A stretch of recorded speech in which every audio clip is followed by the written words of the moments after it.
and white checkerboard packages present Space Patrol! High adventure in the wild, vast reaches of space. Missions of daring in the name of interplanetary justice. Travel into the future with Buzz Corry, Commander-in-Chief of the Space Patrol! In today's transcribed Space Patrol adventure, Buzz and Happy are in a surface car speeding down a highway toward Lowell City on the planet Mars. It looks like we're going to make it, Commander. If anyone was going to stop us, they've lost their Commander, look. I see it, Hap. It's an atmosphere ship. It's swooping down right on top of us. The Cobra gang. And there's no way we can fight them off. I wonder what they're waiting for. If that ship's armed, they're close enough to blast us to pieces. Uh-oh. What's that? It's a magnetic holding field. Smoking rockets are picking up the car. We're helpless. If they cut that field, we'll crash. We'll return in just a moment with today's exciting Space Patrol adventure, the Zero Ray. Rice checks are the perfect size. It's tops with all the guys. Fit right into a spoon, good to eat, morning, evening, and noon. Well, hi, Space Patrollers. This is Captain Dick Tufeld, and that was George, the Space Patrol jingle maker, telling you in his way that rice checks are tops for size. For flavor, tops too. Those checks ring a bell. Any way you eat 'em, rice checks taste swell. Tops for taste, you bet. A delicious toasted taste. Rice checks will ring the bell with you, Space Patrollers, any way you eat it. With a good breakfast or out of the box for a snack, eat rice checks, gang, for a quick comeback. A quick comeback or a quick go-ahead. You get it after a nourishing breakfast with rice checks. Because rice checks are tops for get up and go. If you like whole wheat, super keen and neat, make sure, Space Patrollers, the checks you eat are wheat. Rice checks, wheat checks, in the red and white checkerboard package, with the picture of Commander Corry or Cadet Happy on the outside and the free Space Patrol trading card inside. Rice checks, wheat checks, tops three ways, for taste, for size, for get up and go. And now today's Space Patrol adventure, the Zero Ray. With Emil Gargoth at last in custody on Terra, Commander Corry has had every right to consider the menace of the Cobra gang to be ended.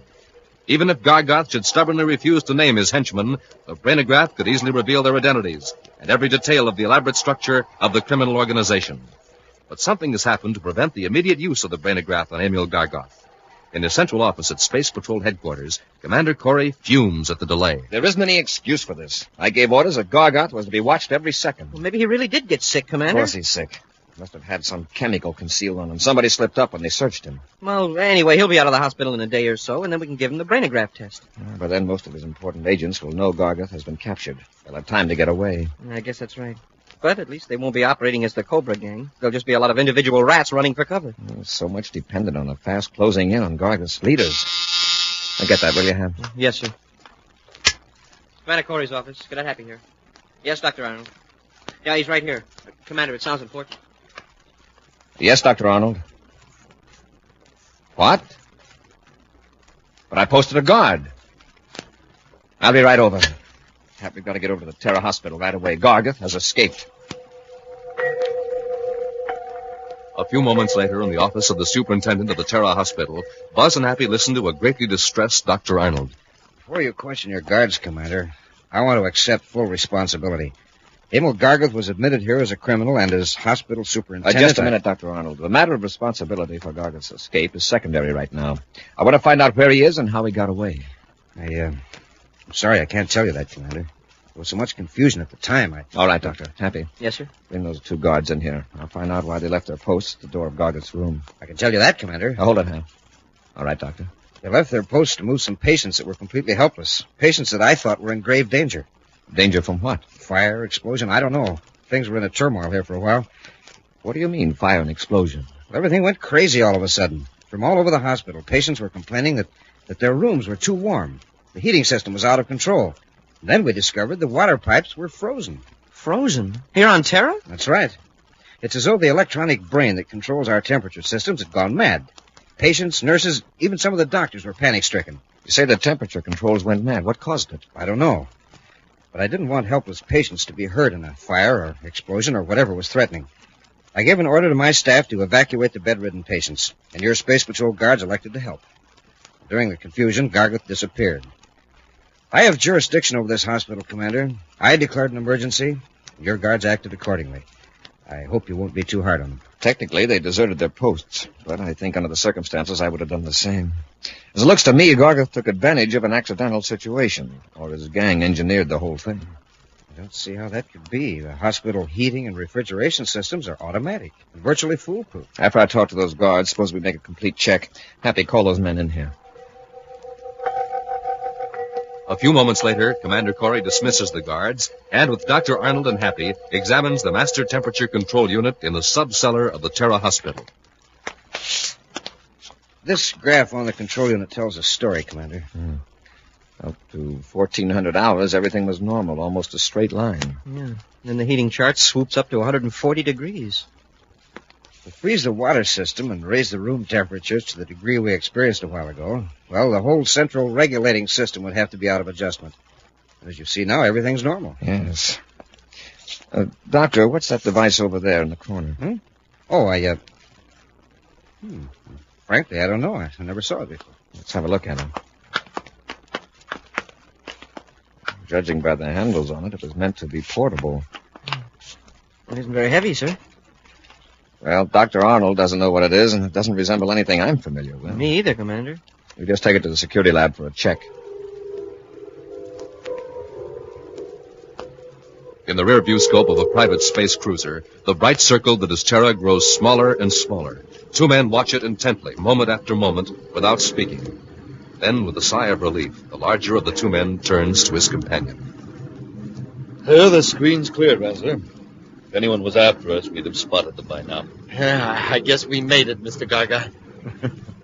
I'd like to know what's going on back at that hospital. I'll bet Corry's tearing the place apart. But what if he found a zero ray?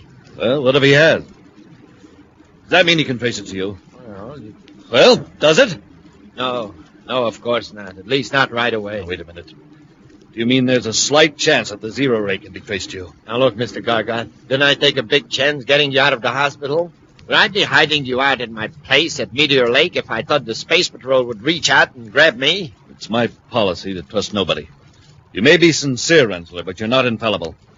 Your cabin at Meteor Lake will do for the time being. Yes, sir. When we reach Venus, I'll check with my agents for a safer hideout. Back in his office at Space Patrol headquarters, Commander Corry examines a stack of diagrams and documents. From time to time, he pulls one aside and places it in a separate file. Buzz looks up as Happy enters. Here's the Space Control Operations Report, Commander. Okay, Happy. Incidentally, it didn't take long for the lab to find out what that gadget was for. The one we found at the hospital? Mm-hmm. It's a practical application of the Volkovsky principle. Oh, it is? Well, what's the Volkovsky principle, Commander? Well, as you know, heat is the result of rapid movement of molecules, either in a gas, liquid, or solid. Yes, sir. Some time ago, a scientist named Volkovsky advanced the theory that extremely low temperatures might be produced by an electromagnetic force that slowed down molecular vibration. And this thing we picked up at the hospital does that? Yes, Happy. It projects invisible beams that literally freeze everything they touch. Oh. And that's what froze the water system. Exactly. Hey, but wait, the rooms were overheated. What caused that? The same device. One of the freeze beams was focused on the master thermostatic control. As you know, a thermostat doesn't think, it reacts. When it contracts from cold, it turns on the heat, trying to restore normal adjustment and equilibrium. Oh, and this gadget fooled it. Yes, when the central thermostat registered cold, the system kept pouring out heat. Wow. Fortunately, the device producing the freeze beam shut itself off before any real damage occurred. Except that Gargoth escaped. Yes, but Major Robertson found out something very interesting, Happy. He made a check through our records of everyone submitting designs pertaining to the Volkovsky principle. He found this. It's too complicated for me, sir. It's a preliminary application for a patent, presented 5 years ago by 3 electronics engineers here on Terra. The government board of analysts pointed out some defects, and everybody lost interest. Well, there weren't any defects in that model we found at the hospital. Those 3 inventors must have corrected their mistakes. No, Happy, they lost interest. The man who drew up their designs seems to have continued independently. The designs were drawn up by Ulrich Rensler. See, his name is on this drawing. Mm-hmm. Robbie's positive that the physical work done on the freeze beam device is that of Ulrich Rensler. It matches that of the models of other types of inventions submitted for inspection. Oh, then Rensler is working with the Cobra gang. Either that or the Cobra gang stole the model from Rensler and planted it in the hospital. Rensler. Hey, wait a minute. That operations report I just handed you. Could I see it a moment, sir? Here it is, huh? I know I saw that name here somewhere. For the past year, Rensler has been living on Venus by Meteor Lake. supposedly on royalties from his inventions. Here, sir, I found it. This ship that blasted off at 1432, private cruiser VP-738. It's registered to Ulrich Renzler. I'll alert Venus Space Patrol, then we'll blast off for Venus. Let's see if anything's going on at Meteor Lake. Several hours later, the Terra 5 roars high over the cloudy surface of Venus, spiraling around the Meteor Lake region 300 miles west of Venus City. Carefully, Cadet Happy adjusts the infrared viewscope scanner. I can make out a construction of some kind, Commander. It seems to be on a slight rise of ground a few yards from the lake shore. That's Renzler's cabin. Uh-oh. And there's a spaceship. It's set down in a clearing just south of the cabin. It looks like the class and type of cruiser registered to Renzler. See if you can find a place where we can land without being seen or heard from the cabin. That's going to be tough, sir. Unless we want to hike through the hills several miles. Let me take a look at that screen. That is going to be a problem. The lake would act like a sounding board if we came in close. Yeah, and the valley would echo our rockets. Hey, wait. To the north end of the lake, there's an inlet. Sort of like a pointing finger. Yes, sir. That inlet is shielded from the cabin side of the lake by this curved ridge. A low gliding approach from the north might do the trick. We'd have to land on the other side of the inlet, but that ridge might dampen the sound. Yeah. Still means a hike nearly halfway around the lake, but we stand a good chance of surprising Renzler and Garga. Inside the comfortable cabin, Ulrich Renzler gazes out through the window, out across the lake. Smiling, he turns to his companion. Beautiful, isn't it, Mr. Garga? That's the third time you've said that. Look, show me where your space phone is. I want to make arrangements to get out of here. Just as you wish, but you're just as safe here as any place. I'm sure I heard a spaceship a while ago. It's nothing to worry about. Possibly one flew over the valley several miles north of the lake, and the sound rumbled down. No one could get close to the cabin without our seeing them. And believe me, we could hold off an army. Yes? How? The same device I used to throw the hospital temperature control system out of order. The zero ray. You mean that's a weapon? Yeah. It's got an effective range of 1,000 yards. Turn it on any living thing for 10 seconds, and it will freeze it solid. Look, I'll show you. What are you going to do? Just watch. I'll turn it on. Better stand over there out of the way. That's it. Now, you see those leaves fluttering in the breeze? Keep your eye on them. They've stopped moving. That's right. The smaller the object, the quicker it works. The zero ray slows the dents of any electrons down almost to a stop. Wait. Look over there. Those bushes by the edge of the lake. Something moved. It's probably a deer. There are a lot of them in this. That's no deer. It's a man. He's gone now, but I saw his Space Patrol uniform. Don't worry, Mr. Gargard. This will take care of him nicely. But he's out of sight. That doesn't matter. A few sweeps of the zero ray across that clump of brush, and every living thing there will be frozen solid. We'll return to Space Patrol in just a moment. This is Dick Tufeld in Los Angeles, reporting on the famous jet plane assigned to the vital Air Force mission of defending America's homeland, Lockheed's F-94C Starfire. In a moment, we'll hear from Tony LaVere, the well-known record-breaking test pilot on the Starfire. Within seconds after warning, this radar-controlled interceptor can be off the ground and streaking to 45,000 feet or higher. Packing 48 rockets, it can fly and fight in sunshine or darkness at speeds of more than 600 miles an hour. Now, Tony LaVere tape-recorded this morning at a California air base.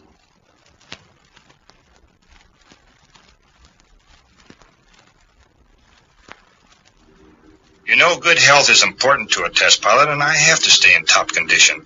I get lots of rest and eat plenty of good food. That's why I like a good cereal for breakfast, like Rice Chex or Wheat Chex. They have real energy and they taste swell.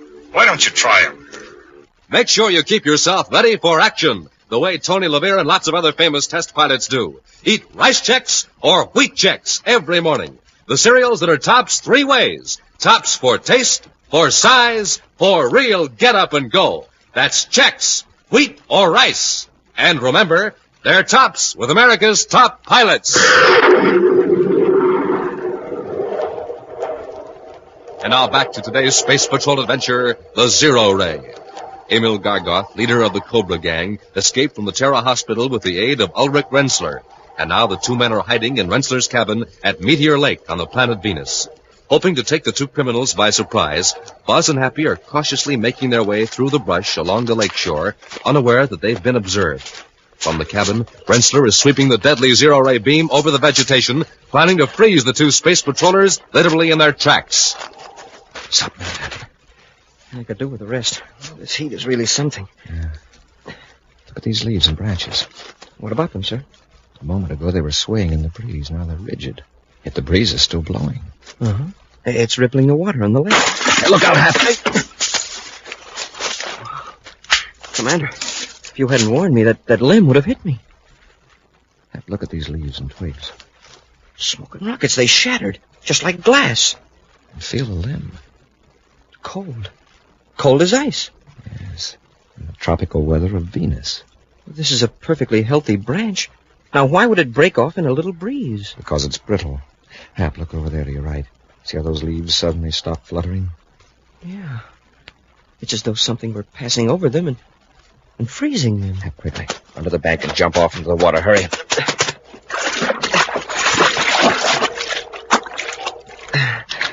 Wow. I'm glad we jumped instead of dived. The water isn't even up to our hips. Rensler and Gargot have one of those freeze beam machines at the cabin. Then they've seen us. Probably. They aren't sure exactly where we are, or they wouldn't be swinging the beam around like that. I hope that bank is high enough to shield us. It is. The beam is right over our heads now. How can you tell? That branch just above us suddenly stopped moving. Well, look, sir. The tree on the left is still moving. Yeah. They must have shut off the freeze beam. They figure they finished us, huh? We'll keep to the water and work around past the cabin, and maybe we can surprise them.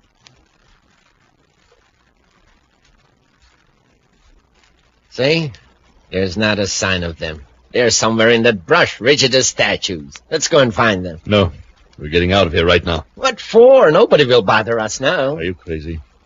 How do we know that a whole fleet of Space Patrol ships won't be landing here any minute? Yeah, maybe you're right. But I still don't think Mars is such a good place. You operated from there for a while. I operated from Lowell City. This place I've got in mind is a way off from everything. Yeah, you showed me on the map. All right, Mr. Gargon, I'll load the zero-ray equipment in the ship. So leave it here. I don't want to take time to bother with it. Let's get out of here while we've got a chance.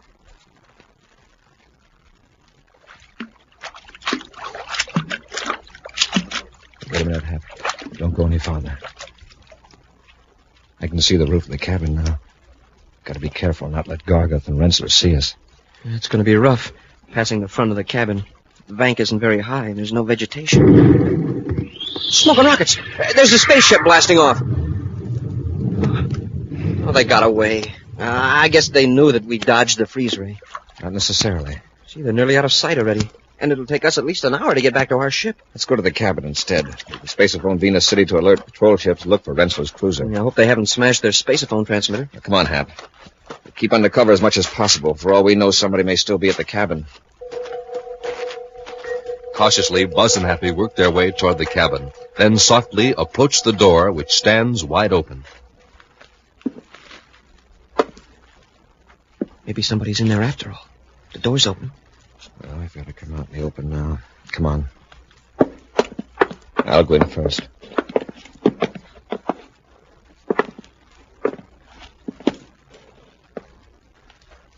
It's deserted, all right. Yes, it has all the signs of a hasty departure. Yeah, they didn't even take time to pack. Look at all the stuff here. Yeah. Rensler must have thousands of credits worth of furnishings. Let's look around. Maybe we can get a clue on where they went. I'll check over the desk. Yes, sir. Say, here's the freeze beam equipment. Only Rensler calls it the Zero Ray. Zero Ray Model X1, it says here on the panel. Uh-huh. Several notebooks here. I'll take them along to study later. Commander, here's some numbers scribbled down. By the looks of them, they may be spaceophone frequencies. Let me see them. Uh-huh. And here's some maps, astrogation charts, and sectional maps of some of the planets. Let me see those maps. Are there any special marks on them? I'll check, sir. There's a notation on this scratch pad that might mean something. The word Jupiter has been crossed out, and there's a word that looks like it might be Mars. And it says 150 NE-LC. 150 NE-LC. It doesn't mean a thing to me. Oh, Commander, here's a chart of sector H5, Mars, and it's got a mark on it. Let's see it. Yeah, it's a tiny cross. That's all arid desert in that region. Crosses between Lowell City and a nearly played-out mining area. Wait a minute. Let's see the scale. Happy, what if NELC stood for northeast of Lowell City? How far is that small X from Lowell City? About 150... Say, 150 NELC. Yeah, it fits. 150 miles northeast of Lowell City. I'll space it for Mars Space Patrol to check on that area from very high altitude so we won't scare anybody away. Then we'll blast off for Mars. Great. But I sure dread that long trek back around the edge of the lake to that ship. Why, if Rensler only had a boat, we could row across and save a lot of time. It's all right, Hap. We'll walk across. Okay, that's an idea. We can walk across the lake? Sure. We can work this zero ray. Stand back, Hap. Yes, sir. I'm going to focus it right at the edge of the lake and turn up the power. Smoking rockets. The water's turning to ice. A whole strip of it. A strip as wide as the freeze beam. After I make that spacephone call, we'll carry the zero-ray machine down to the lake and make our bridge of ice ahead of us as we cross. In the small sleeping compartment of his private cruiser, Ulrich Rensler tosses fitfully on his bunk as the ship streaks through space toward the planet Mars. Suddenly, he awakens with a start as a hand grips his shoulder. Come on, Rensler, wake up. Oh, it's you, Mr. Garga. Who did you expect it to be? There's nobody aboard but us. Just jumpy, I guess. Do you want me to take the controls for a while? Yes. That isn't why I called you. Your quick freeze ray didn't work back at the lake. What? How do you know? I overheard part of a spacephone conversation. You know who that was trying to surprise us at the cap? Commander Corry. Corry? Not only missed him, but he's wise to our plan. He knows we're going to the desert outside of Lowell City. No. How could he possibly know about that? All right, don't get excited. I've got a plan worked out so we can finish Corry for good. Wait, Mr. Garga. Let's leave Corry alone. It's foolproof, Rensler.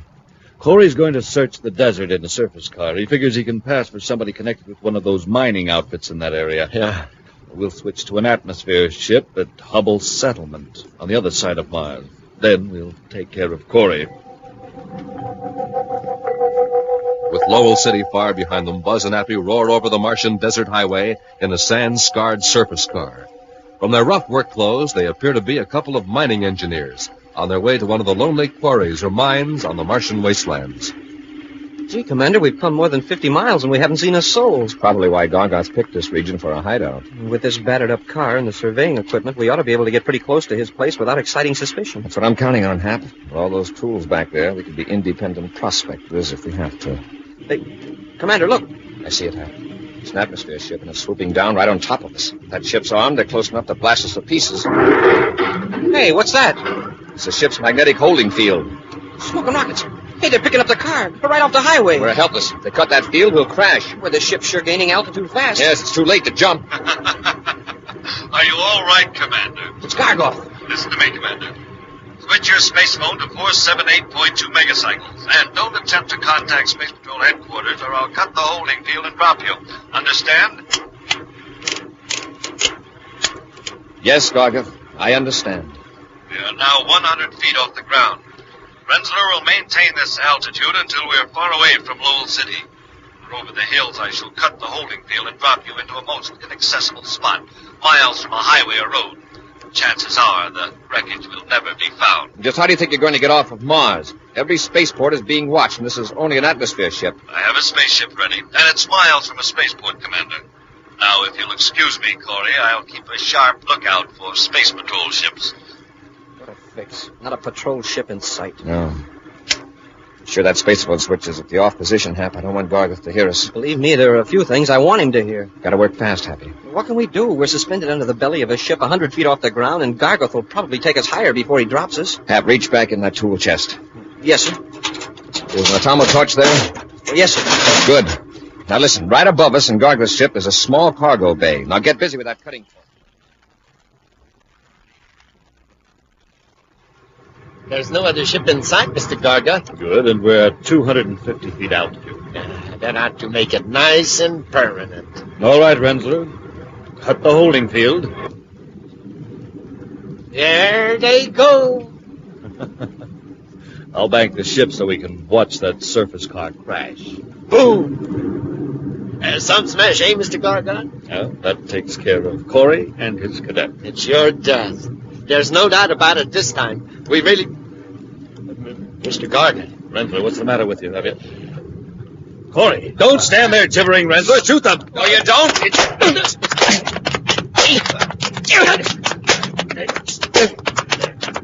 Hey, Commander, the controls. Gargo's trying to crash us. We're driving straight for a hill. Hold Rensler Hap. Okay, Gargoth, I'll take over.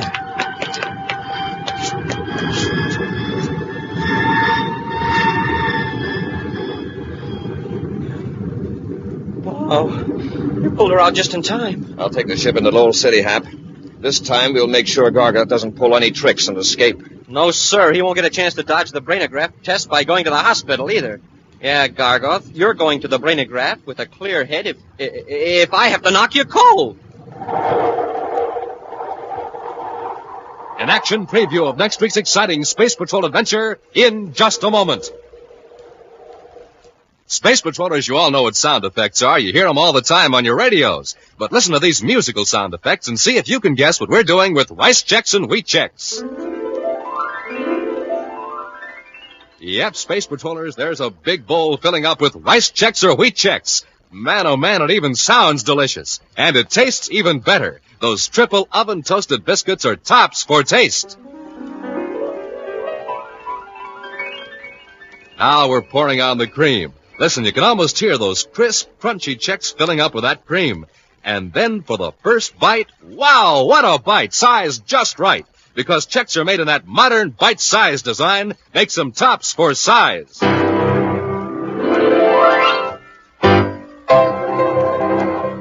Hey, that's you, blasting off for a big day of action after a good, nourishing breakfast with Chex, the cereal's tops for get up and go. So, gang, go get Rice Chex today, and get Wheat Chex, too, the official bite-sized cereals of the Space Patrol. In the red and white checkerboard package with a picture of Commander Corry or Cadet Happy on the outside, the one and only cereals that bring you a free Space Patrol trading card inside the package. Rice Chex, Wheat Chex.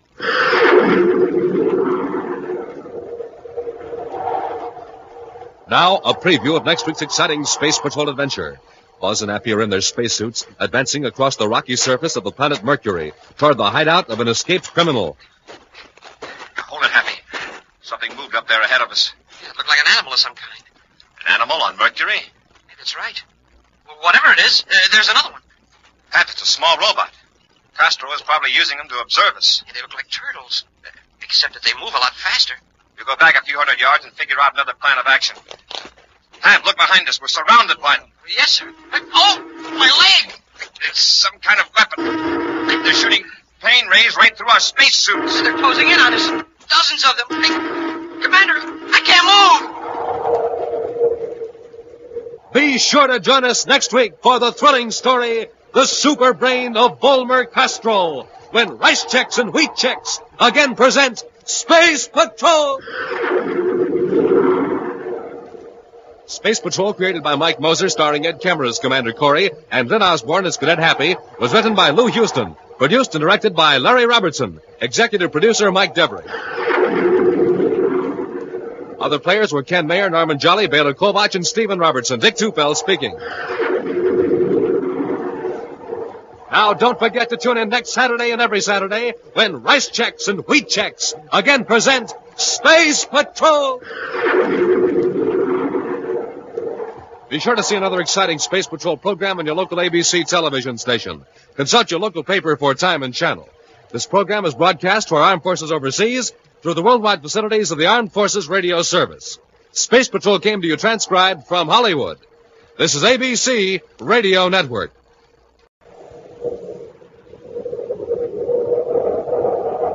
Instant Ralston and regular Ralston, the hot whole wheat cereals in the red and white checkerboard packages present Space Patrol! High adventure in the wild, fast reaches of space. Missions of daring in the name of interplanetary justice. Travel into the future with Buzz Corry, Commander-in-Chief of the Space Patrol! In today's transcribed Space Patrol adventure, Buzz and Happy have reached the end of an underground passage on the planet Mercury. Through their portable spacephones, they hear Major Robertson up on the surface. Commander, how about coming back to the ship? I've got a strange feeling about this whole layout. We might as well, Robbie. We can't go any farther. Come on, Hap. Yes, sir. Commander, there's a gate sliding shut. We're sealed in. The stone gate cut us off. Oh, the rocket, Commander. Where's that noise coming? Commander? Commander, where are you? What's the matter, Hap? Major, the commander was right here beside me, and now he's vanished. We'll return in just a moment with today's exciting Space Patrol adventure, The Lost Dimension.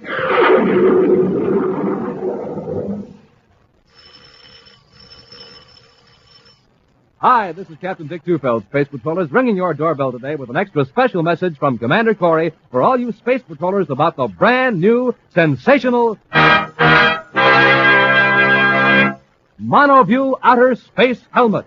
The terrific space helmet the Commander wants all of you to have for your very own. Now, just wait till you see it. And wait till you try it on. A whole foot high. It fits anybody, looks like a robot head. And it has a swell one-way mirror stratoviewer. You can see out, but nobody can see in. It sure is a neat disguise. Nobody can tell who you are. It comes in glowing space colors, red, yellow, green, and black, with two real-for-sure-looking oxygen tanks fitted on, and a gleaming lightning flash hood.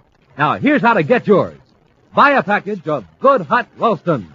Then, with your name and address, send the instant or regular Ralston box top and 25 cents in coin to Space Patrol, Box 686, St. Louis, Missouri. That's Space Patrol, Box 686, St. Louis, Missouri.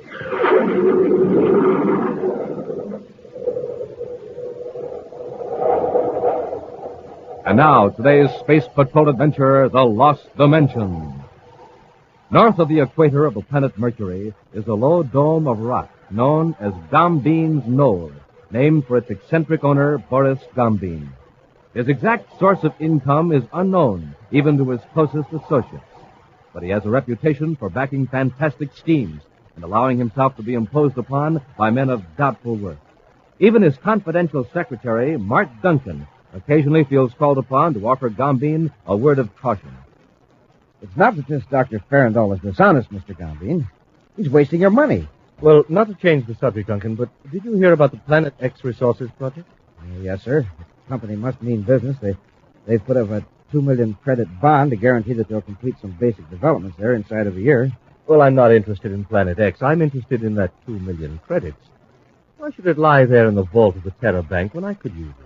But the bank is protected by every detection and warning device known to science. Yes, quite true, Duncan, up to a point, but I would like to show you something. Come with me, would you? There. Why, this machine used to be in Farandol's lab. Yes, his N-ray machine. Stand back a moment, Duncan. I'm going to turn the machine on.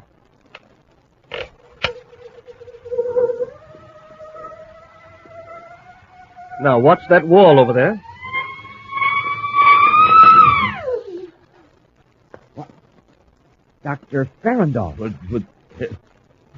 Oh, Mr. Gambin, the N-ray, you used it on me. Yes, I was just showing Duncan how it worked. Hope I didn't alarm you too much. It is somewhat of a shock. One instant I was in my lab, and the next time standing here. You came right through solid walls and floors without being hurt? Exactly. And now, Duncan, do you see the enormous possibilities of the N-ray? It's overwhelming. I don't know what to think. This experimental model has a limited range, a few hundred yards at most.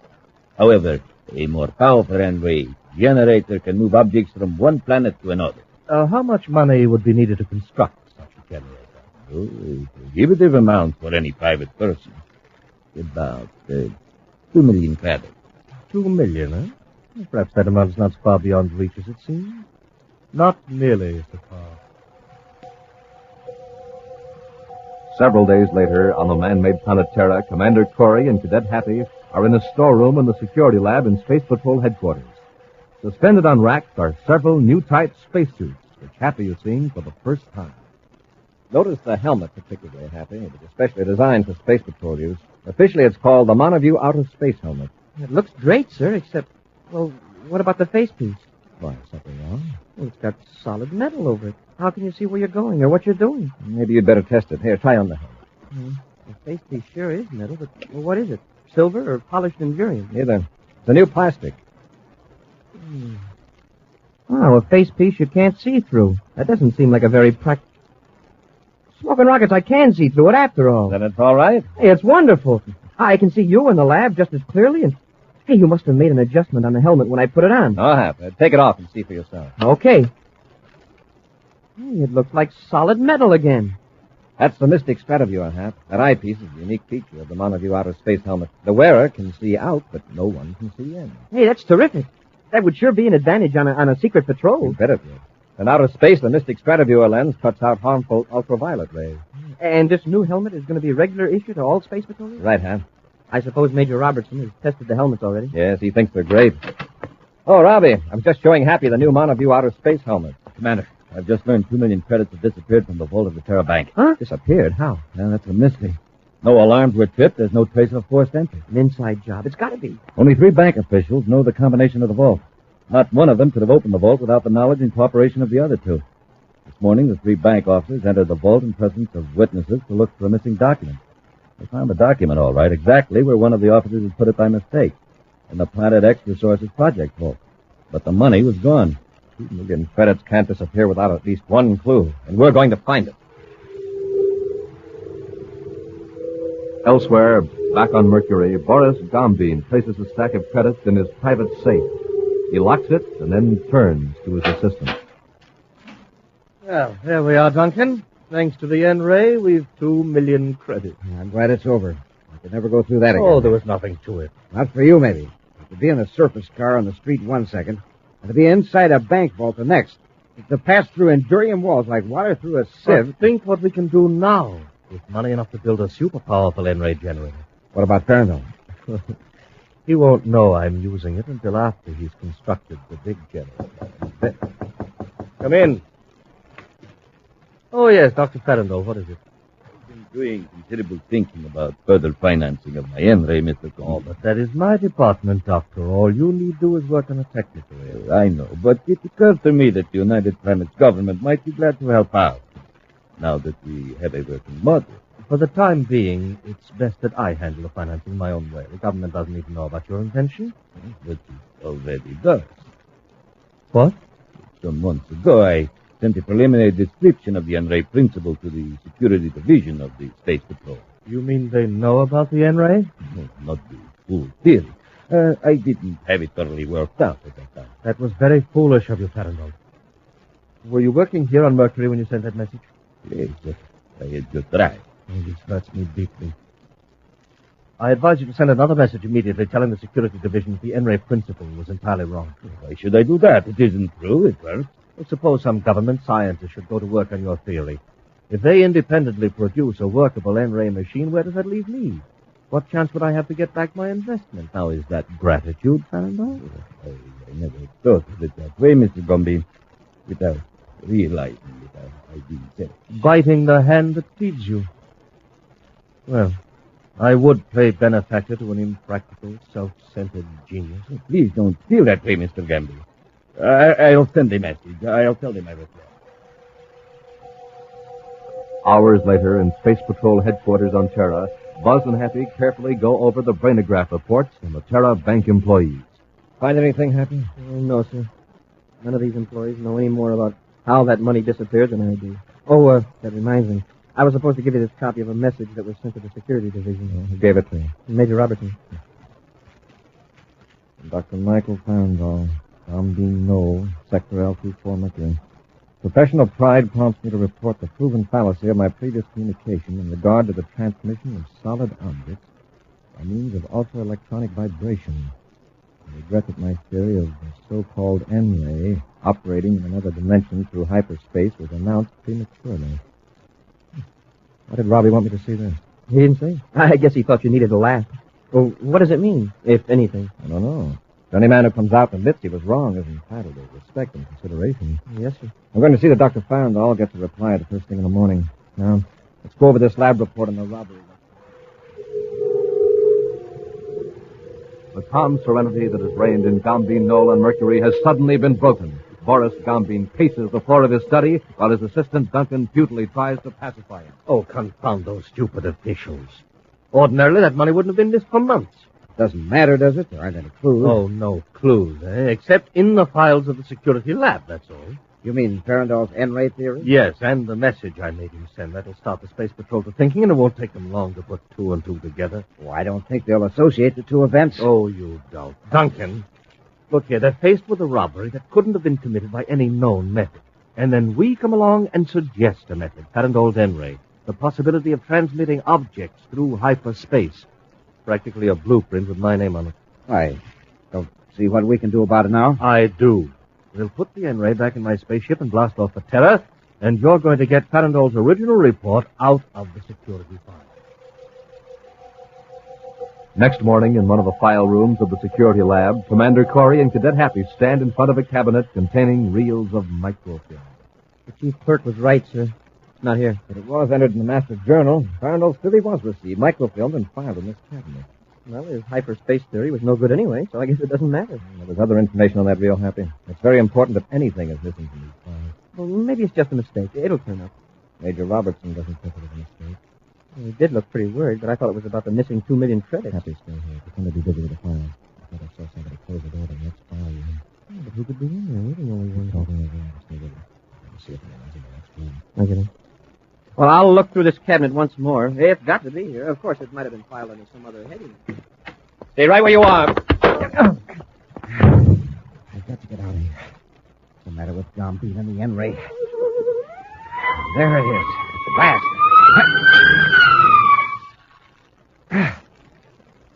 Gambine, what happened? What happened? Take it easy, Duncan. You're safely back in the ship. What took you so long? You left me in that file room for an hour. I had trouble with the resonator control. Now, did you get the microphone? Yes, I got it. Well, then what's the matter? You're white as moon dust. Commander Corry caught me. Just before you cut the N-ray on. Yes? I hit him with my gun. Hard.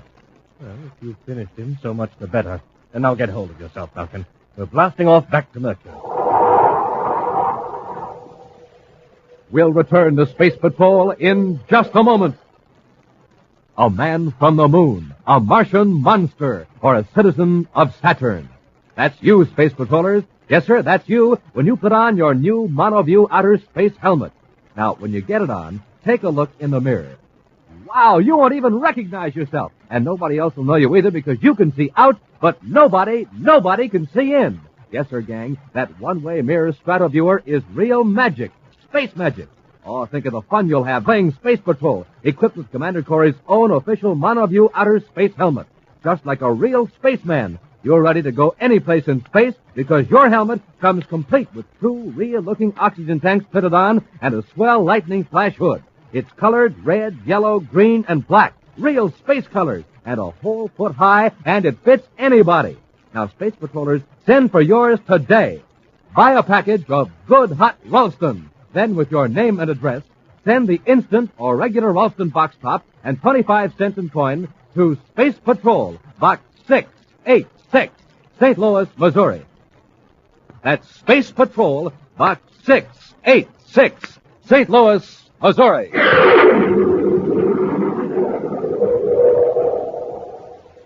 And now, back to our Space Patrol adventure, The Lost Dimension. By means of a mysterious N-ray that instantaneously transports objects through space, Boris Gambine has stolen 2 million credits from a vault in the Terra Bank. After the robbery, Gambine learned that a microfilm describing the possibilities of such a ray was on file in the Space Patrol security lab. To recover this incriminating evidence, Gambine used the ray to project his assistant, Mark Duncan, into the security lab. Discovered in a file room by Commander Corry, Duncan dealt Buzz a severe blow with the butt of his gun, and then the thief was whisked out of the lab back to Gambine's spaceship at the Terra spaceport. Right now, in the file room, Happy has discovered the prone figure of Commander Corry. Commander! Commander! Where are you? Here in the rear file room. Hurry! What happened? The commander's been hurt. Somebody slugged him. We were in the other room, and the commander thought he saw this door swing shut. He went to investigate, and then I heard the sound of a scuffle. Who did it? I don't know. But you must have seen who it was. No other way out of this room. Look, it's right, Major. Where is the guy? Where did he go? I certainly couldn't hide in here. He couldn't have sneaked out the door behind me. And if he had, I'd have seen him. Well, I think the commander's coming around. We better get him to the infirmary. Yeah, yes, sir. Right here, Commander. Hap and I are going to take you to the infirmary. No, I'll be all right in a minute. Look at that fellow go. Commander, you're sure there was somebody in here? Ought to be sure. He slugged me with his gun. Oh, be pooping.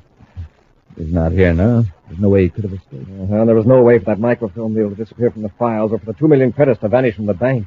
He's right, Major. Any one of those things occurring by themselves is crazy, but when maybe added together, they mean something. Yeah, but what? Suppose there is a ray that can project objects, even people, through walls, and suppose there was proof of that ray in the files. Would that solve all our puzzles? Well, all except why we'd get a message saying the ray was impossible. Perhaps someone's very anxious for us to think it's impossible. Even to the point of using the ray to remove evidence that it exists. How else could it have been removed? I admit the ray's most unlikely, but it explains all the facts. It gives us something to work with. Well, where do we begin? With this Dr. Farandall? Right. Robbie, gather all the information you can on Farandall. Then you and Happy and I will blast off to Mercury. Out in space, Boris Gombean has plotted the shortest trajectory between Terra and Mercury. Then, with the problem of astrogation out of the way, he turns to Mart Duncan. I wish we knew for sure whether or not you finished, Commander Corry. What difference would that make? Except to put us in a worse jam with the Space Patrol. No, that would give us a break. See, how that microfilm disappeared would remain a mystery. But if he's alive to describe your escape from the security lab, well, then somebody is sure to investigate Farandall.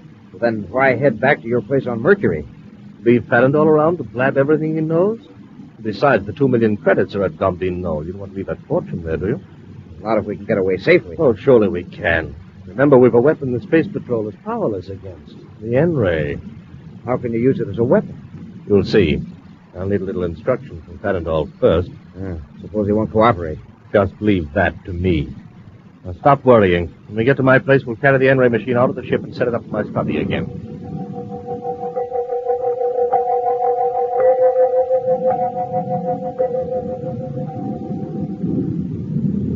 Altitude 42 DUs above Mercury, sir. And we're right over the latitude of Gombean Knoll. All right, Happy. Maintain the rate of descent. Yes, sir. Robbie, what's the setup at Gombean Knoll? Well, there's no atmosphere shell, Commander. He used atomo-powered drills and chiseled himself a mansion out of a small hill. Passages can be entered on foot through the airlocks if we're lucky. Get out of spacesuits, Happy. With the new helmet? Right, the run of you out of space job. Robbie, you stay on the ship when we land and discourage anyone who tries to leave the knoll. All right, Commander. Meantime, in Gombean's study under the knoll, Gombean and Duncan struggle to set up the N-ray machine as Dr. Farandall lies bound to the floor, helpless beside them. A viewscope screen reveals a Space Patrol ship setting down at the foot of the knoll. Now, look, Duncan. 2 men in spacesuits getting out of the ship. Isn't that machine ready yet? I think so. Here, I'll try it. Something's wrong. All right, what's the trouble, Farandall? What are we doing wrong? You'd better tell us quickly if you know what's good for you. Yeah, you're in the jam with the Space Patrol, too, you know. We're right up to the passage airlock. Now, come on, Farandall. Tell us how to work this ray. What are you going to do with them? We'll lift them up as high as the ray will take them and then cut off the power. Shut up, Duncan. Farandall, listen. I'm running this show. All we want is a chance to escape. Tell us how to start the N-ray, and I promise not to...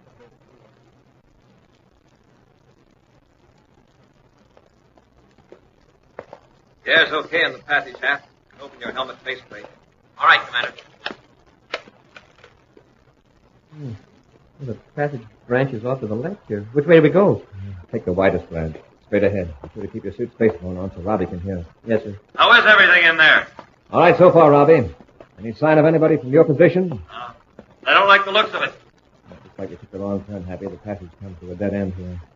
Hey, Commander, how about coming back to the ship? I've got a strange feeling about this whole layout. You might as well, Robbie. You can't go any farther. Come on, Hap. Yes, sir.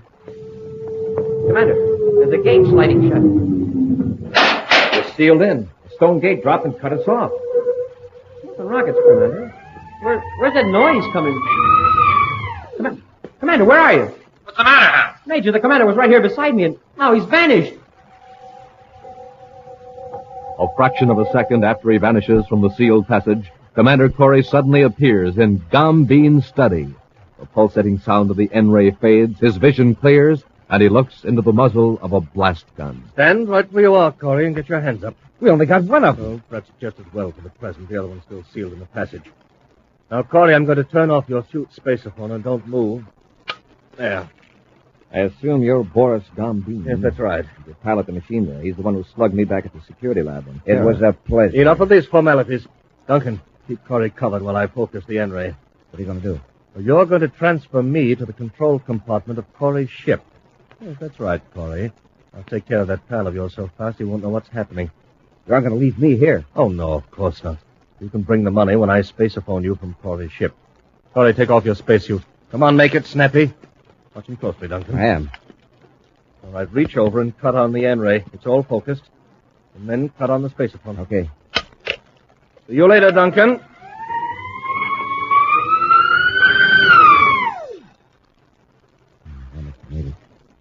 I'm watching you, Corry. Finish taking off that spacesuit. Duncan, why don't you quit before you get in any deeper? Yes, Duncan, listen to Shut up, Parandol. Gambine and I are running this. Commander, believe me, I had no knowledge of how they were using my N-ray until just a short time ago. I said shut up. It isn't going to do you any good to spill your insides to Corry. Gambine to Duncan. Gambine to Duncan. Come in. There, you see? He made it. Duncan here. Nice work, Duncan. The N-ray plunked me down right behind this pager, and I had him cold on the deck before he could turn around. What's next? Now listen carefully. Bring the other space patroller up where you are. You know how to focus the N-ray down the sealed passage, don't you? Yes, Gambine. Now, when you get Corry and his pal out of their spacesuits, blast them. Then you and Farandol put on their suits and come to Corry's ship. What about the N-ray? Leave it there. With Farandol in our hands, we can have an N-ray that can really shove things into line the way we want. All right, you know what to do. And when you come, don't forget the money. All right, Gambine. Give me about 10 minutes. Nothing out. Now, Corry, keep your hands raised. And if I see one move out of you while I'm focusing this ray machine, I'll let you have it with this blaster. And remember, if I make a slip with the ray, something will happen to your partner down in the passage.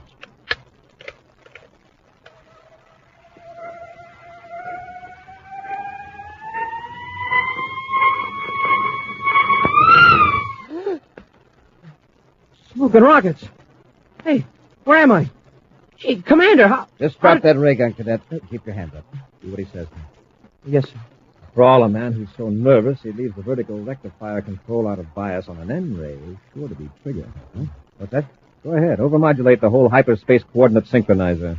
Parandol, what's he talking about? What's wrong? I'll show you. Oh, let go of that blaster, Duncan. Hey, nice going, Commander. That ought to hold him a while. We've only started, Happy. We've got to get Gambine. He's in our ship waiting for Duncan and Farandol. What about Major Robertson? Gambine sneaked up behind him on an N-ray. Now listen, Hap. Here's what we'll do. Oh, I'm glad you're coming out of it, Major. You're just about to see something quite spectacular. What are you talking about, Gambine? Duncan is bringing Farandol out to the ship now. He just shoved him out of the passage airlock. All right, you may stand up if you want to and take a look out the viewport. Just don't try anything. Remember, I have a gun on you. Major, somewhere under that knoll are your pals, and when Duncan and Farandol get aboard, I'm going to blast off, and then you'll have the pleasure of seeing your space patroller buddies blasted with their own ship's space torpedoes. Now, listen, Gambine. You can't do that. Give him a chance. Oh, shut up. Look out there. Yes, Duncan's had a little trouble with Farandol. Huh? How can you tell? Well, the one in front has his hands tied behind him, and Duncan is carrying the money. And good, now he's opening the outer hatch.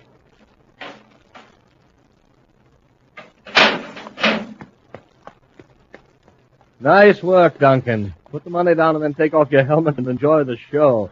Well, that faceplate's covered with metal. How can you see out of it? Oh, it's easy when you know how. Corry, that's right! Man, for a while there, I thought all three of us were done for. He was nearly right. Open Happy's helmet. Help me untie his hands. I added the rope to make it look legitimate. Yeah, fooled me, too. With those Montague outer space helmets on, I didn't know who was in those suits.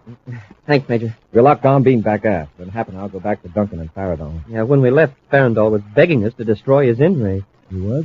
Why? It occurred to him that somebody might get hurt. You know, something tells me he may be right.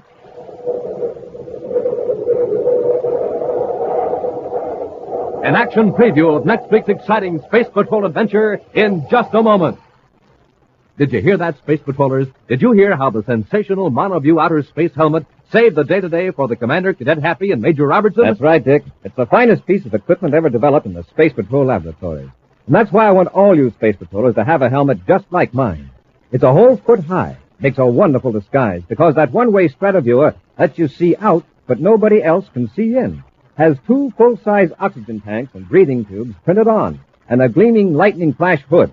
And here's the biggest surprise of all. You can get this terrific new outer space helmet for just 25 cents in our Ralston box top. Yes, just 25 cents. Now listen carefully. Here's Captain Tufeld to tell you how to get your Monoview outer space helmet. Just buy a box of good hot Ralston.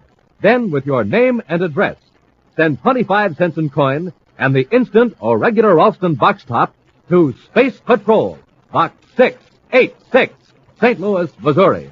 That's Space Patrol, Box 686, St. Louis, Missouri. And now, a preview of next week's exciting Space Patrol adventure. Buzz and Happy, helpless from the effects of a paralyzer ray, are in a lab ship out beyond the Jupiter orbit. They sure gave us a stiff charge with that ray, Commander. It isn't even beginning to wear off. Yes, every second we have to lie here, Vinker and Betts are getting farther away. What's that? That equipment over there, Happy. The equipment? But I disconnected it. Vinker must have hooked it up again. When that electrical charge builds up, this whole lab ship will be blown to pieces. Be sure to join us next week for the thrilling story, The Wistful Wizard of Neptune's Moon, when Instant Ralston and Regular Ralston again present Space Patrol! Space Patrol, created by Mike Moser, starring Ed Kemmer as Commander Corry and Lynn Osborne as Cadet Happy, was written by Lou Houston, produced and directed by Larry Robertson, executive producer Mike Devery. Other players were Lawrence Dobkin, Ken Mayer, and Norman Jolly. Dick Tufeld speaking. Now, don't forget to tune in next Saturday and every Saturday when Instant Ralston and Regular Ralston again present Space Patrol! This is Dick Tufeld in Los Angeles, reporting on America's most heavily armed fighter interceptor, the Northrop Air Force Scorpion F-89D. In a moment, we'll hear from the test pilot on this plane, Bob Love, Korean jet ace, with a record of 6 MiGs in 6 weeks. Primary job of the Scorpion is to protect our country from invading aircraft. Speed more than 600 miles an hour. Weight 20 tons. Now, Bob Love recorded at Edwards Air Force Base. You know, a fella has to be in top condition to test fly a fast aircraft such as the Scorpion. That's why I always make it a rule to sleep well and eat well. So, for breakfast, I pick a cereal like Rice Chex or Wheat Chex. They're chock full of energy and really taste good. You'll like them. No other cereal, puffed or flaked, contains so much nourishment in such concentrated bite-sized form. So take a tip from Bob Love, Phil Houghton, and other top test pilots. Make your cereals Rice Chex and Wheat Chex. And here's big news. Inside of Chex, you now get a thrilling new Space Patrol trading card. Flip 'em, trade 'em, collect a whole set of 40. Free Space Patrol trading cards inside of Rice Chex and Wheat Chex. Be sure to see another exciting Space Patrol program on your local ABC television station. Consult your local paper for time and channel. This program is broadcast for Armed Forces overseas through the worldwide facilities of the Armed Forces Radio Service. Space Patrol came to you transcribed from Hollywood. This is ABC Radio Network.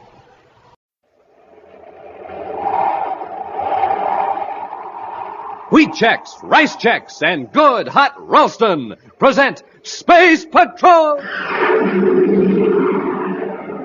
High adventure in the wild, vast reaches of space. Missions of daring in the name of interplanetary justice. Travel into the future with Buzz Corry, Commander-in-Chief of the Space Patrol. In today's transcribed adventure, Buzz and Happy have conceived an extremely daring and dangerous plan to surprise 2 criminals who are holding Carol captive in the Martian hills. Right now, they're nearing the hideout in a small atmosphere ship. We're getting close, sir. Fasten your safety belt, Happy. Here's where we intentionally develop power failure. I'm all set, sir. Hang on. About to make the worst landing of my career. That ground's coming up awfully fast, Commander. Gotta make this look like a disastrous crash. Okay, but it's beginning to look too realistic. Now brace yourself. It's beginning to look like the real thing to me, too.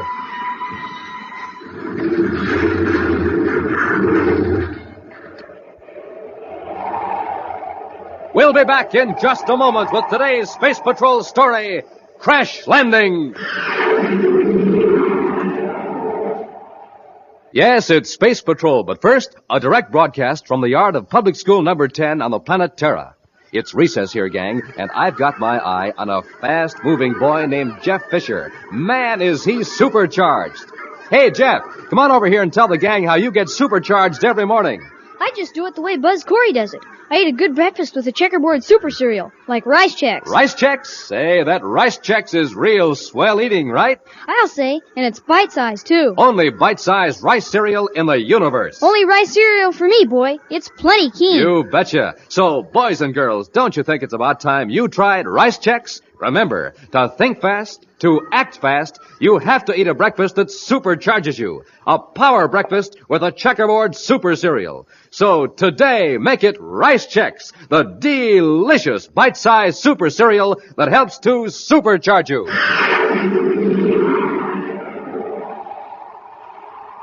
For several weeks, Commander Corry and Cadet Happy have been on the planet Venus, conducting an undercover investigation into a plot to defraud the United Planets government and Venus businessmen. Now, in civilian clothes, Buzz and Happy are in a surface car in Venus City, headed for the Venus City spaceport. Between them is a sealed pouch containing the results of their intensive work. There's a private space cruiser waiting for us just inside the east gate. Well, sir, do you think Vio knows that you've been investigating him personally? I can't be sure, but by using private ships instead of Terra 5 or other official ships, we stand a good chance of not being detected. Well, it sure was a bad break running into Carol last night in the lobby of the Venus Hotel. Well, luckily, I don't think anyone overheard when she called out our names. I looked around very carefully. You told her why we were in civilian clothes. Mm-hmm. She may be able to help us now that she knows the facts. It looks like we picked a good time to blast off from Venus, Commander. The whole east end of the spaceport is deserted.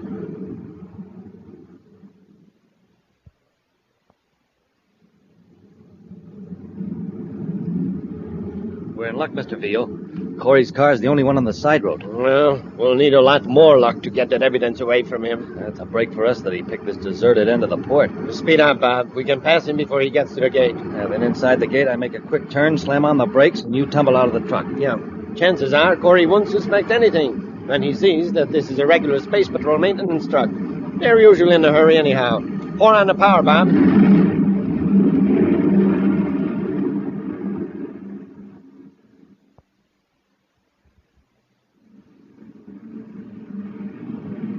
There's a car behind us, sir. They're blinking their lights to pass. By the way they're closing in, they must be in a hurry. Slow down a little and pull over. Yes, sir. Be on your guard in case they try anything.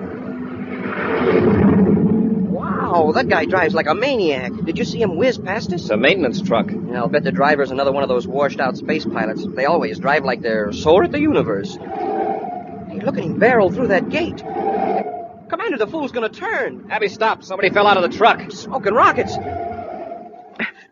What a spill. He turned so fast it tossed the other guy out. At least the driver stopped. Come on, Hap, let's see if the man's hurt. Yes, sir. There's no excuse for that kind of driving. It's lucky we weren't going much faster. We might have run over him, Commander. Drop the commander, Hap. Oh, sorry, I forgot. The fall must have knocked him cold. I'll turn him over gently. Okay. He didn't know I was going to turn. I slammed on the brakes just as he pitched out of the truck. Yes, I saw it. His head doesn't seem to be injured. I hope there are no bones broken. Let's have a look at him. It's none of my business, friend, but you shouldn't make a turn at that speed. Yes, I know. I was in a hurry to get to the other end of the spaceport. My leg. Just take it easy now. You'll be all right. Now, don't move. Let's have a look at that leg. Yeah. Have a good look. Hey, put down that wrench. Hey, what do you think you're doing? Grab the cadet, Veal. I got him. Slug him, Henry. Let go of me. Hurry. Get to the surface car and grab the evidence. Okay.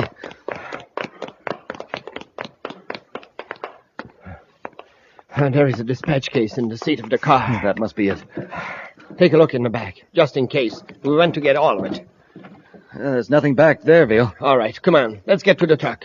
Look down the road. Here comes another surface car. It's headed right for the gate. We better get the truck rolling before they get here and start asking questions. We won't stand a chance in that truck. Let's take a spaceship. Huh? Hurry. We can blast off before the car gets here.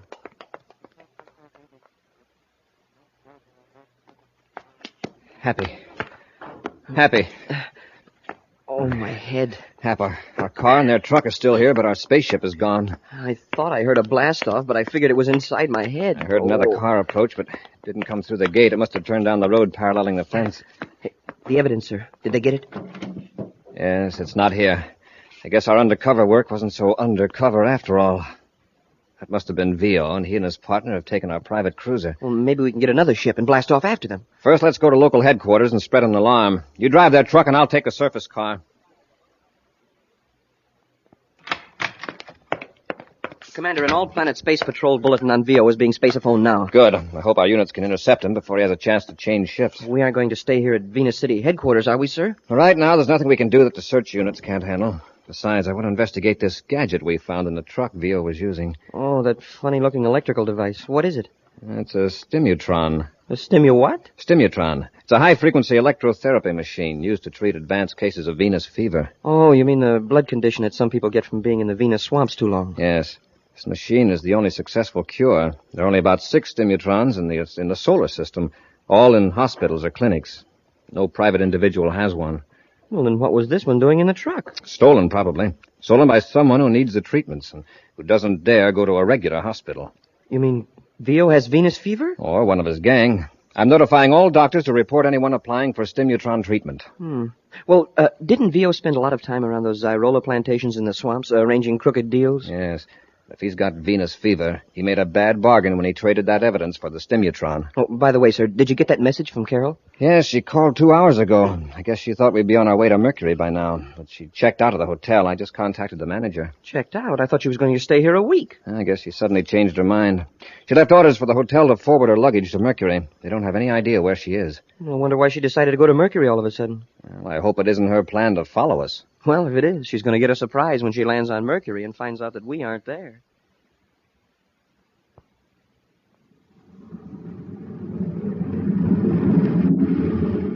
Be on Mars in a couple of hours, Mr. Veal. That was a great idea of yours, taking Corry's space cruiser. Well, I've been checking over this evidence Corry gathered. You know, if this ever got to court, I'd be finished. Well, there's nothing to worry about now. All we've got to do is lay low. Henry!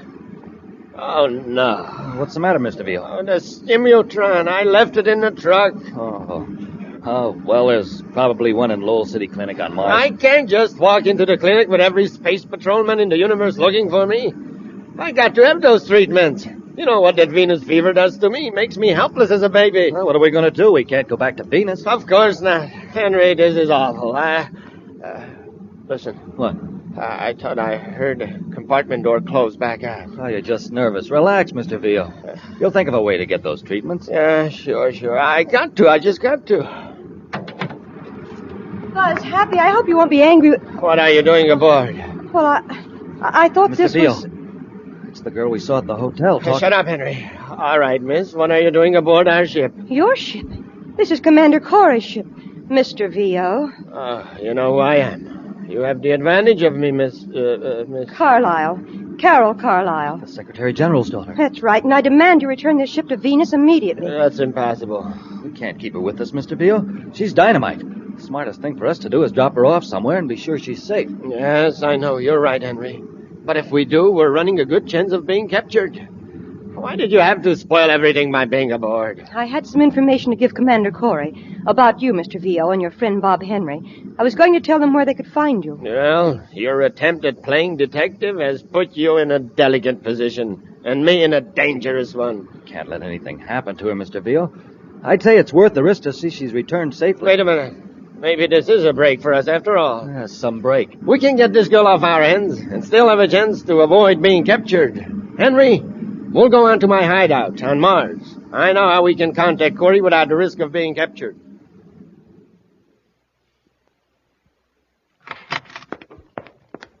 Commander, communications picked up Carol's voice on Spaceophone Channel 87. What? It's being taped, sir. Channel 87. Perfectly safe. I can't tell you where I am, but Don Veal and Bob Henry intend to release me. That's her, sir. This is Don Veal, Commander. Veal's got her. Don't try to contact me, just listen.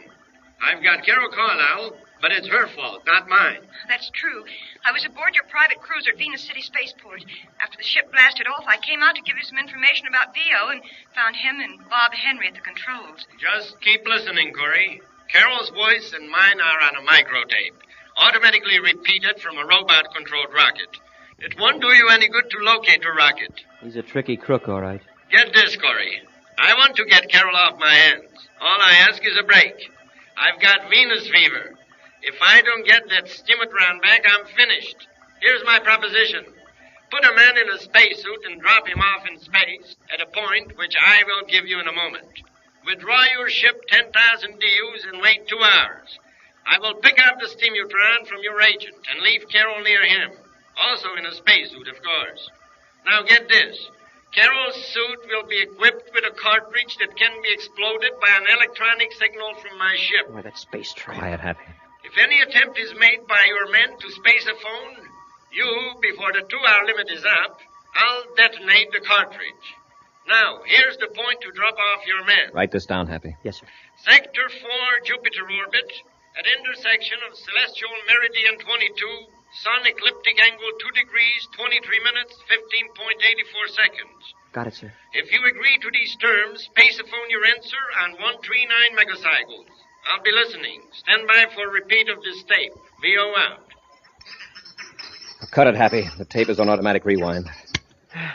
What are you going to do, Commander? Give him the stimultron? Of course. I want VO, but I want him alive. When we get Carol back safely, we can go after VO with everything we've got. Switch to 139 megacycles, Happy.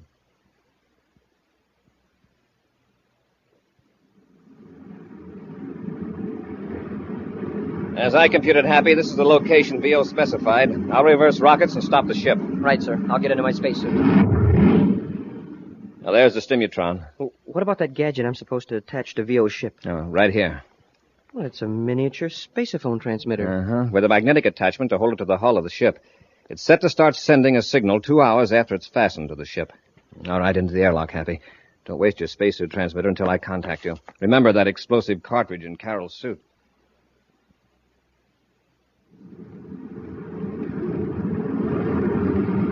Commander Corry aboard Terra 5, calling Cadet Happy. Come in, Happy. Happy to Commander Corry. Are the 2 hours up? Yes. Did VO show up? Yes, sir. Everything worked fine. He dropped Carol out quite a distance from me, and I've been using my jetpack to get over to her. Is she all right? I don't know, sir. She hasn't moved. She's just floating. I haven't been able to contact you by spaceophone. I'll come and pick both of you up. I've reached her now, sir. Why, that sneaking crook. What's the matter, Happy? Carol isn't here, Commander. The spacesuit is empty. We'll be back with Space Patrol in just a moment. Hey, you want to have some fun, gang? Listen to this jet cycle. Why, it's just a putt-putt, that's all it is, because all it has to go on is ordinary fuel. But pour in some super fuel and then see what happens.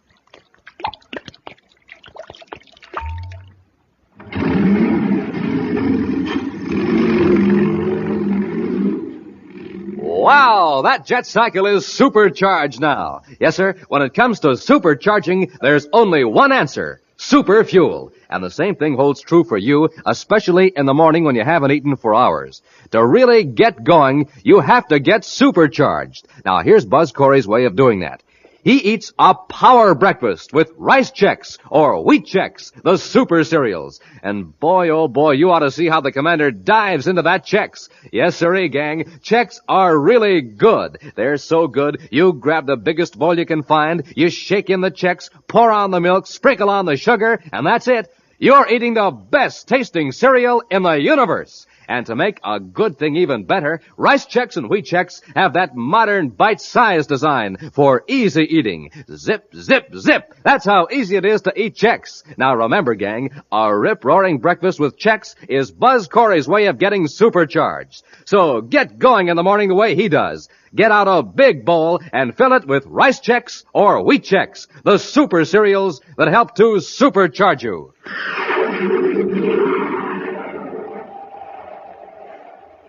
Commander Corry and Cadet Happy have followed to the letter the agreement with Don Vio, who promised to return the Secretary General's daughter Carol at a prearranged point in the Jupiter orbit. But instead of Carol, Vio pushed an empty spacesuit out of his ship. The commander has arrived at the scene of the rendezvous, and Happy, now aboard the commander's ship, is removing his spacesuit. That double-crossing, underhanded space rat. Vio is all of that, but now we've got to help Carol. He must have done something to her, and now he's got the stimultron. He's also got a miniature spaceophone attached to his ship. Hey, that's right. Do you think we can pick up the signal yet? Now turn on our receiver. Hey, it's working, sir. Now we can track him down. Yes, we've got to be careful. As long as Carol's in his hands, we can't take a chance on closing in on him. Oh, doggone it. Cosmic ray interference. See if you can filter it out, Happy. Yes, sir. All the times for that to happen.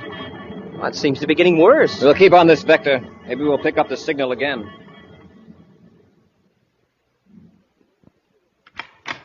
I got it, Henry. The steamertron. Oh, good. Any trouble? No, not a bit. Corry and the cadet were as good as their word. Have you found Carol yet? No. Frankly, I haven't looked. If she was stupid enough to crawl out the back room window, let her take the consequences. Don't you understand? If she's not found, we'll have to take the consequences. Oh, all right, Mr. Veal. Come on. We'll look for her. No.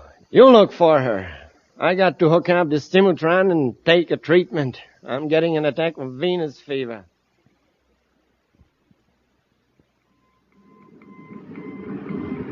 The interference is gone, sir. I've got a fix on the signal. Good. It's coming from the direction of Mars, and the source is stationary. Then Vio has landed. We'll head for Mars and locate the ship.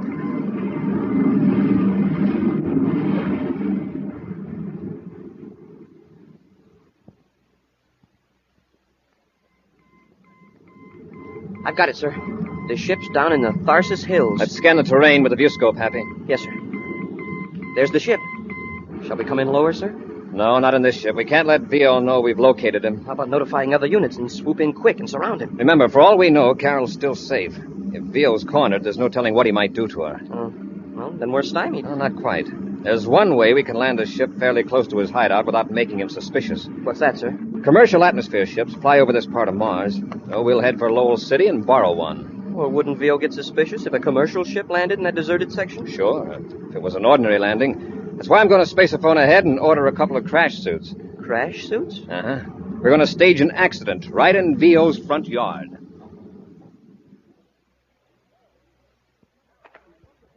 Carol! Miss Carol, I see you. Don't try to get away. Come here. You little fool. Where do you think you're going? I thought I could get to a relay station. There isn't one for miles. Besides, you're heading the wrong direction. Now, come back to the shack. And if I refuse? Then I'll carry you back. Why don't you be sensible? When the sun goes down, you'll freeze out here. What was the idea of running away in the first place? Vio was going to return you to Corry. I don't trust him. Well, one thing's certain. You won't survive the night out here in this hill.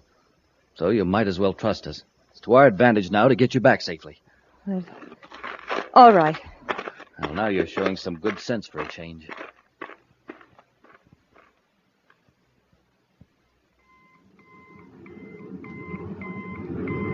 We're getting close, sir. Yes, we can cut the signal now. Well, fasten your safety belt, Happy. Here's where we develop power failure. I'm all set, sir. I guess. Now, Hap, here's where I make the worst landing of my career. Nervous? When I put the shock suit on, I thought I could jump off a skyscraper in it, but now I'm not so sure. Near that knoll, Hap. 100 yards from Vio ship. Now, brace yourself. Here we go.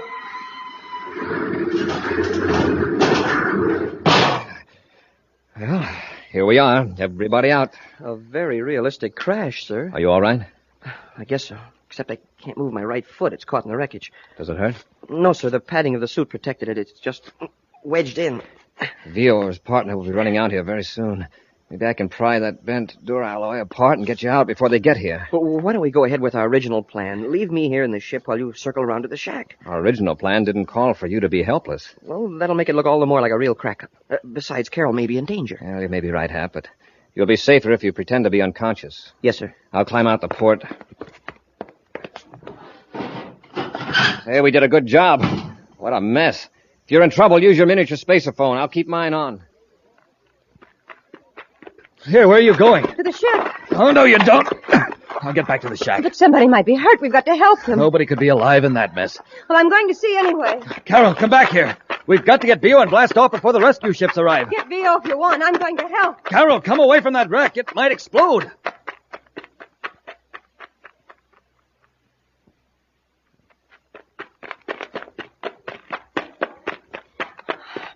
Oh, that poor pilot.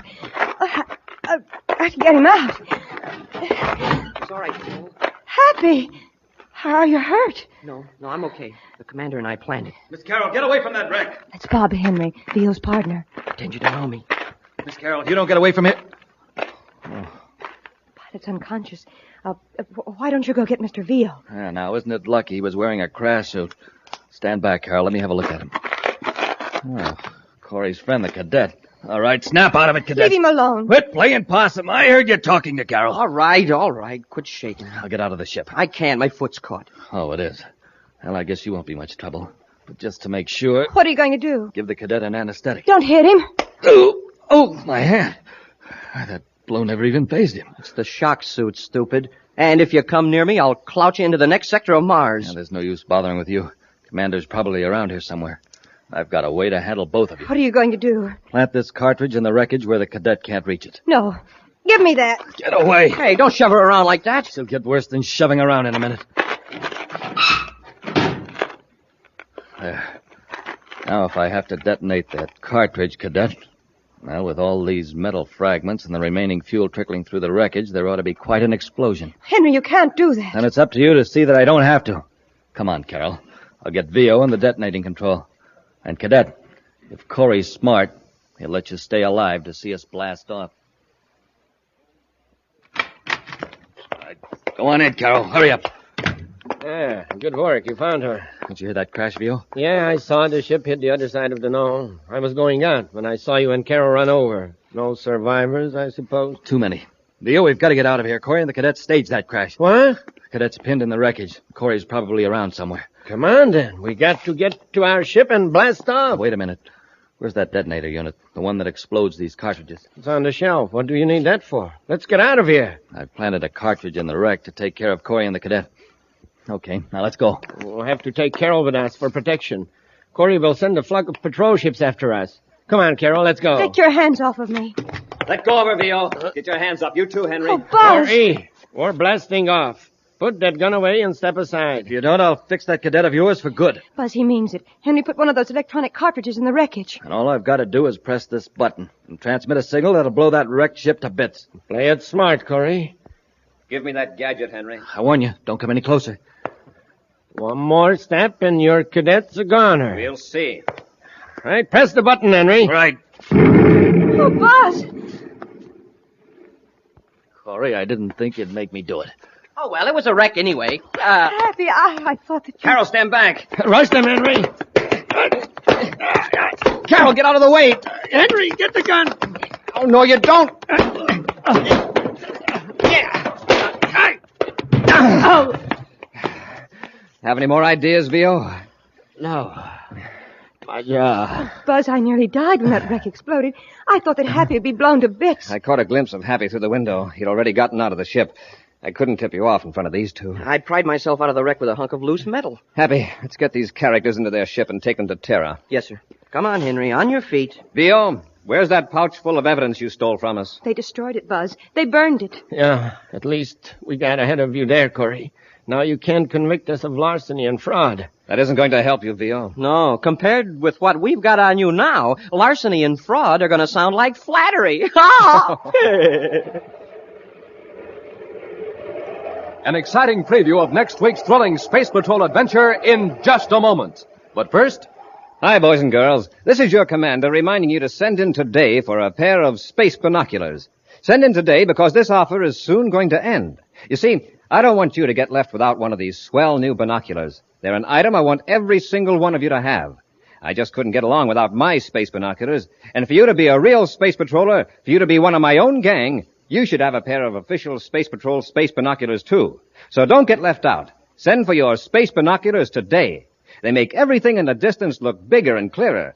You don't even have to hold them. You slip them over your head and a strong elastic band holds them snugly to your eyes. You can study birds in the trees, spot planes in the sky, read faraway signs, see who's coming up the block, and do all kinds of other things with them all year long.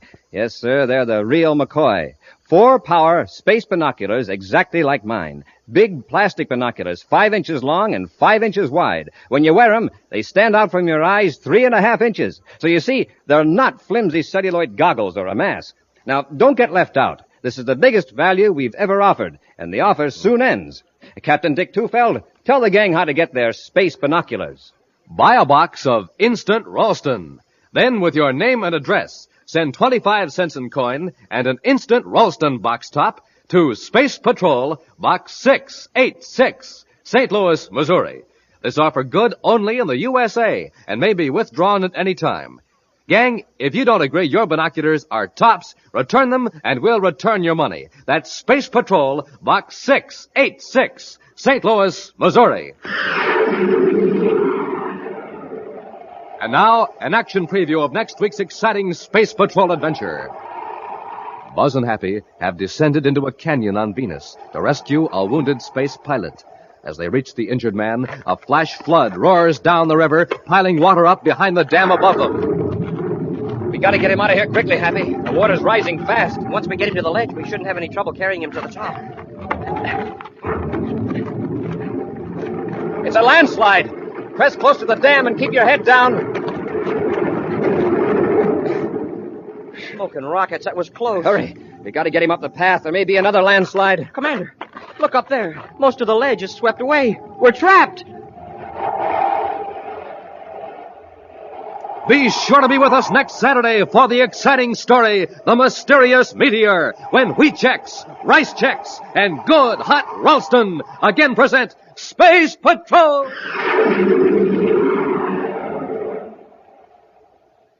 This is Commander Corry congratulating a great organization on its 43rd birthday, the Boy Scouts of America. You're an inspiration to youth, a part of America itself. Space Patrol salutes you, Boy Scouts of America.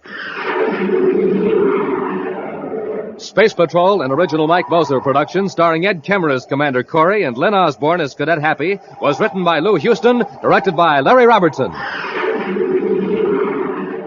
Other players were Ken Mayer, Virginia Hewitt, Bela Kovac, and Stephen Robertson. Dick Tufeld speaking. Now, don't forget to tune in next Saturday and every Saturday when Wheat Chex, Rice Chex, and Good Hot Ralston again present the new exciting Space Patrol! And be sure to see another exciting Space Patrol program on your local ABC TV station. Consult your paper for time and channel. Space Patrol comes to you transcribed from Hollywood. This is ABC Radio Network.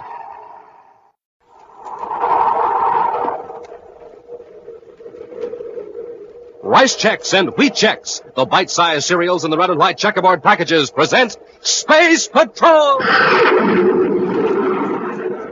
High adventure in the wild, vast reaches of space. Missions of daring in the name of interplanetary justice. Travel into the future with Buzz Corry, Commander-in-Chief of the Space Patrol! In today's transcribed adventure, Buzz and Happy are climbing a steep mountain on the planet Venus in pursuit of a criminal. We're on his trail all right, Commander. See? There's where he dug a foothold. Watch your step, Happy. It's a 2,000-foot drop if you slip. I think I'd better rest a minute, sir. I'm getting dizzy. Everything's getting dark. I noticed the same thing, but it's not dizziness. My head's perfectly clear. Hey, look at the sun. I can hardly see it. It must be an eclipse. Venus doesn't have a moon. There can't be an eclipse. Smoke of rockets. It's pitch dark. This is Vogan's work. He's got the blackout beam on us. If we try to move another inch in this darkness, we'll drop into the chasm. We'll return in just a moment with today's exciting Space Patrol adventure, The Serpent of Saturn.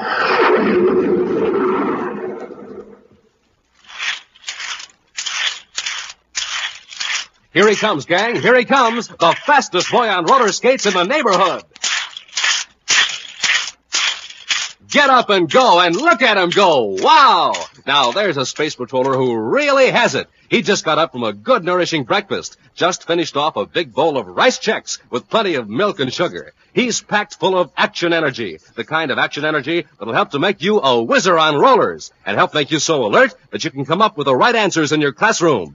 Yes, sir, Space Patrollers, you start off any day ready for action when you eat a whopping good breakfast with Rice Chex. Because Rice Chex is tops for get up and go. Tops for taste, too. A delicious triple toasted shredded rice treat that's good with milk or cream and super good with fruit. And tops for size because it's bite size. The just right size for easy eating. So, gang, try Rice Chex yourself. And try Wheat Chex, that wonderful, wonderful whole wheat cereal. Rich in energy, swell tasting, and bite size. So don't forget Chex, rice, or wheat. It's tops three ways. For taste, for size, for get up and go. Look for them in the red and white checkerboard packages with the picture of Commander Corry or Cadet Happy on the front and the neat free Space Patrol trading card inside. Rice Chex, Wheat Chex.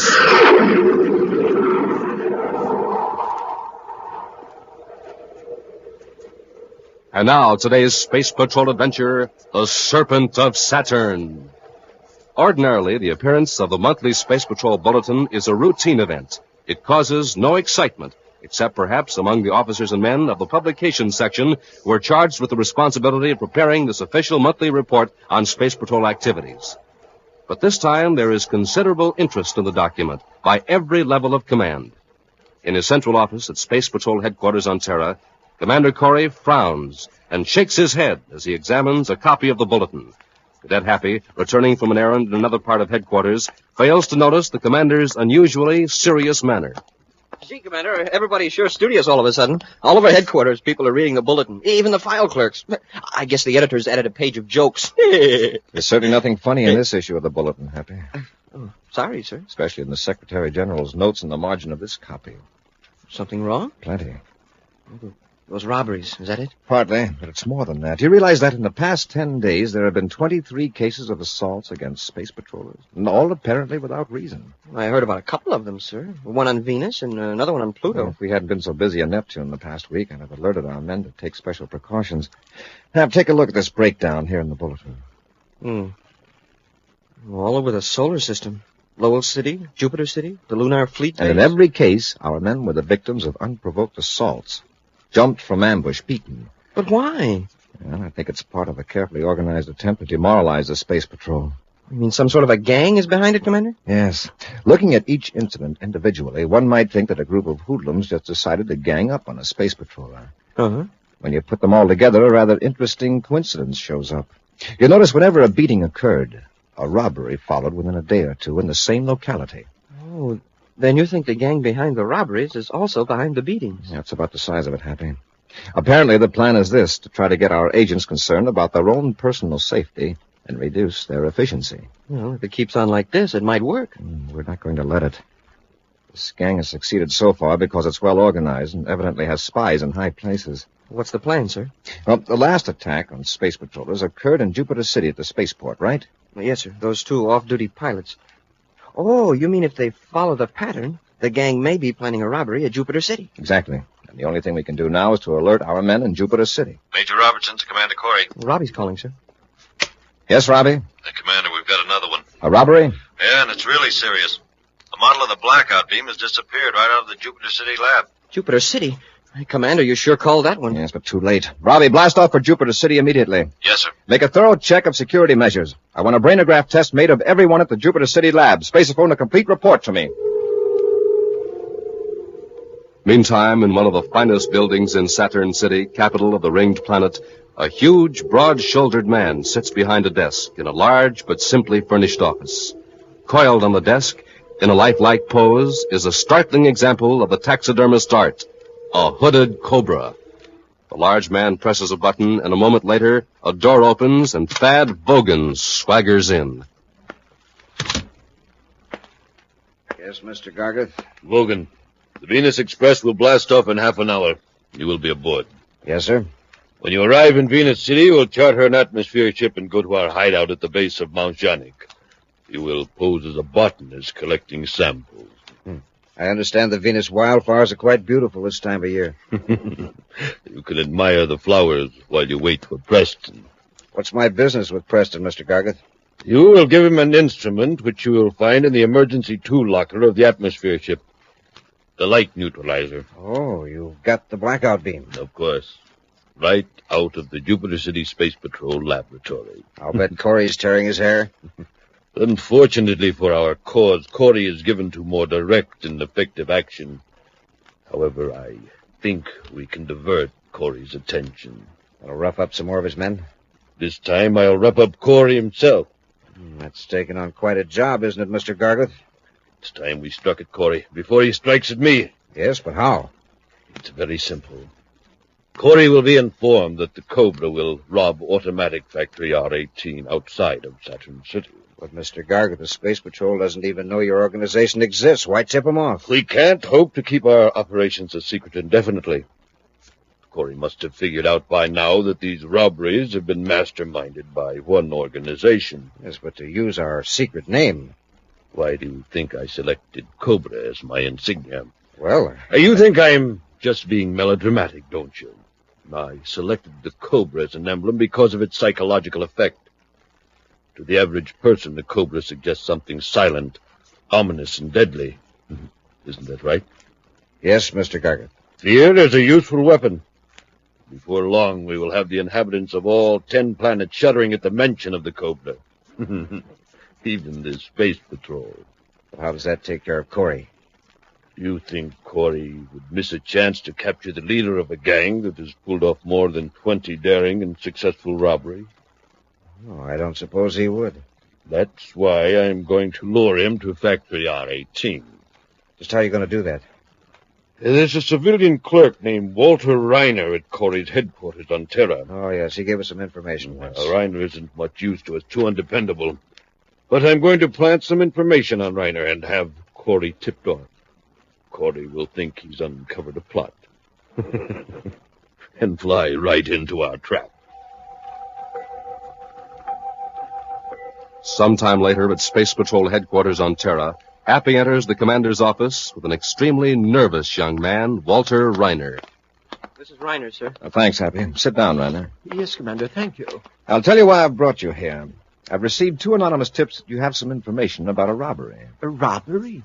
No, sir, that's not true. And somebody seems quite determined to get you into trouble. Can you think of anyone who would have reason to do this to you? Why, no, sir.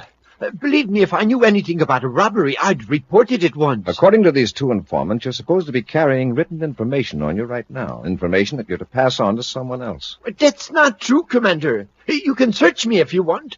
Here, I'll empty my pockets. You can examine everything. Here's my identification folder.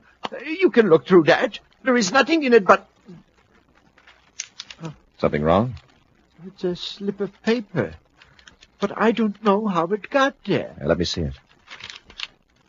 Plan 4 is now in effect. The Cobra will personally supervise the theft of radioactive strontium from automatic Factory R18, north of Saturn City, at 1800 hours Universal Star Time. Smoking rockets? I don't know anything about it. Honestly, Commander. I know it looks bad, but I swear I don't know anything about This it. Cobra that's mentioned here, does that mean anything to you? No, sir, not a thing. It's a horrible trick. All right, Reiner, all It's right. somebody's idea of a joke. I said it's all right, Reiner.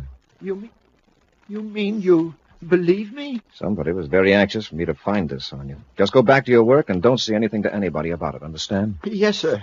Thank you, Commander. Thank you very much. Wow. Somebody sure must have it in for Reiner to play a trick like that. What Reiner watched, Happy. I'll assign a man to trail him and contact Saturn Space Patrol. I'm going to put a heavy guard on Factory R18. You mean that Reiner isn't on the level, and there really is going to be a robbery? I think someone's trying to lure me to the factory. As for Reiner, he may be an innocent dupe. We'll watch him for a while. Commander, he's coming back. Commander, I got to tell you something. Yes, Reiner, what is it? I didn't tell you the whole truth before. When you let me go, I was relieved. Then I got scared. I'm afraid of what they might do to me. What do you mean by they? The gang. The Cobra gang. And you did know about that note? No, sir. Well, who is this Cobra? I don't know. But he's got a powerful organization of criminals. They're behind all of those robberies. And you're a member of the gang? No, not exactly. I just sold him some information a few months ago about some security control procedure. Whom did you deal with? Was a man named Wogan. Thad Wogan. He's one of the higher-ups. Why are you telling all this now? Because I think they want to get me out of the way. They're afraid Double-cross them the way you did the Space Patrol? I'll make up for it. I know more about the gang than they think I do. I know their secret spaceophone frequencies. All right, Reiner. Start at the beginning and give me the whole story. Even after hours of careful questioning, Commander Corry is able to obtain only a few useful bits of information about the band of criminals. Then, with Reiner in custody, Buzz and Happy begin the tedious task of checking the gang's frequencies. Nothing on this band so far, sir. You suppose Reiner made a mistake in the frequencies? Well, what he told us checks with the brainograph test. Imagine a little rat selling security secrets. I'd sure like to know who's the head of this. Vogan calling Cobra. Hold it, Happy. Vogan to Cobra. You got something? Vogan to Cobra. Cobra here. Go ahead, Vogan. I'm set up at Martianic. Have you tried the neutralizer? Yeah, it works fine. We can put it to uses the Space Patrol never dreamed of. They've got the light neutralizer. All right. Preston will relieve you of the machine at about 1700 hours tomorrow. Just sit tight. Cobra out. Mount Jarnick. It's about 300 miles north of Venus City. Let's get to the ship, Happy. Vogan is going to be relieved of that light neutralizer sooner than he thinks. High above the cloud-draped peak of Mount Janik, the Terra 5 circles slowly. then, using repel array, begins to descend as Buzz and Happy scan the terrain by sensitive viewscopes. In a small building at the base of the mountain, Thad Vogan clicks on a spaceophone. Cobra calling Vogan. Come in, Vogan. Vogan here, go ahead. Something's gone wrong. Don't wait for Preston. Take the light neutralizer and get out of there. What's the matter? Corry didn't fall for that robbery. He's arrested Reiner, and the little sap knows more about our organization than you thought he did. He doesn't know a thing about it. Nothing that could hurt us anyway. Look, Vogan, do what I tell you.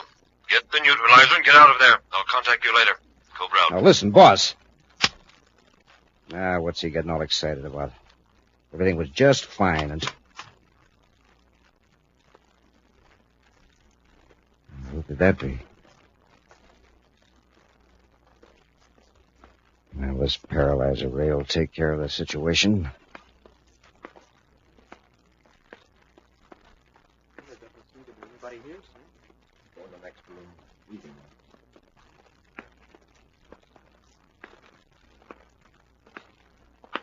All right, drop that gun. Sure, Space Patroller. Like this. Get him, Happy.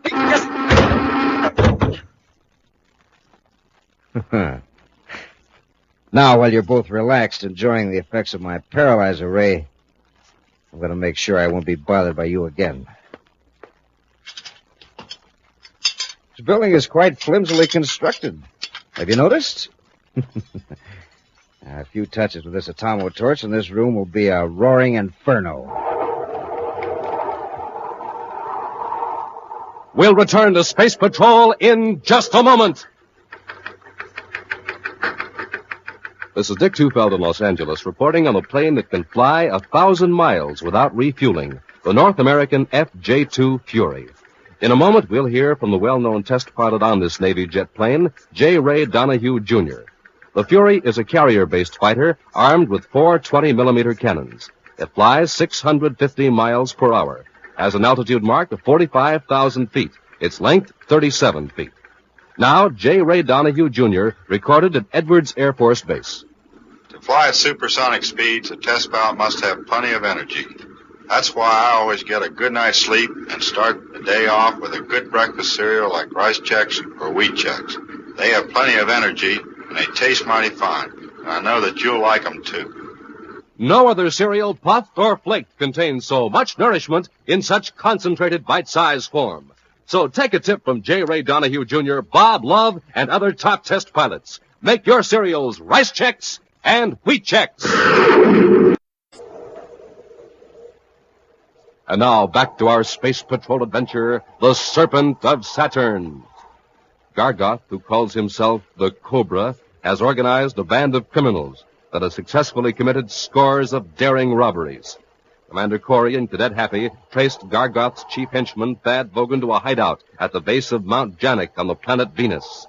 When Buzz and Happy entered the small building, Vogan rendered the space patrollers helpless with a paralyzer ray. Then, to prevent pursuit, he set fire to the building. Now, as the flames roar about them, Buzz and Happy struggle against the effects of the paralyzer ray.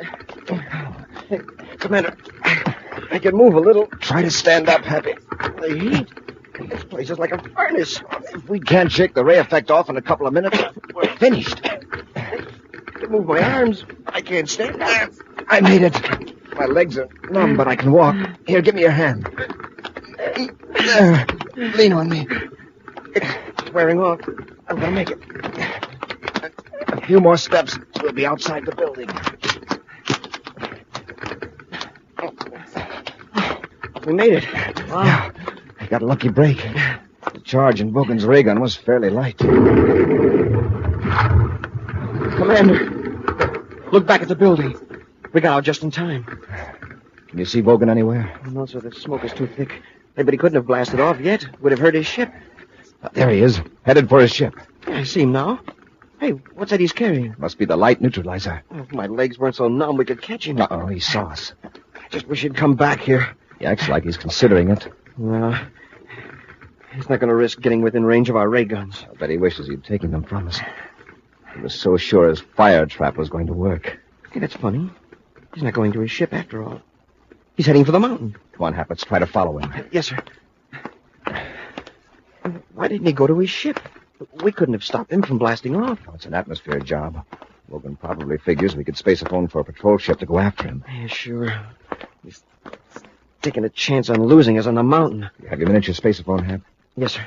Report to Venus City headquarters and keep on after Vogan. With Buzz and Happy doggedly following him, Thad Vogan climbs higher and higher up the steep face of Mount Janik. At first, he outdistances them. But as the minutes go by, the effects of the paralyzer ray wear off, and Buzz and Happy start gaining on Vogan. Vogan's sure hanging onto that light neutralizer. If you'd throw it away, he'd be able to climb a lot faster. He won't drop it till he has to. I hope he hangs on to it. After the way we're risking our necks to get it back. I'll say this for Vogan. He climbs like a mountain goat. I'll say.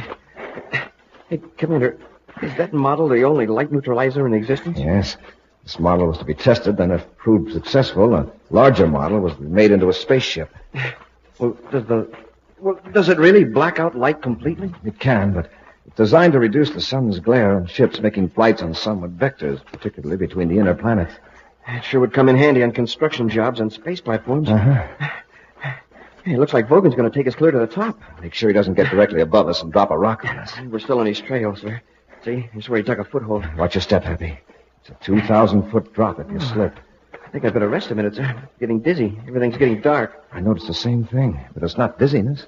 My head's perfectly clear. Hey, look at the sun. I can hardly see it. Hey, there must be an eclipse.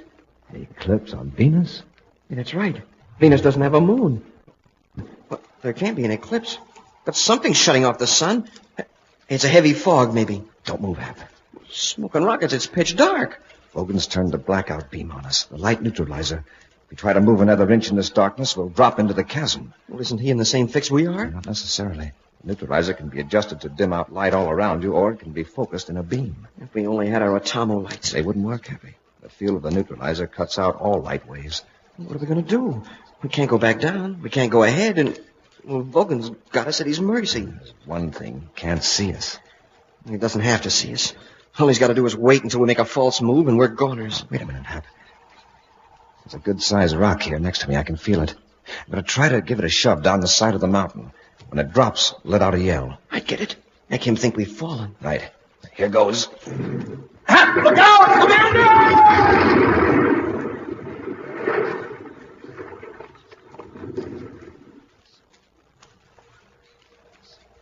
How was that? Very realistic. For a minute, I was afraid you did fall. Press close to the cliff and keep very still. Hey, he turned off the neutralizer. I can see. He'll probably wait to be sure we're gone. I hope he doesn't come back down here to investigate. Vogan to Cobra. Vogan to Cobra. Listen, he's got a miniature spaceophone. Turn your volume up, Hap. Vogan to Cobra. Cobra here. Where are you? Halfway to the top of Mount Janik. Corry and his cadet were after me. They're on Venus? Take it easy, Mr. Gargan. It's all right. Corry and that cadet won't bother us anymore. I took good care of them. Good. How? I turned on the light neutralizer. They couldn't see in the blackout beam and fell off the ledge. Nice work, Vogan. Yeah, but I'm still on the mountain, and I don't like it. I'll come and get you. Think I want to wait up here while you come all the way from Saturn? I'm not on Saturn. I'm in a spaceship not very far from Venus. Well, that's better. Get her as soon as you can. Corry may have notified the Space Patrol before he fell. All right, you get to the top of the peak. Everything looks clear. I'll land and pick you up.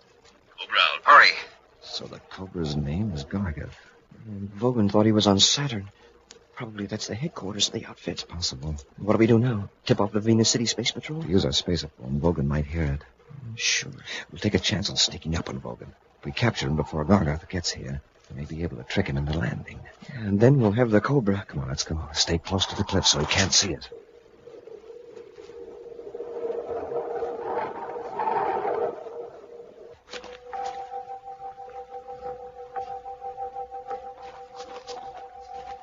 Slowly and cautiously, Buzz and Happy resume their climb up the steep mountainside. Occasionally, they get a glimpse of Vogan far above them. Then they press close to the cliff and wait. We've had one good break. Vogan doesn't ever look down. He's probably afraid he'll get dizzy. And the going's not so steep now, sir. We're getting near the top. I'm thankful for this growth of brush at the summit. It'll help us hide from Vogan. Hope we can get him before the Cobra shows up. Drop, Happy. Hit the dirt. Did he see us? I guess not. He's going on. But he started to look down this way. We'd better wait a few minutes. At last, Vogan reaches the summit of Mount Janik. Wearily, he lays down the light analyzer, then sits on a rock to rest. Silently, Buzz and Happy creep closer. Careful, Happy. Don't let him hear us. There's not much cover from here on. Do we rush him? Let's try to get a few yards closer. If he has a chance to use that blackout beam, we could never find him. Yeah. Oh, gee. Get the neutralizer, Hap. I'll handle Vogan. Corry! I'll take that gun, Vogan! All right, Vogan. Had enough? Yeah. Happy, got the neutralizer? Yes, sir. Hey, Commander, it's a spaceship. It's probably Vogan's pal. Better all get out of sight before he gets close enough to see us. Come on, Vogan. Get over there by that brush. You stand out where you can be seen. We'll be in the brush right behind you. Yeah, sure. I'm coming. Cobra to Vogan. Cobra to Vogan. Answer him, Vogan. But don't try to warn him. Okay. Vogan to Cobra. Go ahead. There aren't any ships in the vicinity. I'm coming in to pick you up. All right, come ahead. Corry's here. Watch out. Give me that spacerphone. Corry, you told me Corry was dead. I was very much alive, Gargath. Or Cobra, wherever you are. Now make it easy on yourself and land, or I'll have every patrol ship in the Venus sector after you. You'd better talk fast, then, because I'm going to blast you off that mountain with a space torpedo. No, boss. Please don't. You've made a stupid blunder, Vogan, but I assure you that the rocket is meant only for Corry. If you get it, well, it's an unfortunate accident. Space torpedoes? We don't stand a chance. We've got to hide. We've got to hide. Happy, sure your spacephone's turned off? It is, sir. Good. Let's have a look at that light neutralizer. That's not going to save us, not from torpedoes. See, this setting ought to be about right for our purpose.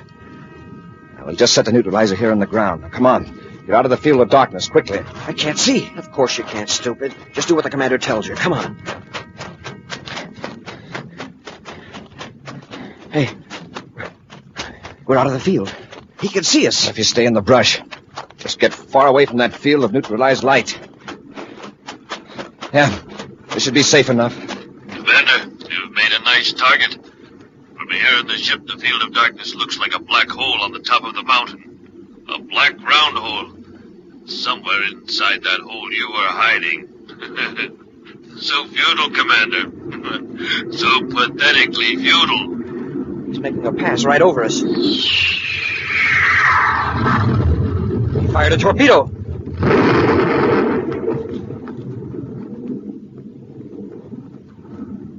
Smoke and rockets. The field of darkness is gone. And when you look at that hole, what a blast. Well, there goes a perfectly good light neutralizer, blown to bits. Yeah. And also, there goes the Cobra. He figures he finished us.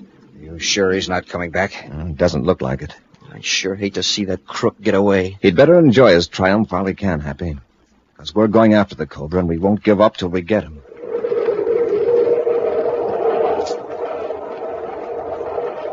An action preview of next week's exciting Space Patrol adventure in just a moment. Hi, Space Patrollers. This is Captain Tufel. And Cadet Happy. I'm reporting to you on Rice Chex. And I'm reporting to you on Wheat Chex. Rice Chex, triple toasted shredded rice biscuits. The taste mighty good. Tops for taste. That's Rice Chex. Wheat Chex. Boy, they've got a swell whole wheat flavor that just can't be beat. Tops for taste. That's Wheat Chex, too. And Rice Chex are made in that modern, bite-sized design for easy eating. Tops for size. That's Rice Chex. Wheat Chex are bite-sized for super easy eating. Tops for size, too. And, gang, after a good, nourishing breakfast with Chex, rice, or wheat, you'll see they're tops for get up and go. Real Space Patrol get up and go, like the Commander has. Chex, a good word to remember at breakfast time or any time, because they're tops 3 ways. For taste, size, and get up and go. Look for the red and white checkerboard packages with the picture of the Commander or the swell picture of me on the outside. Yes, and the terrific Space Patrol trading card on the inside. Rice Chex. Wheat Chex.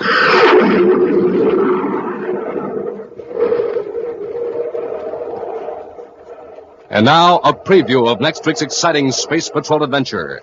Buzz and Happy are exploring the system of unused water mains under Jupiter City, searching for a hidden laboratory operated by the Cobra Gang. After trudging nearly a mile in a crouched position, Happy moans. Oh, my aching back. I sure wish this pipe was 6 inches bigger. From the chart, the lab should be just a few hundred yards ahead. Commander, there's air blowing through the main. Yes, it's getting stronger every second. This is like being in a wind tunnel. What's causing it? The air's being forced to the main by the water behind it. Water? What water? From the reserve tank. Gargot knows we're down here, and he's trying to drown us. Be sure to join us next week for the thrilling story, The Gems of Jupiter, when Rice Checks and Wheat Checks again present Space Patrol! Space Patrol, created by Mike Moser, starring Ed Kemmer as Commander Corry and Len Osborne as Cadet Happy, was written by Lou Houston, produced and directed by Larry Robertson, executive producer Mike Deverett. Other players were Ken Mayer, Norman Jolly, and Bela Kovach. Dick Tufeld speaking. Now, don't forget to tune in next Saturday and every Saturday when Rice Checks and Wheat Checks again present Space Patrol! Be sure to see another exciting Space Patrol program on your local ABC television station. Consult your local paper for time and channel. This program is broadcast for Armed Forces overseas through the worldwide facilities of the Armed Forces Radio Service. Space Patrol came to you transcribed from Hollywood. This is ABC Radio Network.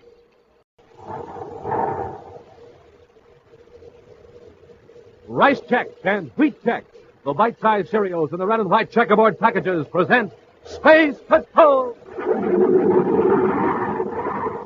High adventure in the wild, vast reaches of space. Missions of daring in the name of interplanetary justice. Travel into the future with Buzz Corry, Commander-in-Chief of the Space Patrol! In today's transcribed Space Patrol adventure, Buzz and Happy are trying to get out of a huge castle on the planet Venus where Polydor is holding them prisoner. The two Space Patrollers are struggling to open a heavy door. Oh, it's locked. But in a castle this size, there must be more doors. Chances are Polydor has them all locked. Yeah, by electronic control. Hey, Commander, something smells strange. I noticed it, too. No, my eyes are burning. We've got to find Polydor and take our chances. He's flooding the castle with poison gas. We'll return in just a moment with today's exciting Space Patrol adventure, The Robot of Kenna.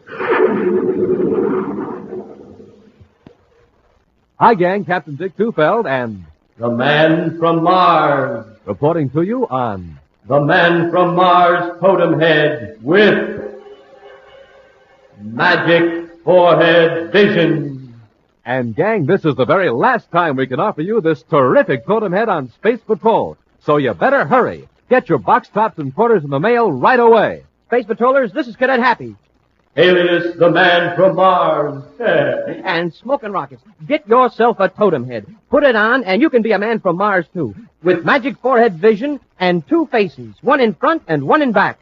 Play neat tricks on your pals with magic forehead vision. You can see them, they can't see you. Works like a pair of X-ray eyes. With those two faces, you're coming and going both at the same time. And jumpin' Jupiter, the totem head is more than 12 inches high in real Martian colors. Red and yellow, green and black. Fantastic ears, nose, teeth, and a swell pointed head. But remember, this is the last time we can offer it. So send for yours today. Cadet Happy. The Man from Mars. Is right, Space Patrollers. So for every totem head, send a Rice Checks or Wheat Checks box top, together with your name and address, to Space Patrol, Box 686, St. Louis, Missouri. And don't forget your 25 cents. That's Space Patrol, Box 686, St. Louis, Missouri.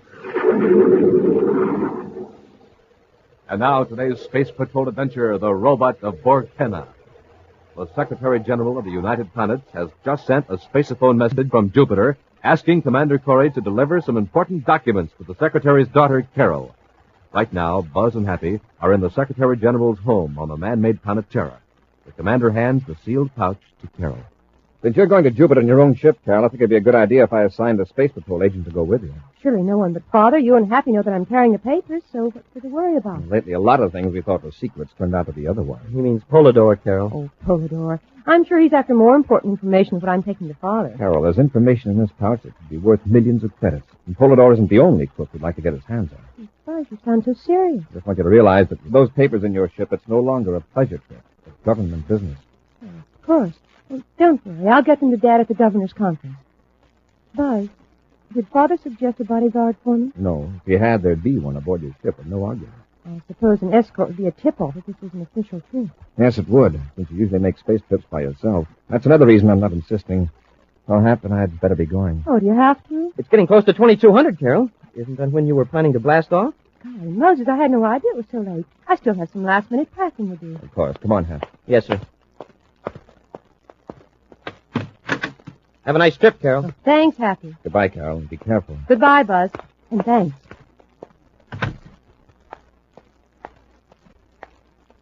Just a minute. Did I startle you, Miss Carlyle? What are you doing here? Was that any way to talk to a Space Patrol lieutenant? You're not a Space Patrol lieutenant. All right, so I stole the uniform. I look like a lieutenant. Well, Lieutenant, I'll just get Commander Corry. Stay right where you are. If you try to scream, I'll use this ray gun. Who are you? What do you want? Why, I'm your escort. I'm going to get aboard your ship with you at the spaceport. You must be out of your mind. All I have to do is... You were about to say that all you have to do is signal the guards and they'd grab you. Isn't that right? I advise you not to try it, Miss Carlyle. If anything happens to me, I have friends on Jupiter, where your father is. You wouldn't dare harm my father. Come, Jethro, you're wasting time. What was that? One of my friends. He's on another planet, but he can see and hear us perfectly. Holiday. Yes. Jethro, take the girl into the document, and hurry. Where's the voice coming from? From a small device called a detector scope. When your father had this room redecorated last week, one of the workmen installed it. In all this time... I've heard many interesting conversations, Miss Carlyle. Your father has such important guests. Come, Miss Carlyle. If we're noticed at the spaceport, it'll merely appear that a Space Patrol officer is escorting the Secretary General's daughter to Jupiter. Elsewhere, in the Coronine Mountains of Venus, hundreds of miles from the nearest city, stands the castle of Kenna. It was built during the 25th century by a wealthy space merchant as a showplace to entertain his friends in interplanetary commerce and society. Now, 5 centuries later, it is a deserted, crumbling ruin. It is here that Jedro has brought Carol. Here she is, Polidor. Welcome to Borcana Castle, Miss Carlyle. Jedro, did you have any trouble? No, but I'd better camouflage Carol's spaceship. Yes, and later you can move it into the hangar under the mountain. Miss Carlyle, do you know who I am? You're a criminal who calls himself Polidor. Yes, and you are one of the few people in the universe who have met me face to face as Polidor. As Commander Corry now knows, I'm Rudolph Janet, retired research chemist and amateur astronomer. I'm not the least interested or impressed. Aren't you curious why you were brought here? No. Of course you are. By bringing you here with the documents, I have a powerful control over Commander Corry. What do you mean? Isn't it obvious? To ensure your safety, Corry won't be quite as reckless in his efforts to capture me. Then you're going to let him know you abducted me. No, I'm going to lead Corry into a trap. Jedro. Yes, Polidor. Take Miss Carlyle's identification bracelet. See that it's delivered to Corry at the Terra headquarters according to plan. Right. And now, Miss Carlyle, after I lock you in your room, I'll set the stage for Corry's downfall. Hours later, in the central office at Space Patrol headquarters on Terra, a very worried Commander Corry talks on the intercom to a security captain. He's now 4 hours overdue at Jupiter City. All private and commercial ships have been alerted, sir, just as you ordered. So far, report negative. I talked to the space control operator who checked her out through the airlocks last night. Her ship blasted off on schedule. Yes, I know. I talked to the gate patrolman who saw Carol get aboard with her bodyguard. Commander, here's... Just a minute, Happy. Captain, what did you say about a bodyguard? I said I checked with the gate patrol at the spaceport. I found a man who saw Carol board her ship with his space patrol lieutenant. Carol was going alone. I didn't assign an escort. What? Captain, get hold of the gate guard. Get a description of that lieutenant and check with personnel and operations. Alert the officer locator section. Yes, sir. Corry out. Captain, did you hear that? Yes, sir. That was one of our officers with Carol. He'll have signed out with space operations. Unless he's gone OPWL. We hadn't had an off-planet without lead case in 5 years. I think a lieutenant was a phony. A checkup will prove it. Oh, sir, this package is for you. A private messenger brought it. I'll look at it later. Who's it from? It doesn't say. It's marked urgent, personal, and official business. Open that happen. I'm getting out a special search plan on Carol. Yes, sir. Look and rockets, Commander, look. A girl's bracelet. Let me see that. It's Carol's. Yes, sir. The identification bracelet her father gave her for her birthday. Let's see that piece of paper. Yes, sir. I have information that will help you locate Carol Carlyle. Through a set of circumstances, I was able to obtain this bracelet without the knowledge of her actual abductors. This puts me in a dangerous position. Still, I feel it my duty to cooperate with the Space Patrol. Wow, does that sound phony? There's more. If you, Commander, will land on Jupiter Moon number 6 at exactly 1900 hours Universal Star Time, I'll give you what facts I have. I regret being forced to use this indirect method, but to contact you openly would cost me my life.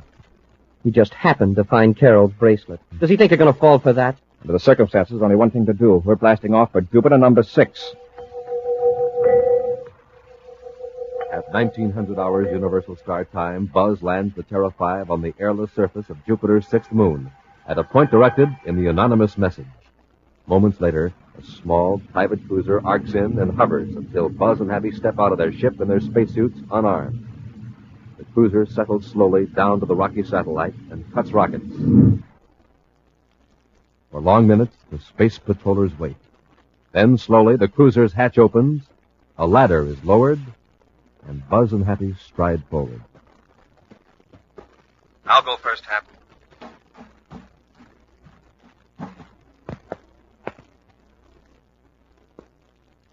Commander Corry and Cadet Happy are aboard. Show yourself. Proceed forward. Come on, Happy. It sure is dark. What do they light this ship with? Fireflies? That's close enough, gentlemen. Stand right there. Where is Carol Carlisle? There are certain preliminaries, Commander. Let's get to them. Close that hatch so we can open these space pieces and talk man to man. Our conversation can best be carried on as we are, in our spacesuits. You've got us at a disadvantage. You can see us, but we can't see you. Your note said you weren't connected with whoever abducted Carol Carlisle. That is correct. I am not. Then why are you wearing that one-way vision face piece? Yeah, and why the dim lights? Yes, for an innocent man, you're taking a lot of precaution. Please, if you'll listen, you'll understand. May not approve, but you will understand. I do know the men who are holding Miss Carlisle. Yes, and you're afraid of reprisals. You're scared. Now what? I want to ask a favor. In exchange for certain information. Keep talking. I have here on this small duty desk a bundle of currency. 200,000 credits. I want you to deposit it in the Terra Bank to the account of D.J. Whitney. Then if I promise to deposit the money, you'll tell me where to find Miss Carlisle? Yes. Now will you deposit the money? Uh-huh. If you can prove that Carol is safe. That's easy. Spacephone has been on since you came aboard. Hold the door. Put the girl on. Hold the door. We might have known it. Carol, this is Buzz. Can you hear me? Yes, Buzz. Watch what you say, all of you. Are you all right? Have they harmed you? No, I'm all right. Sounds like Carol. Buzz, it's a trap. They're going to frame you. Listen. That's enough of that. Fullerdore's got Carol, but we've got you. Is that so? Commander, he closed the hatch. Open it. We're taking you to our ship. You are? Jump him, Happy. I've got him. Oh! That takes care of the cadet. Now, Commander, you're next. I'm going to open that face piece of yours and give you That's your match this time, didn't you, Corry? I'll just pick you up, slam you against the bulkhead. Just like babies. Now I'll haul you boys back aft and blast off for Venus. We'll return to Space Patrol in just a moment. Totem poles, and more totem poles. Tall ones, small ones, middle-sized ones. In every Space Patroller's backyard, they're going up. All of them made out of those super scary, super spooky man-from-Mars totem heads, stacked one on top of the other. Say, gang, how about yours? Have you started building your totem pole yet? Well, if not, you'd better hurry, because today is positively the last time we can offer you on Space Patrol the terrific Man-from-Mars totem head. Yes, sir, today is the last day I can tell you about the fantastic fun you can have with the Man-from-Mars totem head. And Magic Forehead Vision. That's the special secret vision plate on each totem head. When you wear it, you can see out, but nobody can see in. Colored red, yellow, green, and black, the Man-from-Mars totem head is more than 12 inches high, with a face in front and a face in back. 2 pointed ears, 4 weird eyes, a beak-like nose, and fang-like teeth. Get 1 or 2, wear them one on top of the other, fool your friends, and scare your pals. And remember, you can see them, but they can't see you with Magic Forehead Vision. So get lots of totem heads. Stack them one on top of the other, and you have an honest-to-goodness totem pole to guard the door to your room or the gate to your backyard. But send for them right away, because today is the last time we can offer you the Man-from-Mars totem head. So for every one you want, send a Rice Chex or Wheat Chex box top together with your name and address and 25 cents in coin, to Space Patrol, Box 686, St. Louis, Missouri. Don't forget your 25 cents. That's Space Patrol, Box 686, St. Louis, Missouri. This offer good only in the USA and may be withdrawn at any time.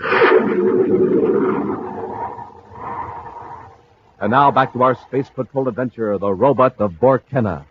Harold Carlyle has mysteriously disappeared on a space flight to Jupiter. Following instructions in an anonymous note delivered to Space Patrol headquarters on Terra, Buzz and Happy blasted off to Jupiter's sixth moon. Meeting the informer, a man whose identity was completely hidden by his spacesuit, Buzz learned that Carol is being held captive by the super criminal Polydor. Carol's spaceophone warning that they were in a trap caused the Space Patrollers to attack their treacherous informer. Amazingly, Buzz and Happy were overpowered, apparently with ridiculous ease by their adversary. Right now, they've regained consciousness in a dimly lit room. Commander, are you okay? I'm still groggy from that slamming around. Lucky we had our spacesuits on. We'd have plenty of broken bones. Hey, we're not in our spacesuits now. No, we're not in that cruiser anymore. Stone floors, stone walls, we're on land. But what land? The immediate problem is to get out of here. Yeah. I don't know who that guy was, but he could be the wrestling champ of the solar system. He handled both of us like we were a couple of kittens. And that's what'll trap him eventually. He took the trouble to hide his face, yet he displays the one characteristic that will set him off anywhere in the universe, his incredible strength. Yeah, but suppose he's smart and doesn't play Samson again. Half a man who could resist every temptation to show off just isn't human. Just isn't human. Sir, somebody's coming. Oh, so you two finally came out of it, huh? Don't try anything. Get him. A gun in one hand and a toolbox in the other. Must be hunting for work. Well, that's it. Have your fun while you can. Hey, Commander, this is the fellow that was on that cruiser. I recognize his voice. You're very clever. Come on, let's go, both of you. Where? Polydor wants to talk to you. Here, Cadet, you lug this tool case. Me? I don't know whether I can. If it gives you trouble, well, I'll try it. It's not so heavy. Out the door. You first, Cadet. Now, Corry. Now what? Drop that gun! I'll get it, Commander. Met your match this time, didn't you? Smoking rockets, Commander. You took care of him easy. But in his ship, he tossed us around like nothing. I could tell he wasn't superhuman the way he carried that toolbox. Say, maybe it was the spacesuit that gave him extra power. A spacesuit with muscles. This man wasn't in that spacesuit. But, sir, his voice. It's the same as on the ship.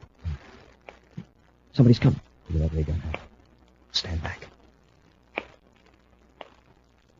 Commander, look. A robot. Shut the door. Try to keep it out.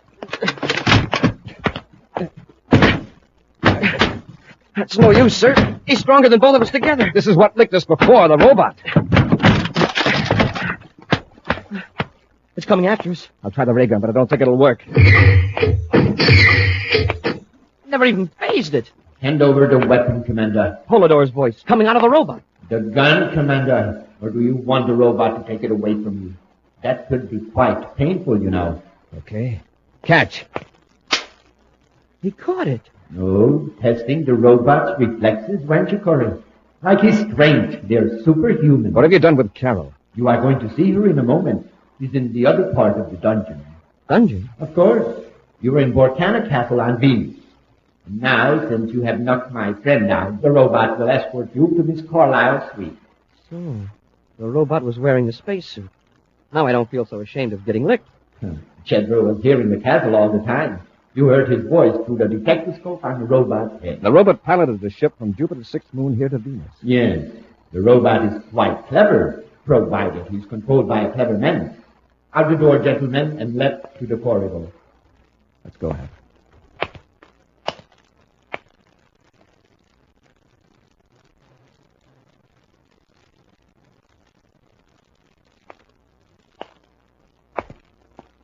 Unbolt the door, Corry, and go in. Hi, Catherine. It's my fault you're here. Take it easy, Carol. Polydor didn't get rough with you, did he? No, I'm all right, but I shouldn't have warned you. Forget it. Happy and I would have tackled this robot anyway. Sure. Such an ugly, horrible thing. Yeah, it looks better in a spacesuit. The robot is designed for utility, not for beauty. It's Polydor's voice. Yeah. I'm getting used to hearing his voice boom out of walls, spaceships, and now this animated ash can. Gus here. Gus. The robot. If he's going to be around, he ought to have a name of his own. Gus the robot. Somehow it fits his personality. It's time we got down to business, Corry. Fine, but let's talk man to man, not through this mechanical monstrosity. Yeah, and this dungeon is cold and damp and reeks of paint. It's giving me a headache. Fine place to put the Secretary General's daughter in a room full of paint cans. If you cooperate, you won't be here long. The paint, incidentally, is to be used on my spaceship. I find it necessary to change markings and identification numbers. Don't you know that's illegal? We're wasting time. Between the three of you, I should learn some interesting facts about the Space Patrol and government plans. You're still wasting your time. Remember the robot. He can be very persuasive. Corry, we'll start with the Space Patrol code system. Come, I'm waiting. Well, this is going to take some time. I think I'll pull up a can of paint and sit down. Oops. The lid's loose on this one. Let me see that. Sure. Here, Commander. Corry, what are you going to do with that can of paint? Black paint, not too thick, not too thin. Stand back, Carol, away from Gus. Paint isn't going to stop this robot. No, but it'll slow him down. Wow. All over Gus's head and down his front. I can't see. Confound you, Corry. Now, I'll put the empty can over his head for good measure. Oh, look out, Buzz. Don't let him grab you. Cap, the robot dropped the ray gun. Get it. Let's get out of here. Yes, sir. Get for this, Corry. Come on, Carol. Cap, pull that door shut and throw the bolt. That was close. I can still hear Gus stamping around in there with a can on his head. That was a great idea, Commander. Before that robot will be any more use, pull it over. We'll have to get the can off its head and wipe the paint off the detector scope. Poor Gus, just like a blind Samson. Poor Gus, my eye. He's a walking pile driver. Carol, do you know how to get out of this castle? They brought me down that stairway over there. Come on.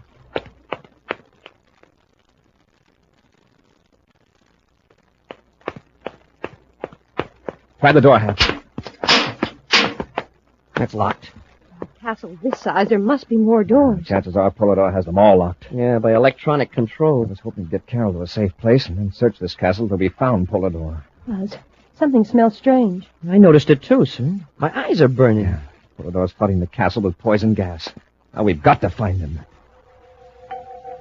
Buzz, Carol, and Happy rush through the bleak corridors of the huge castle. They try door after door. All are locked. And each moment the toxic vapor becomes more and more unbearable, burning their lungs, making them gasp for breath. Right now, they're painfully groping their way down a dimly lit corridor near a winding stairway. Even if we do run into Polidor, how are we going to handle him? I can hardly see. He'll be in the same fix we are. Probably shut himself up in an airtight room waiting for the gas to finish us. The coward. He knows we've got a gun now, so now he won't... Happy, listen. Somebody's up the stairs. Must be the central stairway of the castle. Goes up to the tower and down to the dungeon. Say, if we go up, we can get away from this gas. Look up there. About 4 flights. There are 2 of them. They're wearing spacesuits. Polidor and Jedro. So that's how they're avoiding the gas. Door up there leading outside. Yeah, I saw a shaft of light. If they don't lock it, we can follow them and get out of here. Look, something's wrong with one of them. Hey, look how he's staggering around. Maybe there's a leak in his spacesuit. Hey, that means that... Look, he's falling over the railing. The other one isn't even helping him. Stand back. He's going to drop down the stairs.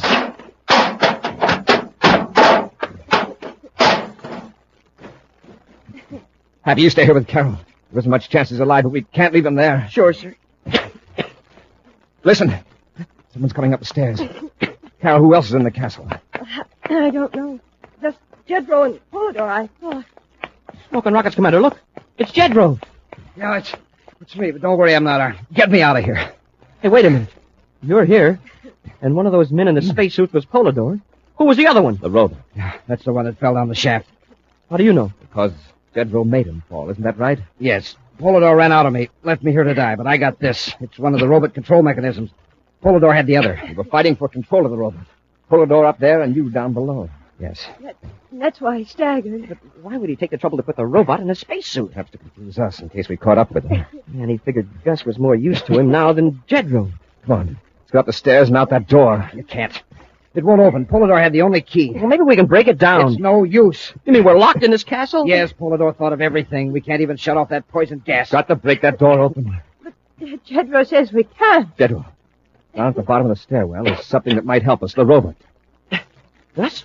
He must be smashed into 1,000 pieces. Try that control, Jedro. Hurry. Okay, I'll cut it on.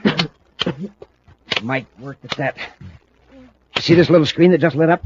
Yeah, It's the robot's shadow. Now, let's see if he'll move. Oh, his arms are moving. See if you can get him on his feet. Hurry, we can't hold out much longer. Hey, it works. Gus is walking. Once I get him started, you'll follow the railing right up the stairs. Come on. We're going up to the door and wait for...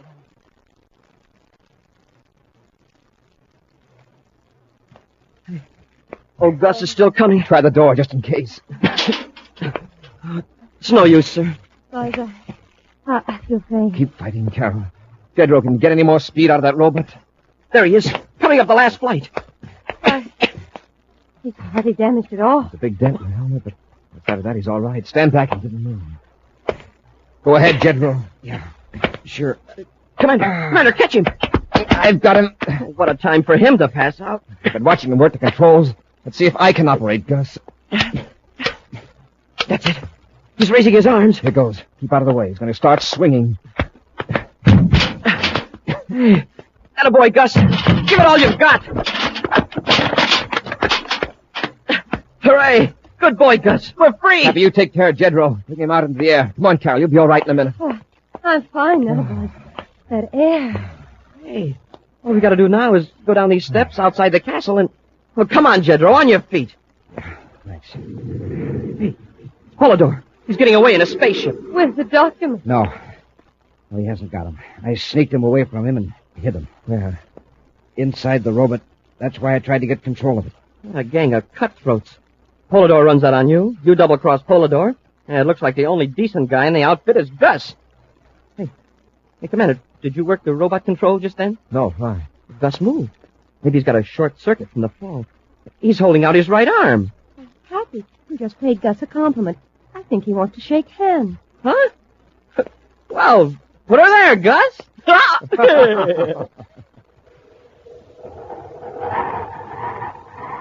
A preview of next week's exciting Space Patrol adventure in just a moment. The last of the spook from outer space. The last of the walking, talking totem pole. Yes, Space Patrollers, this is the very last time I can tell you about the fun you can have with the Man from Mars Totem Head with magic forehead vision. Wear one and you're the spook from outer space. The Totem Head is 12 inches high from head to shoulders. And with magic forehead vision, you can see out, but nobody sees in. Wear two and you're the walking, talking totem pole. You really look just like an honest-to-goodness totem pole, too, because each Man from Mars totem head comes in honest-to-goodness totem colors. Red, yellow, green, and black, with honest-to-goodness looking totem ears, nose, eyes, and teeth. And man, oh man, just wait until you get yours. But you better not wait, because you've got to send for yours right away, because this is the last time I can offer you the Man from Mars totem head with magic forehead vision.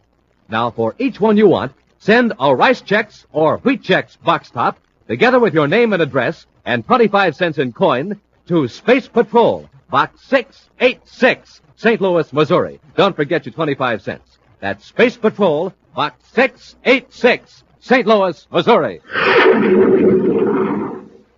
And now, a preview of next week's exciting Space Patrol adventure. Buzz and Happy, dressed as prospectors, are tramping across the great Martian desert toward Polidor's hideout. Getting closer.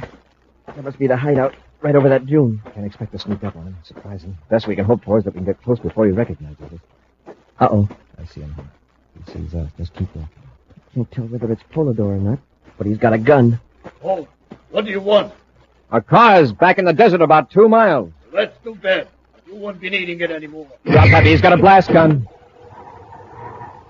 Be sure to join us next week for the thrilling story, Trial by Terror, when Rice Chex and Wheat Chex again present Space Patrol!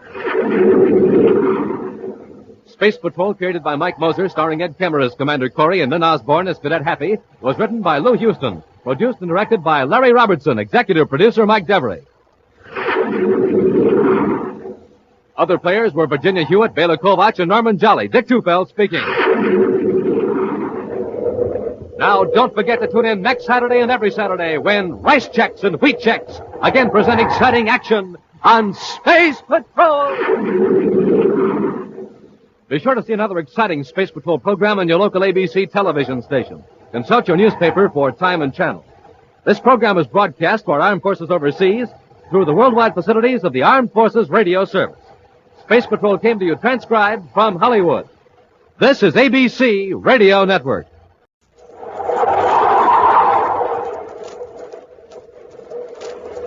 Instant Ralston and regular Ralston, the hot whole wheat cereals in the red and white checkerboard packages present Space Patrol!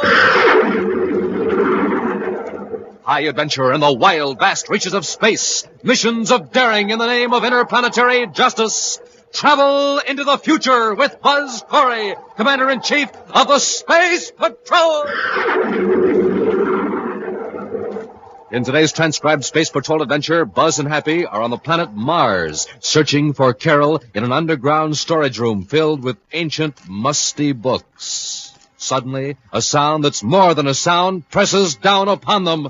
Commander, my head hurts. So does mine. I can hardly stand it. What's causing it, sir? Ultrasonic vibrations. Yeah, but where are they coming from? From the resonator up near the ceiling. The vibrations kill insects that attack the old documents. What'll it do to us? If we can't shut off that resonator, we'll meet the same fate as the insects. We'll return in just a moment with today's exciting Space Patrol adventure, The Martian Masquerade.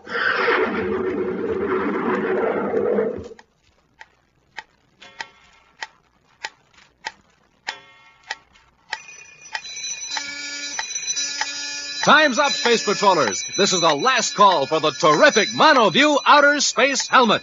Yes, this is the last week we can tell you how to get one. So fire rockets and get going, because I don't want any of you to miss out on the fun you can have with an outer space helmet. Now, just think, you can go off on imaginary trips anywhere in the universe through the eyes of that one-way eye plate. You can see everything clearly, but strange and different. A real spaceman's eye view. And with your helmet on, you'll look like an honest-to-goodness spaceman, too. It's a foot high. It slips over your head, rests on your shoulders, covers up your entire head. And that one-way eye plate is like magic. It lets you see out, but nobody can see in. Nobody can tell who you are. And what's more, it's got real-looking oxygen tanks, breathing tubes, and a crackling red and black lightning flash hood printed right on. Yes, sir, it's just what the spaceman ordered. Now remember, this is the last time we can make this offer. So better swing into action right away. Buy a box of good hot Ralston.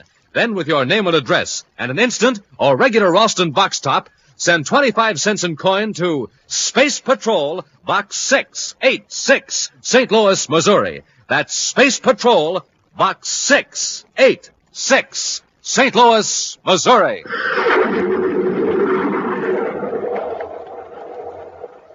And now, today's Space Patrol adventure, The Martian Masquerade. In Commander Corry's central office at Space Patrol headquarters on the man-made planet Terra, Cadet Happy is attempting to explain a sudden change of plans to Carol Carlisle, daughter of the Secretary General of the United Planets. Well, that's about all I know, Carol, honest. But I don't understand. Oh, here's the commander. He'll explain it. Explain what? Hello, Carol. Good morning, Buzz. Hap's been trying to tell me that we aren't going to Jupiter. He's right. Oh, no. I've been trying to reach you all morning. Something came up at the last minute. Happy and I have to blast off for Venus right away. But why, Buzz? I'm to meet Captain Hallcroft there and pick up some designs for a new secret weapon. Bring them both back to Terra. Oh, I see. Well, I guess I bought a lot of new things for nothing. No trip to Jupiter. Oh, you'll make the trip all right. I've arranged passage for you in the Solar Queen. Happy and I'll join you in a couple of days after we get Captain Hallcroft safely back to Terra. Meanwhile, on Venus, in a shabby room at the Venus Plaza, Zyla Kermody sits dejectedly before a dressing table, gazing at her reflection in a mirror. As the door opens quickly behind her, she turns to greet her husband, Earl Kermody. Well, where have you been? Where have I been? Where'll you hear it? I'm waiting. I've been waiting in this rat trap all day and without a thing to eat. All right, don't jump down my throat, Zyla. Give me a chance to tell you the news. Look, Earl, all the news I want from you is when do we get back to Mars? That's what I want to tell you. Look at these. Spaceship tickets. Oh, well, I won't even ask where you swiped them. Wait a minute, I didn't steal them. They were given to me by a fellow who wants a certain job done. Yeah? Yeah, and if we pull it off right, there's 20,000 credits in it for us. Maybe more. What kind of a job? All we gotta do is go over to Venus City Space Hotel and remove some documents from one of the guests. Some plans of some kind for a secret weapon. They're in a plastic case, just like this one. Who's got the documents? Captain Hallcroft. I got his number and everything. Captain Halcroft? Yeah, he's a Space Patrol courier. Well, are you out of your mind? That's all we need to get into a jam with the Space Patrol. Zyla, honey, let me finish. There's no danger at all. That is, if you help. I don't want any part of this. Wait a minute. Let me show you something. Here, look at this picture. Why, it's one of my Hey, it's not me. Don't you know who this is? It's Carol Carlisle, the Secretary General's daughter. I always said you looked like her. You really think so? Sure. A lot of people think so. Well, of course she wears her hair different, but I could fix mine. Of course you could, honey. Now look, all you gotta do is get Captain Halcroft out of his room for a couple of minutes. Then I go in and get the documents. You mean I pass myself off as Carol Carlisle? You are crazy. I tell you, there's no risk at all. How do I get into the Venus City Space Hotel in the first place? Sneak through the freight chute? No. Look, I've taken a room across the hall from Halcroft. As far as the hotel staff is concerned, you're Mrs. Donahue. Where'd you get the money for the room? From the same guy who gave me the spaceship tickets. Oh, who's that? Now, he's a guy working with our old pal, the Martian book dealer. Scavlin? Well, Scavlin's just a go-between. But we're to take the documents to his shop in Lowell City on Mars. That's where we'll collect the 20,000 credits. 20,000? And all you have to do is play Carol Carlisle for 10 minutes. You don't think this captain would leave his precious documents unguarded for anybody but the Secretary General's daughter, is that it? He might. But if we hold an ace, why not play it and be sure? Now, here's the way to work. Elsewhere, in a room on the 28th floor of the Venus City Space Hotel, young Captain Halcroft tries to read a technical journal. But his eyes keep wandering to the ray gun handy on the table beside him and to the drawer containing a case of valuable documents.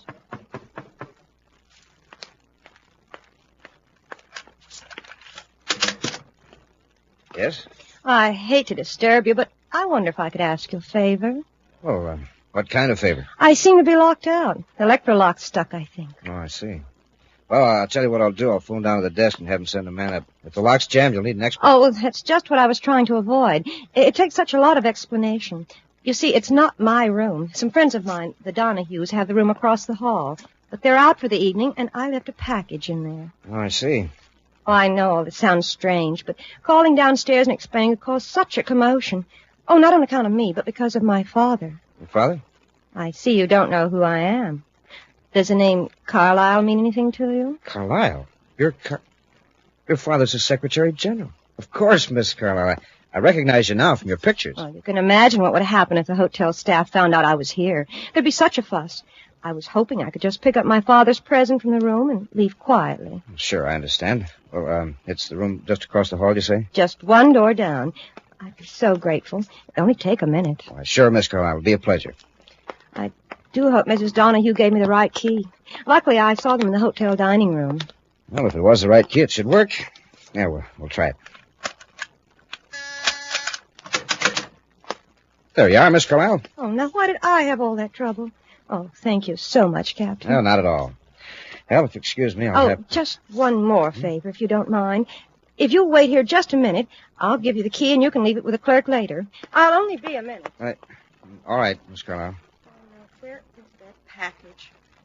Oh, she said in the bureau drawer. Oh, now, isn't that provoking? Captain, I'm awfully sorry, but could you come in, please? Well, what seems to be the matter? Oh, this drawer's stuck. I can't budge it. Would you try? All right, Miss Carlisle. A few moments later, Captain Halcroft returns to his room. His ray gun is still on the table, and a quick check shows the document case is still in the drawer. With a sigh of relief, the captain returns to his book. An hour later, there's another knock at the door.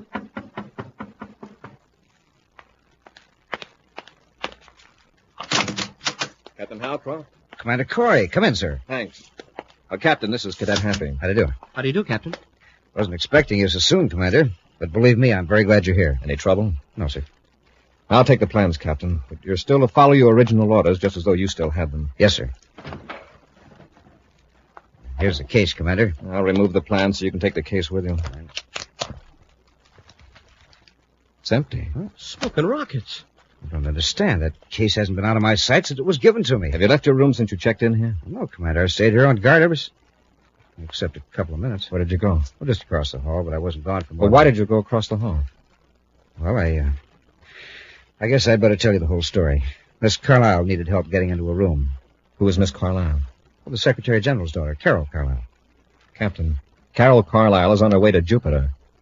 But she looked exactly like her. Hair, eyes, everything. She's an imposter. You say she had a room right across the hall? She said it was a friend's room, Mrs. Donahue. I have the key. She left it with me. Happy, take the key. Check that room. Yes, sir. Come on, Captain. We'll go down and talk to the desk clerk. 15 minutes later, Buzz Happy and the very worried Captain Halcroft are in a surface car heading for the Venus City spaceport. Commander, I can't tell you how sorry I am. Well, all we can do now is find those crooks. Well, we're looking for 3 of them, a man and 2 women. Is that right, sir? No, Happy, just a man and a woman. The woman who posed as Carol is also Mrs. Donahue. Well, how do you know that, sir? I showed a picture of the real Carol to the desk clerk. He said that if Mrs. Donahue arranged her hair differently, she'd look exactly like the picture of Carol. Oh, then she entered the hotel as Mrs. Donahue, went to the room, fixed her hair differently, and knocked on Captain Halcroft's door, right? And I fell for it. You were fooled by an expert, Captain. She had all the props, even the gift package in the drawer. Yeah. And while you were opening the drawer, Mr. Donahue slipped into your room and got the documents. Well, our best bet is to try to leave Venus before the theft is discovered. If they don't show up at the spaceport, we'll start a search of the entire city.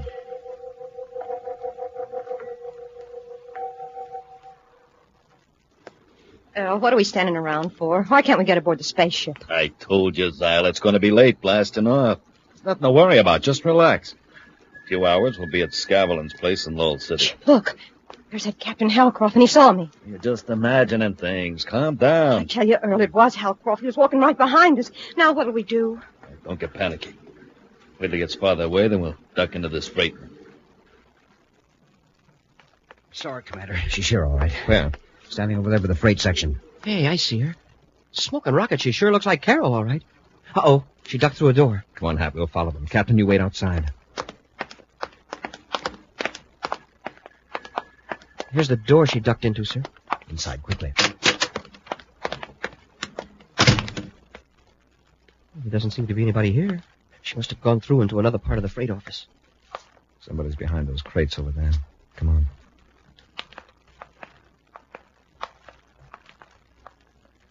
All right, lady, come on out. So I'm out. Hey, no wonder the captain was fooled. Well, what do you want? I haven't done anything. If you haven't, I'm sure you won't mind coming with us. That's where you're wrong, mister. Look out, Commander! You... Oh, you really clobbered him. Come on, let's get out of here. We'll return to Space Patrol in just a moment. Gang, hurry, hurry, hurry. This is positively, absolutely, definitely the final week we can tell you about the terrific, the sensational, the wonderful Monoview Outer Space Helmet. So hurry, hurry, hurry. This is the last time we can offer the swell Monoview Outer Space Helmet and tell you about the swell times and the swell fun you can have with one.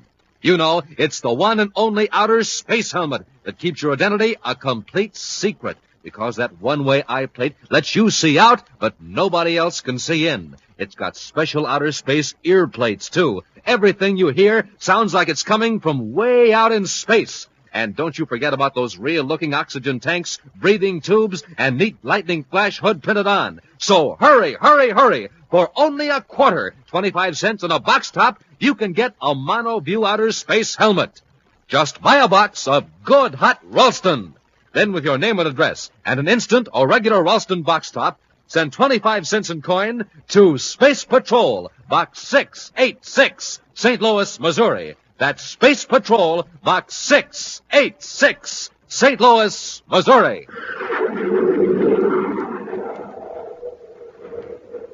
And now back to our Space Patrol adventure, The Martian Masquerade.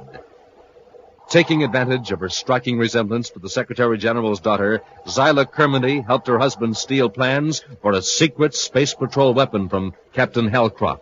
A short time later, Commander Corry and Cadet Happy arrived at Venus City, discovered the theft, and rushed to the Venus City spaceport in time to catch Zyla. But while questioning her, Buzz and Happy were knocked out by Earl Kermody. Unaware of this latest development, Captain Halcroft waits for them to come out of the freight station, but as moments go by, he becomes worried and goes in to investigate, and discovers Buzz and Happy lying on the floor. Commander, Cadet. Commander, what happened? I'm not sure. There's a big guy with a club. First he hit you, Commander. Well, before I could get out of the way, he hit me. Same man I saw outside, talking to the girl. They may still be at the spaceport. We'll contact the control tower and order all ships grounded until we can make a search. Commander, if they got away, I think I know where they might be going. Where? Well, when I first spotted the girl here at the spaceport, I passed by close enough to hear part of their conversation. They mentioned Lowell City. Mars. Did you hear anything else, Captain? That was a name. A rather odd one. Scavs something or other. Scavlin, I think it was. We'll check on that later. Let's alert the control tower. All ships are grounded while a search is made for a girl resembling Carol Carlisle. Guards at all exits are questioned, but there is no trace of her. Then, following the clue offered by Captain Halcroft, Buzz and Happy board the Terra 5 and blast off for Mars. With Happy at the controls of the ship, Buzz finishes a call to Space Patrol headquarters. Well, that's all, but remember, when you locate Miss Carlisle, ask her to call me immediately on my private frequency. Corry out. Any luck, Commander? Well, Captain Halcroft was right. What do you mean, sir? There is someone named Scavlin in Lowell City. Uriah Scavlin. He runs a bookstore. Bookstore? That doesn't sound very suspicious. No, in fact, it's quite innocent. So innocent that I wonder why people like our friends the Donahues would be interested in it right after pulling a robbery. Yeah, that is strange. Well, has this Scavlin any kind of a record? No, but our Mars agents have been to his shop several times. You see, he specializes in rare books, first editions, collector's items. When such books are stolen, our men naturally contact all dealers, Scavlin among them. Well, have you tried having Major Robertson run a search through our master files on the Donahues? Yes, but I doubt that anything will turn up. That woman's name is no more Donahue than it is Carlisle. Yeah, I guess it's right. However, if the phony Miss Carlisle or Mrs. Donahue visits Scavlin's, it'll be reported to Lowell City headquarters. Carol Carlisle at Jupiter City headquarters calling Commander Corry aboard Terra 5. Carol Carlisle to Commander Corry. Corry here. Oh, I just got your message. When did you arrive at Jupiter City? There's a change in plans, Carol. Oh, Buzz, not again. Yes, and you're directly involved. Get the first passenger ship to Mars. I'll meet you at Lowell City Space Patrol headquarters. Mars? But why are you going there? I'll explain when you arrive. Well, can't you tell me over the spacephone? Definitely not. Corry out. Well, after that, I'll bet Carol will be there waiting for us. A tall man and a blonde girl stroll down a side street in Lowell City, capital of Mars. The man carries a package under his arm, a package that might conceivably be a book. They pause before a large store bearing a sign, Scavlin's Bookshop. Oh, wait. Come on, Zyla. What are you holding back for? I don't think we should go in there. How else are we going to collect? Come on.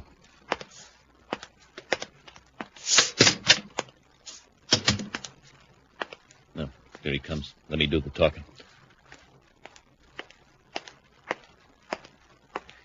May I help you?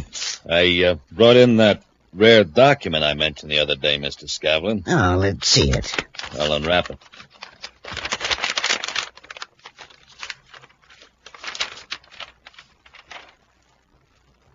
It doesn't look like much to me, just a book. Don't judge a book by its cover. Open it up.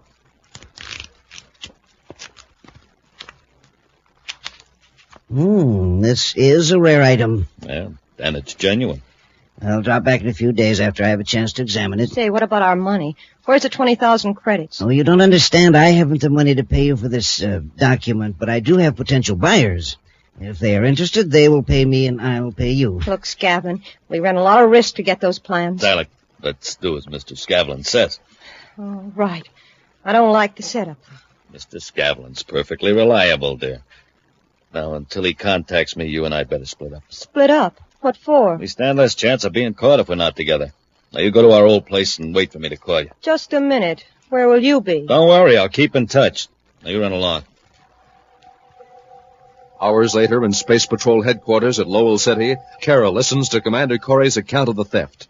And you know where she is? Yes, one of our agents trailed her when she left Scavlin's bookstore. We don't know where her partner is or what they've done with the plans. Wouldn't you say the plans are in the bookshop, Commander? That's likely, but to raid the bookshop now might give Scavlin a chance to tip off the ringleaders. I'm hoping Carol can help us. I'll do anything I can, Buzz. I want you to go to Scavlin's and try to get some evidence. It may be risky, so I'm giving you a miniature spacephone to conceal on your person. We found out that the woman's name is Zyla Kermendy. Her husband's name is Earl. Well, what do you want me to do at Scavlin's? I want you to impersonate the girl who impersonated you.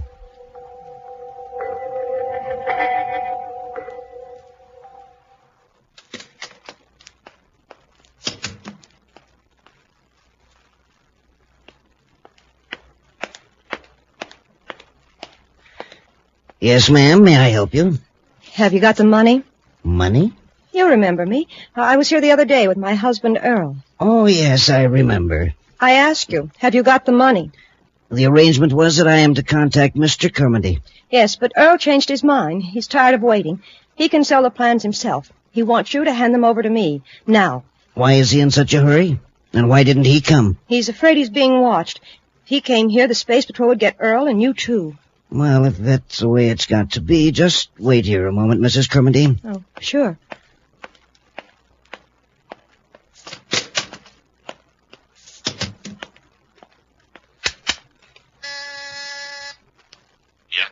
Kermody, this is Scavlin. You better get over here right away. You got the money? No, but your wife's trying to double-cross you. Huh? She come to the shop? She's here now. All right, keep stalling. I'll be right over. Okay. Moments pass in the quiet, musty bookshop. Carol waits anxiously for the proprietor Uriah Scavlin to return. In another part of the store, she hears a series of muffled scraping sounds, as though heavy boxes were being moved. Could it be that Scavlin really is going to remove the stolen plans from hiding and give them to her? Suddenly, the street door bursts open.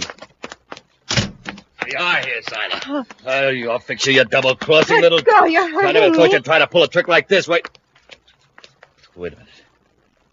Scavlin, where are you? Right here. And if you're going to beat your wife up, do it somewhere else. This isn't my wife. This isn't Zyla. It isn't? Then who is it? It's the Secretary General's daughter. She knows the whole setup. Space Patrol must have sent her here as a spy. We've got to get rid of her. We'll hide her in the basement with all those old books. Mean where you've got the secret plans hidden? Yes, get her down there, quickly. All right, come on, sister. Get going. Down the stairs. A few moments later, a Space Patrol surface car screams to a stop in front of the bookshop, and two men rush to the door. It's locked, Commander. I can fix that. Now, before the space phone cut off, they put Carol in a basement. Let's find the stairs. I haven't heard a sound out of that miniature spaceophone for several minutes. Hope we're not too late. I hear the stairs, Happy. Have your ray gun ready. Yes, sir.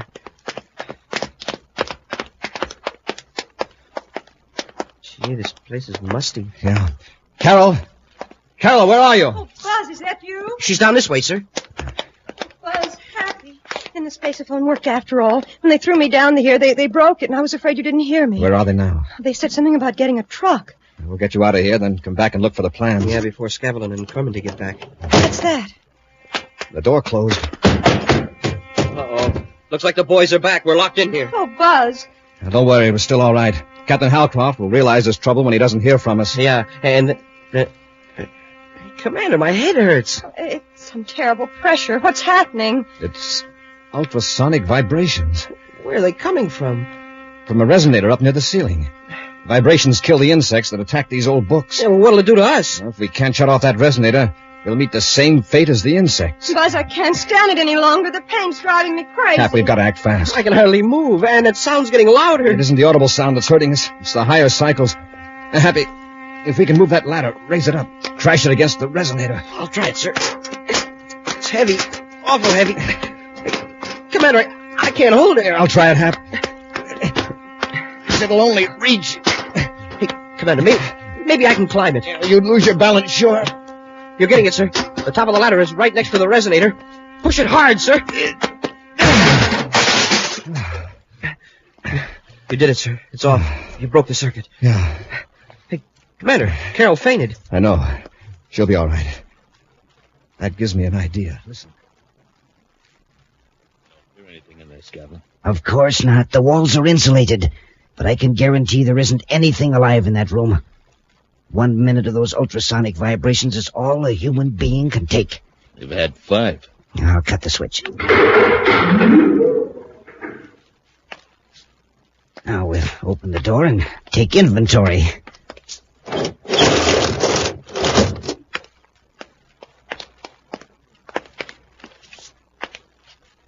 Yeah, there they are, the 3 of them. Now, the best thing for us to do is to get the plans and get out of here. Yeah, where'd you put them? Oh, right up here in this old book. That's all we wanted to know. Scavlin, they're alive. You bet we are. Get Scavlin happy. I'll take care of Kermody.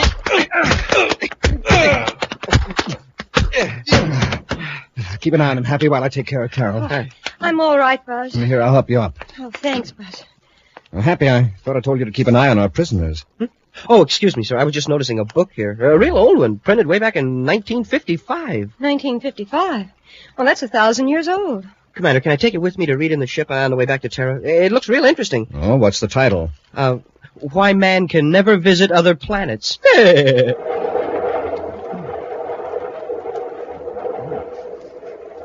An action preview of next week's exciting Space Patrol adventure in just a moment.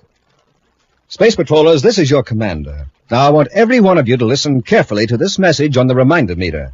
Now, listen. Here goes. Send away today for your MonoView Outer Space Helmet. Get it? Now, I want all of you to do just what the reminder meter says, because time is running out. This is the last time I can tell you about the sensational MonoView Outer Space Helmet, the official Space Patrol helmet that I wear on secret missions. You know, with your helmet on, your disguise is complete. The specially designed one-way eye plate lets you see out clearly, but nobody else can see in or tell who you are. Remember, too, the helmet has real-looking printed oxygen tanks and breathing tubes. Comes in mighty handy on space jaunts. And there's outer space ear plates, gleaming lightning flash hood. Yes, everything for the Space Patroller. Captain Tufeld, tell the Space Patrollers how to get one. Yes, sir, Commander. Just buy a box of good hot Ralston. Then with your name and address, send 25 cents in coin and an instant or regular Ralston box top to Space Patrol, Box 686, St. Louis, Missouri. That's Space Patrol, Box 686, St. Louis, Missouri. And send away today for your MonoView Outer Space Helmet.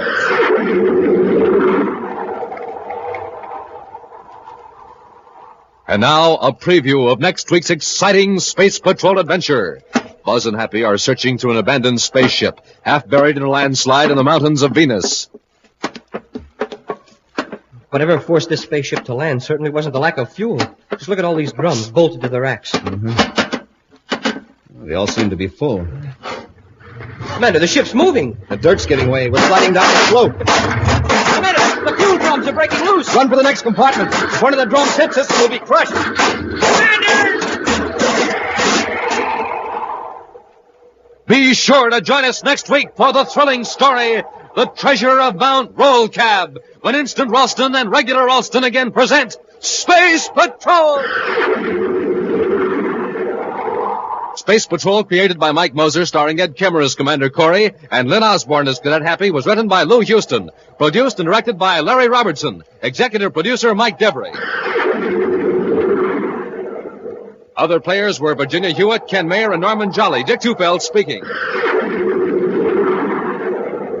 Now, don't forget to tune in next Saturday and every Saturday when Instant Ralston and Regular Ralston again present Space Patrol! This is Dick Tufeld in St. Louis reporting on the twin-jet Air Force fighter, the McDonnell Voodoo XF-88A. In a moment, we'll hear from the noted test pilot who flies this plane, Phil Houghton. Speed of the Voodoo is a military secret, but it's plenty fast. Wingspan is 40 feet, length 55, weight 10 tons. And now, Phil Houghton recorded this morning at Lambert Airfield. After seeing the Voodoo, I guess you know why I like my job. There's one thing about it, though. A test pilot has to stay in good condition, get lots of sleep, and eat good, healthy food.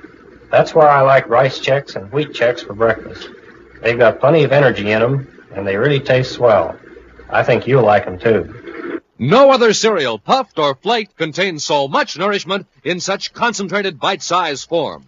So do as Phil Houghton, J. Ray Donahue Jr., and other top test pilots do. Make your cereals rice checks and wheat checks. Be sure to see another exciting Space Patrol program on your local ABC television station. Consult your local newspaper for time and channel. This program is broadcast to our armed forces overseas through the worldwide facilities of the Armed Forces Radio Service. Space Patrol came to you transcribed from Hollywood. This is ABC Radio Network. Space Patrol! High adventure in the wild, vast reaches of space. Missions of daring in the name of interplanetary justice. Travel into the future with Buzz Corry, Commander-in-Chief of the Space Patrol! Commander Corry and Cadet Happy are making a series of tests of the new star-drive spaceship. The star drive was designed by a space traveler from another planetary system, and its principles are not thoroughly understood. At present, only Buzz and Happy can operate the amazing craft that puts the most distant stars within reach of explorers from the solar system. After they thoroughly master the star drive and the technique of astrogation through hyperspace, Commander Corry will train other Space Patrol pilots for expeditions into interstellar space. At this moment, Buzz and Happy are in star drive bound for Vega, a star 26 light years from the sun. Now we're coming out of star drive already. Wonder how long we'll black out this time.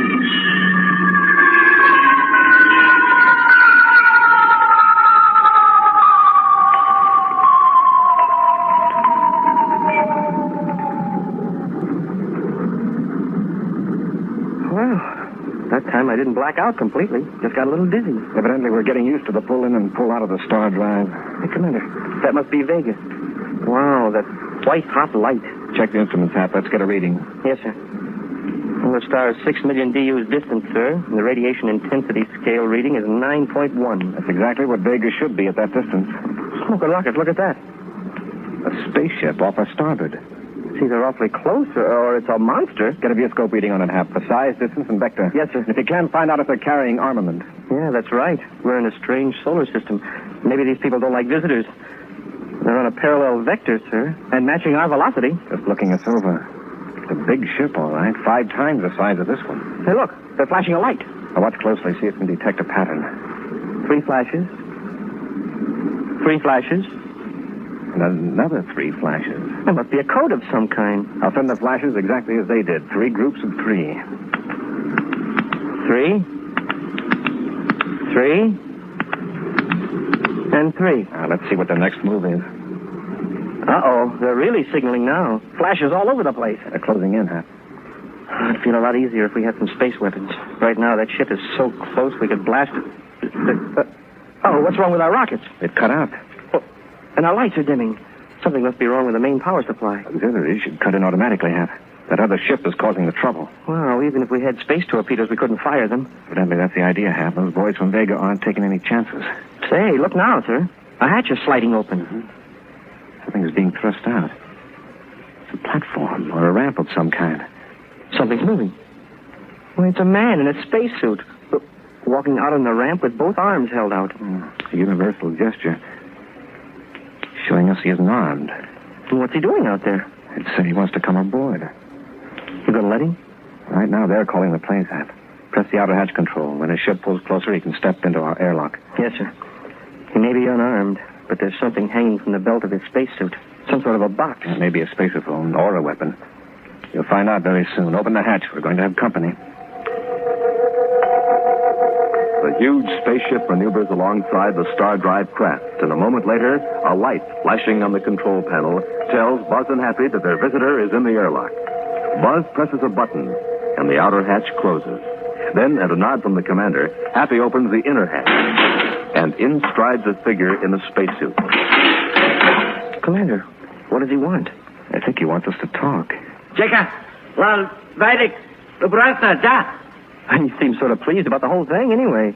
Evidently, that box is some sort of instrument that's picking up what we say. Yeah, I think he understands us. He's nodding his head. Let's identify ourselves, Hap, and use gestures. Maybe it'll help. I am Buzz Corry. I am Cadet Happy. Buzz Corry, Cadet Happy. That's the idea. Thank you. I think now we can dispense with gestures. I am Erdo, Assistant Deputy Field Agent for the Galaxy Trade Association. Wow, he sure got onto our language fast. That is why I hold my high position with the association.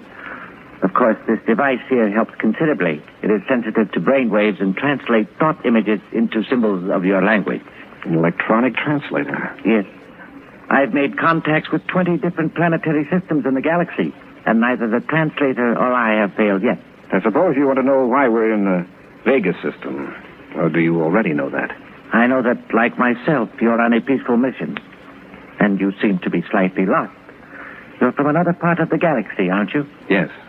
And you've never had any dealings with the Galaxy Trade Association? Never heard of it. Well, it's lucky we chanced to meet. I can let you in on a very profitable arrangement. Oh, just a minute. After we sighted you, our rocket power cut off and our lights dimmed. Oh, yes. It was a necessary precaution on our part.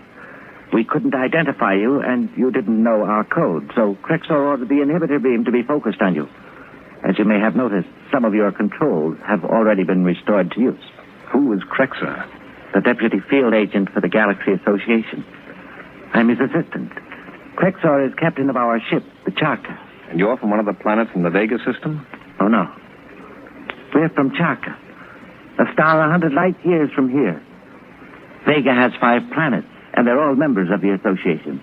There's no reason why your solar system shouldn't join up, too.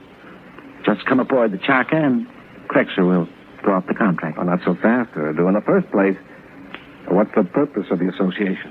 Try to promote interstellar trade. Exchange of commodities, food, raw materials, and industrial products. All your planets do is follow the quota. We deliver materials from other planets and pick up the goods for export. Sounds fine, except for one thing. Who determines the quota? Well, it's worked out on an efficient basis. By the members? Or just by Charka? Corry, listen. If you tell Crexor where to find your solar system, why, after the deal is set up, you'll get a share of the profit. Get off this ship before I throw you off, and tell Crexor to take his association and ram it into the hottest star in the galaxy. I couldn't tell that to Crexor. You dare to defy the association? You bet I do. If only my planet had been courageous enough to defy them. The association has made America a slave planet. Yeah? Then why do you work for that outfit and try to get others to join? I had to. Charka controls everything. We'll either work for the association or starve. Hey, Commander, Crexor's blinking up a storm. What am I going to do? I can't go back now after what I've told you. How about that inhibitor beam? Is it still on?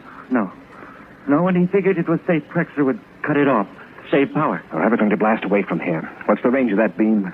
If you pull away fast, you can take Crexor off guard. Okay, Happy, fire rocket. Yes, sir.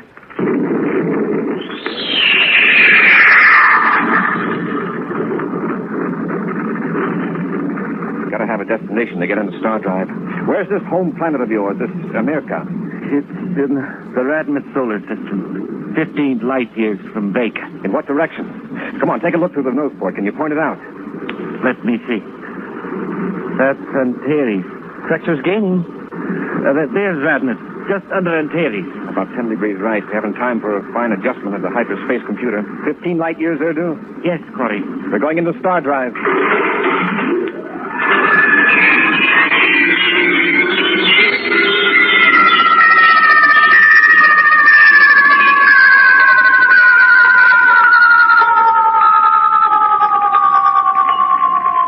The sudden switch into Star Drive from comparatively low velocity blacks out Buzz and Happy completely.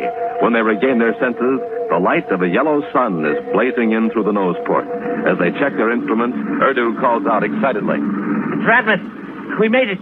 We made it. Okay, now which one of these planets is America? That one. All right, Urdu. Nothing else to do with you but drop you off on America. Preferably away from the city. Excellent, Corry. You can land at my brother's farm. You won't be molested. We have no spaceships since Charka imposed its quota on our planet. But one more thing, Urdu. We didn't have time to calculate the hyperspace vectors accurately. To us, this is an uncharted section of the galaxy. Unless we can feed accurate data into our Star Drive computer, we're lost. I can give you some astrogation charts after we land.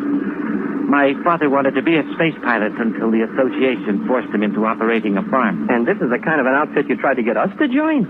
I had no choice, can't you understand? Never mind that, Urdu. Help me get this ship into America. Following Urdu's instructions, the commander lands the spaceship on a plowed field near a crude farmhouse, several miles from the nearest city of the planet America. Buzz and Happy are waiting in the ship for Urdu to return with the promised astrogation charts, looking through the open hatch toward the ramshackle building. Hey, there's Urdu. He's motioning to us. What's the matter? Can he find those charts? Oh, come on, Hap. Let's see what he wants.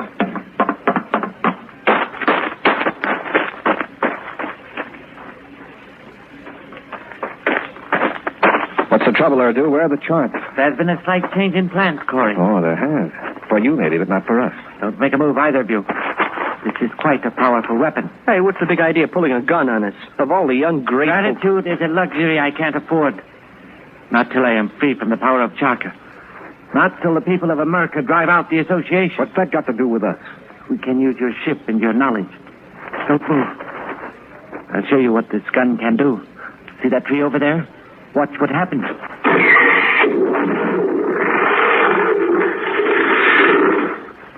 Wow.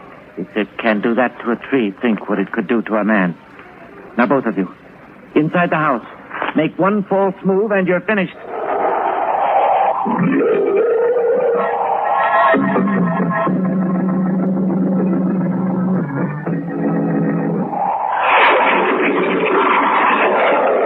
While Buzz and Happy were exploring space near the star Vega, their star drive ship was halted by a strange craft.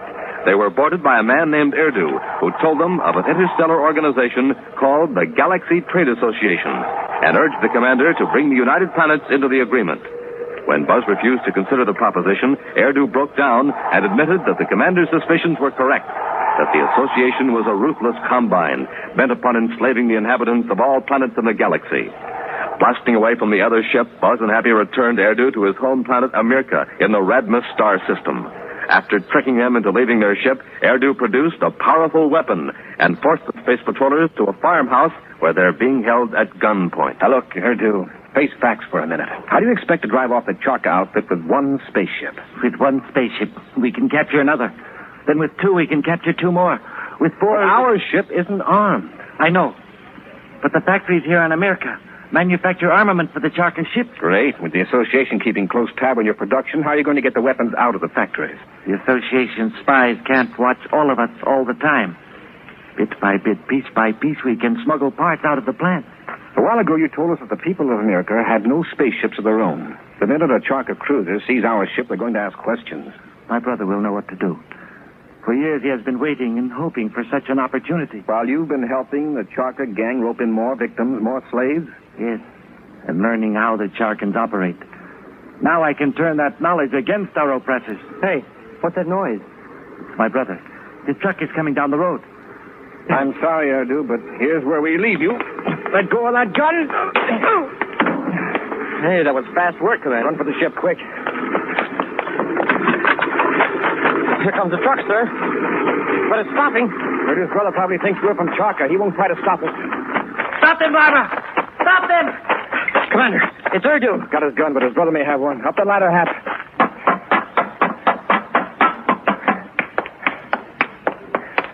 I doubt that they damaged the ship to stop us, even if they've got another weapon.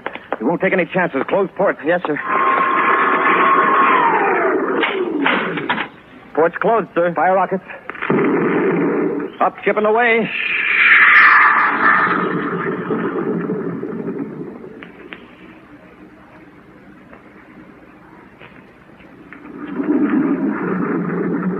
Well, we're clear of America, Commander. But we didn't get our astrogation chart. Rather than take the time to orient ourselves to this part of the galaxy, we'll return to Vega. It'll be easy to reset the star drive vector for the solar system from there. Yes, sir. Isn't that Vega? The bright star over there? Yes, Hap, that's it. Watch the vector computer. As soon as we reach a safe velocity, we'll go into star drive. A few moments later, Buzz cuts in the star drive. Then comes the now familiar silent journey through the black nothingness of hyperspace and the return to conventional rocket drive. Right now, in the region of the star Vega, Buzz and Happy focus instruments on 3 distant stars. The data is fed into the computer, which plots the complex hyperspace vector for their return to the solar system 26 light years away. All set, Hap? Yes, sir. Here we go, back into the star drive. And when we get back home, we can mark Vega down in the charts as a place to avoid from now on. Uh-oh, what's the matter? Star drive won't take hold. The lights are dimming. Smoke and rockets, Commander, we're sunk. It's that ship again. Yes. Caught us with the inhibitor beam. All the rotten luck. We had to pop out of hyperspace right near Krexer's ship. It's probably after Erdu. Yeah, he's either got to let us alone or blast us apart. One thing sure, he can't get aboard unless... Commander, I feel drowsy. Something's wrong. There, in the ship. Everything's getting blurred. That's quick. We've got to lock the hatch controls before... I'll get it, sir.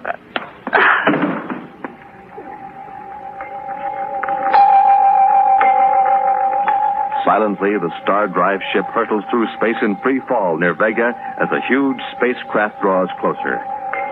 When Buzz and Happy regain consciousness, they look up to see a figure in a spacesuit standing over them. Fastened to his belt is a small black box. As the commander gets to his feet, the man in the spacesuit raises a weapon. You will regret any rash move. Stay where you are. Who are you, another salesman for the Galaxy Association? I am Crexor, deputy field agent. What happened? Who? Uh-oh. You will be all right in a moment. You were both overcome by mildly poisoned air. Poisoned air? How did it get in the ship? I focused a beam of certain cosmic rays on your hull. They penetrated the hull and ionized the air molecules. The effect is only temporary. Why don't you completely clear the atmosphere by getting out of here? Come now. This is no way to talk to your future business associate. We've talked to your assistant. We're not interested in your type of business, Crexor. By the way, where is Erdu? I know he's not aboard your ship. I looked. Where is he? He resigned from the association. No one resigned from the Galaxy Association. Oh, I assume he persuaded you to take him back to that wretched planet of his. What a fool he is. And he had such a fine future with the association. But enough of Erdu. What part of the galaxy are you from? From the free part. And it's going to stay that way. It will be to your personal advantage to help me locate your solar system. It will also benefit your planet to join the association. We've already seen some of the benefits, Crexor. No thanks. Aboard my ship, the Charka, I have some very persuasive arguments. I assume you have spacesuits aboard. You had better get into them. You will find it most uncomfortable without them when I open the airlock. All right, Crexor, we'll come aboard. But you won't make us talk. We shall see. Get your spacesuits, quickly.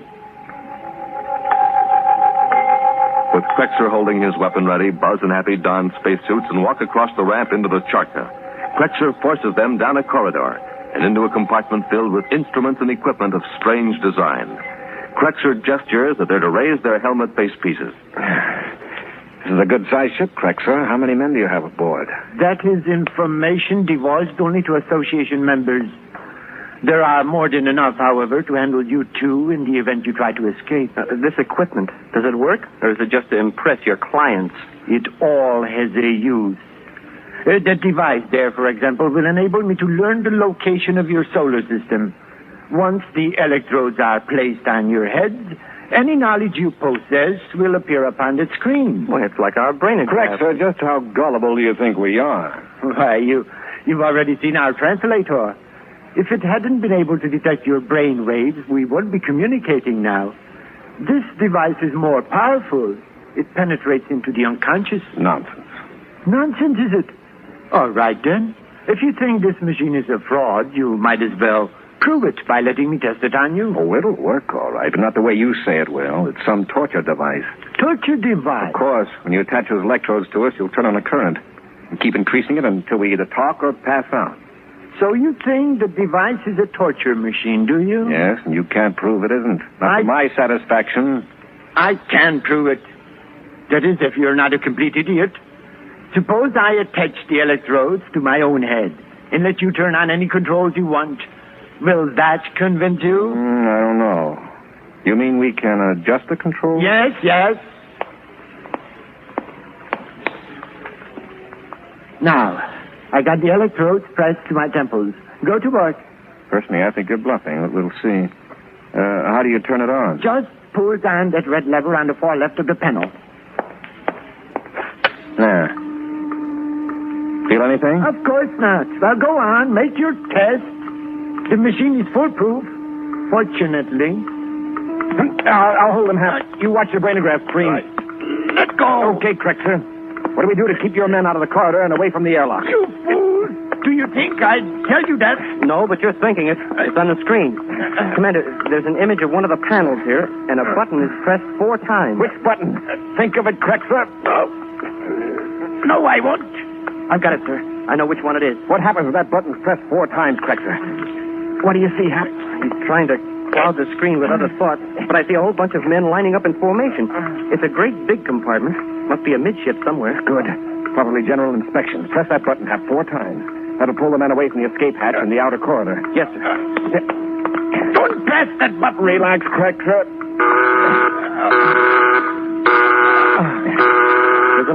sounding, sir, all over the ship. All right, Crexer. While the crew lines up for inspection, I got one more question.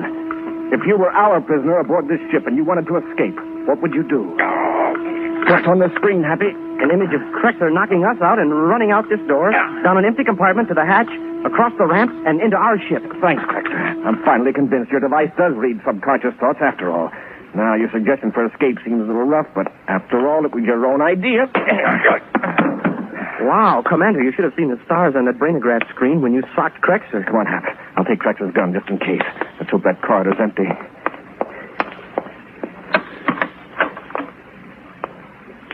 No one's in the corridor, sir. It's clear all the way down to the hatch. Yeah, I guess everybody's lining up for inspection. Nothing like a well-disciplined ship. Secure your helmet, Hap. Going to open the hatch.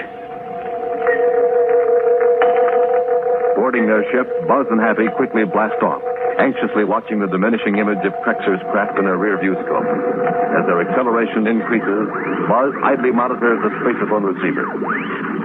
Well, it doesn't look as though they're coming after us yet, sir. I guess Crexer's still out cold. Hope he stays that way until we're into star drive. We're pretty nearly up to velocity now, sir. Say, what do you expect to pick up on the spacephone? We're checking to see what frequency they use.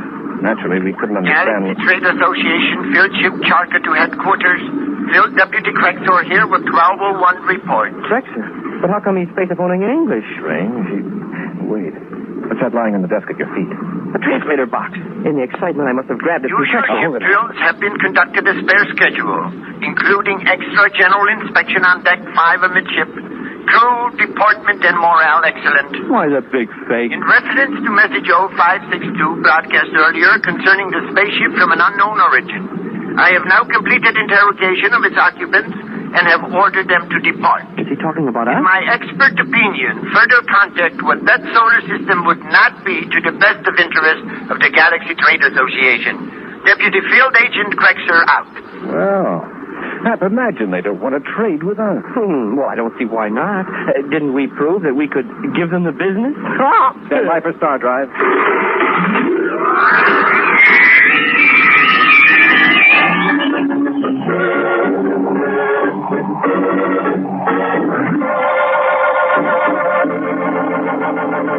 Join us again next week for another thrilling adventure with Space Patrol. High adventure in the wild, vast reaches of space. Missions of daring in the name of interplanetary justice. Travel into the future with Buzz Corry, Commander-in-Chief of the Space Patrol. Space Patrol comes to you each week at this time through the facilities of the United States Armed Forces Radio and Television Service.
Wheat Chex, Rice Chex, and good hot roastin' present Space Patrol!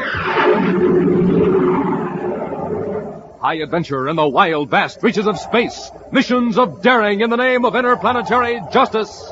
Travel into the future with Buzz Corry, Commander-in-Chief of the Space Patrol! In today's transcribed adventure, Buzz and Happy are exploring a deserted city on the planet Saturn. As they enter a room filled with precious gems, a stealthy figure slinks to the door and aims a ray gun at them. Look out, Commander. He's got a ray gun. He's firing. Quick, Hap, run down that passage. Keep going, Happy. He's right behind us. It's dark in here. He won't be able to see us. Uh-oh. Commander, it's a dead-end passage. We're trapped. We'll be back in just a moment with today's Space Patrol story, The Forgotten City. It's the cereal of the future, the real space cereal. The cereal that's different from any other cereal in the universe. The cereal you see on Commander Corry's own breakfast table. Delicious Rice Chex, the cereal with a flavor like no other flavor in all the universe. Delicious Rice Chex, crisp shredded rice, spun in that modern bite-sized design for easy eating. Delicious Rice Chex, a real space cereal. Gang, those bite-sized biscuits have space inside so they can fill up with milk or cream. Try Rice Chex today. The only bite-sized rice cereal in the universe. Rice Chex. The only official Space Patrol rice cereal, Rice Chex. The super cereal that helps to supercharge you. Rice Chex at your grocer's in the brand new red and white checkerboard package with Buzz Corry or Cadet Happy on the outside and the magic space picture on the inside. Rice Chex, Rice Chex, Rice Chex, Rice Chex, Rice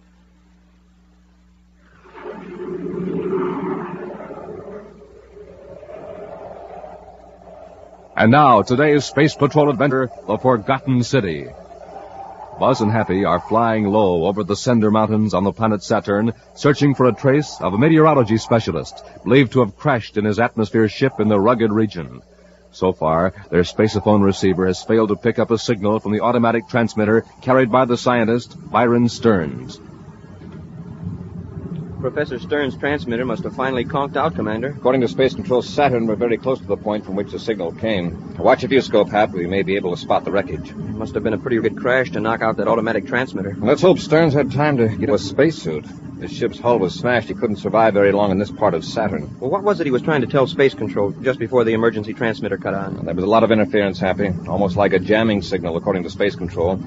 The operator thought Stearns was telling him about sighting another atmosphere ship making close passes at him. Stunting or on a lab ship? If we can prove stunting was responsible for whatever happened to Professor Stearns, some pilot will be grounded permanently. If he saw Professor Stearns was in trouble, he probably got away from this area as fast as he could. We may not be able to trail him. We'll see. If that was the case, the pilot was further negligent in not notifying Space Control that the lab ship was in trouble. They'll just keep searching. The last signal from the professor's emergency transmitter tells us that his ship was grounded. I hope he didn't end up in one of those narrow ravines. There's a chance he might have landed on the other side of the mountain range. We'll round that peak and circle back. Commander, am I having hallucinations? What do you mean? Well, I was sure we were 100 DUs from the nearest city, but isn't that an atmosphere shell way up there on that mountain? It certainly is. And it's no hallucination. That's the dome of Rubeck. Rubeck? Yes, Rubeck, the forgotten city of Saturn. Well, what's it doing out there in the Sindar range? It was built centuries ago by one of Saturn's first space pioneers, a man named Lucian Rubeck. It's the last remaining privately owned city in the solar system. It doesn't look very big by modern standards.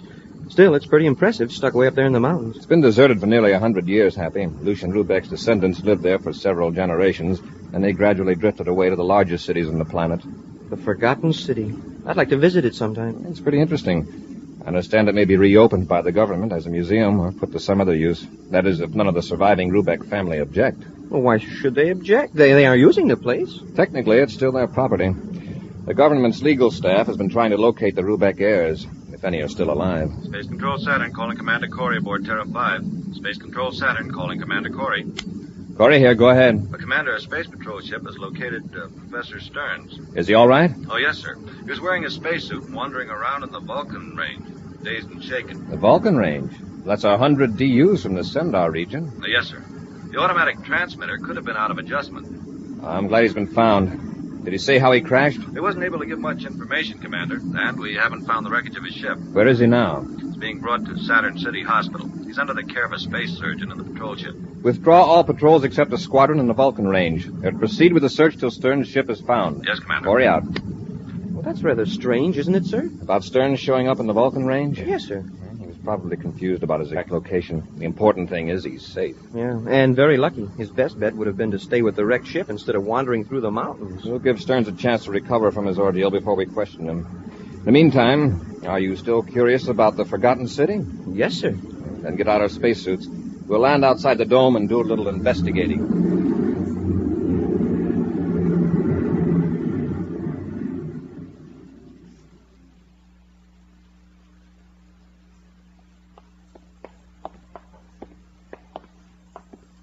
Here's the lock control switch. Hey, that doesn't look so ancient. It's Endurium. Just as shiny as if it had been installed yesterday. I hope the power's still on. We'll know in a minute. I'll open the switch housing. Let's see. Where's the inside control? Oh, here we are.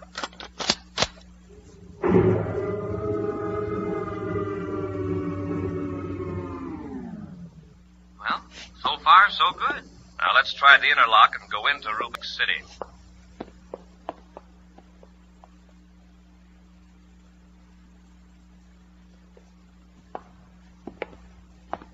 Once you get inside the dome, this city really looks big.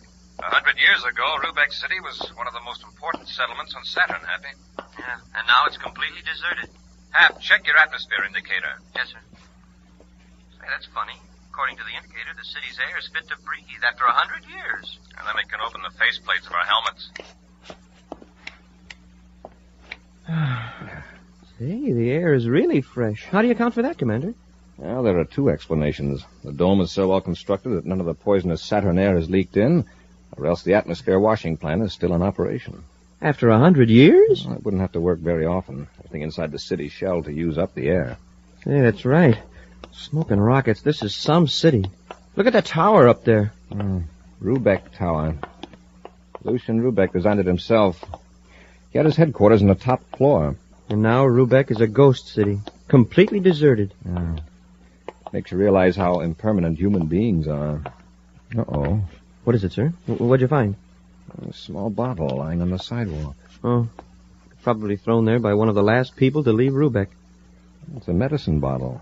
Space sickness formula, CH-12. And whoever threw it there hasn't been troubled with space sickness for 100 years. I'm not so sure. This is a new formula, Happy. Hasn't been on the market more than 6 months. What? Keep your eyes open, Hap.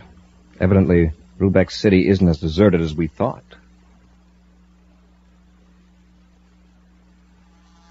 Come in.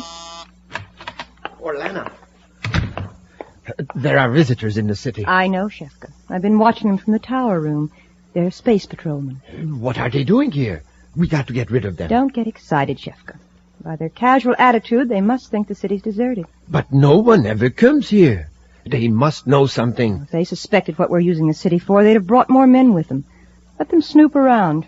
It isn't likely they'll come up here. But suppose Graken comes back while they're here. I've contacted Graken by spaceophone. He'll keep away from the city until the space patrolmen leave. Did he get rid of the lab ship pilot? Yes. Turn him loose in the Vulcan Mountains.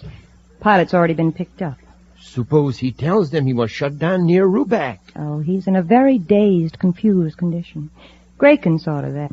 Space Patrol will assume the pilot was mistaken. Besides, you removed all trace of the wreckage of his ship. Yes, and I destroyed the automatic transmitter. Then there's nothing to worry about. But Lena, the space patrolmen in the city... I know why they're here. The government's getting ready to take over Rubek. We'll have to leave before they find the stolen jewels and space credits we hidden here. They won't search the city when they find out I'm the great-great-granddaughter of Lucian Rubek. What? You are a descendant of Lucian Rubek? No, of course not. But I can convince the government I am. I'm having special documents forged in Saturn City right now. I'll be able to convince the most skeptical attorney that I'm really the only living legal heir to Rubek City. I hope so. But I still don't like the idea of those space patrolmen snooping around. Let them snoop. And don't interfere, understand?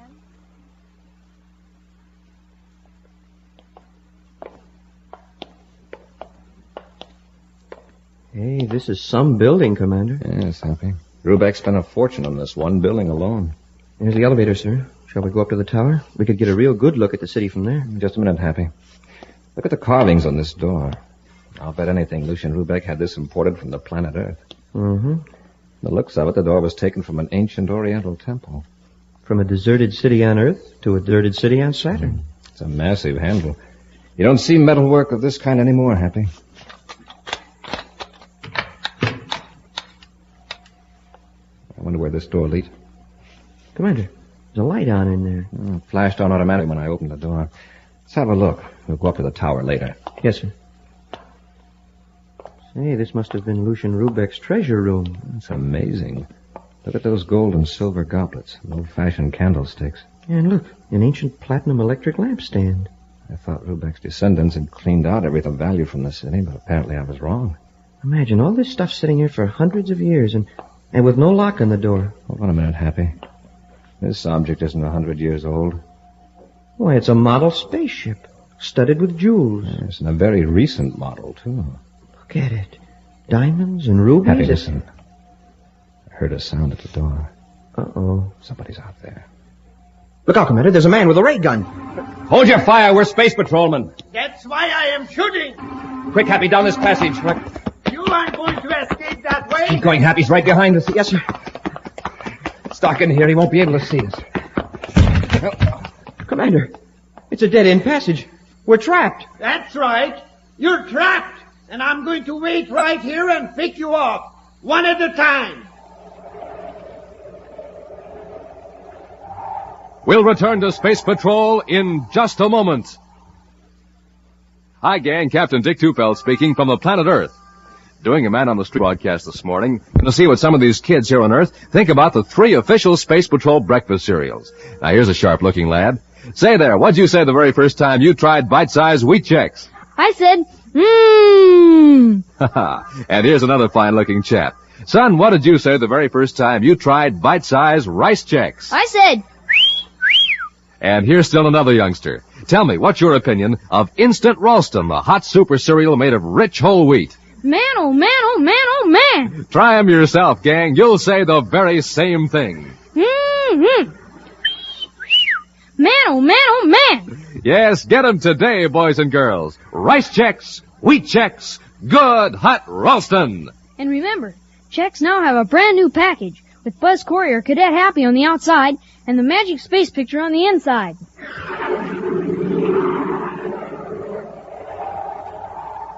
And now back to Space Patrol and the adventure of a forgotten city.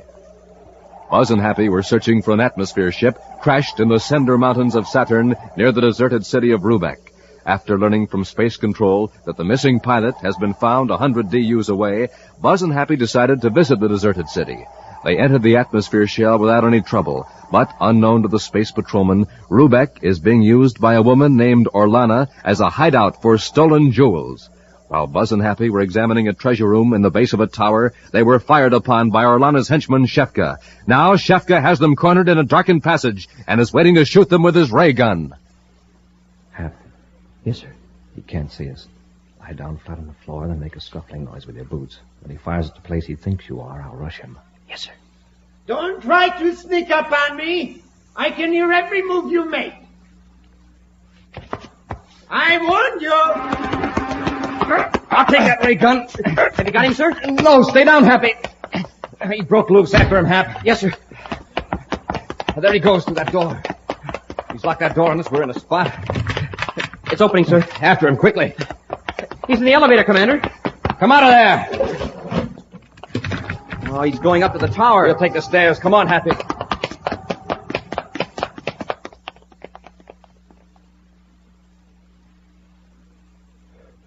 Shefka, you fool. You blundering fool.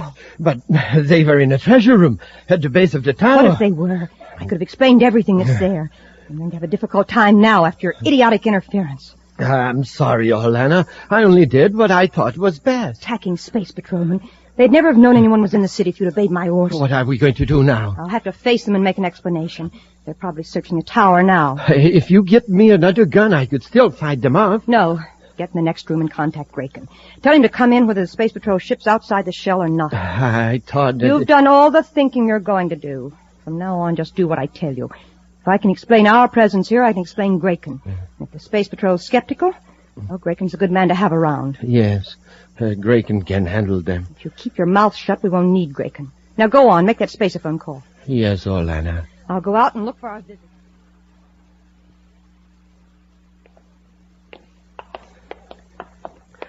This is the top floor of the tower, sir. Yeah. Now be careful, Happy. We'll search every room. Wait till I get my hands on that character. Hap, hold it. There's someone on the other side of that door. Oh, there you are. I was hoping I'd find you. We're looking for someone, too. Oh, you mean Shefka, my assistant. He told me what happened. I'm terribly sorry. Where is he? I want to talk to him. Well, please step in here. He'll be right out. Thanks. Come on, Happy. Yes, sir. I'm Commander Corry of the Space Patrol. And I'm Orlana Rubeck. Rubeck? Then you're related to the Lucian Rubeck who built this city. Yes, that's right. He was my great-great-grandfather. I was under the impression that the city was deserted. Well, I came here a few months ago with a couple of servants. Shefka, the man who fired at you, has been with the family for years. Does he always treat visitors so cordially? Oh, really, I'm awfully sorry about that. Shefka has a great sense of loyalty. He thinks his chief duty is to protect me. So why do you live here in this deserted city? Well, I'm not surprised that you're curious, but the explanation's very simple. I'm writing a book about my family. And you like to work in solitude, huh? Yes, it's a great inspiration to work right here in Rubeck City, where so much of Saturn's history was made. And, too, there are many ancient records and family documents right at hand. I see. I suppose that you can prove that you're a member of the Rubeck family. Oh, naturally. I can refer you to some influential people in Saturn City. Fine.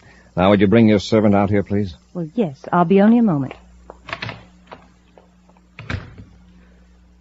Well, sir, what do you think? I don't know. I guess writing a book is as good an explanation for being here as any. As a matter of fact, a book about the Rubecks would no doubt be very popular. But we'll see. Hey, Commander, look at this plastic folder. It was on the desk. Let me see. Looks like a official identification folder. Happy, this is Byron Stern's ID folder. What? The lab ship pilot? Yes. He was found in the Vulcan Mountains. His identification folder is here in Rubeck City. Wow. How could his... She's coming back. Act as though nothing happened. Oh, here he is, Commander. This is Shefka. Commander Corry, please accept my apology. I was greatly in the wrong. I acted from a mistaken sense of duty. If you thought we were intruders, there'd be some excuse, but have you forgotten that you seemed to accept the fact that we were space patrolmen at the time? Well, I acted on impulse, Commander. Again, I am sorry. All right, Shefka. Miss Rubeck. Yes, Commander. I was just telling Cadet Happy that a book on the Rubeck family ought to be very popular. Well, I hope so, Commander. I'd like to look over the first few chapters of your manuscript. Well, as a matter of fact, I'm merely in the note-gathering stage right now. There's really nothing down in manuscript form that anyone could read but myself. I see. Then would you show me around the tower? I imagine you must have a lot of family curios. Well, is this an official search, Commander? No, I don't have a warrant, but if you object to an informal tour... Oh, no, not at all. Shefka and I'll be delighted to show you around. Judging by a few items Happy and I saw down below, this ought to be very interesting.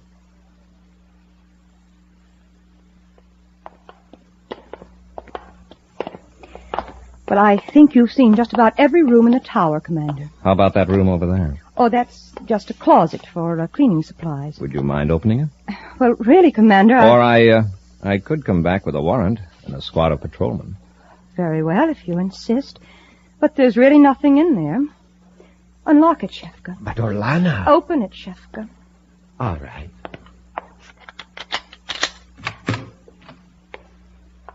Wow. Well, some real old family heirlooms. Stacks of space credits. And brand new. All that money in a closet for cleaning supplies? I suppose it is rather odd. But then here in this deserted city, one place is as good as another. I'd like to ask you something, Miss Rubeck. How do you happen to have an identification holder belonging to a space patrol scientist named Byron Stearns? Byron Stearns? I don't understand. Stearns was reported in trouble in this area, then was rescued in the Vulcan Mountain region. I'm waiting for an explanation, Miss Rubeck. Grayson, get some. Yes, Orlana. Look out, Commander! That takes care of the big one. Now for you, my smaller friend. Take your big mitt off me. Quit struggling or I'll break your arm. Ow! That's better. I'll help you, Grayson. Get away, Shefka. I can handle them. You got here just in time, Grayson. What are they doing here? They just wandered in. But they know about that lab ship pilot. They found his identification folder. Then we'd better take care of them for good. I don't want any slip-ups this time, Grayson. You better let me take care of it. He fumbled the last one. Don't listen to him, Orlana. I can fix them. Hold still, Cadet. Ow! Oh! My shoulder. You'd better hold still. Graken's capable of breaking you in two. Yeah. And Shefka, too, if he doesn't keep his mouth shut. That's enough of that, Graken. I need both of you. You see, you big Venus buffalo. Shefka, Stop that bickering. Watch those two space patrolmen. It's Graken's fault we're in this mess. He left the lab ship's pilot's folder in your office. That's enough of that, Shefka. If it hadn't been for your stupid behavior, these men would never have known we were here. Well, what did he do, Orlana? Doesn't matter. Just hold on to that cadet. Hold still, Cadet, or I'll fix you like I did the other fellow. The other fellow is Commander Corry, the commander-in-chief of the Space Patrol. Oh? What do you think of that? I have knocked out the great Commander Corry. That's just fine, Graken. But I've got more work for you to do. Oh, yes. You and Shefka get rid of the commander's ship. Shefka, take the ship far away from here and hide it securely. Graken, you'll take my ship and bring Shefka back. Very well. But first, we've got to dispose of Corry and the cadet. I don't want any trace of them, in case Rubeck City's searched by the Space Patrol. There's a room in the sub-basement of the tower. Seal them in there, Graken. The room behind the stairs. Yes. And make sure you seal the door up completely. I don't want anyone to suspect that there's even a room there. You leave it to me, Orlana. Shefka, you help Graken take these two down to the sub-basement. Yes, Orlana. All right, go ahead, Graken. Orlana, what did Shefka do while I was gone? To bring the space patrolman here, huh? You just follow my orders, Graken. And Shefka, don't stand there with that smug look on your face. Both of you report to me when you're ready to hide the commander.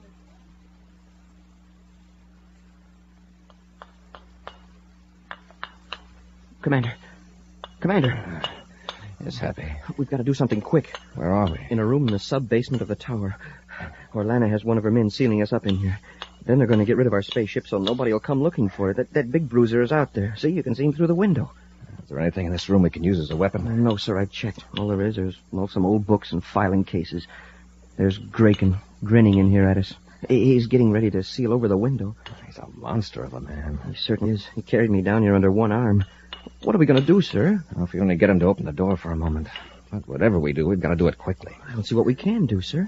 The door's locked and practically sealed. And when Graken and Shefka get rid of Terra 5, nobody will ever even come down here looking for us. Where is Shefka? Up on the surface level, I think, waiting for Graken. I don't think those two like each other. They both seem to go out of their way to make the other look stupid in front of Orlana. Well, they do, huh? Yeah, Graken kept asking questions about what went on while he was away. I got the impression he wasn't very smart, but he's awfully inquisitive. And suspicious, perhaps. We'll see how curious he really is. Let's go to work in those books and filing cabinets, Happy. Huh? You take the files, act as though you've found something about Graken, point at him. Pretend we've found some information about him. Oh, I get it. As though Orlana had a secret file on her henchman here at Rubeck. That's the idea. If we can arouse Graken's curiosity, we might have a chance to get out of here.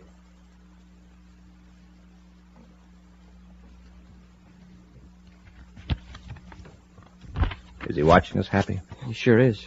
He stopped cementing up the door, and he's gawking in through the window. Point at him again, laugh. As though we had a great joke on him. It doesn't matter what you say. Point at the files, too. Yes, sir. Hey, what a dope this Graken is. You know, he's just about dumb enough to tear down that concrete and open the door and find out what we're doing in here. Keep it up, Happy. We've got him going. Yeah. Hey, look at that big, dumb face. He's just aching to know what we found in here in the files, Commander. Commander, I think he's going to open the door. All right. Ignore him for a moment. Act very interested in the files. Here he comes. Hey, what have you got in there? Nothing. Oh, don't try to fool me. I've been watching you through the door. What does it say about me in files? Why would there be anything about you in here, Graken? There's something in there, I know it. Some lies Shefka told Orlana. Oh, sure. That's it. Shefka's up there now laughing at me. He figures he's tricked me into sealing up evidence against myself, right where he can get his hands on it when he needs it. Graken, there's nothing in these files about you. Get out of the way. You can't fool Corry. Well, I guess that's right. Corry, you can't. Got him, Commander? Yeah. Oh! Try to hold me, will you? Now, Corry. No, now you, Graken.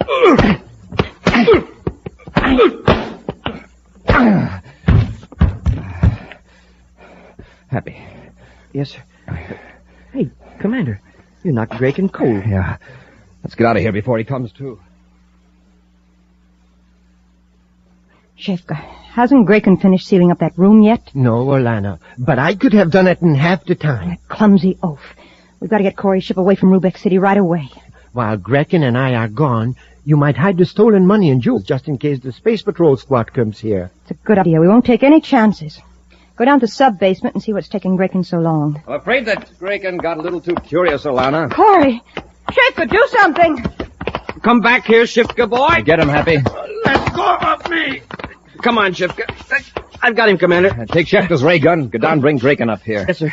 Oh, Commander, while I'm down there, shall I bring up some of those files? What for? Well, sir, I just thought that Orlana might really decide to write a book about Rubeck, because, well, after all, now she's going to have plenty of time on her hands. Ah! A preview of next week's exciting Space Patrol adventure follows in just a moment. It's a fire, a 4-alarm blaze on Terra, but hey, what's the matter with that atomic fire-controlled jet car? Oh, too bad. It's trying to get along on ordinary fuel. But wait, that fire control officer's filling the tank up with super fuel. Wow! Listen to that fire-controlled jet car go now. It's supercharged, that's what. Supercharged with super fuel. Yes, sir, boys and girls. To really get going, the answer is super fuel. That's why Buzz Corry eats a good breakfast with the super cereals that help to supercharge you. Rice Chex and Wheat Chex. Ah, there's a couple of really swell-tasting cereals. And both of them have that modern bite-sized design for easy eating. So, gang, get a quick start in the morning like Buzz Corry does. Eat a good breakfast with a checkerboard super cereal and get supercharged. Get them today. Rice Chex and Wheat Chex. The grand new packages with Buzz Corry or Cadet Happy on the outside and the magic space picture on the inside. And now, an exciting action preview of next week's Space Patrol adventure. Buzz and Happy are searching for a saboteur in the vat room of a plastics factory on Jupiter. Cautiously, they duck under pipes of hot gas feeding into the vats. All right, Happy. Keep your ray gun ready. Yes, sir. Ow. Grover was right about these pipes being hot. Be careful. I'll get behind this one. Let's try number... Wow. What was that? One of the pipes has exploded. Blew a valve, probably. Smoke and rockets feel that heat. Happy, come on. We gotta get out of here. My throat, I can't breathe. It's the gas from the broken pipe. That gas is poison. Be sure to be with us next Saturday for the exciting story, The Vanishing Lake, when Wheat Chex, Rice Chex, and good hot Ralston again bring you Space Patrol!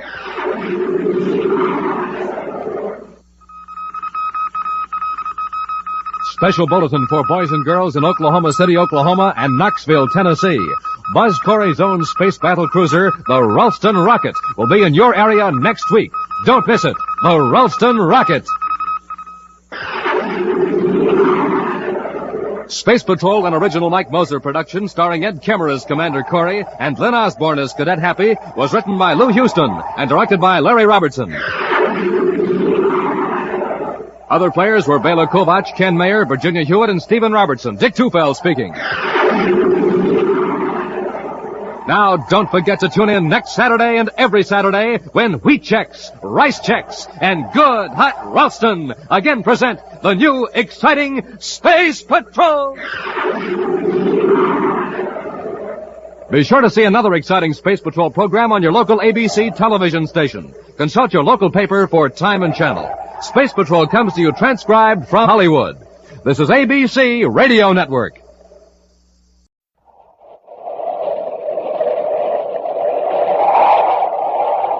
Wheat Chex, Rice Chex, and good hot Ralston present Space Patrol! High adventure in the wild, vast reaches of space. Missions of daring in the name of interplanetary justice. Travel into the future with Buzz Corry, Commander-in-Chief of the Space Patrol! In today's transcribed adventure, Buzz and Happy, in their spacesuits on a tiny asteroid, are approaching a criminal who has stolen evidence that's needed to convict a crime syndicate. He's got the metal box, sir, with the evidence. All right, Chura, come out of that crater and get into our ship. I'm getting into my own ship, Corry, and you're not going to stop me. All right, we'll come down and get you. Take one more step and I'll use this gun on you. All right. Have it your own way. I warned you. Drop, Happy. Wow, that was close. That ray gun knocked a hunk of rock loose as big as your head. Don't move, Hap. I think Chura means business. He sure does. And it isn't funny business either. We'll be back in just a moment with today's Space Patrol story, The Search for Asteroid X.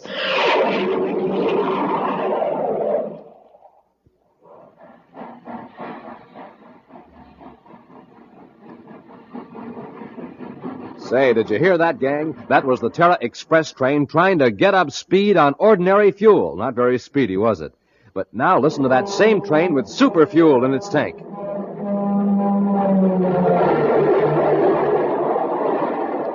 Man, that train is really traveling now because it's supercharged with super fuel. Now, gang, without a good breakfast, you can't go very fast either. But with super fuel in your tank, you're supercharged. Here's how Buzz Corry gets up ahead of steam in the morning. He has a good breakfast with Rice Chex or Wheat Chex, the super cereals that help us supercharge you. For taste, they're terrific. For size, they're perfect because they both have that modern bite-sized design. So, gang, get off to a quick start of the morning the way Buzz Corry does. Get supercharged. Just eat a good breakfast with the Checkerboard Super Cereals and get them today in the red and white checkerboard packages. Rice Chex, Wheat Chex.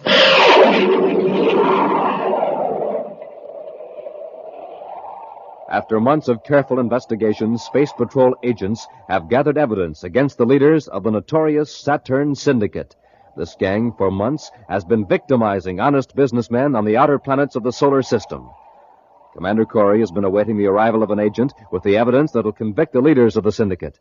Now, Buzz grimly enters his central office on Terra, where Cadet Happy is decoding spaceograms. Lock those messages in the file, Happy. You can work on them later. Is something wrong, Commander? There certainly is. I've just received a report that Fraser's in the hospital. All the evidence is gone. What? Somebody jumped Fraser while he was on his way here in a surface car. He was knocked unconscious.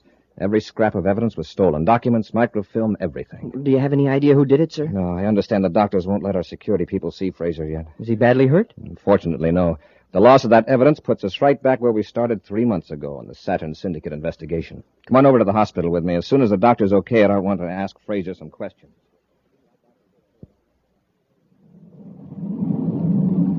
Cut your speed and go lower, Hundley. I think I see something down there. Where? Right near that small pond. Isn't that a building of some kind? You're right, Shura. Well, I hope it's occupied. Say, there is a man down there by the pond. That's surprising to find anybody in this part of Mars. Set the ship down. We'll load up with food and water. Suppose this guy won't give us any? Well, then he'll get what our friend, the Space Patrol agent, got. Do you think you finished that guy, Shura? Who cares? We got the evidence. Yeah, but I won't rest easy until we get it hit on Asteroid X. Kick on the repeller ray. Repeller ray on.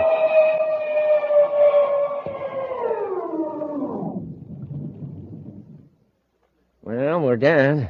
If we get enough supplies here, we can go into free fall near the asteroid belt till we decide what our next move is.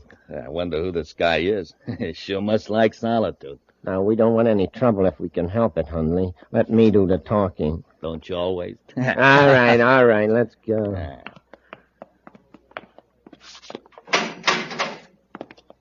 Now the outer hatch. Hi there! He looks good-natured and not very bright. Just what we ordered. Hello, friend. Having trouble with your ship? No, but we're out of supplies, food and water. When we left Lowell City, we thought we had enough to get to Neptune, but looks as though I miscalculated. Well, I got plenty here, gentlemen. Come on in, take what you want. We'll pay you for it. Oh, no, I got plenty. Come on in the house and help yourselves. Right, that's mighty generous of you, Mr. Noonan. Marty Noonan. By the way, I don't believe I got your names. Well, I'm Steve Chura, and this is my friend Wally Hundley. Now about those supplies. Oh, sure. Sorry, you folks are in a hurry. But since you are, just come with me, gentlemen.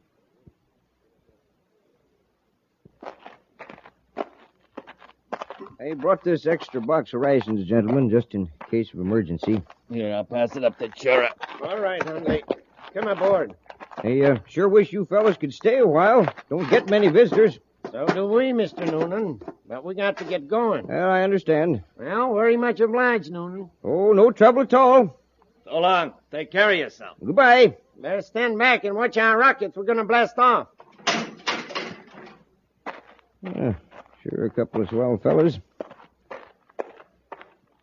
Say, what's this? Ooh, box. Oh, they must have dropped it. Hey, wait!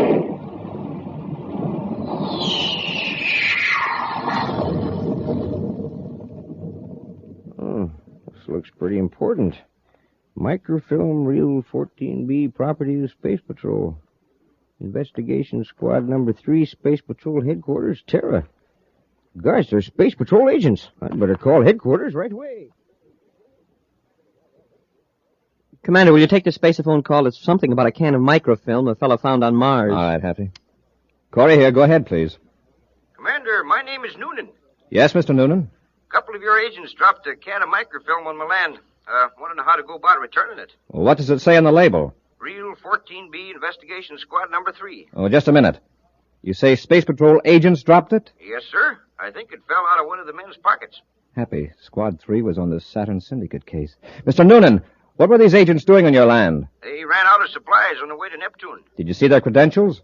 No, I didn't. Just figured they were agents when I found the film. Said their names were Steve Chur and Wally Hundley. Did you ever see these men before? Why, no, Commander. Where are you now? At my place. Sector 17H on the Martian plain. About 4 6/10 DUs directly northwest of Lowell City. Got that, Happy? Yes, sir. What kind of a ship did these men have? Was it a Space Patrol ship? No, didn't have any insignia at all. But I don't know what kind it was. Mr. Noonan, hold on to that microfilm. I'm coming after it. Right, Commander. And don't give it to anyone else. Is that clear? Yes, sir. Thanks for your cooperation. I'm on my way. Corry out. I've just checked, sir. We don't have any agents named Chura and Hundley. Not on Squad 3, anyway. Well, chances are those are the men who knocked out Fraser. At least they have the evidence, or I should say, had it. But Fraser didn't get a look at the men who attacked him. Well, I'll blast off for Mars and get the film, Happy. Maybe we can get some more information from this man, Noonan.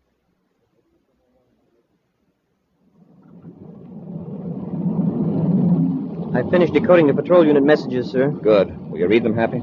Yes, sir. Quote, the Commander-in-Chief aboard Terra 5, Jupiter Patrol, searched Mars to Neptune orbit. No suspicious craft sighted. Unquote. From Saturn Patrol, same, negative. Neptune Patrol also replies a negative. Any more? Well, Patrol Ship 34A, Asteroid Belt, picked up an unidentified object in their view scope. They're investigating it. Happy, we're going right into Lowell City. And how about the microfilm at Noonan's place? Now, you can go after it in an atmosphere ship after we land. I'll call Noonan, describe the credentials you'll present to him to relieve him of my original order. All right, sir. See how much you can find out about those men he saw. Get a full description. Very likely their right names aren't Chura and Hundley. It's almost certain they lied when they told Noonan they were going to Neptune. Shall I bring Noonan back to Lowell City? If you think he can give us any useful information. Yes, sir. We'll reach Mars in 20 minutes, sir. I'd better check Lowell City Space Control.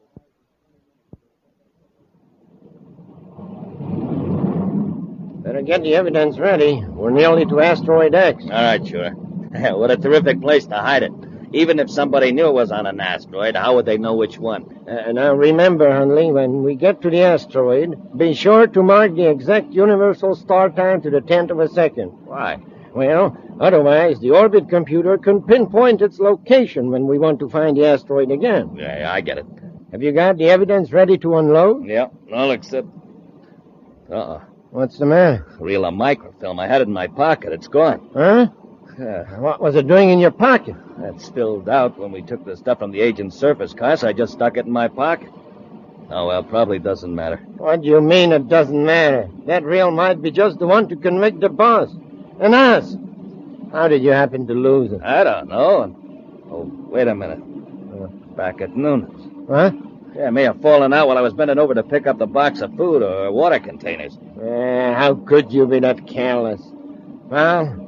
at least Noonan's alone. We got to go back and look for it. There's nothing else to do.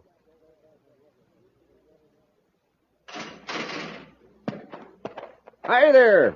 Are you Marty Noonan? Yep, that's right. I'm Cadet Happy. Here are my Space Patrol credentials. Mighty glad to know you, Cadet. Commander Corry called me about you. Oh, here's your microfilm. Oh, thanks.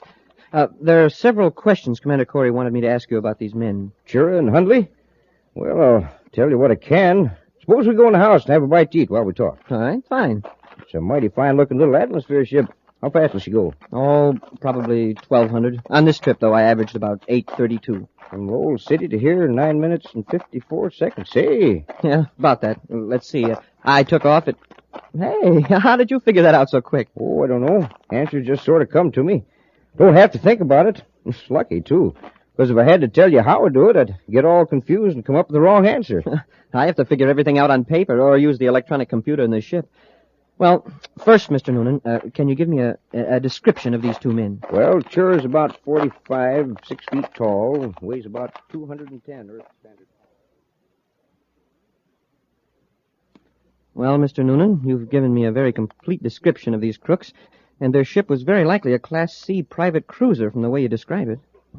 Could you come to Lowell City with me, Mr. Noonan? I think Commander Corry would like to question you further. Why, of course. I'd like to get back as soon as possible. Do you mind if I use your spaceophone? Okay, Noonan. You two, Cadet, get your hands out. Sure, and Hundley. That's right. Don't make a move for your gun, Cadet, or I'll use this one. Okay. Which one of you has the microfilm? What microfilm? You know what microfilm.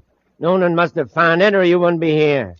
Hundley, take the cadet's ray gun and search him for the tape. Sure.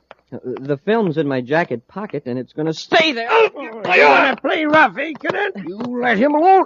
You keep out of this, Noonan. Sure, help me. All right, I'm coming. All right, Cadet. I nearly got the gun away from me. Well, after this, don't be so careless. I got him. Here's the microfilm. Now, let's get back to the ship. The cadet's coming, too. And I got an idea. We're going to take him with us. What for? Let's finish him here. Oh, not till we find out how much he knows. Come on, Cadet. Come on your feet. We got a nice long walk. Walk? Where to? To our ship. What about Noonan? Oh, that stupid oaf. Leave him here. Smash his spaceophone. And the one in the cadet's atmosphere ship as well. Okay. Where are you going to take me? Never mind. But I'll tell you this much. You better enjoy it because this is the last trip you ever gonna take.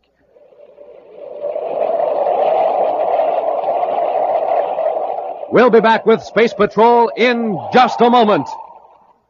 Gang, this is Space Patroller Dick Tufeld, and boy, am I excited. We have a new machine here at Space Patrol headquarters, and it's terrific. It's the flavor meter for testing the flavor of food. Now, I have a plain, ordinary cereal right here, so let's test it. The better it tastes, the louder it'll ring the bell. Now, all I do is place the cereal in this slot and push the button. Not much flavor there, is it? Let's put in some other ordinary cereal and see what happens. Why, not even a tinkle. Now, gang, here's a couple of super cereals I'd like to test. I'll put them both in.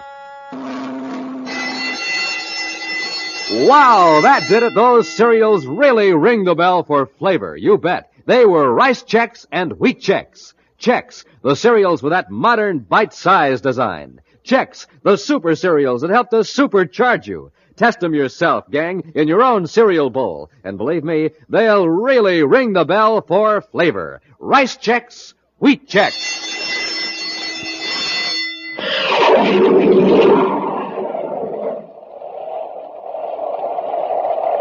Commander Corry has sent Happy to Marty Noonan's isolated dwelling on the Martian plain to recover some stolen evidence, a roll of microfilm. Noonan and Happy were surprised by Chura and Hundley when the thieves returned for the film. After smashing Noonan's spaceophone, the criminals have taken Happy to their ship, leaving the unconscious Noonan locked in his house. Meanwhile, Buzz, in Lowell City, has tried in vain to contact Happy or Noonan by spaceophone. Commander Corry to Space Patrol, Lowell City. Space Patrol, Lieutenant Barton here, Commander. Lieutenant, I've been unable to contact my cadet on any of the Space Patrol frequencies. And Noonan doesn't answer either, so I'm blasting off to see what the trouble is. Would you like an atmosphere ship, sir? No, a spaceship in case I need it. I'll go in Terra 5. Keep monitoring those frequencies. If you hear from either Cadet Happy or Marty Noonan, notify me on my private frequency immediately.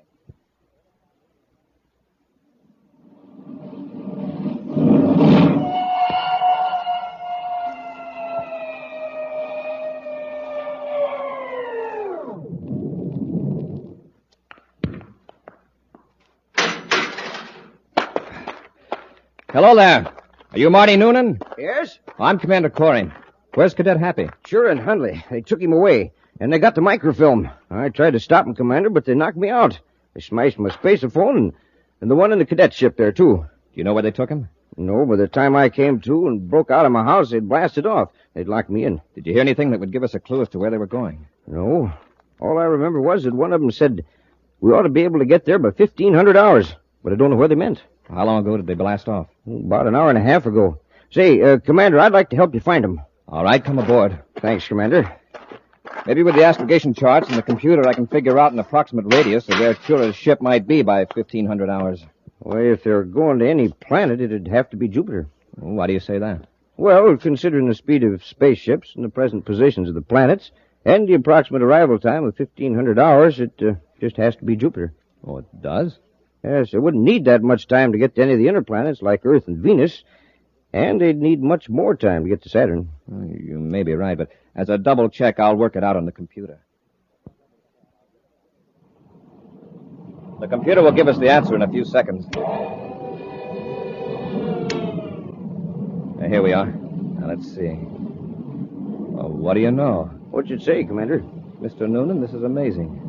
Either you made a very lucky guess, or you must know the exact distances and positions of all the planets relative to Mars. Oh, I do. Make a hobby of remembering data like that. Jupiter comes nearer to satisfying the equation than any other object in space. How do you do it? I don't know, Commander. If I know a formula and the data, I can get the result. But if I stop to think how I do it, I get all confused. There's only one thing wrong. They couldn't quite reach Jupiter by 1,500. Of course, they may be heading for one of the moons. I'll check the astrogation chart again. Could be Ganymede, Commander, assuming we're right on the time factor. We'll see. Mr. Noonan, you've hit it again. The astrogation chart puts moon number 3, Ganymede, very close to the vector. Ganymede's a good-sized moon. There are a lot of places to hide on it. The most we can hope for right now is that we're headed in the right direction.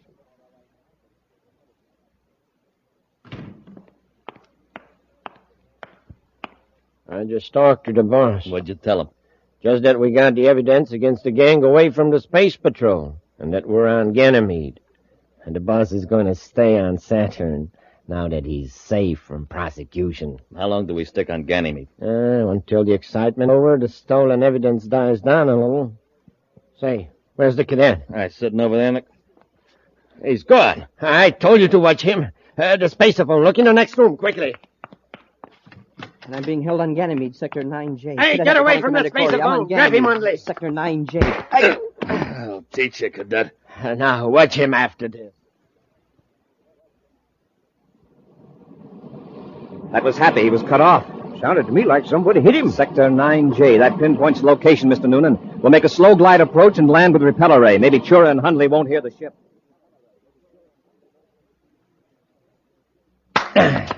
All right, Cadet. We could keep this on for hours, but I'm tired of playing games with you. Does Commander Corry know who knocked out the Space Patrol agent?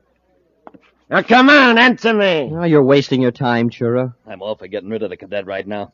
After that spaceophone call he tried to make a while ago, he's too much of a risk to have around. I'm afraid you're right, Hundley.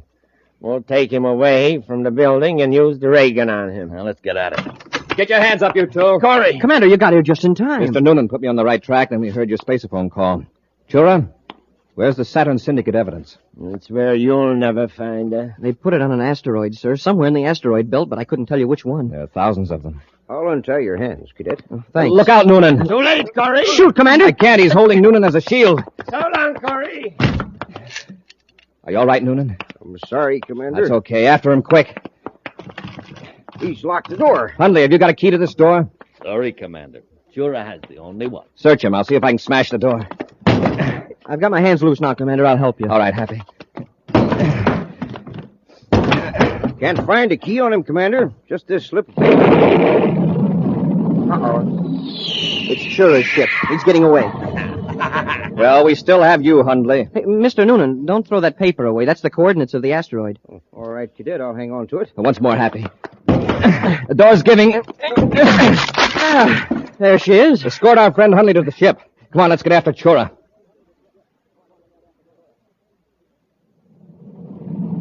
No sign of Chura's ship in the viewscope, sir. Hundley, you must know where he'd be most likely to go. Really, Commander? I haven't the slightest idea. He's probably heading for that asteroid to pick up the evidence. Mr. Noonan, let's see that piece of paper. Here it is, Commander. Yes. These coordinates are for a point somewhere in the asteroid belt. Yes, sir, but the asteroid has moved thousands of DUs by now. Yes, but the time is down here to the second. Oh, you mean the time the coordinates were taken? Yes. So by using the computer, we can tell just where the asteroid will be at any future moment. Commander, look at Hundley. Hey, get away from that computer! Get him, Happy! All right, Hundley. Quiet down or I'll knock you cold. Look what he did to the computer. Put it completely out of commission. Here, now let's see you find Asteroid X. Well, what are we going to do, sir? We can't possibly locate that asteroid until we get another computer. I know. There are thousands of asteroids in that belt. Commander, can I see that piece of paper? All right, Mr. Noonan. 16 degrees, 23 minutes, 7 seconds. Sun Arcturus orientation, 123 million DUs from sun center. Commander, I think I can give you the approximate location of that asteroid. You can work out that orbit equation in your head? Already have, sir. If you show me an astrogation chart, I'll mark down the coordinates. Smoking rocket. That's impossible. Nobody could solve an equation like that so quickly. Not in his head. I've seen Mr. Noonan work, Hundley, and I think you're in for a surprise. Here's a chart, Mr. Noonan. Center that asteroid in the viewscope, Happy. Yes, sir. The approximate location you gave us, Mr. Noonan. The question is that Asteroid X? There are hundreds of asteroids in this region. Yeah, but look, there's a spaceship circling it. Hey, it's going to land. Mr. Noonan, it looks as though you pinpointed the right one. Sheer luck. Increase our velocity, Happy. We may be able to catch Chura before he leaves the asteroid. Yes, sir. Mr. Noonan, will you go to the locker and get a couple of spacesuits for Happy and myself? Sure will, Commander. When we land on the asteroid, I'll leave you in the ship to watch Hundley.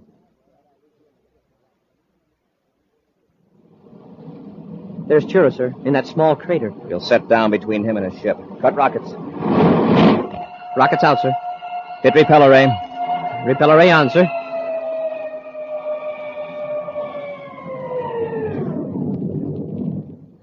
Landing secured, Commander. All right, Happy. Let's get out there and grab Chura. Mr. Noonan, here's a ray gun. Hold it on our friend Hundley. Very happy to, Commander.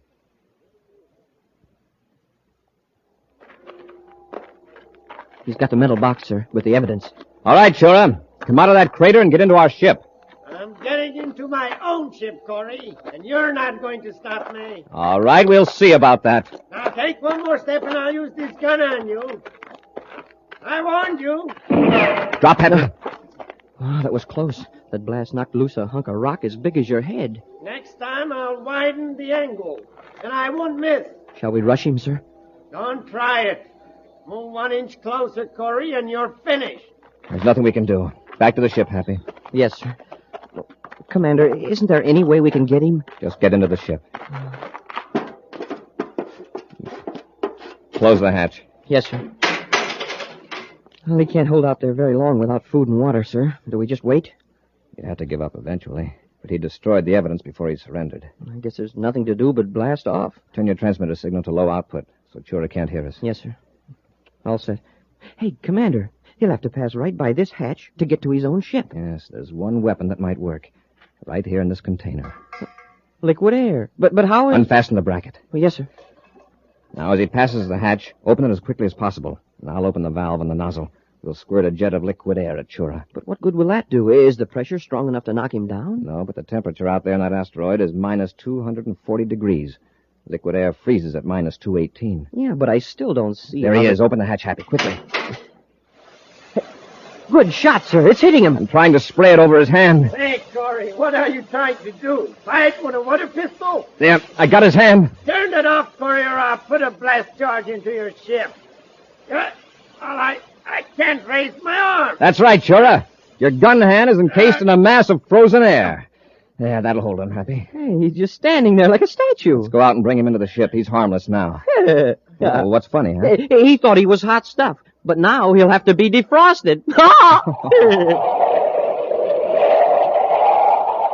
We'll be back with an action preview of next week's exciting Space Patrol story in just a moment.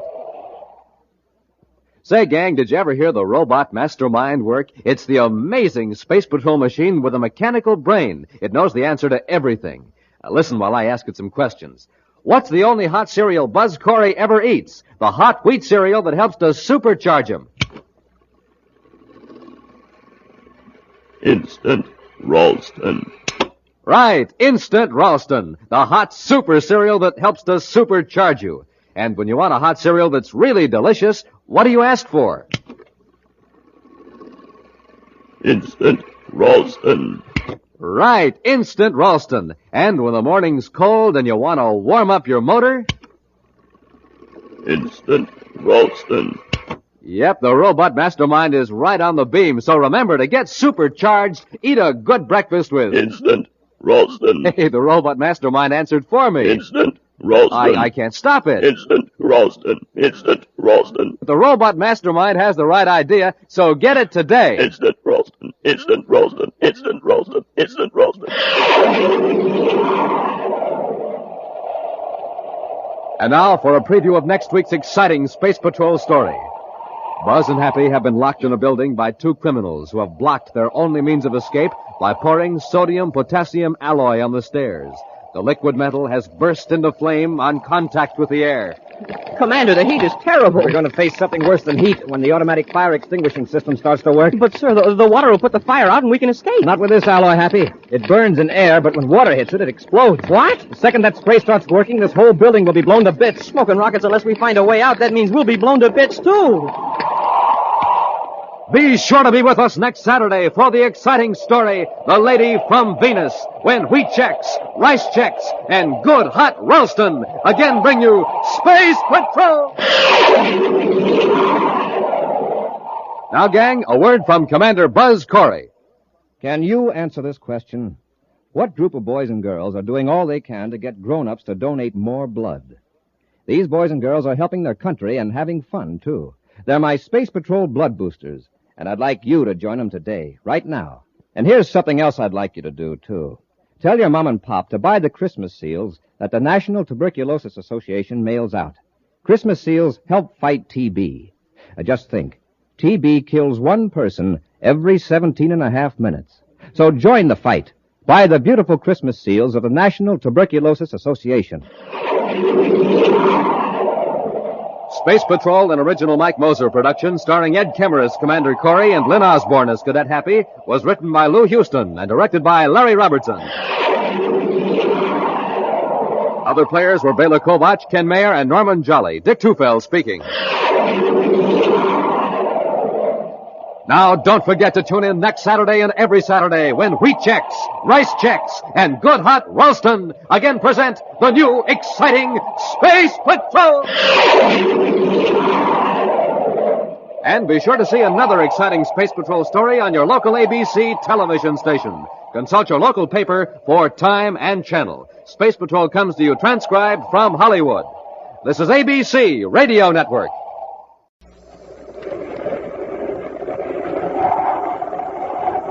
Wheat checks, rice checks, and good hot Ralston present Space Patrol!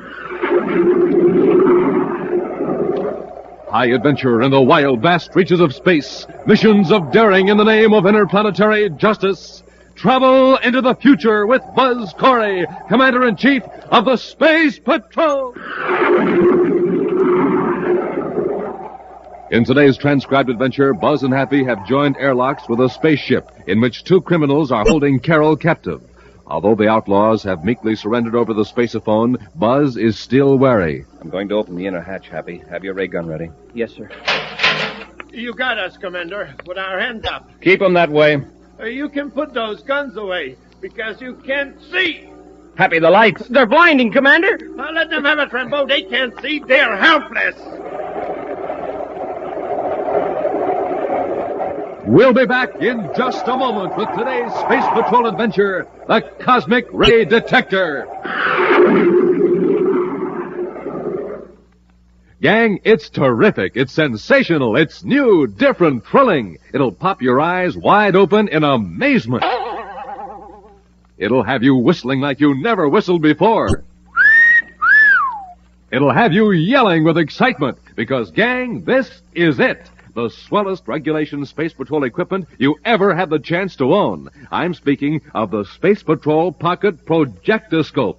What does it look like? What does it do? How can you get it? Well, gang, I have the answers. It's a model of Buzz Corry's rocket ship Terra 5. It's 6 inches long. It has 4 big tail fins. It has a 1-inch radar antenna. It's made of beautiful blue and yellow plastic. What does it do? It blinks on and off rapidly. Flash, flash, flash like a real signal light. It throws a steady beam of light like a real flashlight. It shows pictures on the wall like a real film projector. Complete with bulb and battery. Complete with film containing 4 Space Patrol adventures. Now you put this film in your projectoscope, you darken the room, push the radar antenna, And there on the wall, you get a picture. To show a whole adventure, slide the film from picture to picture. Loads and loads of fun, and nothing like it ever before. Gang, to get a projectoscope, do this. Buy a box of rice checks or wheat checks. Then, with your name and address, send 35 cents in coin and a rice checks or wheat checks box top to Space Patrol, Box 686, St. Louis, Missouri. This offer good only in the USA and may be withdrawn at any time. That's Space Patrol, Box 686, St. Louis, Missouri.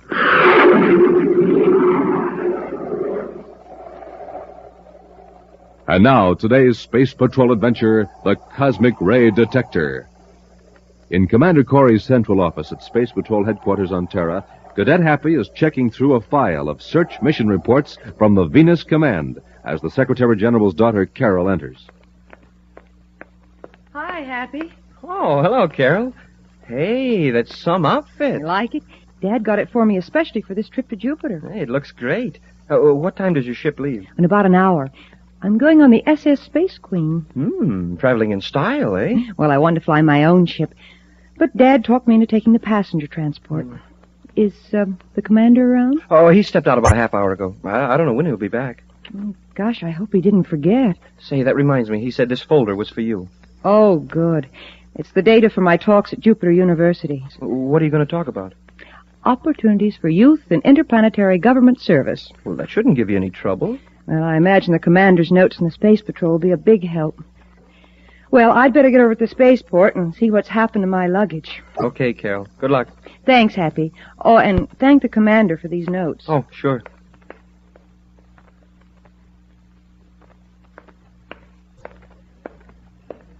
How are you doing, Happy? I'm nearly finished filing the reports, Commander. Oh, Carol was just here. She got the notes all right. Good. You can finish that job later, Hap. We've got to get over to the spaceport. Something wrong, sir? Yes, Happy, there is. One of our agents was on his way to the security lab with some of those new cosmic ray detector units. He was waylaid and slugged. The thief got 6 of the units and a copy of the formula. Smoking rocket. Our agent got a brief glimpse of the man who slugged him. He's not positive, but he thinks the thief might be Dolph Rambo. Dolph Rambo? Now, where have I heard that name before? Rambo's been questioned a couple of times in the past in regard to some gem swindles. We couldn't make anything stick. So now he's branching out into cosmic ray detectors, huh? If it is Rambo who did it, I think he'll try to get the detector units off Terra as quickly as possible. I have an extra detail at the spaceport now. Let's get down there and look around.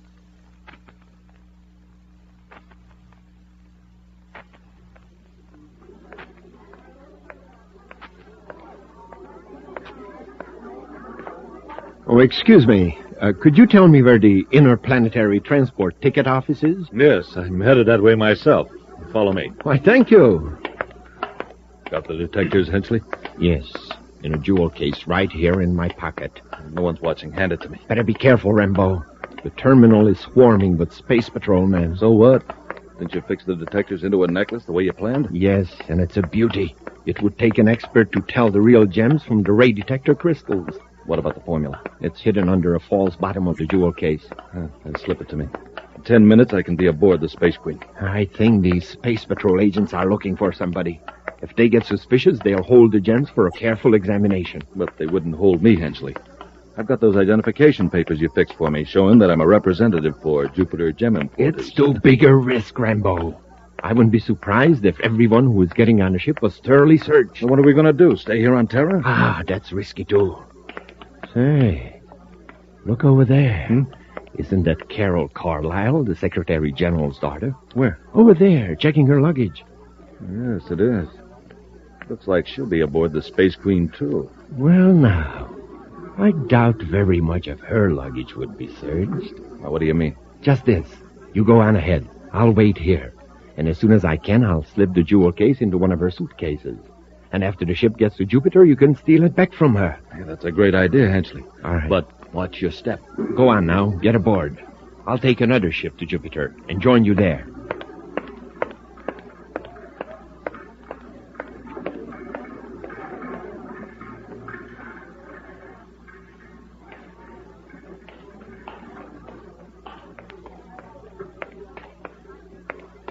Commander, isn't that Carol over there by gate 12? Yes. Let's go over and say goodbye to her.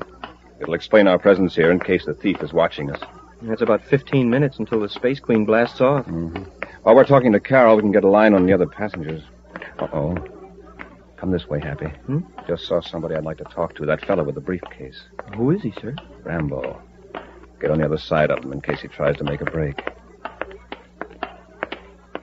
Leaving Terra, Rambo? Oh, Commander Corry. Yes, Commander, I'm going to Jupiter for the firm. The firm? Jupiter Gem Importers. I've been with them for nearly a year now. I see. I wonder if you'd mind coming with me to the guard office. Why, is something wrong? I'd like to ask you a few questions. It'd be less embarrassing in private. Oh, naturally, I have no objections, but the Space Queen is due to blast off in a few minutes. The ship will be held here until we've finished our checkup. If everything's all right, you'll be aboard, Rambo. Oh, very well, Commander. I'll come with you. Would you mind if we examined your luggage? Certainly not. But, may I ask what you're looking for? If you have it, you know what I'm looking for. If you don't, it doesn't matter.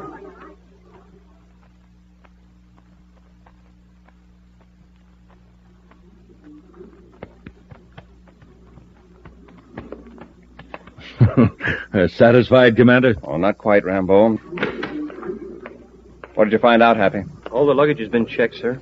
Nothing. How about Rambo's? His is okay, too. All right, Rambo, you can go now. Thank you, Commander. I must say your men have been very thorough. That's their job. The Space Queen will be blasting off in a few minutes. Yes. I hope you find what you're after. Whatever that may be. Well, sir, it looks as though we drew a blank on Rambo this time. Happy, you and I are going to blast off for Jupiter and Terra 5 and see what we can find out about Rambo and his honest business venture. This is Dolph Rambo on Jupiter calling Burton Henchley aboard private space cruiser J437. Rambo calling Burton Henchley. Henchley here. Go ahead. Henchley, something's gone wrong. What do you mean? Where are you? At the Hotel Juno in Jupiter City. Did you get the ray detector? No, they weren't in Carol's suitcase. I checked right after the luggage was taken off the Space Queen. But they got to be. Are you sure you picked the right one? Yes, but they weren't there. The jewel case was gone. Now listen. Don't get panicky. The girl probably has it. Where is she staying? At the Olympia Hotel. Well, I'll be landing at Jupiter City in a few minutes. Just sit tight till I get there. We'll search her room. Suppose she's in it. Figure some way to get her out for a while. A fake phone call ought to do the trick. Yeah, but what'll I tell her? Well, that's your problem. After all, it should be simple for an experienced conman like you. All right, Henchley. I'll think of something.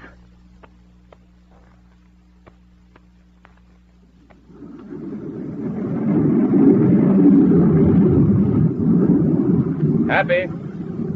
Yes, Commander? You want me to take over the controls? Oh, no, thanks. Space Control has cleared us for landing. I'll bring her in. I just wanted to tell you that our suspicions of Rambo are well-founded.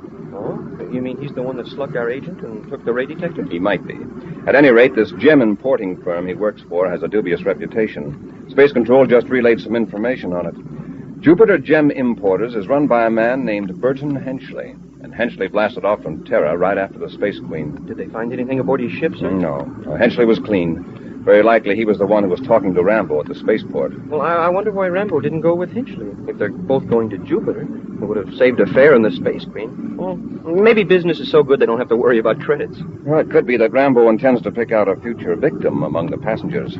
After we land in Jupiter City, we'll pay Carol a visit and then check up on our gem experts.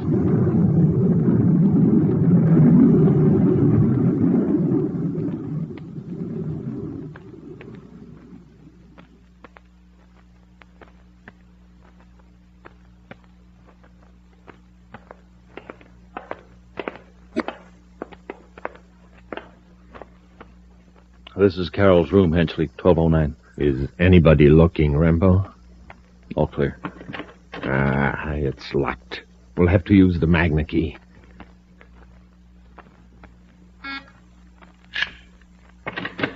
In here, quickly. Now, let's get to work. See, we got about 20 minutes before she realized that there is no Professor Blackwell who's going to meet her in the Juno Hotel coffee shop. Pretty good gimmick, wasn't it? When I found out Carol was here to talk at the university, I Thought she'd probably fall for something like that. Yes, very clever. Now let's see if you're clever enough to find a jewel case. And that suitcase there on the rack. That's the one it's supposed to be in, isn't it? Yes, but it's been partly unpacked.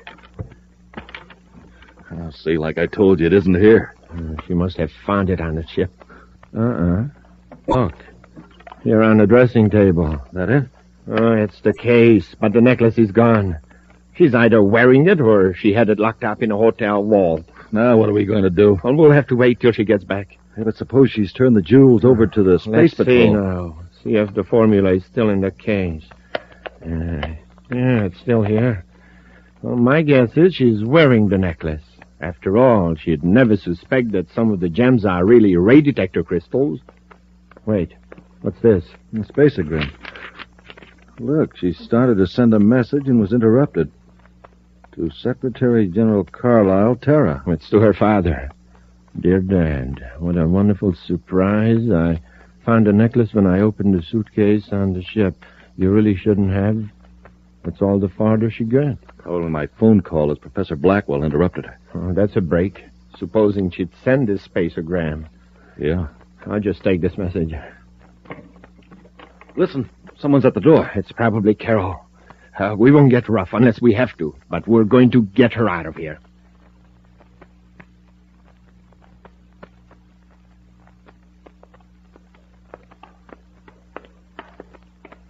Here we are, sir. 1209. We won't stay very long, Happy. Carol's probably anxious to prepare a speech for the university. Yeah, and I'm anxious to find out what Rambo and Hinchley are up to. Carol, it's Buzz and Happy. Well, didn't the clerk tell you that Carol just got back, sir? Yes. Well, she's here, all right. The door's ajar. Well, maybe she's in another part of the suite unpacking. I don't think she'd mind if we went in. Carol, are you here? Uh-oh. Hey, what's been going on in here? Chairs are upset, and the things on the dressing table are smashed. Let's look around. Carol? Carol! Well, she's not in here. Gee, sir, what do you suppose happened? Carol's been taken away. By the looks of this room, she wasn't very willing to go. Happy, notify Jupiter City Space Patrol. I'll start questioning the hotel staff. We'll return to Space Patrol in just a moment. Say, gang, how's your morning takeoff? Are you blasting off with your jets really roaring? Are you riding your bike like Buzz Corry rides his rocket? I mean with your speedometer smoking like a volcano on Venus. In other words, Space Patrollers, are you supercharged in the morning? Well, here's the way that Commander Corry gets supercharged. He tucks away a power breakfast with Rice Chex or Wheat Chex, the super cereals. Try Rice Chex today. What'll you say? Delicious. And try Wheat Chex today. So swell tasting, you'll eat more and more and more and more. Rice Chex, Wheat Chex, the only cereals in the universe with that modern bite-sized design for easy eating. The only cereals in the universe with a picture of Commander Corry or Cadet Happy on the outside of the package, and the only cereals in the universe with that mysterious magic space picture on the inside of the package. The super cereals that help to supercharge you. Rice Chex, Wheat Chex. So gang, 1, 2, 3. Get ready to blast off to your grocer's forum right after today's Space Patrol adventure. And now, back to our Space Patrol adventure, the Cosmic Ray Detector.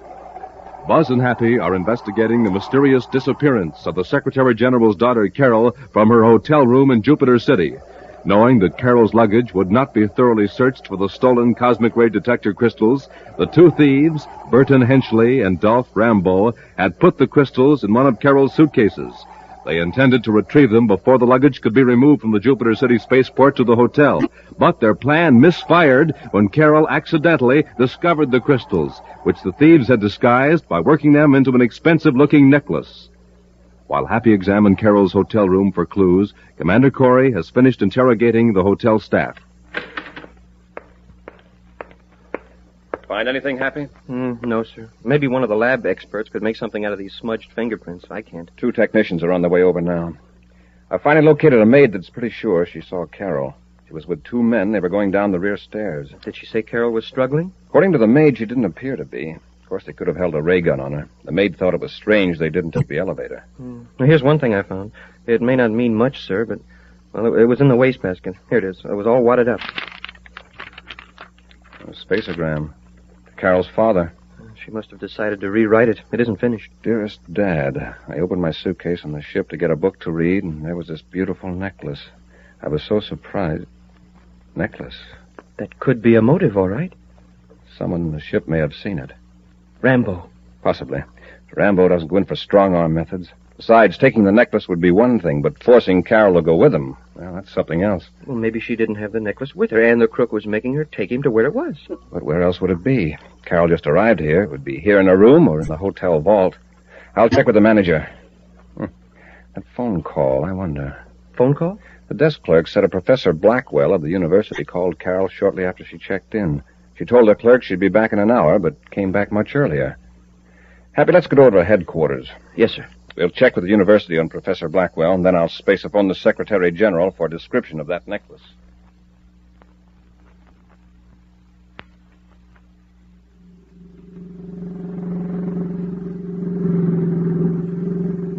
Rambo, I'll let you out here. Go to the spaceport and get clearance for our ship to blast off. What about Carol? I'll take care of her. Take her to the lab till I hear from you. You're going to leave her there till somebody finds her? No, we'll get her aboard the ship. Once we get her out in space, nobody will find her. And if they do, she won't be able to tell them anything. All right, Rambo. Get out and hurry to the spaceport. Are you sure you can handle her? And drive, too? Yeah, if she gives me any trouble, the paralyzer ray will quiet her down. Now get going. All right, Hensley. I'll call you at the lab.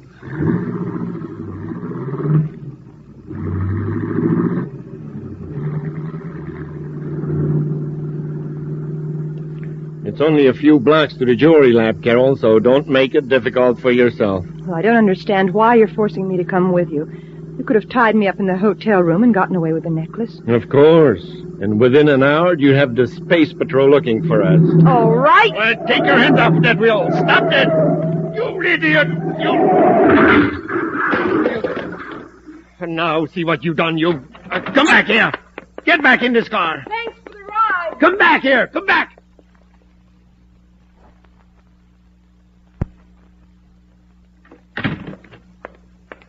I just checked with the university, sir. There's no Professor Blackwell on the staff, and nobody there knew that Carol had arrived on Jupiter. Then that call was designed to get Carol out of a room while they searched for the necklace. I've talked to the Secretary General. He didn't give Carol that necklace. Well, then who did? I don't think it was ever intended that Carol find it. It was smuggled into a suitcase back on Terra. By Rambo? Or his partner. They figured that Carol's luggage wouldn't be searched. Yeah, but it was searched, sir. It was a clever trick. They simply wanted to get the jewelry through. Certainly. No one would suspect the Secretary General's daughter of having jewelry that wasn't hers. Well, here's the important point, Happy. Rambo is supposedly a messenger for a legitimate gem importer. Why couldn't he openly carry jewelry? Hey, that's right, sir. Unless something else was being passed off as jewelry. The ray detector crystals. Right. And perhaps the stolen formula. I'll get it, Hap. Maybe for Captain Raymond. He's using Major Young's office temporarily. Commander Corry here. Commander, this is Carol. Carol, where are you? I'm in the Jupiter Arcade building at Public Communications Booth 27. Are you all right? Yes. I managed to get away from Rambo and Hinchley. They're planning to blast off from Jupiter in Hinchley's private cruiser. Are they at the spaceport now? Rambo is. Hinchley somewhere near. I managed to cause an accident with his surface car. All right, Carol. You stay right there in the arcade building. Happy and I'll be right over to pick you up. Come on, Happy. Let's get going.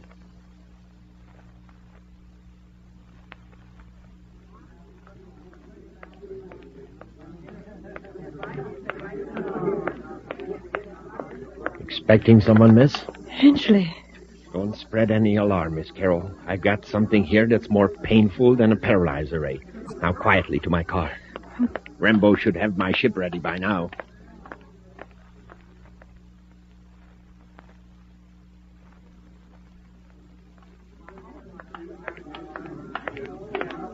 I've looked all over the arcade, Commander. She's not here. Did you check the communication booth? Yes, sir, and the cafe. I told her to stay right here. Maybe she saw Hinchley or Rambo.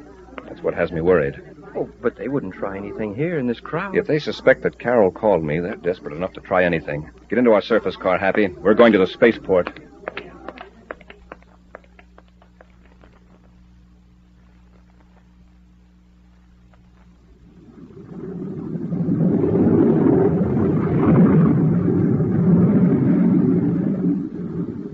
So now you see, Miss Carol, that break for freedom didn't do you a bit of good. Yes. We're hundreds of DUs out of Jupiter now.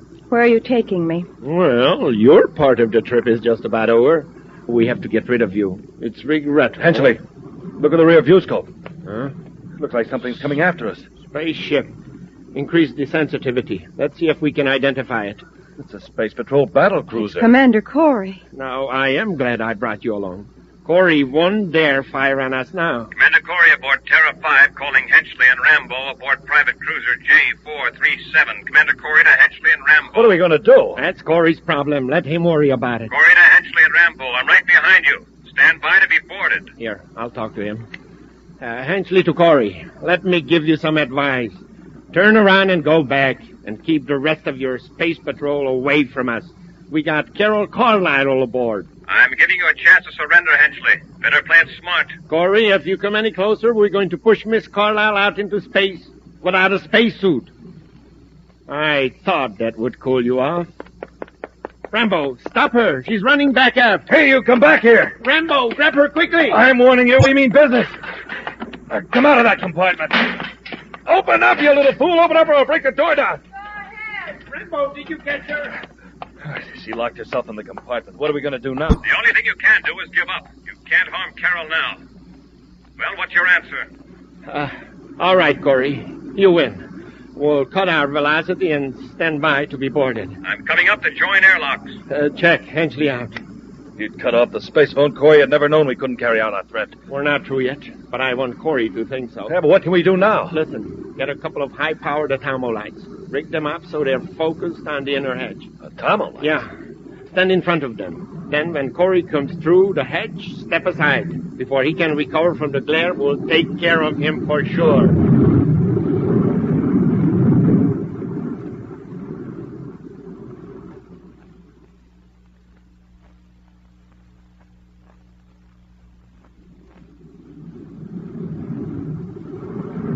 Position to join airlocks, Commander. Stand by with magnetic holding field. Standing by, sir.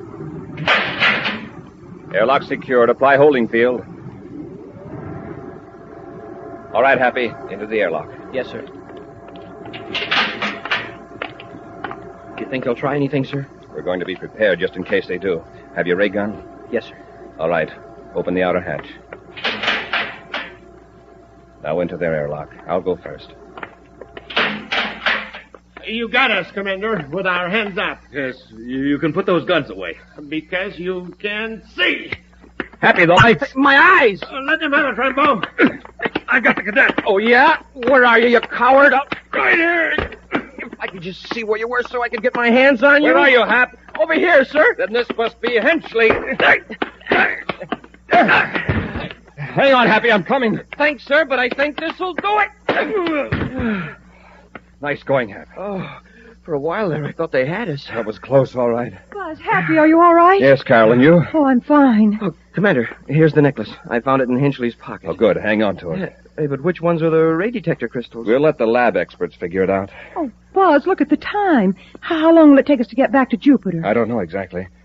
Oh, about an hour. Why? Well, if we don't hurry, I'll be late for my lecture at the university. Oh, fine. She was pretty nearly thrown out in space, and now she's worried about the lecture. What's your subject for the lecture, Carol? Government service. A job with security. Security, she says. A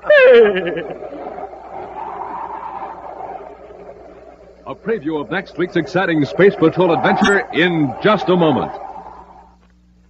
Hey, gang, imagine the fun of owning a model rocket that shows pictures on the wall. Imagine the fun of owning a rocket you can use as a signal light and also as a flashlight. Well, the new Space Patrol Pocket Projectoscope does all these things. Yes, sir, it's a film projector, signal light, and a flashlight all in one. Nothing like it on the face of the Earth before. It comes with a real strip of film for showing pictures on the wall. And, gang, wait till you see what those pictures are. 4 complete Space Patrol adventures with Buzz Corry and Cadet Happy. Listen to these titles. Space Pirate, Men from Mars, Robot Invasion, Mighty Missile. Don't they sound terrific? You bet. And just think, gang, you can show these complete Space Patrol adventures on your wall. You just slip the film in your projectoscope, darken the room, push the radar antenna, and there on the wall you have it, a real picture.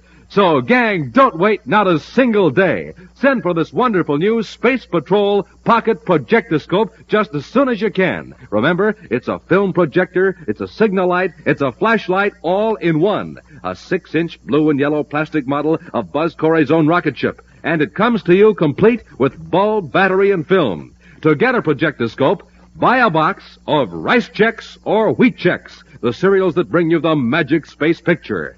Then, with your name and address, send 35 cents in coin and a Rice Chex or Wheat Chex box top to Space Patrol, Box 686, St. Louis, Missouri. This offer good in the USA only and may be withdrawn at any time. That's Space Patrol, Box 686, St. Louis, Missouri. And now, a preview of next week's exciting Space Patrol adventure. Buzz and Happy are in an underground passage deep beneath Saturn City, attempting to capture a plutonium thief, Victor Drumlin. Drumlin has reversed the atmosphere pumps and is drawing deadly methane gas from Saturn's atmosphere into the lower levels. Protected by a shielded hideout, Drumlin refuses to surrender. That methane gas isn't going to stop us, Drumlin. We can break that door down before it reaches this level. That door is built to shield against an explosion, Corry. The kind you're gonna hear in a moment. What does he mean, Commander? He's bluffing, Happy. Methane isn't explosive. It is when it's mixed with ordinary air and ignited. Listen! What's that, Commander? He's turned on the generators, Happy. If he overloads them, he'll ignite the gas and blow up Saturn City. Be sure to be with us next Saturday for the exciting story, The Secret of Sub-Level 7, when Wheat Chex, Rice Chex, and Good Hot Ralston again bring you Space Patrol!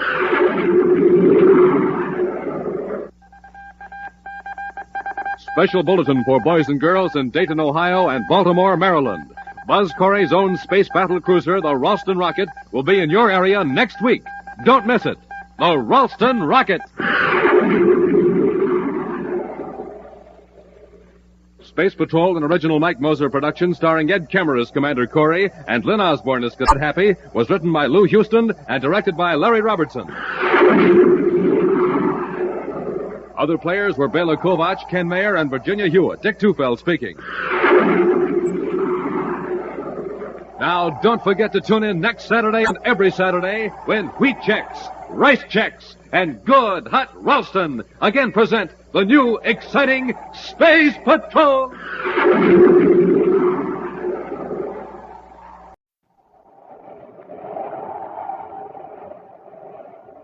Wheat Chex, Rice Chex, and Good Hot Ralston present Space Patrol!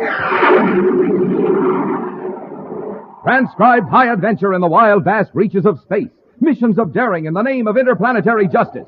Travel into the future with Buzz Corry, Commander-in-Chief of the Space Patrol. Buzz and Happy are in the lower shaft of a secret mine on Saturn's 6th moon. As they wade through the water of the partly flooded shaft, a strange sound filters down through the mine. Happy, listen. Sounds like a motor of some kind. The mine's automatic pump. When the water reaches a certain level, it cuts on and draws off the water. But, Commander, look at the water level against the wall of the shaft. It's rising. You're right, Happy. That pipe isn't drawing water out, it's forcing it in. Someone reversed the pump. They're trying to drown us. We'll be back in just a moment with today's Space Patrol story, The Last Voyage of the Lonesome Lena. Presenting the story of a young boy who didn't like any of the cereals his mom brought home. First he'd say, I can't eat that stuff, Mom. Sometimes he'd say, Oh, gee, no flavor. And then again, Don't like it, Mom. I just don't like it. So she tried cereals in white packages, yellow packages, blue packages. But no luck. No flavor. Then one day she brought home a pair of cereals in red and white checkerboard packages. Wowee, that's good. Oh, boy. That's what he said when he tasted one of them. Jumpin' Jupiter. Great day in the morning. This is it. That's what he said when he tasted the other. The cereals? Rice Chex and Wheat Chex, gang. Man, oh man, they're my cereals. Buzz Corry cereals, too. The bite-sized super cereals that help to supercharge you. Best tasting cereals in the universe. And the only official ready-to-eat cereals of the Space Patrol. Fill her up, Mom. Rice Chex. That's what our friend says now. Fill her up, Mom. Wheat Chex. So, gang, if you want a cereal that's right on the beam for flavor, get the cereals in the red and white checkerboard packages. Rice Chex. Wheat Chex.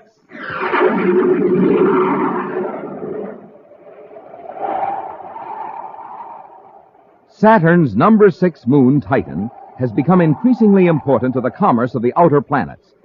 However, rumors of illegal activity on Titan have caused Commander Corry to send Tonga, his assistant security chief, to the Saturn satellite to investigate.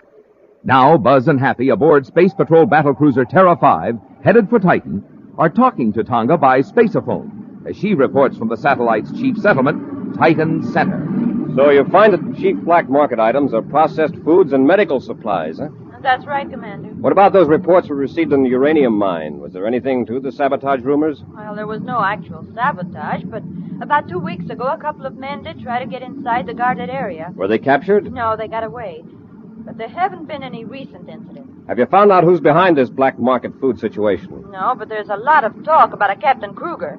Captain Gustav Kruger? Yes, he's the one. He's quite a legend in this part of the solar system. I think I've heard of him, Commander. Isn't he that old-time space pilot who has the broken-down cargo ship? Yes, Happy. Lonesome Lena, he calls it. He's been shuttling back and forth between Saturn's moons for years. I've never heard of him being mixed up in anything dishonest. Who gave you this information? A man named Sherwin McCurdy, for one. He's behind a lot of this new development in Titan.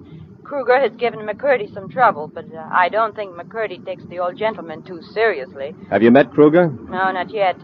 He just got back from Saturn. He said Titan sent to spaceport repairing his ship.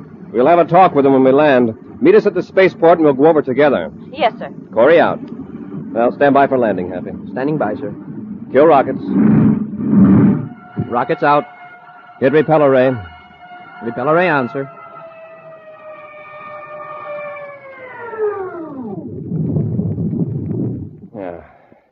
Now, let's button up the ship, and then we'll have a chat with Captain Kruger.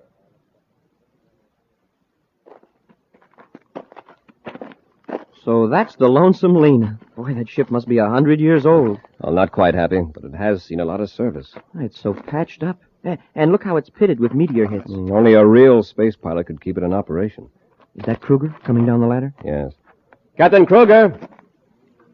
Oh, Captain Kruger! He looked right at us and then turned away. Oh, I told you he was independent. Let's get over there. He's checking the hatch.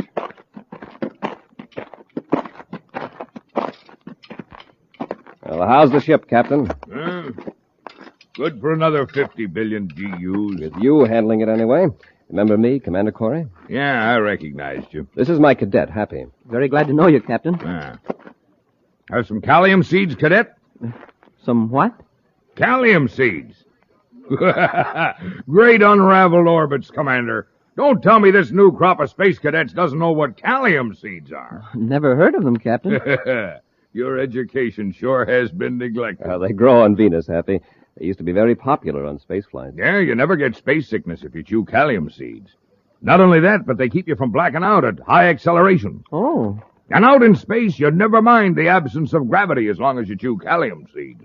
As you can see, Happy, Captain Kruger is a pilot of the old school. He's the only pilot I know who still chews raw calcium seeds. Yeah. People nowadays won't touch them, just because they stain your hands purple when you crack them. Well, Commander, you didn't come over here for a lecture on calcium seeds. What's on your mind? Oh, just a few questions about business. I see. I suppose you've heard rumors that I'm hijacking food and selling it on the black market. Is that it? There are a lot of rumors in Titan these days, Captain. Yeah, and a lot of upstarts. They come in here with shiny new ships and big ideas.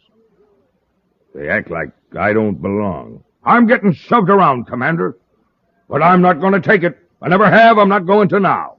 Well, now, if you'll excuse me, I got some repairs to make. Lonesome Lena's in pretty bad shape. All right, Captain. Come on, Happy. Let's find Tonga. You can tell them for me that if Sherwin McCurdy promised delivery, they'll get it. We're a little short of spaceships here on Titan right now. Hey, look, stall them off. Promise them anything. I'll call you back later. Come in. McCurdy, I want to work with you. Well, Captain Kruger, glad to see you. Put your hand back in your pocket, McCurdy. Why, what's the matter, Captain? You seem angry. Why wouldn't I be? For 10 years, I've been setting the old Lonesome Lena down on Titan any place I wanted, or on any moon in the Saturn system. Folks were mighty glad to see me whenever I rocketed in, until your crowd got here. My crowd, Captain? One of your hired flunkies just told me I can't set down on the Titan Center spaceport anymore. Oh, what kind of high-handed nonsense is that? It isn't nonsense, Captain. You can't put the Lonesome Lena down on this port. Well, that old bucket of bolts you call the Lonesome Lena's a menace. If I had my way, I'd report you to the Space Patrol. They'd melt up that old hulk. Oh, you would. You'd melt up a ship that has helped keep people alive for the last 40 years out here on these moons. Ship's out of date. It served its purpose. Now it's finished. Who are you to decide whether the Lonesome Lena's finished? One patch on that old battered hull is worth 10,000 of you. Melt her up, would you? I warn you, McCurdy, if you ever say that again, I'll slap you. Take your hands off me. Take your... All right, Captain, that's enough. Commander Corry, this man attacked me. You got here just in time. What's the trouble here? I was merely pointing out that his spaceship violates Space Patrol safety regulations. That's a bald-faced lie, McCurdy. The Lonesome Lena's safe as any ship in the space lane. Does it have repel array equipment? Well, no. Does it have infrared view scope equipment? I don't need it. I can land it blindfolded on any spaceport in the solar system. Does it have Class A radiation shielding on the space drive? Her shielding's good enough. I ought to know. I built it. I see, Commander. Obviously, he can't be permitted to land here at Titan Center. Those are regulations. Commander, I've always respected you. Are you going to side in with this planet lubber? I'm sorry, Captain Kruger, but I don't make the regulations. My job is to enforce them. There are thousands of people here in Titan Center. Their safety comes first. They're safer with Lonesome Lena than with half the amateur pilots in these new ships, and you know it. Captain, if we made an exception in your case, we'd have to do it for everyone.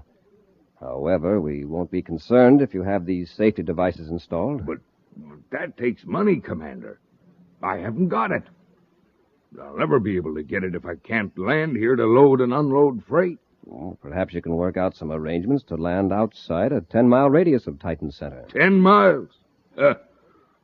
Might as well be 10 DUs out in space. I'm sorry, Captain Kruger. There's nothing I can do. You win, McCurdy. Have some Callium Cs. I won't be needing them anymore. Well, Captain is very dramatic, isn't he? I don't find it amusing, Mr. McCurdy. That old ship of his means more than his livelihood. It's his life. Well, Commander, I wouldn't let my sympathies blind me to Captain Kruger's sharp practices. What do you mean? Kruger's lived by his wits. He's been a lone wolf. Now he's up against the rules of society, and instead of abiding by the rules, he takes the attitude that everyone's against him. Watch him, Commander. I confess I'm rather afraid of what he might do. I'm here on Titan to prevent trouble, Mr. McCurdy. That's why I came to see you. I'd like to talk to you about conditions here. Of course. Sit down. All right, now I just want to make an appointment. I have a few matters to talk over first with my assistant security chief, Tonga, back at our temporary headquarters. I see. How about later today? That'll be fine, Commander. I'll look forward to it. So the captain is really sore, huh? Yeah. In a way, I can't blame him. Oh, Tonga, did you tell the commander about the uranium mine? Uranium mine? Yes, the big one, halfway around Titan. Someone is planning to tap the mine, dig into it from a natural cavern on the other side of the mountain so they can steal the ore, or sabotage the mine. Who's behind this? I don't know. But I do know that some mining equipment has been hidden in the cavern. And I know the location. They're being very careful. The crust tunnel is being worked only when the cavern is on the night side of Titan. It's daylight there now. I think Happy and I ought to take a look at it. Do you want me to go too, Commander? No, you stay here in Titan Center. Call Sherwin McCurdy. Tell him I won't be able to keep that appointment. May not be back in time. There's the mouth of the cavern, sir. There's been plenty of activity around here, too, by the looks of the ground. Yeah, there's a pipe leading from the cavern. A drainage pipe. Machinery right inside the cave. Looks like a pump. A pump? Apparently they have to keep pumping water out of the shaft inside the cavern. Get your atomo light, Hap. We'll have a look inside.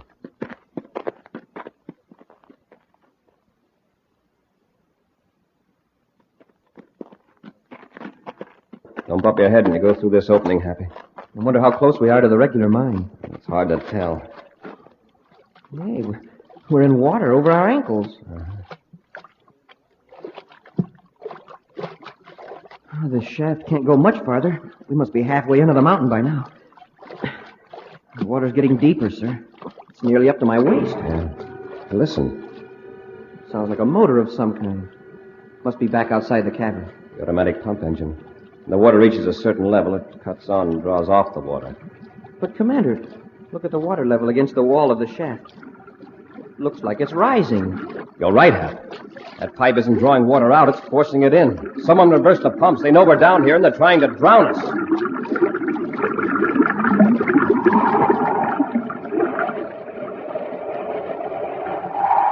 We'll be back with Space Patrol in just a minute. They call him Whizzer, and there's not another boy in the neighborhood who can play basketball half as well. What's your secret, Whizzer? No secret. I just get supercharged every morning. You mean you have a good breakfast with a checkerboard super cereal? You bet. Rice Chex, Wheat Chex, or Instant Ralston. That's how Buzz Corry gets supercharged. That's how I get supercharged. Say, how about those Chex? They're plenty delicious, right? I'll say. And they're bite-sized. And they're the only cereals in the universe that have that modern bite-sized design. And there's only one cereal in the universe like Instant Ralston. I love it. That's the hot super cereal. Helps you to think fast, act fast. And play basketball fast. You said it. Instant Ralston is a cereal for winners and whizzers. That's what you are, a winner. How about you, gang? Wouldn't you like to be Whizzer? Get supercharged. Eat a good breakfast with a checkerboard super cereal. Don't wait. Get 'em today. Rice Chex, Wheat Chex, good hot Ralston.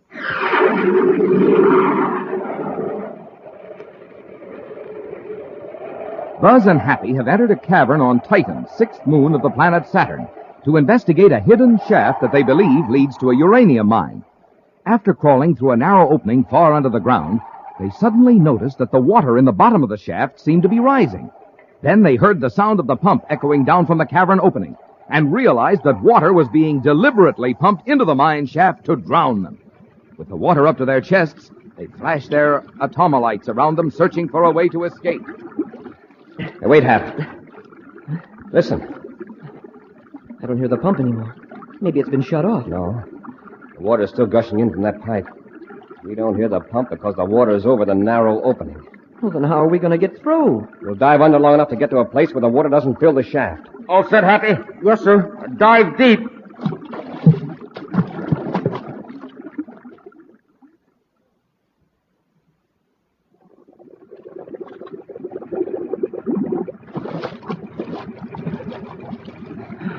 We made it. Yeah.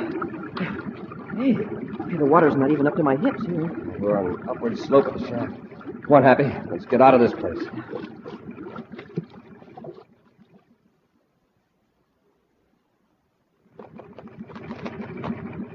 I'll shut it off.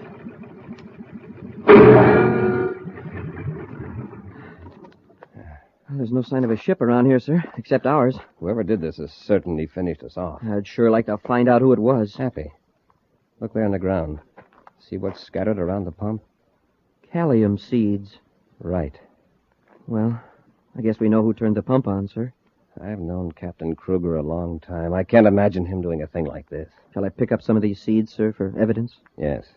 Then let's get back to Titan Center. I don't understand it, Commander. I don't see how Kruger or anyone else knew that I told you about the secret mine. He could have seen our ship headed that way and followed us in Lonesome Lena. Well, if he did, he must be working with a gang. While you were gone, something happened here. Oh? Some antibiotics were stolen. Several thousand credits worth. The worst part of it is they're urgently needed at a hospital in Saturn. There's an epidemic of Zeta virus at Saturn City. Well, can't they send medicine in from some other planet? This particular antibiotic is made here on Titan. There is some on the other planets, but there isn't enough time to get it. And if a supply of the medicine isn't taken to Saturn very soon, the doctors say a lot of cases will prove fatal. Yeah, there must be some more of that medicine here on Titan. Maybe McCurdy can help us out. I've already talked to McCurdy. He said he's contacted every possible source. The thieves stole every bit of it and will now hold out for a fancy prize. Well, they won't have to hold out long. Commander, do you think Kruger's mixed up in this, too? We're going to find out, Happy. Let's find the Lonesome Lena. Corry! Captain Kruger! I won't be persecuted. Not by the Space Patrol or anybody else. I'm getting a raw deal. And if you're as fair-minded as I think you are, you'll agree with Is the raw deal you're getting as bad as being nearly drowned in a flooded mine? Huh? What are you talking about? Show him the evidence, Happy. Yes, sir. Recognize these, Captain? Well, of course, they're calcium seeds. We found them by the pump, Kruger. Pump? What pump? In the opening of the secret shaft near the uranium mine. I'm not interested in any uranium mines. I want justice. Commander, look what that McCurdy has done to me now. You see this paper? It's a doctor's order telling me I can't make any more commercial space flights. McCurdy has been trying to get the official doctors on me for months. We finally succeeded. They gave me a checkup, and I'm grounded. Let me see that. For 6 hours, they gave me tests. Heart, blood pressure, metabolism, the works. This is Dr. Greer's signature, all right. Yeah. But just read what he says. Captain Kruger's condition makes any further space flights extremely dangerous. As a space physician, I deem it inadvisable for Captain Kruger to be permitted to operate any commercial spacecraft for reasons of his own safety and the safety of others. Signed, Dr. Melvin Greer. What am I going to do now, Commander? I'll starve to death. I'd rather go quick blasting off on a spaceship. Just a minute, Captain. This physical examination must have taken several hours. I just told you it did. Then you couldn't have been at the mine. Mine? I haven't been near any mine. I haven't been anywhere but in the doctor's office getting needles stuck in me. And that isn't all. While the doc was working on me, there was a gang of inspectors checking over Lonesome Lena. Official Space Patrol inspectors? Yeah. That's another thing McCurdy's been trying to arrange for months. I admit I've been dodging inspection because I knew what they'd say. Me and Lonesome Lena were both out of commission. I'm sorry about that, Captain Kruger. Yeah, you're sorry. But you can be thankful for one thing. This examination clears you of suspicion. Someone has been trying very hard to implicate you in a serious crime. Well, that's not news to me, Commander. I have an idea who it might be. You mean McCurdy, sir? Now, wait a minute. I know McCurdy has it in for me, but I'd say this for him. He tried to get Dr. Greer to postpone the physical examination. Oh, he did. After trying for months to bring it about. Yeah, but it didn't do any good. The doc said I was too slippery an old cuss to take chances with. So I was stuck. Happy. Tonga, we're going to find McCurdy. Captain, you stay around close in case I need you. Don't worry, Commander. I won't be going anywhere. There he is, sir. Heading for that atmosphere ship. He certainly seems in a hurry. Tonga, wait here. Come on, Happy. McCurdy, wait a minute. He's running for the ship, sir. McCurdy, hold it. I want to talk to you. What is it, Commander? I've got a few questions I'd like to ask. Of course. We've just come from your office. From the looks of things, you left in a hurry. In fact, it looks as though you didn't intend to come back. Should that concern the Space Patrol, Commander? Possibly. Where were you going? I happen to have business at Torkland on the other side of Titan. Now, if you'll excuse me... Not until you explain that purple stain on your hand. What? That purple stain on your hands, could it be from calcium seeds? Calcium seeds? Why, what would I be doing with calcium seeds? Scattering them around a pump, maybe? That package you're holding, what's in it? This has gone far enough. Stand back and get your hands up. You ought to be quicker than that, McCurdy. Oh, let go of that ray gun. That's it. Now, don't try anything like that again. Commander, this package he's got. Look at the label. Acro Laboratories, Titan Center. Antibiotics. This must be the medicine that was to go to Saturn. Take it back to Tonga. We'll blast off for Saturn right away. You won't get off Titan in your ship, Corry. Why not? I put your controls out of commission so you couldn't follow me. And there isn't any other ship on the satellite except my atmosphere ship, and that won't take you there. I'm afraid he's right, Commander. You'll have to space a phone to Saturn for a ship to come and get us. Oh, but that will take hours. And the situation on Saturn is critical. Commander! Yes, Captain? Well, I see you got McCurdy. Yes, and the medicine. Yeah, but McCurdy's wrecked our ship. There's no way to get off of Titan. Well, how about the Lonesome Lena? But Lena's grounded. Just a lot of official space jabber. She'll still fly.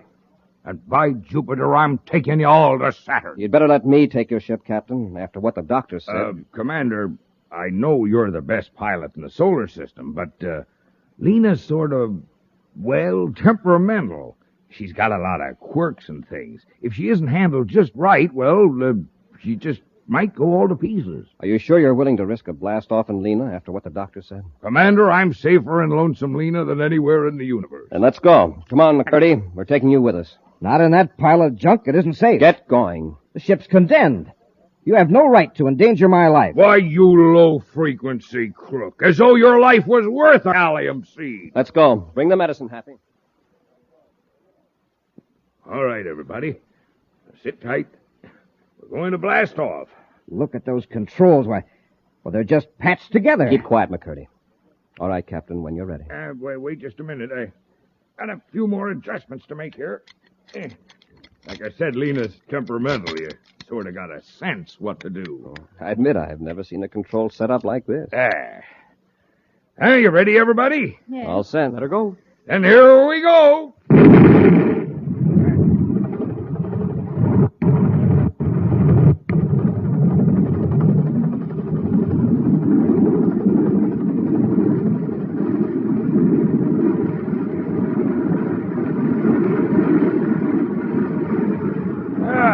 There she is, Commander.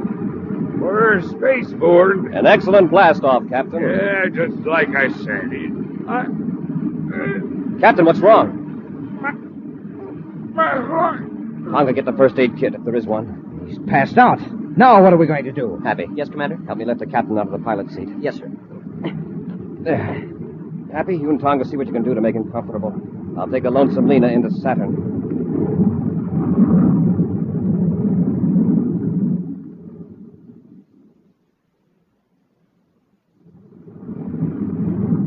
How you doing, Commander? All right so far, Happy. We're 2 minutes out of Saturn City Spaceport. How's the captain? He seems to be coming out of it, sir. Tonga's trying to make him lie down back aft. He had me worried for a while. I hope he can take the landing. It'll be just as bad as the blast-off with this antiquated equipment. Have you space-phoned the hospital, sir? Yes. The chief physician says that if we get the medicine there in half an hour, we'll be in time. Oh, we can do that easy. Yes, I can land this Hulk without crashing. Stand by for landing. Commander! Captain Kruger! I just couldn't make him stay in the bunk, Commander. Oh, I'm sorry I conked out on you, but I see you got everything under control. You think you can handle the landing, Commander, or do you want me to? I'd better take her in, Captain, in case you... Oh, sure. But if I just might make a suggestion... But that's it! Thunder and comets, Commander, you sure know how to handle Lonesome Lena. Here we go. Brace yourselves.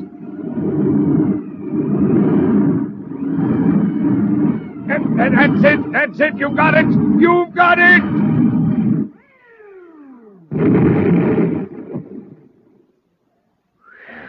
We made it. Captain, are you all right? Oh, just fine. That was a great landing, Commander. I couldn't have done better myself. Say, you took that pretty well. Oh, I found some thallium seeds back aft. Nothing like 'em for space flying. You have some, Cadet? This time you've got a customer, Captain. I don't feel so well.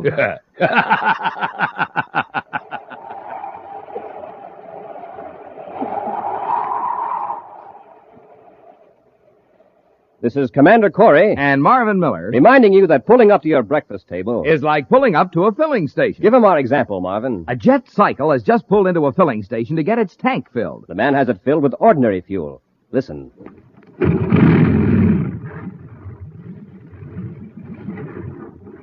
Not much go in that jet cycle, is there? Now listen to the same jet cycle filled with super fuel.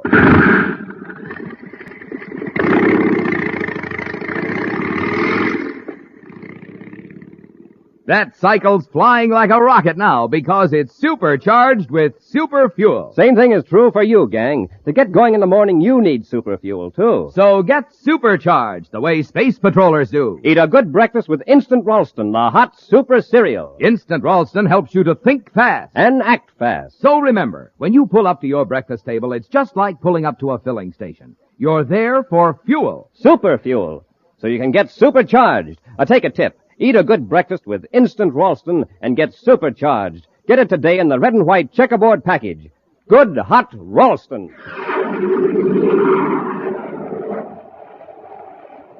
And now for a preview of next week's exciting Space Patrol story. Buzz and Happy have gone to the offices of John Crozer to rescue a noted scientist abducted by Crozer. I know Professor Hegman is somewhere in this building, Crozer. Take us to him. Why, Commander, you're mistaken. Oh, no, we're not. Don't sit there under that sun lamp. Take me to Hegman. Well, all right, Corry. If you insist. Hey, my eyes! Turn that lamp off! Get him, Happy. I can't see. Here's yours, Cadet. Now, Corry, I'm going to finish you off permanently. Be sure to be with us next Saturday for the exciting story, The Brain Bank and the Space Binoculars, when wheat checks, rice checks, and good hot Ralston again bring you Space Patrol! And now, gang, here's a word from Cadet Happy. Boys and girls, this is Cadet Happy. Do you know how life-giving oxygen is carried to the cells of the body? By the bloodstream. So when a person loses a great deal of blood in an accident or in sickness, there's not enough blood left to do that job. Result? The person dies. So will you help me save lives by joining the Space Patrol Blood Boosters? It's fun. It's patriotic. So join the Space Patrol Blood Boosters today. Space Patrol, an original Mike Moser production, starring Ed Kemmer as Commander Corry and Lynn Osborne as Cadet Happy, was written by Lou Houston and directed by Larry Robertson. Other players were Marvin Miller, Nina Barra, and Norman Jolly. Don't forget to tune in next Saturday and every Saturday when wheat checks, rice checks, and good hot Ralston again present the new exciting Space Patrol!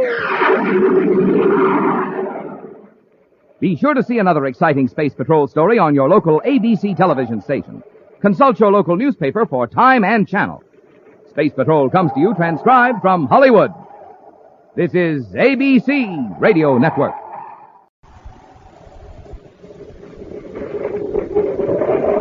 Wheat checks, rice checks, and good hot Ralston present Space Patrol!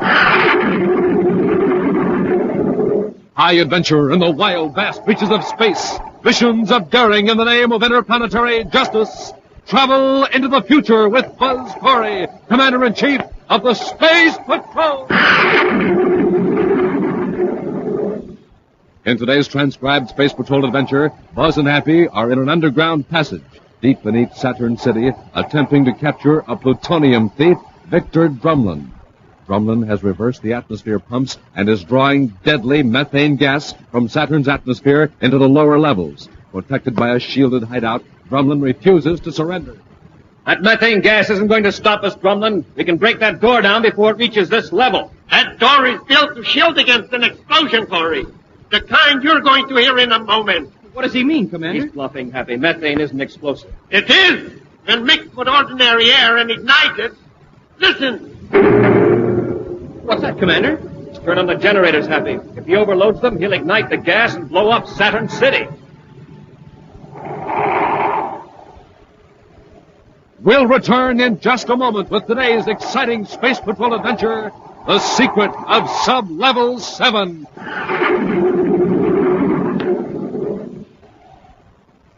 Say, gang, how are you at imitations? Well, this is Captain Dick Tufeld speaking, and here's my idea of how a cosmic surface car sounds with just ordinary fuel in its tank.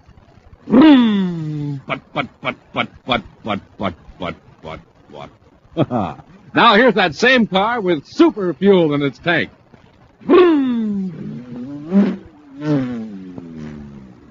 Yes, sir, that cosmic surface car is really roaring now because it's supercharged with super fuel. And, gang, the same is true with you.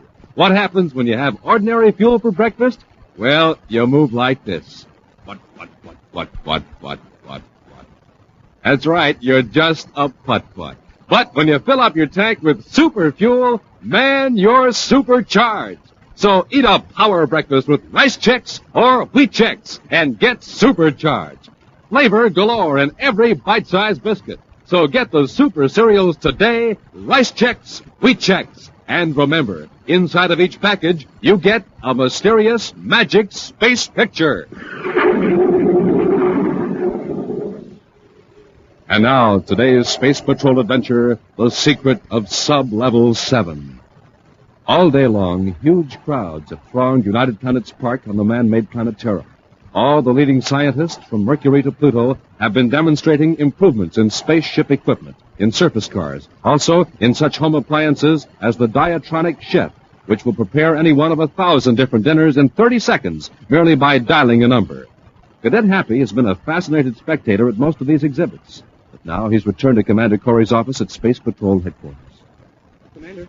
Well, Happy, didn't expect you back for another hour. I thought I'd better give you this note, sir. It's marked urgent. Well, who gave it to you? That's the odd part of it, sir. I don't know. Somebody in the crowd slipped it in my belt somewhere in the Hall of Science. Evidently someone doesn't have much confidence in our official message service. It might be a joke of some kind, Commander. One of the new cadets testing me to see what I'd do. I'm glad you brought this to me, Happy. Is it important, sir? If it isn't someone's idea of a practical joke, it's very important. Listen to this. 9 months ago, 250,000 credits worth of plutonium was stolen from reactor plant number 5 on Jupiter's third moon. If you want to know who was behind that theft, come to apartment 15J, Einstein Terrace at 1300 hours Universal Star Time today. Smoking rockets. What's the signature, sir? There's no signature. Well, they're not taking any chance of being caught. Yeah, it must be somebody's idea of a funny joke. Except that the theft of plutonium wasn't made public, and they're still looking for the thieves. Happy, go to the electro directory and see who lives at 15J, Einstein Terrace. Yes, sir. You'll find Einstein Terrace in City Zone 5. I've got it, Commander. Now the address, 15J. The indicator panel says Vogel, Edmund R., occupational code number 3-146.28. Happy, it's 12:22 now. We'll have time to make a quick check on him in the files before we fail.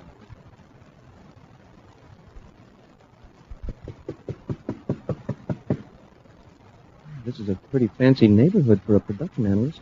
They must get pretty good pay. It depends on how good they are, Happy. Yes? I'm looking for Edmund Vogel. I am Edmund Vogel. What can I do for you? I'm Commander Corry of the Space Patrol. Cadet Happy here gave me a message. A message? Perhaps we'd better talk inside, Mr. Vogel. Why, yes, of course. Come in, gentlemen. What's this about a message, Commander? Were you at the Hall of Science in United Planets Park at any time today? Why, no. I had intended to go, but some urgent business came up. Mr. Vogel, see this envelope? Yes. Did you write that address or order anyone else to write it? No, I don't know a thing about it. What makes you think I do? The message inside asked me to come here at 1300 Universal Star Time. But what about? If you don't already know, and you have no reason for contacting me, then we'll just consider the incident closed. Sorry to have bothered you, Mr. Vogel. That's quite all right, Commander. Here, I'll open the door. Oh, one more thing, Mr. Vogel. Yes? Do you know of anyone who goes in for practical jokes of this kind? Oh, no, Commander. I'm afraid my friends and acquaintances are. Well, you might consider them a little on the dull side. Do you know anyone who has a grudge against you? No, Commander. I'm completely mystified by the whole affair. All right, Mr. Vogel. Thanks for your cooperation. Let's go, Happy. Goodbye, Commander.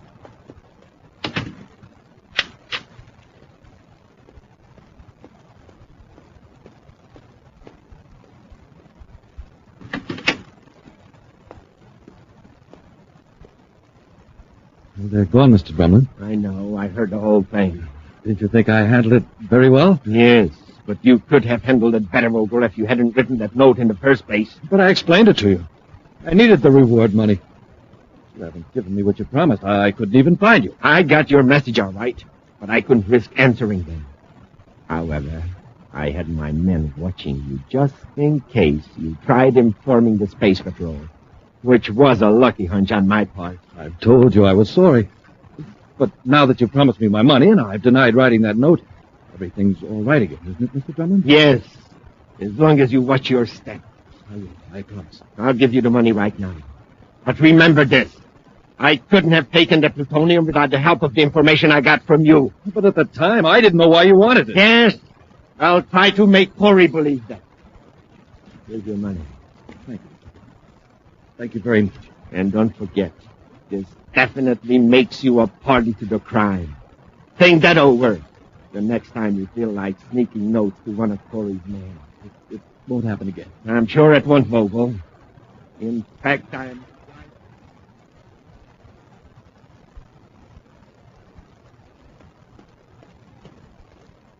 Here are those handwriting blow-ups, Commander. Good. Major Robertson certainly rushed them, too. Well, this is just a preliminary check, sir. The Major says an expert is working out the detailed analysis. Let's see what we've got here, Happy. Well, this is a blow-up of the note, and this is a magnaphoto of Vogel's own handwriting. And these are notations he made while working on charts and reports for his company. They seem to correspond pretty well with the letters and figures in the notes you found in the bag. And Major Robertson says there are at least 6 similarity characteristics. That's pretty conclusive, Happy. I'd say that Vogel wrote the note all right. But why would he deny it? Perhaps something happened to change his mind. Well, how do we find out for sure, sir? We'll wait for the experts to finish the analysis? There's a quicker way. We'll bring Vogel here for a brainograph test. Let's go back.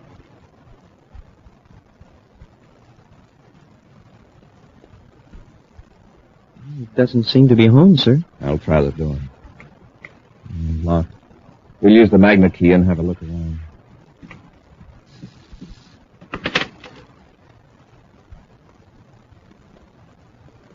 Well, from the looks of things, I'd say we're a little late. You mean someone else had the idea of searching Vogel's place for evidence? No, Happy. It looks like Vogel suddenly decided to leave and packed in a great hurry. His clothes lying around are freshly pressed and laundered. They don't look as though they've been pawed through by anyone searching for something. Yes, sir, that's right. This whole place has the air of a man who suddenly decided to run away. And in the confusion, had a hard time deciding what to take with him. He certainly must have decided to travel light. Happy, look around, see if you can find any letters or spaceograms. All right, Commander. Here's an example of Vogel's writing. In the notepad by the spaceophone. They're just figures. Maybe they'll match the figures in the note. I'll take them along. Let's see. They were written in a hurry. One line has been crossed out. If we had some way of knowing what these numbers mean. Here, take a look at them, huh? Yes, sir. 59-1400, that's crossed out. And 63-1430. What do they suggest to you? Well, how about the time? 1400 and 1430 could be universal start, right? Yes, it could. It's after 1400 now. Yeah, but 59 and 63, I draw a blank on those. Vogel may be planning to leave Terra. Space Control Special Information Section. Commander Corry calling. Yes, Commander. Lieutenant Graves here. Lieutenant, are any space flights scheduled to blast off from Terra at 1400 and 1430 Universal Star Time today? I'll check with operations immediately. I want all flights, commercial and private, and their destinations. This is top priority. Be with you in a minute. I'll hang on. Happy. While we're waiting, keep searching this apartment. Somebody's at the door, sir. I'll see who it is and bring them in here. I don't want anyone to tip off Vogel that we're after him. Yes, sir.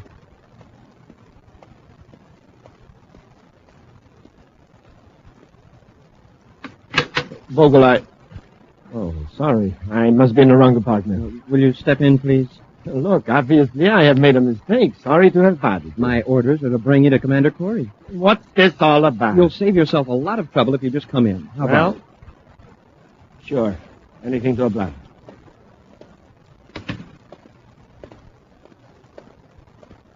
Commander's right in here. Commander, I think I'm entitled to an explanation. Are you here to see Vogel? Vogel, why... He mentioned Vogel's name when I opened the door, sir. Yes, I came to see Vogel. Where is he? That's what I want to know. Did you have an appointment with him? No, not exactly. I talked to him about doing a production survey for me. And I thought I'd drop in and clear up a few questions that have been bothering me. Who are you? My name is Drumlin, Victor Drumlin. I represent a firm that has a new hard metals extrusion project. Vogel was recommended to me by an acquaintance. I scarcely know the man. When did you see Vogel last, Mr. Drumlin? Let me see. It was 2 days ago. We had lunch together. Did he seem worried about anything? Anxious? Nervous? Not that I noticed. I hope nothing is wrong. Information section to Commander Corry. Just a moment, Mr. Drumlin. All right, Commander. Corry here. Go ahead, Lieutenant. I have the information on blast-off time, sir. Flight 59, blast-off for Venus, 1400. Flight 82, blast-off for Earth, 1421. Flight 63 for Jupiter, 1430. Nothing more till 15.5. Thanks, Lieutenant. Corry out. Well, Happy, it looks as though Vogel was interested in that 1430 ship for Jupiter, Flight 63. 1415 now, sir. We'll have time to pick him up. Mr. Drumlin, Mr. Drumlin, what's the matter? Get a doctor. Catch him, Happy. I've got him, sir. Let's put him here on the couch. Easy now. You're going to be all right, Mr. Drumlin. Just take it easy. Here, I'll loosen your collar. I'm sorry to be such a nuisance. Oh, that's all right. Thanks, Cadet. Commander, he's got my ray gun. Drumlin, what's the idea? I'll show you, Corry. Turn around, both of you. Do as he says. Now. I just have time to get to the spaceport and stop Vogel.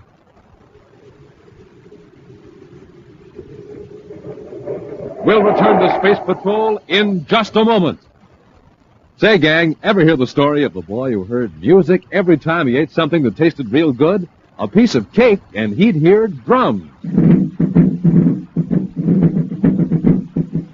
A dish of ice cream, and he'd hear this.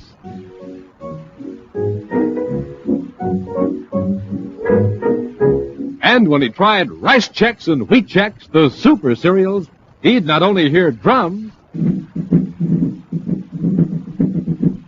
and a piano,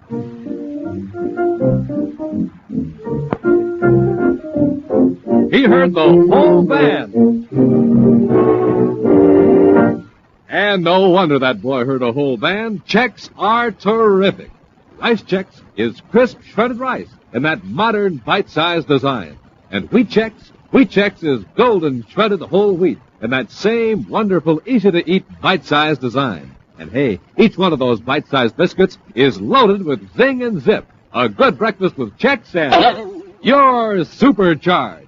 So get those swell-tasting super cereals that help to supercharge you. Rice Chex, Wheat Chex. And remember, inside the package, there's a mysterious, magic space picture.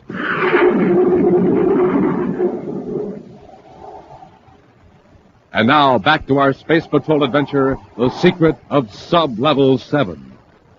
Buzz and Happy have been knocked unconscious by Victor Drumlin to prevent them from finding Edmund Vogel and discovering that Drumlin is the mastermind behind the unsolved theft of a large amount of plutonium from a reactor plant on Jupiter's third moon.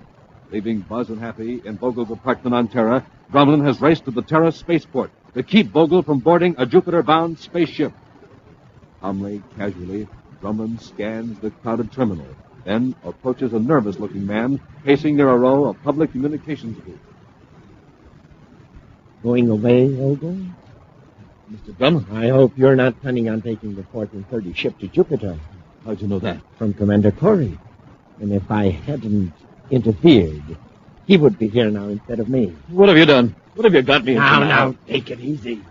I'm here to help you. We'll blast off right away in my private cruiser. No, leave me alone. I don't want any more of this. Here, I'll give you back your money. I don't care about the money. Your behavior is attracting attention. Here, let me give you something to quiet your nerves. Don't be alarmed. It's just an electro-injector treatment. Just step inside this communication booth until it takes it. Mr. Dunn, please. I don't want to go with you. Inside this boot. There are comfortable seats for both of us. Just sit down. That's it. Now, we'll just sit here pleasantly as though we were phoning a mutual friend. Of course, in a moment, when the electro-injector takes effect, you won't be able to talk, much less raise an alarm. Listen to me. However, you will be able to walk where I guide you. Keep your hands away from the control switches. If I hear the operator's voice, I'm afraid I'll have to finish this interview rather unpleasantly. Let me alone, John. I can't leave you here to spill all you know to Corry. But you'll be safe with me in sub-level 7. Don't try to talk. We'll have nothing to worry about. Corry will never find either of us in sub-level 7. That's the old underground section of Saturn City that was sealed off years ago when the new levels were finished under the eastern end of the city. That's where I've been hiding out all these months. All right. Let's go. Stand up. That's it. We'll go to my ship, and if anyone asks any questions, I'll merely say that I'm a doctor, and you're my patient, and we're going to Mars.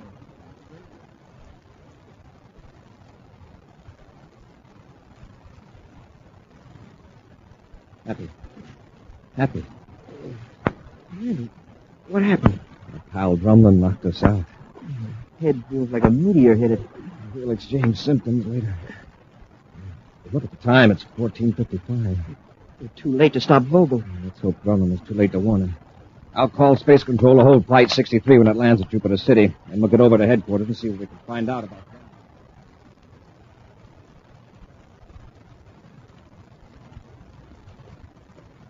that. Isn't very much farther, Vogel. It's so cold and dark down here. When the passageway turns, we can turn on the lights. Then it's just a few yards further to my living quarters. You'll find them quite comfortable. I don't like it down here. It's like being shut up in a tomb. No one will think of looking for us here. We'll have light and heat and plenty of food. All the convenience of city life, with none of the congestion. How long will we have to stay in sub-level 7? Oh, when you get used to it, it's pleasant. It's as pleasant as living on the surface of a planet. The old atmosphere plant and power plant are still in working order. The city could use them in an emergency. Now,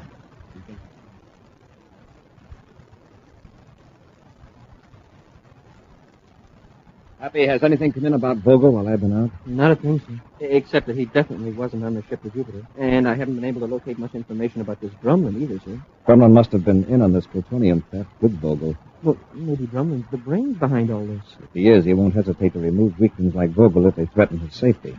Here, Happy, put this on the microtape playback. Yes, sir. What is it, sir? It's a reel of tape from Spaceport Communications. Oh? Public booth number 23 from the delayed transmission circuit. Delayed transmission, sir? It's a new service for civilian space travelers, Happy. You wouldn't come in contact with it ordinarily, since our personnel use official facilities. But in the public booths, there's a special switch that turns on a tape recording device. You give your name, the name and location of the person you want to talk to, and give the message, and then the communications operator transmits the message at a later time. Oh, I see. Oh, like if a man has to make a space trip in a hurry and his wife isn't home, he goes into a booth, presses a switch, and says, "Myrtle, this is Joe. You weren't home when I called. Had to go to Venus on business. Be back Friday." Now, that's the idea. This particular tape you're queuing up caused a problem. There was no information indicating where it was to be relayed, but luckily the operator checking the tape recognized a couple of names. All right, turn on the playback. Yes, sir. Let me over. Don't try to talk. You have nothing to worry about. Corry will never find either of us in sub-level 7. That's the old underground section of Saturn City.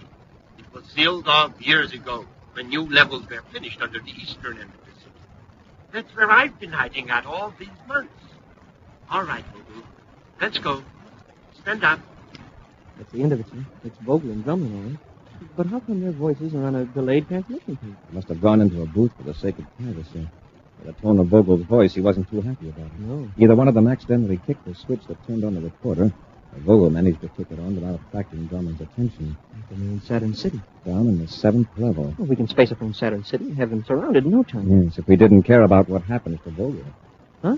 Grumman wouldn't hesitate to get rid of Vogel if he thought he could escape by himself. Grumman probably knows that ancient underground section of Saturn City better than anyone. Oh, you're right, sir. Well, what do we do? We'll blast off to Saturn City and contact the city engineer. We'll get maps of the old underground region. Then you and I'll go down there and look. Mr. Grumman, Yes, Lena. how long are you going to stay in this awful place? I've asked you 100 times. I know you have, and I'm getting sick of it. Shut up. Then tell me. All right. I will. If you had any sense of gratitude, or any sense for that matter, you know I brought you here to spare your life. Space Patrol wouldn't destroy me. No. But if I knew the Space Patrol had a chance of capturing you. Mr. Grumman, why? You're a weakling, Vogel. You tell everything you know about me if Corry pointed a finger at you. But I didn't. How about yesterday in my apartment? Yeah, you got rid of Corry for a while. Because you knew I was in the next room, ready to blast both Corry and you if you spilled a thing. But you didn't have the brains to deceive Corry completely. But I can't spend the rest of my life cooped up in this sub-level 7. I'm tired of listening to your whining, Vogel. I understand this. You live in sub-level 7 or not at all. On the surface of any planet, Corry could find you. I'd be finished. So make up your mind to live here or not at all. There must be some other solution, Mr. Grumman. I'll go crazy down here. I'm used to using my mind, figuring, planning. Down here, there's nothing to think about. Shut up!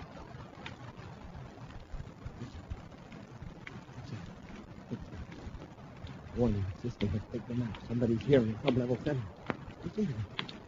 They must be coming after us. Would you keep quiet? Can't be more than 2 or 3 of them. Possibly just a routine inspection by a couple of engineers. I'll turn out the lights so they won't suspect we're in here. Now, keep here so I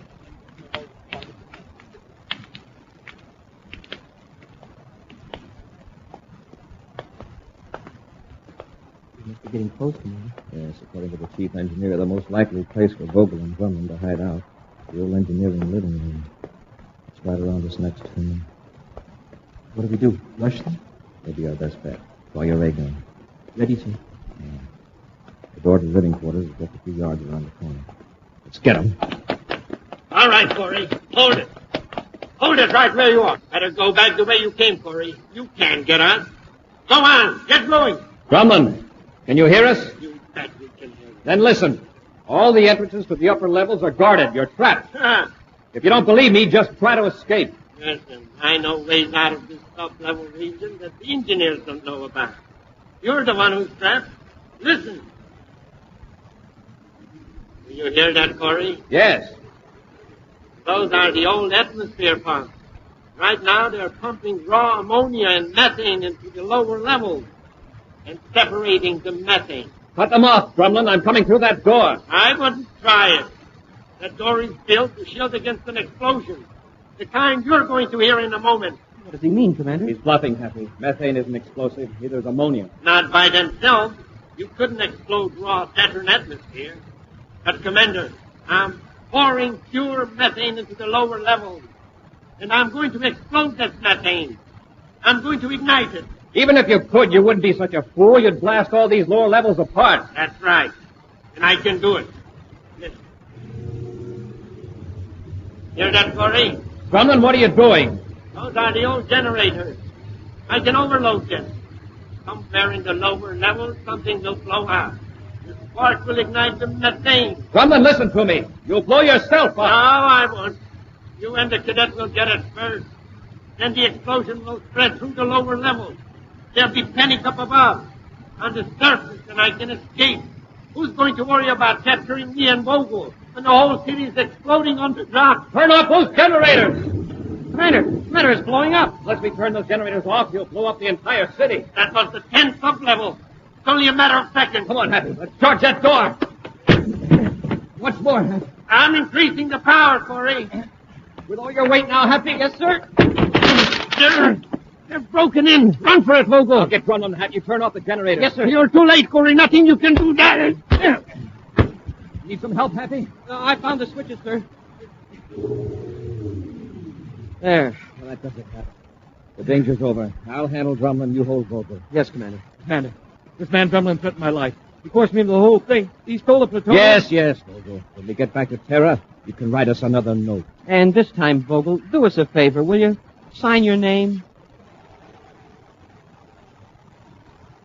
An exciting preview of next week's Space Patrol adventure in just a moment. This is Cadet Happy, gang. I just saw a top priority bulletin from communications. You know what it said? It said there isn't much more time to get a projectoscope because the offer soon ends. Jumpin' Jupiter, you just can't be without a projectoscope. Why, it's terrific. It's shaped like a rocket ship, the commander's rocket ship, and it's 6 inches long, and it's made of plastic, and it's blue and yellow, and it's got 4 big tail fins and a radar antenna, and gosh, I'm running out of breath because the projectoscope is just so wonderful I can't tell you about it fast enough. You better take over, Captain Tufeld. I'm grounded. Well, gang, while Hap catches his breath, let me tell you about all the fun you can have with your projectoscope. First, you can show pictures on the wall with it. Comes with film containing 4 Space Patrol adventures, 24 pictures in all. Put this film in your projectoscope, blacken the room, push the radar antenna, and a picture flashes on the wall. To show a whole adventure, slide the film from picture to picture. It's a swell signal light, too. It flashes on and off, quick as a wink. Also, it throws a steady beam of light so you can also use it like a regular flashlight. Now, remember that bulletin Hap mentioned? This offer will soon end. So, gang, send for your official Space Patrol projectoscope today. Buy a box of rice checks or wheat checks. Then, with your name and address, send 35 cents in coin and a rice checks or wheat checks box top to Space Patrol, Box 686, St. Louis, Missouri. This offer good only in the USA and may be withdrawn at any time. That's Space Patrol, Box 686, St. Louis, Missouri. And now, a preview of next week's exciting Space Patrol adventure. Buzz and Happy are in a private space cruiser heading toward Jupiter when suddenly... It's a cosmic torpedo right off our port side. Well, who could be firing at us? I don't know, but he's within range. The next blast will get us sure. He hit us that time, sir. The power's gone. That's not all, Hap. The hull is punctured. We're losing all our air. Be sure to listen next Saturday for the exciting story, Treachery in Outer Space, when Wheat Checks, Rice Checks, and Good Hot Ralston again bring you Space Patrol!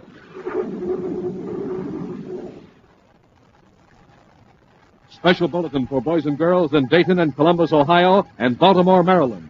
Buzz Corry's own space battle cruiser, the Ralston Rocket, will be in your area next week. Don't miss it. The Ralston Rocket. Space Patrol, an original Mike Moser production starring Ed Kemmer as Commander Corry and Lynn Osborne as Cadet Happy, was written by Lou Houston and directed by Larry Robertson. Other players were Ken Mayer and Bella Kovach. Dick Tufel speaking. Now, don't forget to tune in next Saturday and every Saturday when Wheat Checks, Rice Checks, and Good Hot Ralston again present the new exciting Space Patrol! And be sure to see another exciting Space Patrol program on your local ABC television station. Consult your local paper for time and channel. Space Patrol came to you transcribed from Hollywood. This is ABC Radio Network.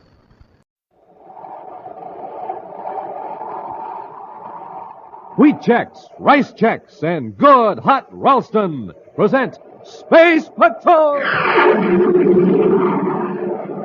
High adventure in the wild, vast reaches of space. Missions of daring in the name of interplanetary justice. Travel into the future with Buzz Corry, Commander-in-Chief of the Space Patrol! In today's transcribed adventure, Buzz and Happy have descended into a canyon on Venus to rescue a wounded space pilot. As they reach the injured man, a flash flood roars down the river, piling water up behind the dam above them. We gotta get him out of here quickly, Happy. The water's rising fast. Once we get him to the ledge, we shouldn't have any trouble carrying him to the top. It's a landslide. Press close to the dam. Keep your head down.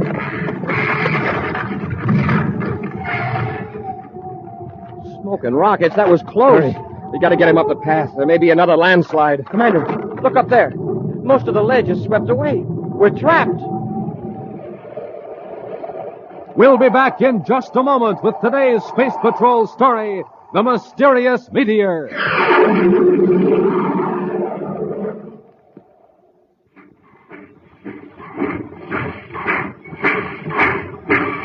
Do you hear that, gang? That's the Terra Express train trying to get up speed on ordinary fuel. Not very speedy, is it? But now listen to that same train with super fuel in its tank.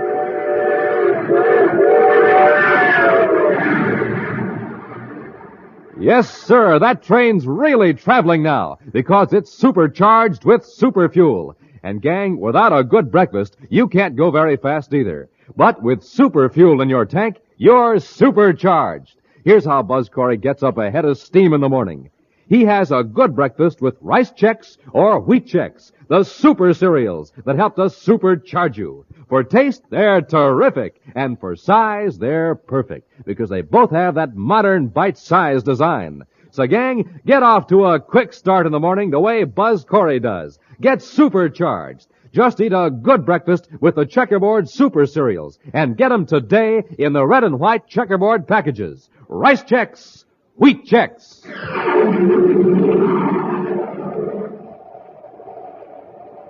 One of the 30th century's greatest achievements has been the transformation of barren desert areas on the planet Earth into rich, fertile farmlands. Buzz, Happy, and Major Robertson are in one of those regions now, completing inspection of a new spaceport at the Arizona city of New Arcadia, center of a thriving agricultural district. While Robbie is finishing up a few details in the city, Buzz and Happy have taken a surface car for a drive out in the country. Commander, look at that. Another meteor. Must be fairly low in the atmosphere. Hey, it must be a whopper, too. Wow, did you see that? It got so hot it exploded. And what a flash. It lit up the whole countryside. Quite a show. I never saw one like that before. Oh, look, there's another one. Well, the Earth must be passing through a meteor shower. Hey, it looks like it's coming right at us. Well, when this one explodes, it ought to make quite a display. It better explode pretty quick before it hits. Hey, Commander, it looks like it's headed right for the city. Commander, it hit. It landed right in New Arcadia. Well, they're pretty deceptive, Happy. It could have struck several miles beyond. We'd better get into town. If it did land there, it'd be a terrible catastrophe.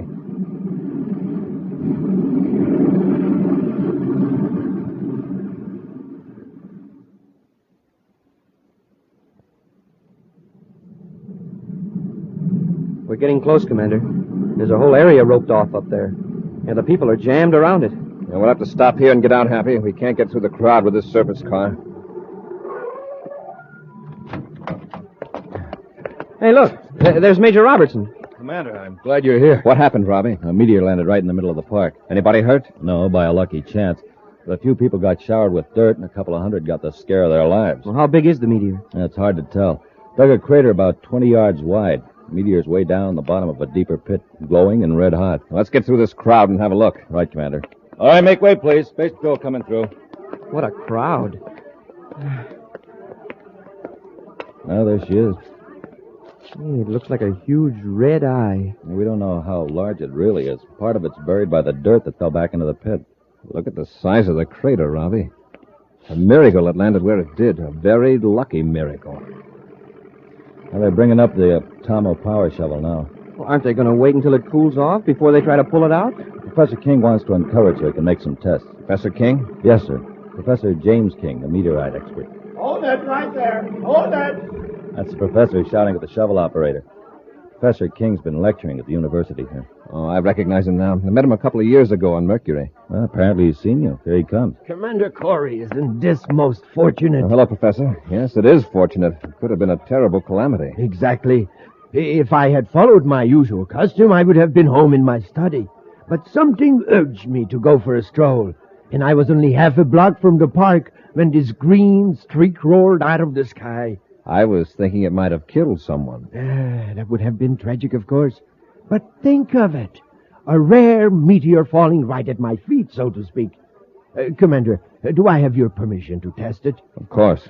Thank you. I already examined it for radioactivity. How does it test? Well, it's rather high, but not unusually so for an object that has spent millions of years in outer space. It's not dangerous, then? Oh, no, except that right now it's rather hot from the friction of the atmosphere. The shovel operator is going to scoop away some of the dirt so I can check its size.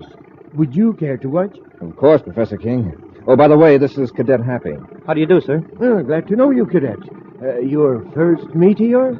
Well, not quite. Happy's had quite a few experiences with meteors in space. Oh, of course. Now, here comes the first scoop. Get back! The meteor exploded. No, it didn't. It's still glowing. Yeah, but look at the shovel. You mean look where it was? That huge scoop is gone. The cables are just hanging there. What could have caused it, Professor? I don't know, Commander. The meteor is hot, but not hot enough to melt a steel shovel. To say nothing... Hit by the hot metal. Professor, you'd better leave that meteor alone till we get this crowd cleared away. Yes, Commander, you're right. Robbie, have the local patrol keep everybody out of the park except the professor and men on official duty. Yes, sir. And Professor, I suggest you get an endurium scoop on that power shovel. You better wait till that meteor cools off a little more. Good suggestions, Commander. I'll follow them. Robbie, put a guard around the crater. I don't know what we've got here, but this is no ordinary meteor.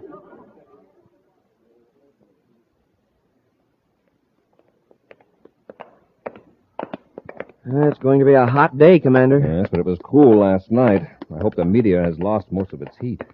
Oh, I see Professor King is already at the crater. Yeah, with his power shovel and a lot of paraphernalia, it seems. Good morning, Commander. Good morning, Professor. Well, I made a few tests. What did you find out? The object has cooled considerably, although it's far too hot to touch. Well, I wouldn't advise touching it at all till we know a lot more about it. I managed to make a spectrographic analysis of it. It seems to be of ordinary meteorite composition, chiefly iron and nickel, The colors show a fair percentage of cobalt, copper, magnesium, and the common gases. Well, did you find anything to account for what happened to the steel scoop? No, young man. There were no unusual elements present. At least, none have shown up. Commander, I'd like to dig that meteor out and have it shipped to Terra for a thorough test. It might be a pretty heavy load for a spaceship. Oh, I don't think so. I was able to make some magnetic detection tests. There isn't much more of it underground. It should only weigh about 500 pounds. Well, hand me that case, Happy. Before we start that Endurium shovel, Professor, let's make a few simple tests. What kind of tests? We saw what happened to that hard steel last night, so I brought a few small samples of different metals. I thought we might toss them down on the meteor and see what would happen. It's an excellent idea. Let's go down into the crater a little farther. Fine.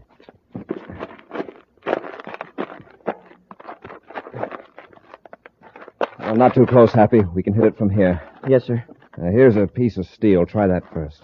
Right, Commander. I hope my aim is good. It's gone. Vanished. Why, that fragment disintegrated. Yes. From here, it looks like it chipped a piece out of the meteorite. What'll we try next? Here's a lump of nickel, Happy. Okay. Smoking rockets, that's gone, too. Incredible. Well, Commander, if it destroys everything that touches it, well, why doesn't it just sink into the ground? Apparently, it doesn't disintegrate soil. Now, try this piece of Endurium. All right, sir. Hey, nothing happened. The Endurium is just lying there on top of the meteor. Well. Now at least we know we can dig the meteor out with an Endurium shovel. Yes, but don't forget, if you're going to move that object, it'll have to be packed in an Endurium box. That's right. Well, we'll need a box about 3 feet thick on each side, perhaps a little thicker just to be sure. Good idea. Oh, I can hardly wait to get it to my laboratory on Terra so that extensive tests can be made. Well, you better not try it with any expensive instruments. It's going to be a difficult object to handle, all right. Professor, we'll leave you now. Happy and I have got to get back to local Space Patrol headquarters and clean up a few details. All right, Commander. Thank you both for your help. I'll have one of my men get a truck and an Endurium crate. Professor, I'd like to see you at Space Patrol headquarters before you blast off. Commander. Come in, Professor. Oh, I'll get you a chair, Professor Case. I hope I'm not interrupting anything. No, not at all. Won't you sit down? Have any trouble with your metal-eating monster? No, it's packed in an Endurium crate, with another ordinary crate around that. And it is now at the new Arcadia spaceport. So you're ready to go to Terra and solve the mystery? Commander, I think I have already solved it. Well, do you know what makes it destroy steel and nickel? Well, that meteorite will destroy any substance that it contains within itself. But how? Other meteors don't do that. Well, Dr. Rawlins and I have come to the same conclusion. We believe this meteor is matter in reverse. Matter in reverse? Yes. Matter entirely foreign to our part of the universe.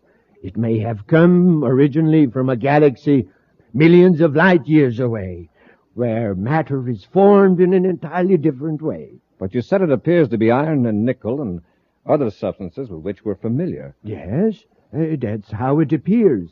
But the atomic structure of each element is in exact reverse. Matter in our solar system has atoms with negatively charged electrons whirling around a positive nucleus. And this meteor has a negative nucleus with positive electrons. Exactly. For years, scientists have speculated about the possibility of such matter. Now we know it exists. Perhaps whole galaxies are made of it. But I still don't see why it destroys other metals. Well, that's only half of the story, Cadet. Part of the meteor is destroyed, too, in another form of atomic explosion. The two forms of matter cancel each other out. They neutralize each other. Precisely. Atom for atom. Commander, if we can learn to duplicate that process, we're on the threshold of a new era. Excuse me, Commander. Oh, Major Robertson. Yes, Robbie? I'm glad the professor's here, sir. There's been a mix-up at the spaceport. That meteor was put aboard the wrong spaceship. What? Well, there's nothing to be upset about. Freight dispatcher traced it. It's aboard a cargo ship carrying mining equipment to Venus. Commander, we have to overtake that ship. I know, Professor. Robbie, if that meteor should come in contact with a large body of iron or steel, such as a building, it would cause an explosion that would kill or injure everyone around it. We'll be back with Space Patrol in just a moment. Gang, here's the story of a cosmic surface car in trouble. Listen.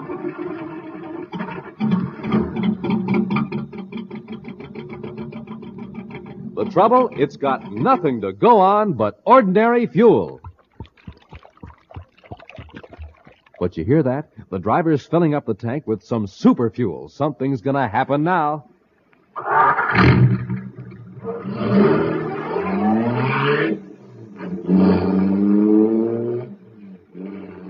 Boy, that cosmic surface car is really roaring. That's because it's supercharged with super fuel. And the same is true with you, gang. What happens when you don't have a good breakfast? You're just a putt-putt. But when you fill up your tank with super fuel, man, you're supercharged. Here's how Buzz Corry does it. He eats a good breakfast with a checkerboard super cereal, rice checks, or wheat checks. Wait till you taste them, gang. Boy, are they good. Flavor galore in every crisp, bite-sized biscuit. So, gang, get going. Eat a good super cereal breakfast and get supercharged. Get the super cereals today. Rice checks, wheat checks.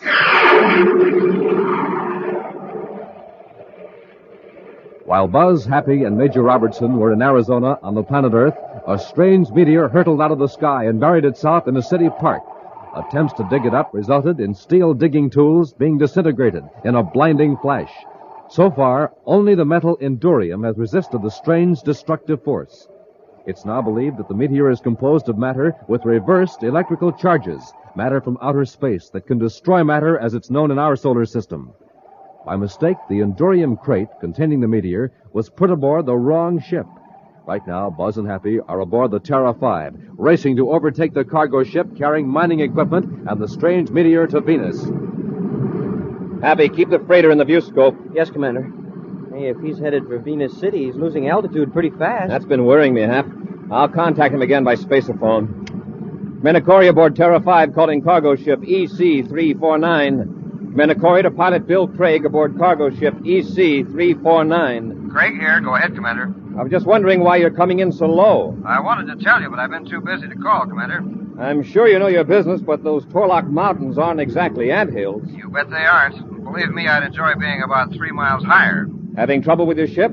Yes, sir. I came into Venus atmosphere on automatic trajectory control, and the control's out of adjustment. Looks like I'm going to have to set down outside the city somewhere on repel array. You don't sound very worried. Should I be? Well, you know your ship. Commander, exactly what am I carrying aboard this ship? Why is everything so mysterious? I'll explain it later, Craig. I wish somebody would. All Space Control told me is that something was put aboard my ship by mistake, and that you'd meet me at Venus City Spaceport and supervise its removal. We didn't want to cause you any undue alarm. The fact is, you've got something very dangerous aboard. Explosives? Don't worry, I've hauled some pretty ticklish stuff in my day. You've never hauled anything quite like what you have aboard now. Everything will be all right if you just set her down easy. Okay, Commander. Look, right now I don't think I can get above that Torlock range. If I can get any power out of the rockets, I'll deflect a few degrees and head up the canyon. Wow, he must be in a spot. Do you have any rocket control at all? A little. Enough to maneuver between those mountains. All right, Craig. Good luck. We'll be watching. Corry out. I hope he can reach a broad level space to set her down. I hope he does, too, Hap. Keep an eye on him through the view scope. Yes, sir. Sir, why didn't you tell him he was hauling a wild meteor? No sense wasting time explaining. He knows he has a problem. Yeah, I guess you're right, sir. He made it, Commander. Yeah, he's headed up the canyon. I guess he's okay now. Let's hope so.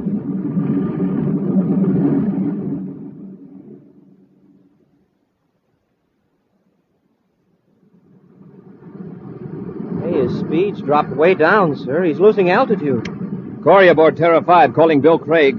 Craig here, go ahead. How you doing? Canyon widens out into a valley beyond Crescent Dam. I think I'll be okay when I pass there. All right, Craig. When you find a good spot, ease her down carefully. Right, sir. Craig out. Well, he's pretty cool about it, I'll say that. He's a skilled spaceman, Happy. He's going to need all the skill he's got.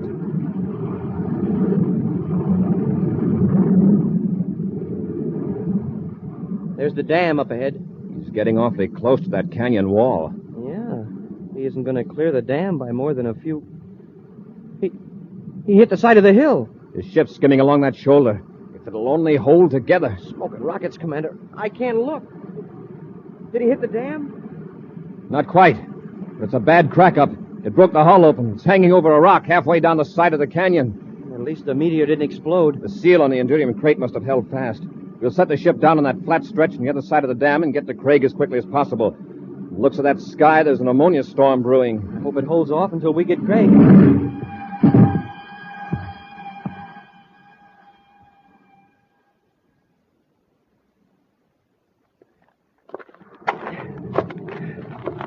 Hey, this climbing is no cinch, Commander. This terrain is rough. A few more feet and we'll be even with the top of the dam. See anything yet, sir? I can see part of the wreckage from here, but no sign of Craig. Come on, Hap, we've got to hurry. Feel that wind. Wow, that storm is roaring down the canyon a mile a minute. Better work fast, Happy. Commander, look. Some of the cargo spilled out of the ship and rolled down into the water. Yes. A lot of the crates have smashed open. Hey, I hope the meteor didn't roll into the water. That looks bad. The hull is smashed right near the pilot's compartment. I hope Craig is all right. Let's work our way down into the ship. Commander, look. Isn't that a man down there at the edge of the water? It's Craig. He must have been tossed out of the ship. He sees us. He's waving. He's hurt. Come on, hurry. Watch your step. It's steep through here. Happy, there's a ledge that slopes right down to the dam. A couple of crates stopped there. Sir, it leads right up to that ladder on the dam, near the gate. Now, let's head for it.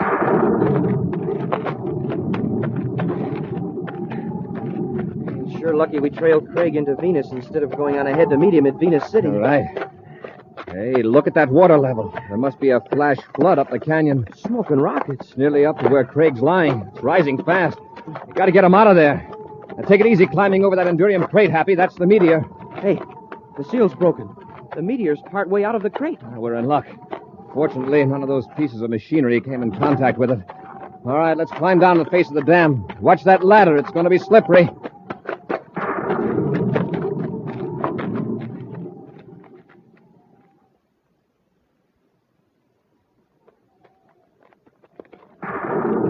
Commander, we'll have you out of here in a few minutes, Craig. Here, Happy, help me lift him to his feet. It's my right leg. I didn't mind the ship crashing, but bouncing down the mountain like a rubber ball was pretty rough.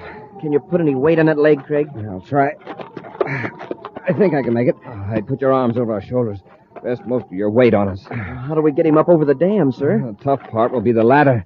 From there on, we can work back up the ledge and zigzag to the top. Yeah. I figure I can make it with a boost now and then. All right. Start up the ladder. Okay.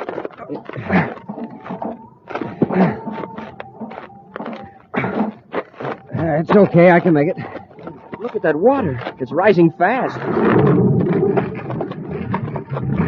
A landslide. Press close to the dam. Keep your head down.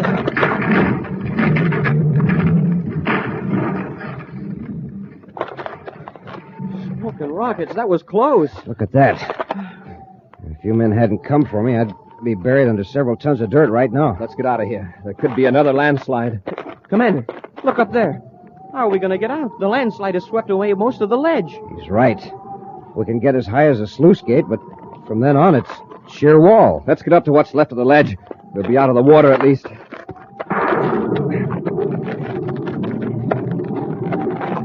All right, Craig, get on the ledge. Okay. All clear. Go ahead, Happy. All right, sir. Here, I'll give you a hand. Thanks. Gee, look at the water now. It's halfway up the ladder. Yeah, and look back up the canyon. It's streaming down at big waves. Commander, do you think it'll come as high as the ledge? Look at the watermark of previous floods. Comes this high because of the sluice gate. Wow. Even if the water doesn't come over the ledge, we're stuck here. If that sluice gate were only open, we could go through the spillway to the other side of the dam. There's a ladder on that side, too. I saw it coming up. How can we get it open? We can't. The control machinery is at the top of the dam. It's operated by remote control from a station far down the valley. Say, maybe they'll open the gate. By that time, it won't do us any good. See that line painted 10 feet over the gate? The water has to reach that level before the flood warning sounds. He's right, Happy. Looks like I led you fellas into a trap. If I'd only managed to get the ship over the dam. Oh, it isn't your fault, Craig. Well, I suppose we might as well sit down on the crates and relax. I'd be careful of my feet if I were you, Craig. Don't let the metal in your boot buckles hit that meteor. Meteor? What are you talking about? There's a meteor in that crate. That's what we were worried about. If certain metals touch it, they explode. Craig, get off that crate. Huh? But quickly, Happy. Give me a hand with that meteor. What do you mean, sir? Let's get this meteor rolling down the slope of the ledge. Into the water? No, toward the dam. If it gets up enough speed, it might crash into that sluice gate. Sure, but will it be going fast enough to knock that gate out? Well, no, sir. Hey, Commander, that gate is solid steel. Exactly. Hey, solid steel, like the first power shovel scoop. Okay, Commander, I get it. Craig, get over behind that other crate. If this works, it's going to be quite an explosion. Careful, Happy. Remove your cadet ring. Yes, sir. It'd be a pretty painful way to find if the meteor has platinum in it. Hey, this thing is sure hard to move. After we get it rolling, it won't be so bad. At least it's lighter here on Venus than it was on Earth. Watch your feet. We've got it rolling, sir. Quickly now. Get behind the Endurium crate. Hope it doesn't wobble off into the water. Craig, keep your head down.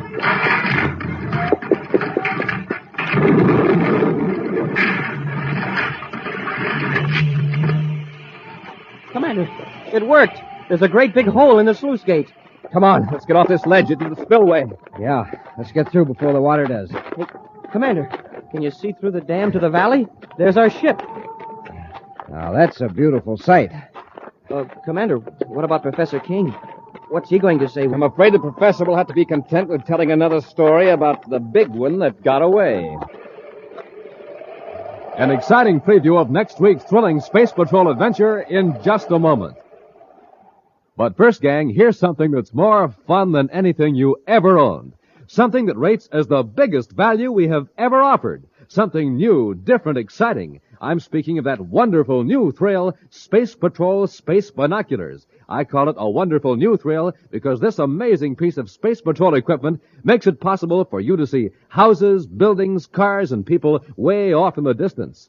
Yes, sir, when you look through your Space Patrol Space Binoculars, you can see what's going on blocks and blocks away. And when you look through your Space Binoculars, you don't even have to hold them. No, sir, they have a strong elastic band that holds them snugly to your eyes. Makes you look like somebody from outer space, because when you wear your binoculars, they stand out from your eyes a full 3.5 inches. Now, that's right, I'm not talking about flimsy little goggles or a mask. I'm talking about real, honest-to-goodness 4-power binoculars with 4 pure lucite lenses. The real McCoy, in other words. Real binoculars. They're made of solid black plastic, and they have a bright red leather-like trimming that makes them look terrific. Overall, space binoculars are 5 inches wide, 5 inches long. And boy, oh boy, the fun you can have with them. You can see who's coming up the street. You can read signs way off in the distance. You can spot planes in the sky. And you can name the kinds of cars you see blocks and blocks away. And hey, when you look through the other end of your space binoculars, they smallify. Yes, sir, they do the opposite. Instead of making far-off things look close, they work the other way around. They make close things look far away. Lots of fun. Now, gang, to get a pair of these space binoculars, a pair exactly like Buzz Corry wears, do this. And, boy, you better do it quick because this offer soon ends. Just buy a box of Instant Ralston. Then, with your name and address, send 25 cents in coin and an Instant Ralston box top to Space Patrol, Box 686, St. Louis, Missouri. This offer good only in the USA and may be withdrawn at any time. Gang, if you don't think your space binoculars are tops, send them back and we'll return your money. The address again, Space Patrol, Box 686, St. Louis, Missouri.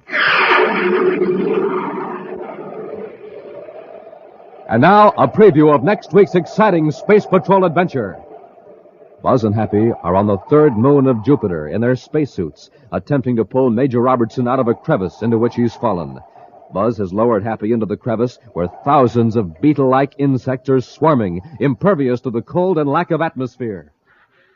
Lower me a couple more feet, sir. Doggone these bugs. That's it, sir. Loop the rope under the Major's arms, Happy. Just a minute, sir.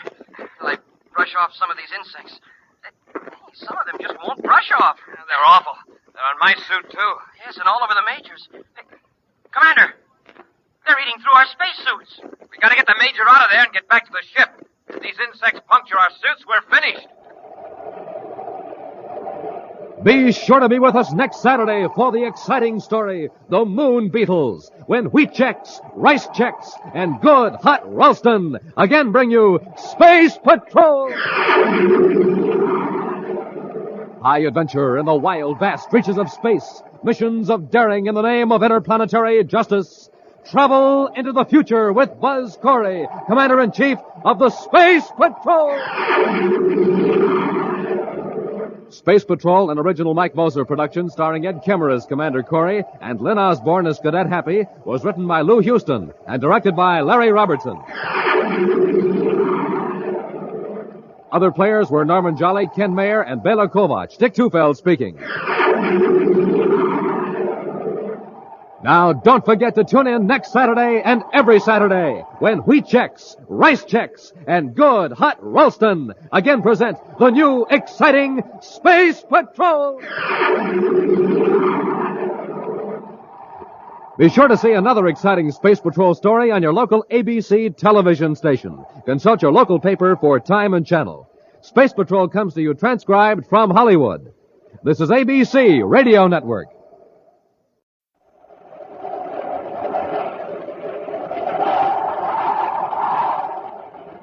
Wheat checks, rice checks, and good hot Ralston present Space Patrol!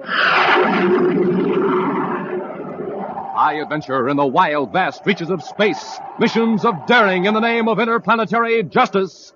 Travel into the future with Buzz Corry, Commander-in-Chief of the Space Patrol!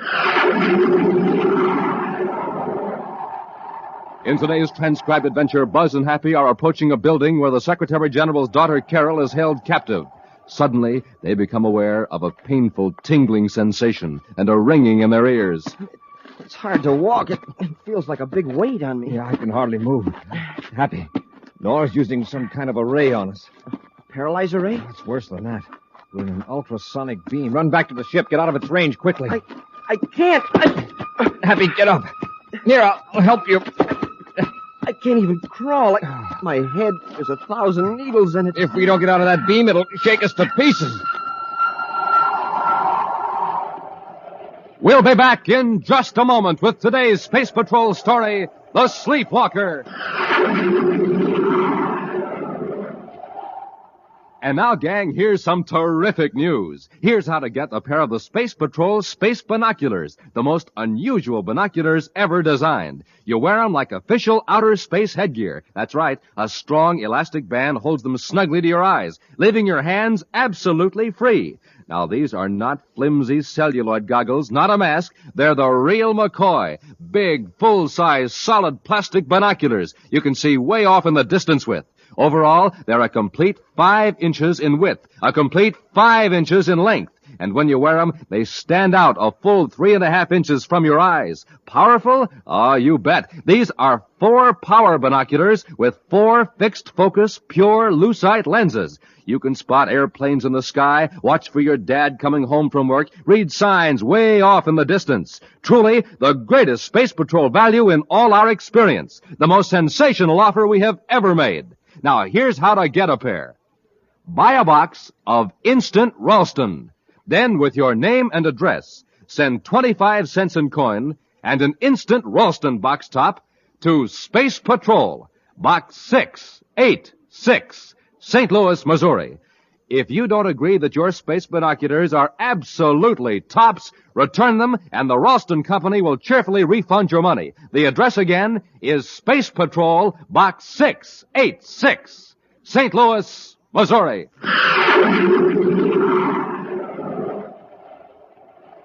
2 hours ago, in the Neptune City office of Interplanetary Transport Service, a small white light on a control panel flickered and changed to red. A few seconds later, the traffic supervisor of the big private passenger service clicked on his spaceophone. Space Patrol Search Command. This is the Interplanetary Transport Service Neptune office. Our ITS passenger ship N157 is overdue on 2 quarter-hour message to base reports. This ship last reported at 17:45 Universal Star Time on regular Terra-Neptune space lane. 900,000 DUs out of Neptune and has not reported to Space Control Terra. This office requests... Within minutes, Space Patrol Search Command ships fanned out from Neptune, sensitive viewscopes scanning space for the missing passenger ship.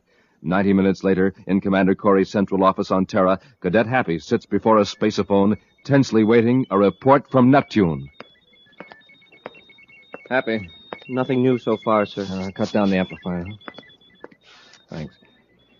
I've just got a report from the communications center from the Space Patrol Search Unit. They found the N-157 out beyond the Neptune orbit. What was wrong, Commander? Passengers and crew had been mysteriously put to sleep. To sleep? Why? To cover a robbery, it seems. Well, was the thief still aboard? No, we don't know yet. Chances are he was working with a Confederate who met the passenger ship out in space and took the thief aboard. But we know what's missing. One of the passengers, who was the first to revive, is making quite a disturbance about it. Can't say that I blame him. He lost 500,000 credits. 500,000? Wow. Well, it's partly his own fault. He had them packed in an ordinary suitcase and didn't even ask for a guard. Well, why in the universe was he carrying that much money around? He's a space construction contractor named Reese Bixby. Took over the government artificial satellite job after the other contracting firm defaulted. Oh, yeah. He's the man who boasted he could finish the satellites within 6 months. He can probably do it, too. Fortunately, he's a much better space engineer than he was a guard of his money. Well, the money isn't hid aboard the ship then, huh?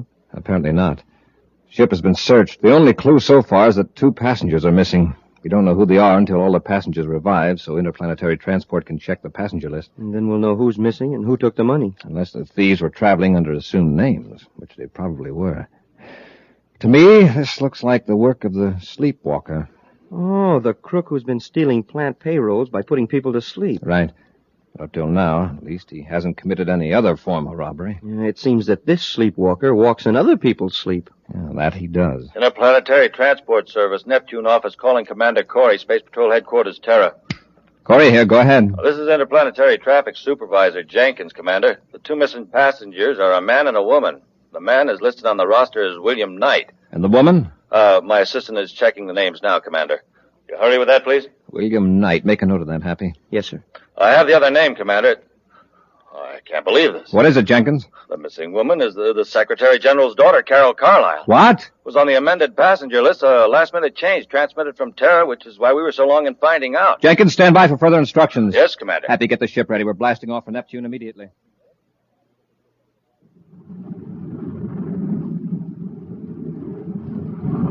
I wish we'd get a report from the Neptune Search Command, sir. Well, by this time, the other ship could be thousands of DUs away, Hap. And we haven't the slightest idea of what kind of ship to look for. Carol shouldn't have made a trip without notifying the Space Patrol. Carol calling Commander Corry. Carol calling Commander Corry. On the miniature spaceophone channel. Carol, thank goodness you're safe. Oh, Buzz, I was taken off of a passenger ship inside the Neptune orbit. Yes, we know that. Happy and I are headed for Neptune now. Where are you? In the aft compartment of a private cruiser, Class C. Do you know the registry number? Yes, it's PCV-85. I got a look at it when it joined airlocks with the passenger ship. Then you weren't affected by the sleep gas. No, I was in my compartment. When I came out, a man grabbed me and forced me to the other ship. Well, what man? What's his name? Well, he was one of the passengers. His partner calls him Woody. Woody Noor. Who's his partner? He was piloting the private cruiser. His name is Bob Morgan. You know where they're taking you? No, all I know is... Buzz, someone's coming. Hide your miniature spaceophone, Carol, but leave it on. Corry out. I've changed vector toward their position, sir. Good, Happy. Increase our acceleration to 4 Gs.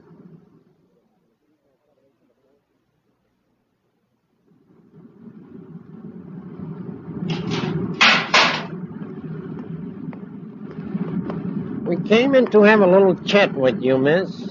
What's your name? You mean you don't know? Why should we? It was the money we were after. Yeah, it's too bad you weren't in the lounge with the rest of the passengers. Or maybe it's a good thing. How would you like to join up with us? Yeah, we can make it very profitable for you. Nice-looking kid like you would go far in our organization. Why, of all the insulting... So you want to play rough, huh? Well, I'll be glad to oblige you. Let go of me! Let her alone, Morgan. Just get her identification. No dame's going to slap me and get away with it. Send me her purse. Oh, all right, Woody. Hey, look at that bracelet on her arm. Jupiter emeralds. I'll bet they'd bring in a few credits. She must be some big shot's daughter. I've changed my mind, Woody. This dame is an extra bonus. Shut up, Morgan. Do you know who we got here? It's the Secretary General's daughter, Carol. Of all the passengers in that ship we had to grip, the one who could give us the most trouble. Let's go back and take her out front so we can watch her every second. They've left the compartment. I hear the sound of their rockets in the spaceophone. The ship will be easy to follow on our viewscope finder. I've got a rough 3-point fix on their trajectory. If they keep on that vector, it'll bring them close to Venus. Got to cut down the distance between their ship and ours. If we don't get them in the viewscope before they land and cut their rockets, we'll lose them.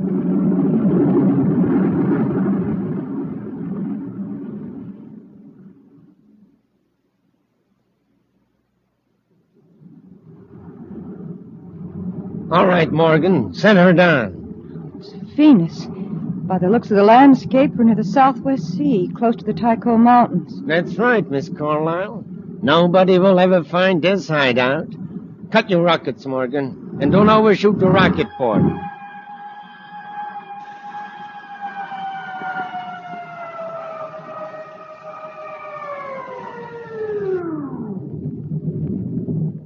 You take the money, I'll handle the girl.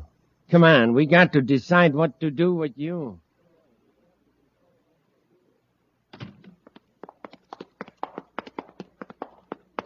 All right. Just sit down and relax, miss. Yeah, you can watch us count the money. We got to reach a decision and right away. What do you suggest? Well, we can't keep her here, and we can't turn her loose. She knows too much. That leaves only one thing. Do away with her. Yeah. But so far, we never had to resort to anything so drastic. That's our own fault. My fault? And just how do you figure that? You just keep out of this. Just leave it to a woman to spoil a man's perfect record of crime without violence. Me, Woody Nord, the sleepwalker. I pulled off dozens of robberies and never even had to slug anybody. I've got it. You can take some of this money and hire somebody else to take care of her. Morgan, have you no code of ethics? The principle is the same. Ethics. Hey, listen, spaceship.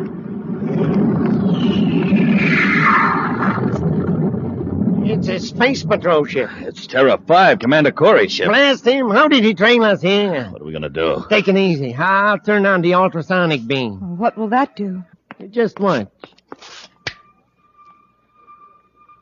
I got a scanning device on the roof. It revolves slowly.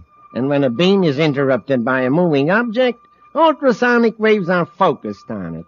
Ultrasonic waves? What do they do? Well, first they affect the nervous system. They paralyze any living thing within range. The more the victim moves, the more intense the vibration becomes. There is no escape. Oh, no. Finally, the vibration acts on the flesh like a million tiny scalpels.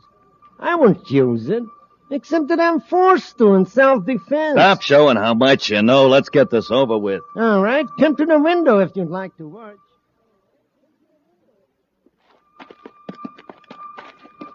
I thought I saw somebody at the window up there in the hideout, Commander. They've seen us. Keep your ray gun in its holster, Happy. Suppose they start firing at us. You may be taking them by surprise. If not, well, Woody Nord has never used physical violence before in his other crimes. Let's hope he doesn't start now. If he come up here ready to shoot, he may get panicky and harm Carol. Probably figures his own best chance is to... Commander, I feel sort of funny. So do I. A tingling sensation. There's a ringing in my ears. Do you notice it? Yes. It's not exactly a sound, yet... Hey, is this uphill or something? It's hard to walk. It feels like a big weight was put on me. I can hardly move. Happy, Nora's using some sort of ray on us. A paralyzer ray. Oh, it's worse than that. Look up there on the roof. See that big metal cone? It's following us. We're in an ultrasonic beam. Get back to the ship, Happy. Get out of its range, quickly. Happy, get up. Here, I'll help you. Commander, I can't even crawl.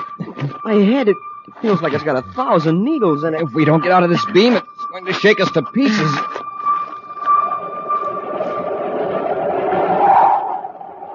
We'll be back with Space Patrol in just a moment. Say, gang, listen to this.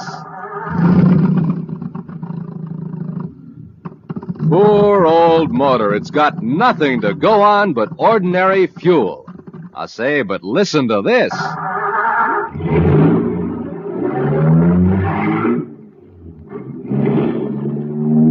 Wow, there's a motor that's supercharged. Got super fuel in it, that's why.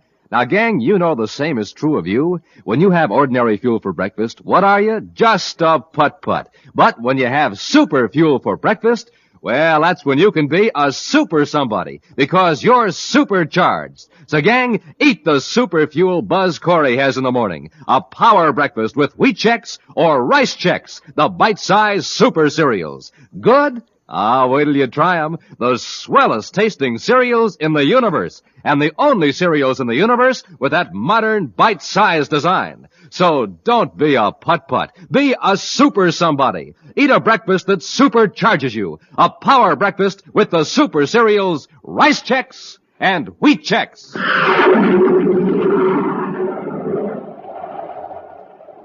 Woody Knorr and Bob Morgan have stolen 500,000 United Planets credits from a passenger ship and abducted the Secretary General's daughter, Carol, because she was the only person aboard the spaceship who could identify them.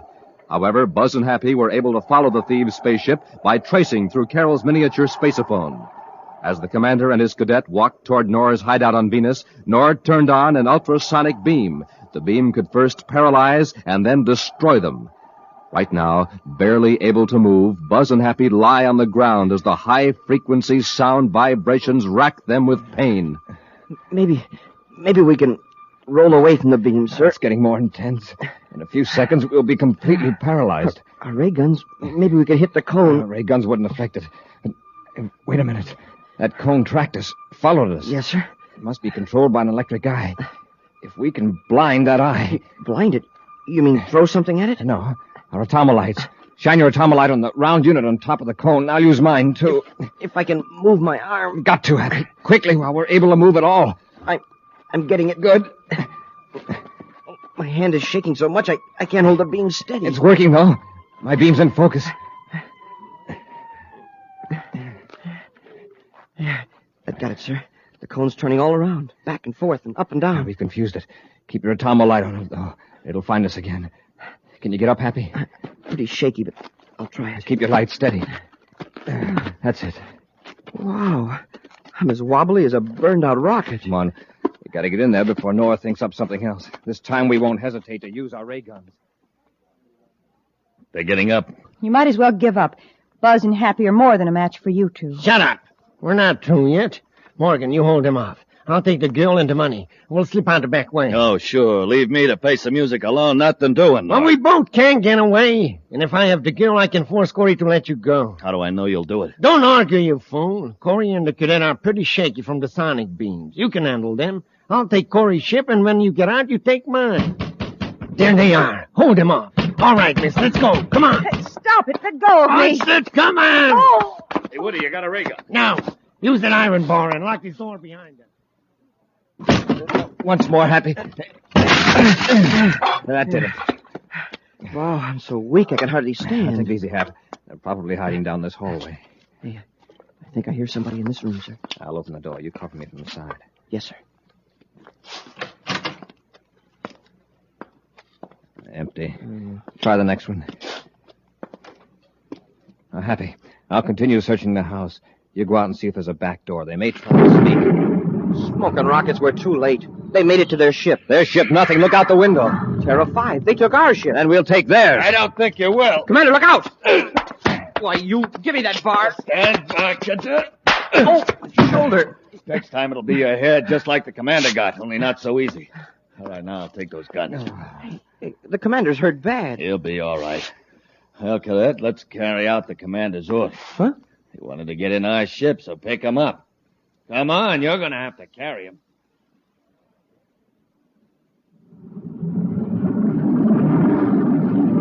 Morgan to Nor. Morgan calling Nor. Nor here. What happened? Everything worked out fine. I have 2 passengers. They're resting secured back aft.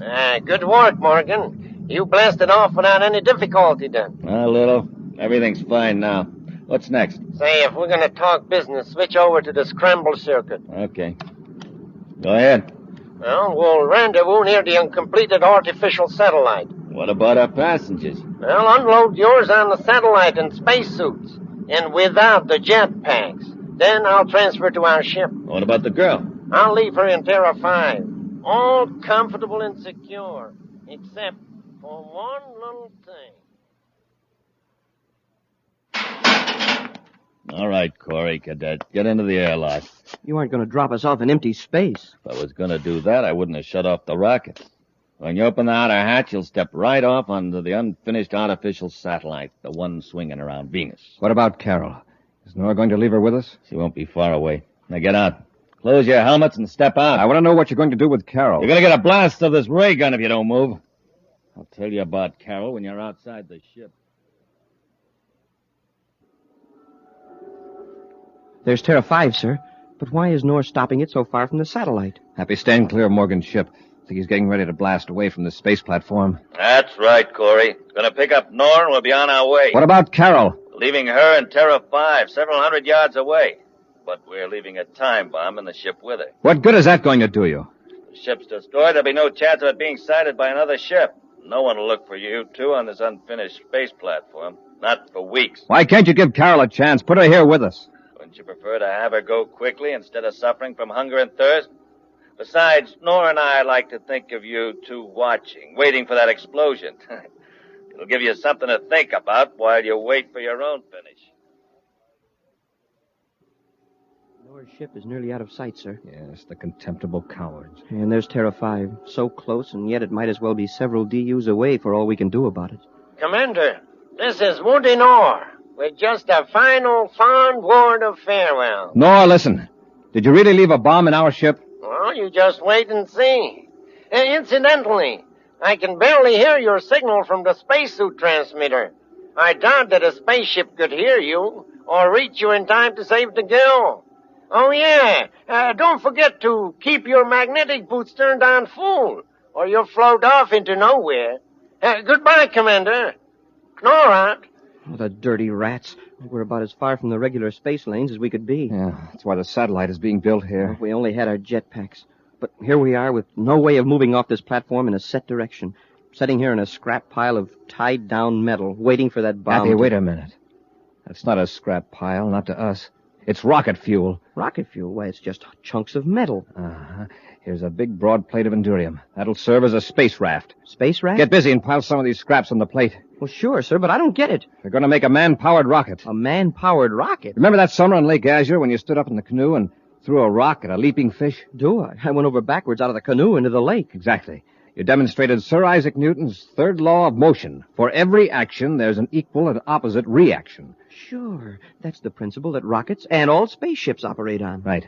Spaceship moves forward because molecules of fuel are forced out of the rocket engines. This big flat endurium plate is our ship. You and I are the engines, and these chunks of metal are the fuel. Hey, I get it. We toss the chunks off our raft in the opposite direction from where we want to go. Right, let's get busy.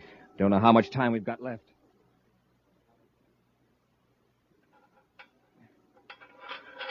There. That's enough scrap metal, Happy. Get on the raft and brace yourself firmly. Yes, sir. Now, let's throw together and smoothly, or we'll zigzag. I'll give us a start by pushing away from the satellite with my hand. Make sure your magnetic boots are firm on the raft, or you'll be in trouble. We're moving. Hey, just like pushing away from a pier in a boat. It's not very fast, but we'll gain speed. Now start throwing. 1, 2, 3. 1, 2, 3. It's not going much faster. No, but with each throw, we gain acceleration. 1, 2, 3. 1, 2, 3. Gee, sir, look how close we are to the ship. Yes, but we're not heading for the airlock. Throw off the right corner this time. That'll turn it. 1, 2, 3. Yeah, that heads are right, sir. Yeah, we can stop now. The raft will coast at this velocity. We don't want to hit the ship too hard. It's going to be quite a bump as it is. If that bomb goes off now, it's just too bad for all three of us. Brace yourself, Happy. Wow. All right, open the outer hatch. Let's hurry. Now, quickly into the airlock. Now close it so we don't let the air out of the ship. Into the ship. Carol, where's the bomb? Open your faceplate, Happy. She can't hear you. Oh. Buzz. Happy. Oh, where's the bomb? It's in the next compartment. I've been trying to get loose from these ropes. I'll get it. Here it is. You want to heave it out the airlock, sir? That won't be necessary, Happy. I've cut off the time mechanism. Oh, what a relief. I've been lying here expecting every second to be the last. Now we've got to get Nora and Morgan. Do you have any idea where they're headed? Well, I remember Woody Norris saying something about taking part of the money to a place in Lowell City on Mars. You remember where in Lowell City? Well, let me see. I think I can, but I'm so upset right now. All right, Carol, you relax. Happy now, blast off for Lowell City.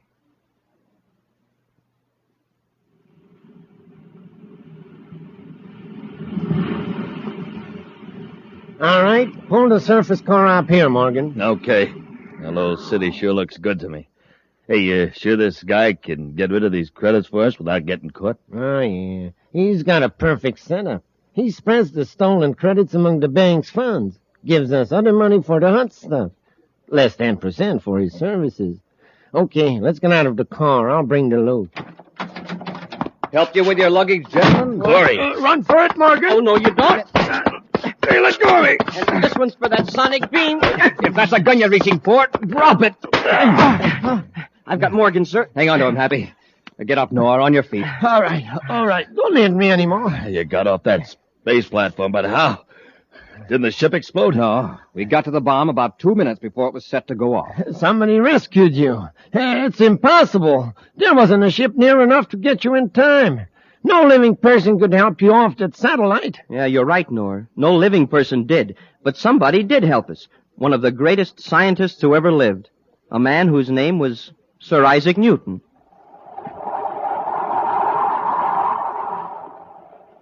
An exciting preview of next week's thrilling Space Patrol adventure in just a moment. But first, this is your commander, Cadet Happy, and Captain Dick Tufeld, gang. We're going to tell you how to get a pair of those sensational new Space Patrol space binoculars that you can see way off in the distance with. Now remember, you don't have to hold these binoculars up to your eyes. You wear them on your head like outer space headgear. They're form-fitted to your eyes, and a strong elastic band holds them snugly on. Now, these are not flimsy little celluloid goggles or a mask.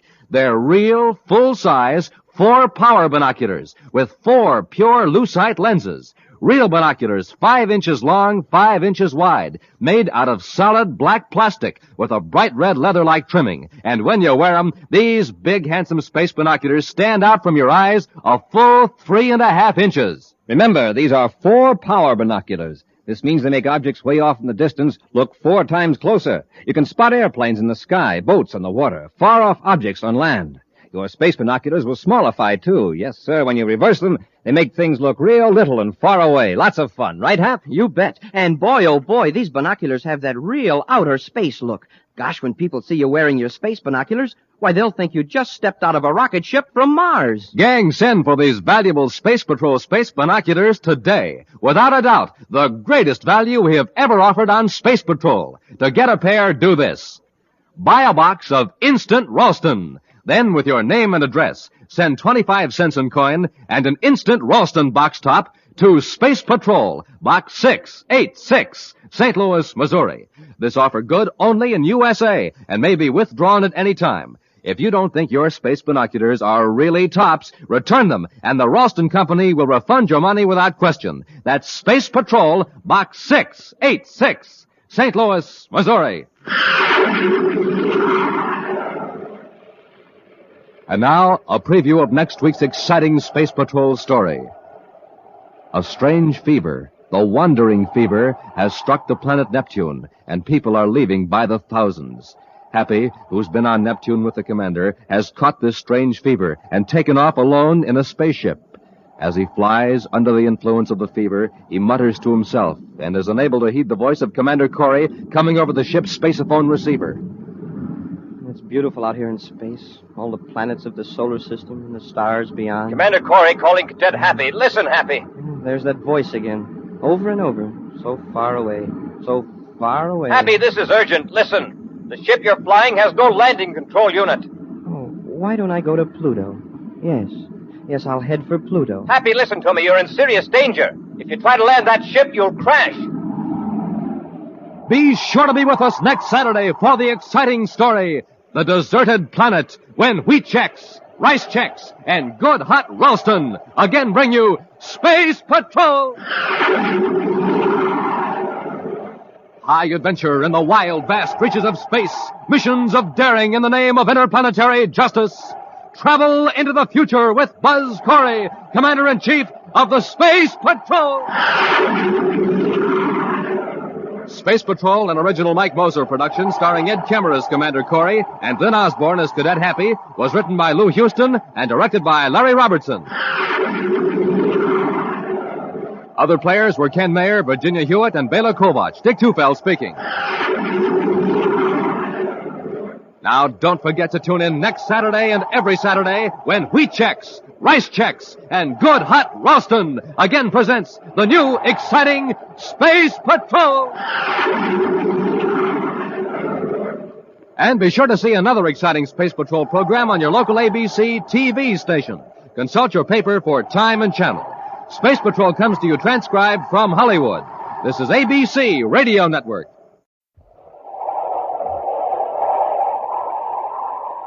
Wheat Chex, Rice Chex, and Good Hot Ralston present Space Patrol! High adventure in the wild, vast reaches of space.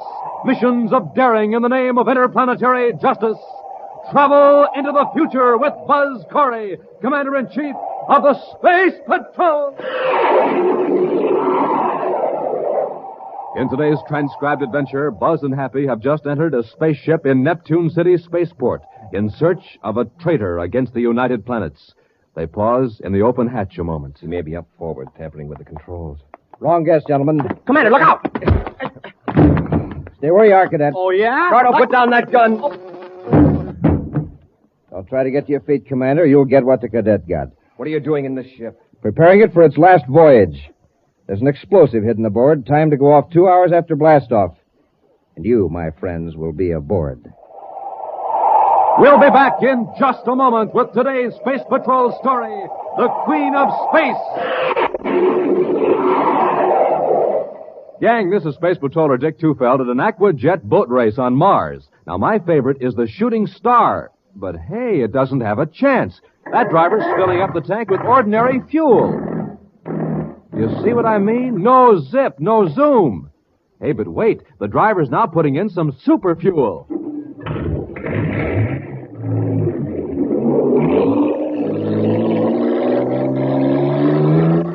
Wow, look at the Shooting Star go. Bound to be a winner now because she's supercharged. Supercharged with super fuel. Now, you want to be a winner, too, don't you, gang? You bet. In sports, in school, in everything you do. Well, then remember the story of the Shooting Star. Ordinary fuel, ordinary start. Super fuel, super start. So don't wait. Get supercharged.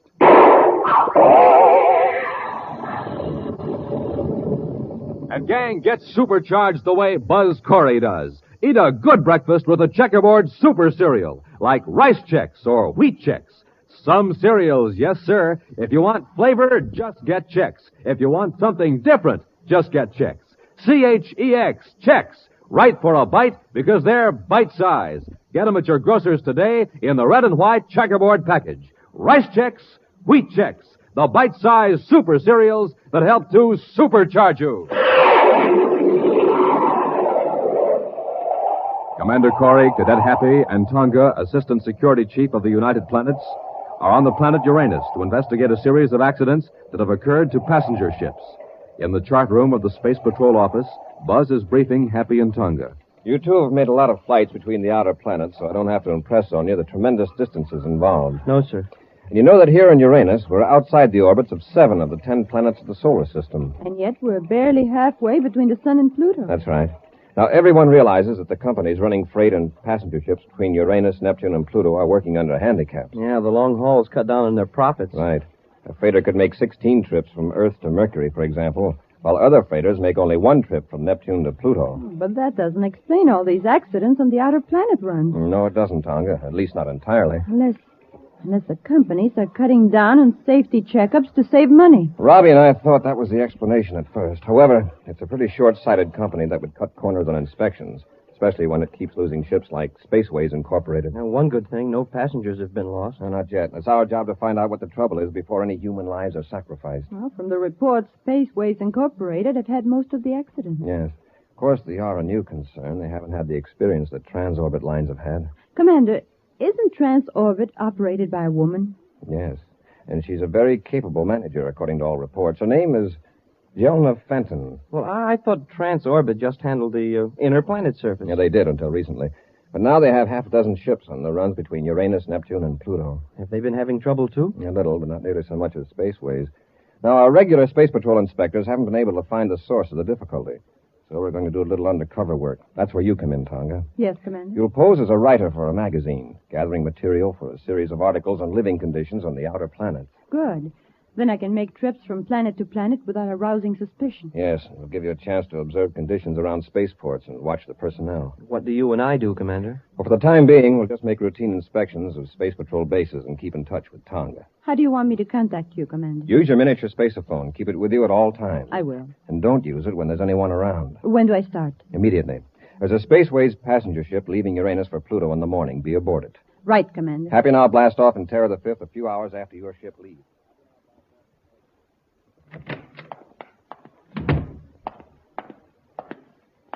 I got your message, gentlemen. What's up?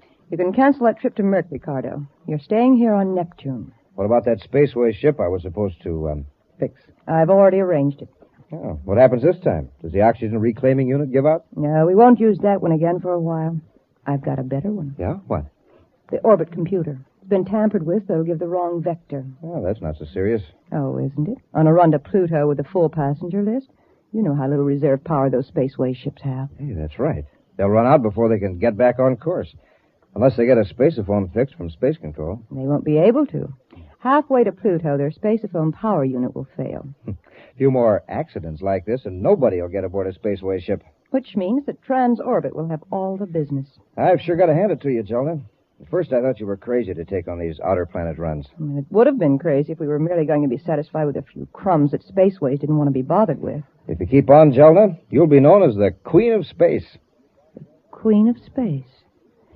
You know, Cardo, I think I rather like it. We're on Vector, sir. Yes. You know, that's the fourth time you've checked in the last half hour. We're on automatic control. Oh, gee, sir, a guy has to do something to keep busy. We're still 10 million DUs from Pluto, and I've read every tech manual in the ship. Imagine having to make this run every day, Happy, on a freighter. Oh, no, thanks. I'd go crazy. Tonga calling Commander Corry. Tonga calling Commander Corry. Maybe she's getting bored, too. Corry here. Go ahead, Tonga. Commander, something's wrong aboard this passenger ship. Oh, what's the trouble? Where are you? I'm in my private compartment. I think the ship is off course. Happy, get a fix on Tonga's signal. Yes, sir. What makes you think you're off course, Tonga? I overheard a couple of the crew members whispering. They don't want to alarm the passengers, but I know the steward is very worried. Well, how could the ship get off course? I don't know, but I heard the steward say that the ship's spacephone is out of commission. Does anyone aboard know you've got a miniature spaceophone? No, Commander. I've got a fix, sir. They sure are off course by nearly 30 degrees. Did you hear that, Tonga? Yes. And they must have been off for some time. There are thousands of DUs from the regular space lane. Now, Tonga, listen. I could spaceophone the correct course to you to give to the pilot, but that would mean somebody would know you're a space patrol agent. Of course, if the ship is really in trouble... I don't think so. At least not yet. Well, then Happy and I'll change vector and come close enough so that the pilot will pick us up in his viewscope. He'll naturally follow us. And you lead the ship to Pluto. Oh, just a minute. Got the position charted, Happy? Yes, sir. They're about here. Tonga, you're much closer to Neptune than to Pluto. These outer planet ship line operations don't have too much reserve power. We'll lead you back to Neptune. All right, Commander. We're changing vector now. We should be in viewscope range in about half an hour. Go out and mingle with the passengers. Contact me if any serious trouble develops. Right, Commander.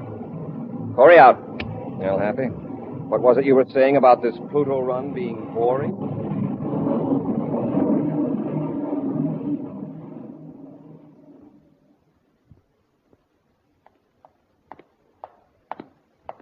Here's that schedule of Spaceways flights, Jelna.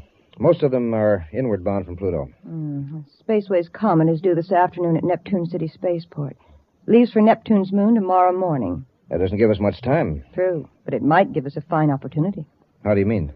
With their short haul to the moon coming up tomorrow, chances are the maintenance crew won't do much work on the ship. Yeah, that's right. They'll wait till he gets back. Unless there's something that needs immediate attention. All right, Cardo. Keep an eye on the Comet when it comes in. After that long run from Pluto, the pilot and the rest of the crew will probably head for town for a good time. Yeah, you're right, Jelna. Say, I wonder how that other ship's making out. The big passenger job. Right now, the pilot's probably discovering he's millions of DUs off course, and with a low power supply. But don't start making any inquiries, Cardo. Don't worry. I'll wait for the official announcement. Another Spaceways ship lost.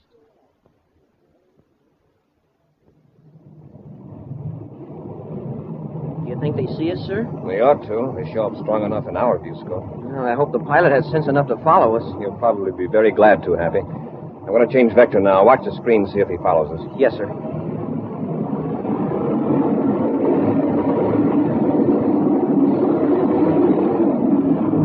How about it, Happy? I think he's got the idea all right, sir. Tonga calling Commander Corry. Corey here. Go ahead, Tonga. I'm back in my compartment. Everything's all right. Good. Does the pilot know we're headed for Neptune? He just made an announcement through the public address system. We passengers have been told that the ship is making an emergency landing on Neptune. There's no panic, I hope. No, we've been assured that it's nothing serious. There's a lot of grumbling about the delay, but nobody's alarmed. Well, find out all you can, Tonga. I'll arrange to meet you when you land on Neptune.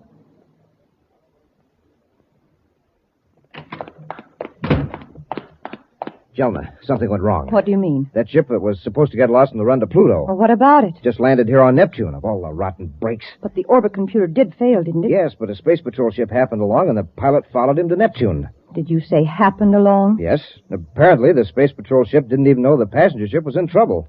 At least the space patrol didn't attempt to make contact. Well, maybe it's better this way. Now we've got 35 or 40 unhappy passengers who'll tell their friends what an inefficient line Spaceways is. Next time they'll all take transorbit. One thing I admire about you, Jelna, you always look on the bright side of things. How about the comet? It's working out the way you said it would. The crew headed for town for a good time, and the ship is due for an overhaul after it gets back from Neptune's moon. But it won't get back, Cardo. It's going to be blown up on the way. Blown up? Yes. You can sneak aboard tonight and plant an explosive in one of the aft compartments. I suggest the emergency rations compartment. Suppose they check the ship before blastoff. It isn't likely they'd check the emergency rations before a short trip to that moon, especially when there's a major overhaul coming up in a couple of days. I've got it all worked out. The explosive will be in a regular emergency ration. I've looked all over the spaceport, Commander, and I can't find Tonga. I wonder what's delaying her. She's had plenty of time to check in at the space hotel and get back here. Shall I look again, sir? And maybe she's over in Wing B. Oh, here she comes, Happy. There, she sees us. Let's move over here behind these pillars. Remember, Hap, don't call her by name. Commander, What did you find out? the orbit computer in the ship had been tampered with. So had the space phone transmitter. So somebody wanted that ship to get lost. Yes. And I picked up a very interesting rumor about who might be behind it. Who?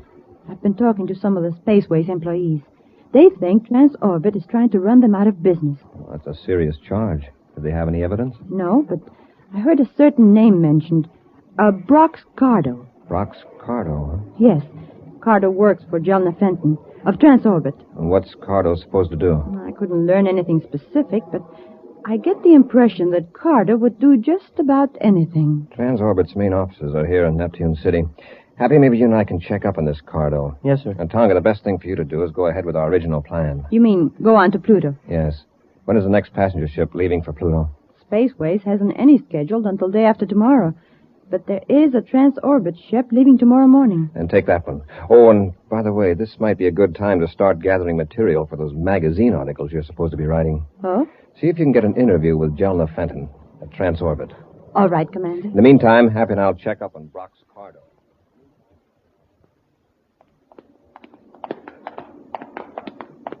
Slow down a little, Happy. We don't want Cardo to suspect we're trailing him. Yes, sir. He's heading for that spaceship. Yeah, that's the Comet. Just got in from Pluto this afternoon. See, it's a beautiful ship, isn't it, sir? Yes, it's the pride of Spaceways. Hold it, Happy. Cardo's getting in the ship. Yes.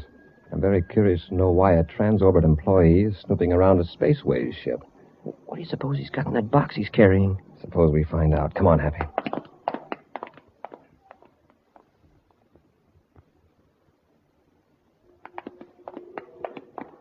He's been in there a long time. Up the ladder, Happy. Let's find out just what he's up to in there.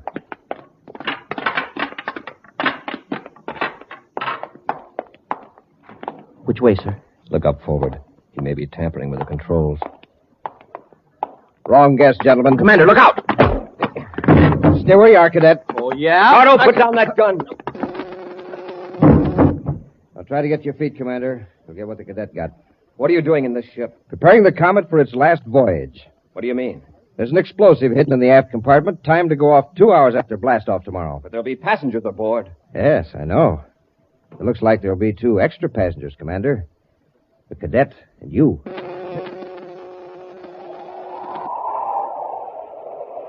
We'll be back with Space Patrol in just a moment. Gang, this is Space Patroller Dick Tufeld speaking from the Interplanetary School Stadium on Terra. Just saw a swell football game here. Listen to this crowd cheering the winners. Yes, it sure is fun when you're a winner, and here's something like that. Right, gang? But remember, to be a winner, you have to be supercharged. And here's the way to take care of that. Eat a good breakfast with Rice Chex or Wheat Chex, the bite-sized super cereals that help to supercharge you. Delicious? Why, there's sure plenty of zing in that Rice Chex flavor. And man, oh man, Rice Chex biscuits are toasted and toasted to make them crisper and crisper. And Wheat Chex? Ah, there's a flavor you'd fly to the moon for. Now remember, it's fun to be a winner, and hear this. So move right up and be a winner. Move right up to the table for a breakfast that supercharges you. A good breakfast with Rice Chex or Wheat Chex. Get 'em today, gang, and get supercharged.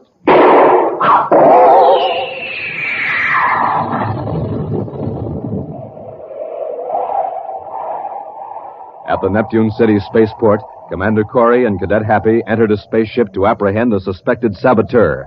The saboteur, Brox Cardo, attacking Buzz and Happy by surprise, put them to sleep with a ray gun. Now, heavily bound and gagged, they're locked in a compartment in the spaceship in which Cardo was planted an explosive, timed to go off 2 hours after the ship blasts off for Neptune's moon. Meanwhile, following Buzz's instructions, Tonga has called on Jelna Fenton, head of the Transorbit Space Lines, in her office on Neptune City. To obtain information, Tonga is posing as a writer for the Interplanet's weekly magazine. You've given me some very interesting facts, Miss Fenton. I won't take up any more of it. Jelna, Oh, excuse me. Oh, it's quite all right. I was just leaving. This young lady's writing an article about us for the Interplanet's Weekly. Well, that's fine. Thank you again, Miss Fenton. Goodbye. Goodbye. And I think you're very wise to take a transorbit ship to Pluto. Thank you. That girl's not much of a space traveler. She was on the ship that got lost. Frightened her to death. That's so? Now I am glad that ship got here safely. She'll write up her horrible experience on a spaceways ship and give Transorbit a nice plug. Yeah, swell. Now, what I wanted to And tell I managed to work in that line of yours. You know, calling me the Queen of Space. Oh, of course, I did it very modestly. Oh, sure, Jolly. But listen, I planted the explosive in the Comet, all right? Oh, good. Did anyone see you? Yes. Commander Corry of the Space Patrol. What? Now, don't worry. I took care of him and his cadet both. They're locked up in the ship. When the ship blows up tomorrow, they'll Wait.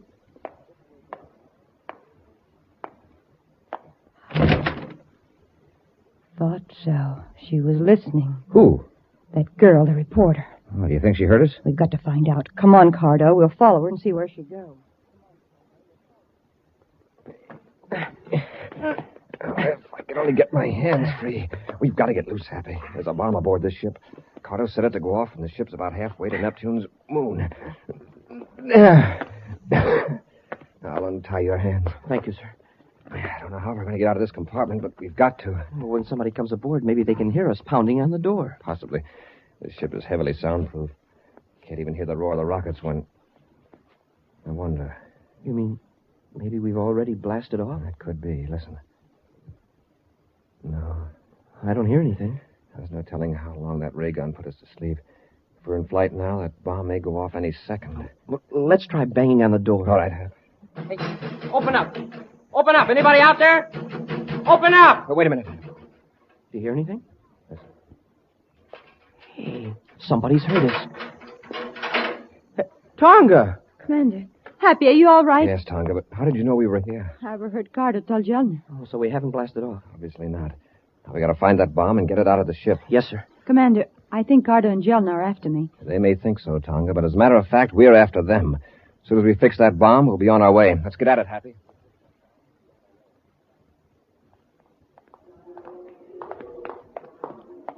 I can carry the bomb, sir. It's not heavy, huh? Are you sure that's the right box? Yes, Tonga. It's the only one that was hidden in the emergency ration storage compartment. Yeah, you can tell by the weight. This box is twice as heavy as the others. Happy, you and I'll take this bomb to the Space Patrol emergency officer here at the spaceport for detonating, and we'll all meet later at Gate 7. Yes, sir. Tonga, while we're doing that, you call Neptune Unit Space Patrol headquarters and alert them to pick up Cardo and Jelna Fenton.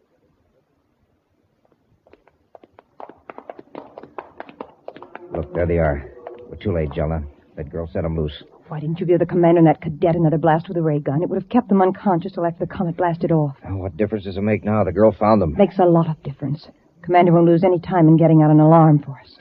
What do we do? Well, let's get to our ship and blast off. We've got to get off Neptune. Yeah, we got to get off Neptune before Corry has a chance to alert the Space Patrol. Oh, wait. Girl's leaving and coming this way. Get out of sight before she sees us. I'd like to really fix her. Never mind the girl. Wait a minute. It might be a good idea to take her with us. What for? Don't be an idiot. You've got that ray gun, haven't you? Yeah. Then get her. With all these people around? Come on. If we handle it right, nobody will notice. Just have that gun ready. Now, Cardo. In a hurry, miss? Oh, why, Miss Fenton. What a nice surprise. You're not half as surprised as you're going to be. This is a ray gun on your back. Now come along quietly. Get moving out toward the ships.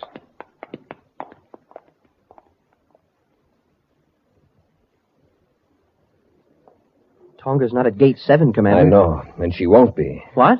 She never did call headquarters. I just checked. Tonga's not in the habit of disobeying orders. But what happened? Jelna Fenton's own private space cruiser just blasted off. I got the report from Space Control. Well, sir, do you think she has Tonga with her? That's what I'm afraid of, Happy. Get to our ship. We're going after them.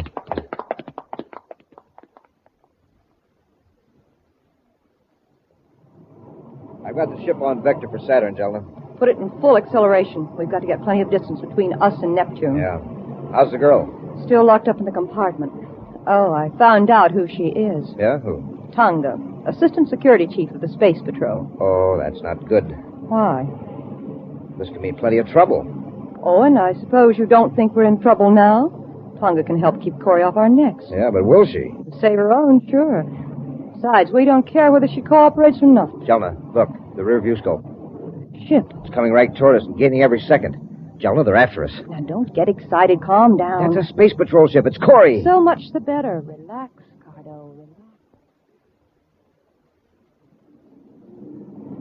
It's a private cruiser, sir. Yes, with a Transorbit trademark on it. It's Jelna Fenton's ship, all right. And we're sure gaining on it. They must know they're being followed. They don't seem to be doing anything about it. Turn on the spaceophone, Happy. Yes, sir. This is Commander Corry aboard Terra 5 calling Jelna Fenton and private cruiser N56. Corry to Jelna Fenton. Cruiser N56 to Terra 5.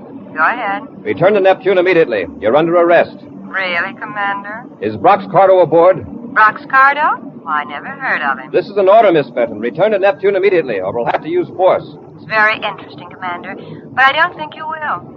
You wouldn't want to risk harming your Assistant Security Chief, would you? So you have Tonga aboard? That's right, Commander. I suppose you think I'm bluffing. No, Jelna.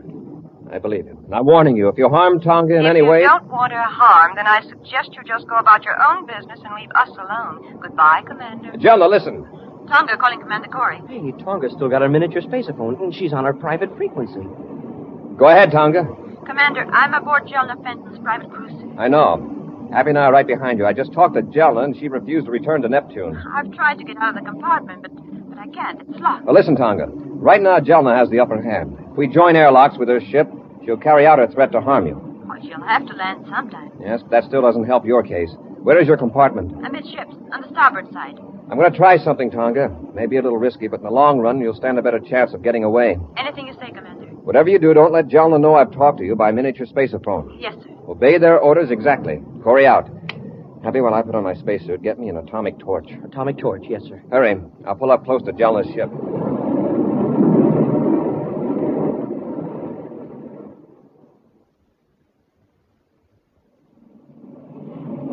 Up to. His ship's right off our starboard. I guess he doesn't believe we've got Tonga aboard. But if he starts anything, he'll find out soon enough. Corry to Jelna. Corry to Jelna. Going to talk to him? Yes. What is it, Commander? I want to be sure Tonga's aboard. Don't you trust me? I want to see that she's all right. Well, that's fair enough. Cardo, go bring Tonga up here so the commander can see her.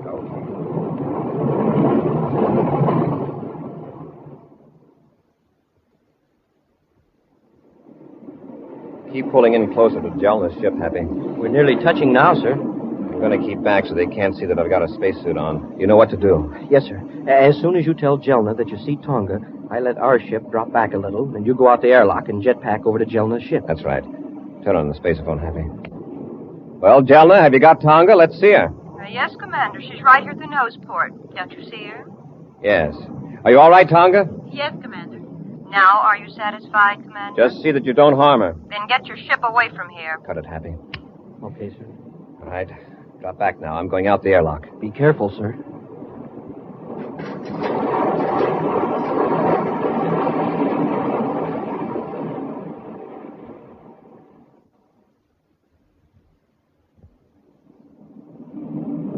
Corey's pulled his ship away. Good. He finally got some sense. I was afraid for a while he was going to connect airlocks. Would have been just too bad for Tonga if he had. I'll take her back and lock her up again. All right. Never mind. I'll take care of Corey! her. Commander! Don't reach for that gun, Cardo. Cardo! Then there you are, Miss Fenton. Let go of me, Tonga. Let go. Then stop struggling. Drop it, Cardo. All right, you asked for it. I just stay down there. How did you get aboard, Corey? Doesn't the spacesuit give you a hint? I came in through the airlock. I triggered the latch with an atomic cutting torch. Tonga, you can let go of Miss Fenton now. I've got her covered. Yes, Commander. We'll lock them up after I contact Happy. Commander Corry calling Cadet Happy. You made it, sir. Right, Happy. Tonga and I have got Cardo and Miss Fenton. She seems pretty unhappy. I suppose she's disappointed because there won't be an article about her in the Inner Planet Weekly. We'll tell her to cheer up, sir. There'll be a nice long one about her in the next Space Patrol crime report.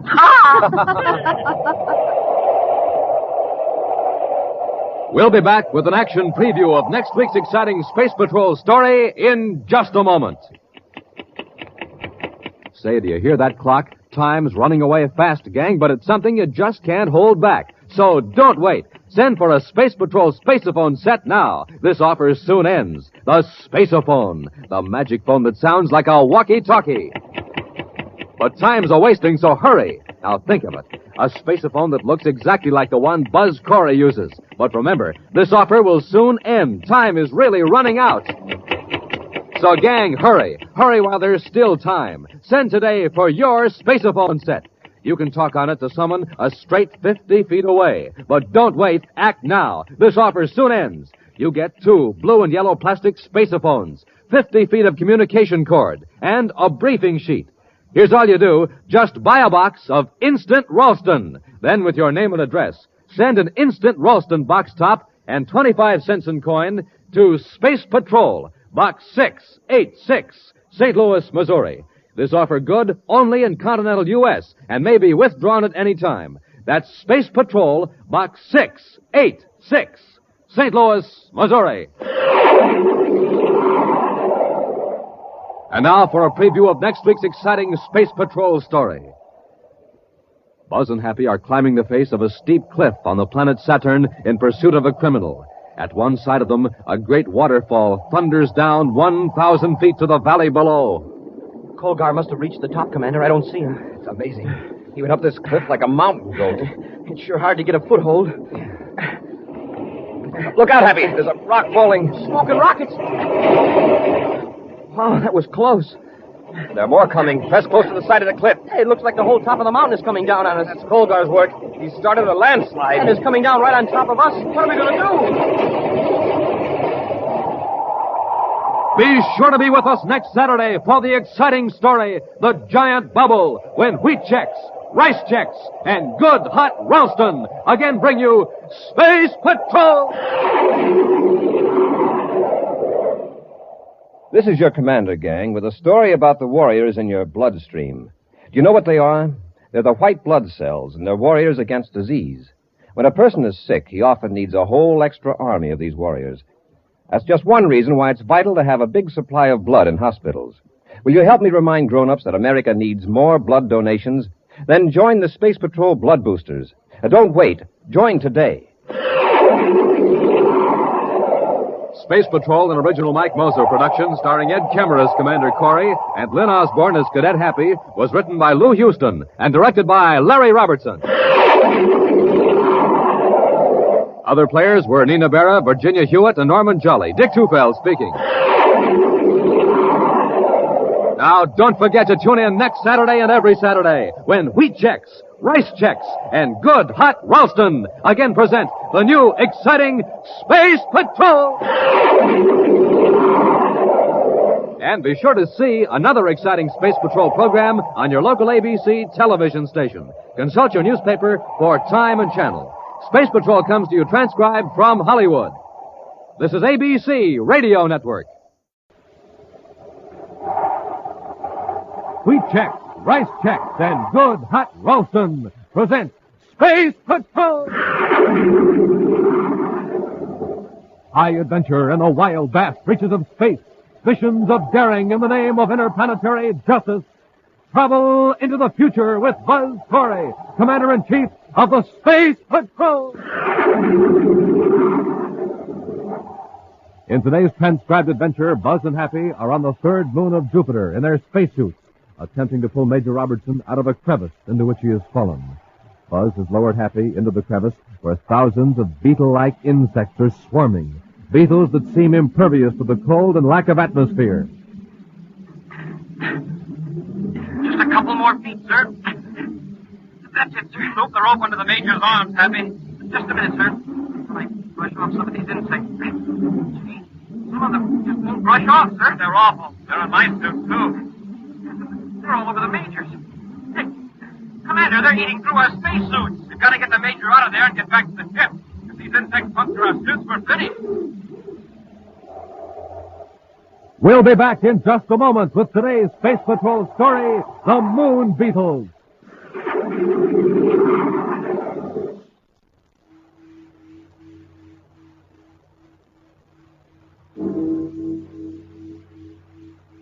The hour has struck. Yes, today is the last time we can offer you a pair of those wonderful new space binoculars that you can see way off in the distance with. Big 4-power plastic space binoculars, 5 inches wide, 5 inches long. Plenty big and plenty of fun. Gang, you can watch people blocks away, study birds in real tall trees, read signs way off in the distance, spot planes high in the sky, and listen, you wear space binoculars on your head. Yes, sir, a strong, elastic band holds them snugly to your eyes, makes you look like a strange man from Mars, leaves your hands absolutely free. Yes, the hour has struck. Today is the last time we can offer you these terrific new Space Patrol space binoculars. To get a pair exactly like Buzz Corry wears, do this. Buy a box of Instant Ralston. Then, with your name and address, send 25 cents in coin and an Instant Ralston box top to Space Patrol, Box 686, St. Louis, Missouri. This offer good only in the USA and may be withdrawn at any time. That's Space Patrol, Box 686, St. Louis, Missouri.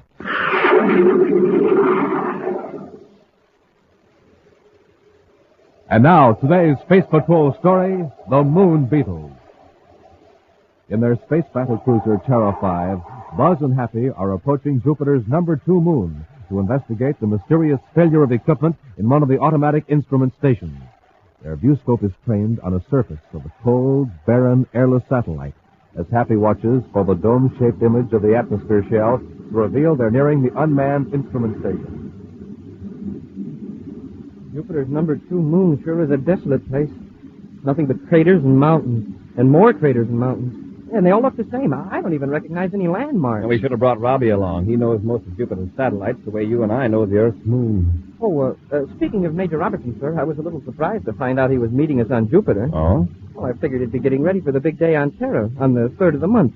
You know, the Interplanetary Medal Award ceremony. I hope we can all be there. We will if we don't run into serious trouble on this instrument failure investigation. But, sir, doesn't the Major have to be there to receive the award? Well, I was under the impression that the name of the person to receive the Interplanetary Medal was kept secret until the day of the ceremony. What makes you think Robbie's going to get it? Huh? Well, I heard rumors. Well, personally, I'd like to see Major Robertson get it, too. The final decision is up to the award committee. Well, they aren't going to let the news out ahead of time. We're getting close to the instrument station, Happy. See those 2 cone-shaped peaks at the edge of that broad, shallow crater? Yes, sir. The instrument station is right between those peaks. Well, that's funny. What's that, Commander? The small atmosphere shell should be visible now. Maybe the sunlight's hitting it at the wrong angle. Well, it should still show up on the viewscope. Happy, the shell's gone. Huh? Switch the spacephone receiver to the ultra-high frequency automatic instrument channel and see if any signals are getting out. Yes, sir. Well, this is the right channel, sir. Some of the instruments are still sending, but I can't understand what happened to that atmosphere dome. Maybe a meteor hit it. If it came in at a tangent, it might break the shell without damaging all the instruments. Get our spacesuits, Happy. While I set the ship down, we'll make an on-the-spot check.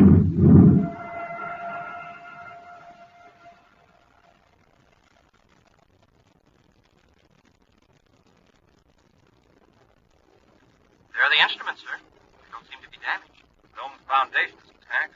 So are the double hatches to the airlock. The metal framework and the gates are still standing. Happy, I'm afraid your meteor theory is out.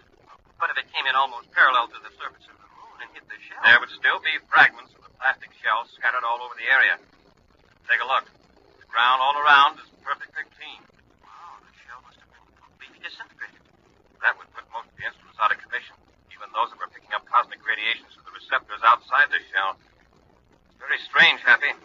Cut off the atmosphere plant. We'll get back to the ship and blast off. Yes, sir. I'll spacephone Robbie and ask him to meet us in Chargon instead of Jupiter City.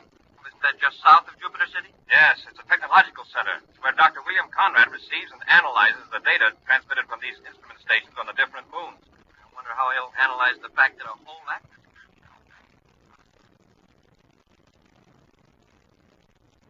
Wait a minute, Commander. Are you saying there weren't even any fragments of the atmosphere shell? That's right, Robbie. The whole thing just disappeared. And none of the instruments were physically damaged? No, Doctor. But some of them stopped transmitting because of the cold. It's really got us puzzled, Dr. Conrad. What do you think could have happened? Well, Happy, I won't even speculate until a thorough investigation is made. Well, at the moment, Doctor, I feel this is a job for the security section. Robbie, get a lab ship and blast off for moon number 2. Yes, sir. Do you want me to go with the Major, Commander? You'll be needed here in Chargon, Doctor. We've got to evaluate the data from the other moon centers. I'll keep in contact with you from number 2 moon and give you any information I can gather. Good. Robbie, I'll leave the investigation in your hands. Happy and I'll go to our temporary quarters and get some rest. I can use a little sleep. I'll call you first thing in the morning, Dr. Conrad. Come on, Happy. Sleep is the next order.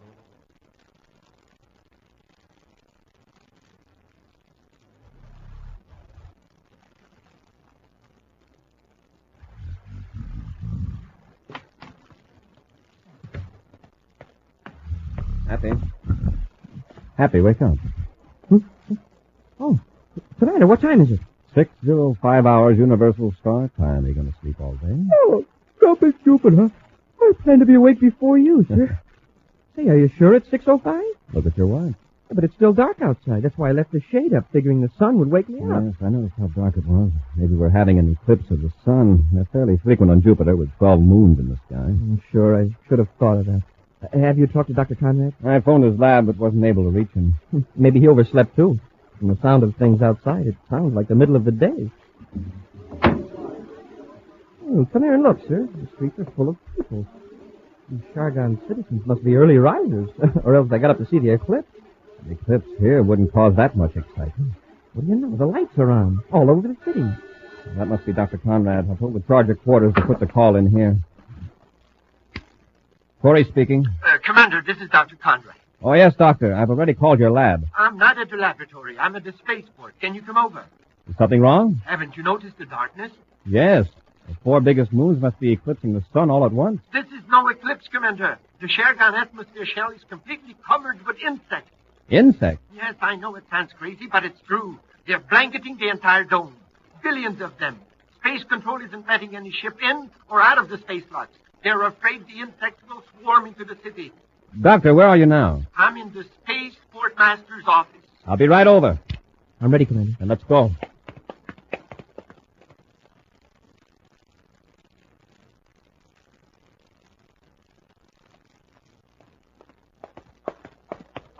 Well, here's the office, Happy.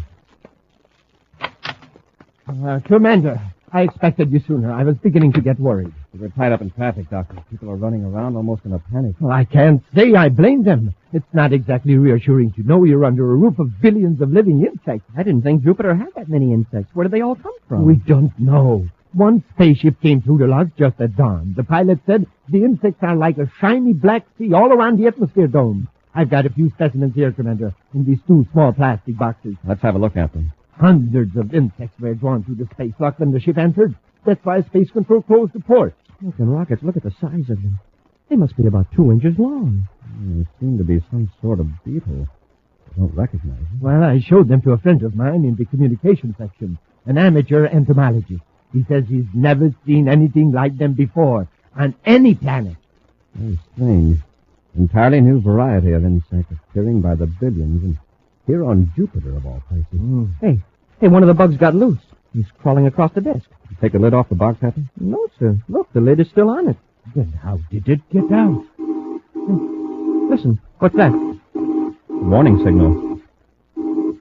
Yellow alert. Yellow alert. Something must be wrong with the city's atmosphere plant. Happy, quickly. Close all the windows airtight. Doctor, cut on the emergency air vents. What could be the matter? That signal means the air outside this building isn't fit to breathe. Check the Polaroid windows. All the windows are closed tight, sir. Airtight. Good. Emergency air vent on, Commander. We're all right for the time being. Yes, Doctor, but those people out in the streets, if they don't get inside a building with emergency air supply, they're in trouble. I'll get it. Quartermaster's office. He isn't here. This is Commander Corry of the Space Patrol. I see. Yes, Captain, your procedure's correct. Right, Corry out. That was the Atmosphere Control Center. The yellow alert was sounded because the detectives registered a high methane gas content in the air. Methane? You mean there's a leak in the atmosphere shell? More than a leak, a serious break. What happened? Look at this plastic box, Doctor. There is a hole in it. Exactly. That beetle ate through the plastic box. And above us, there are billions of insects eating their way through the plastic atmosphere shell.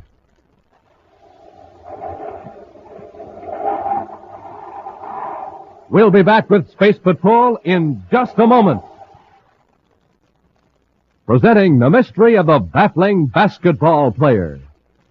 Sometimes this 10-year-old boy would be a sharpshooter.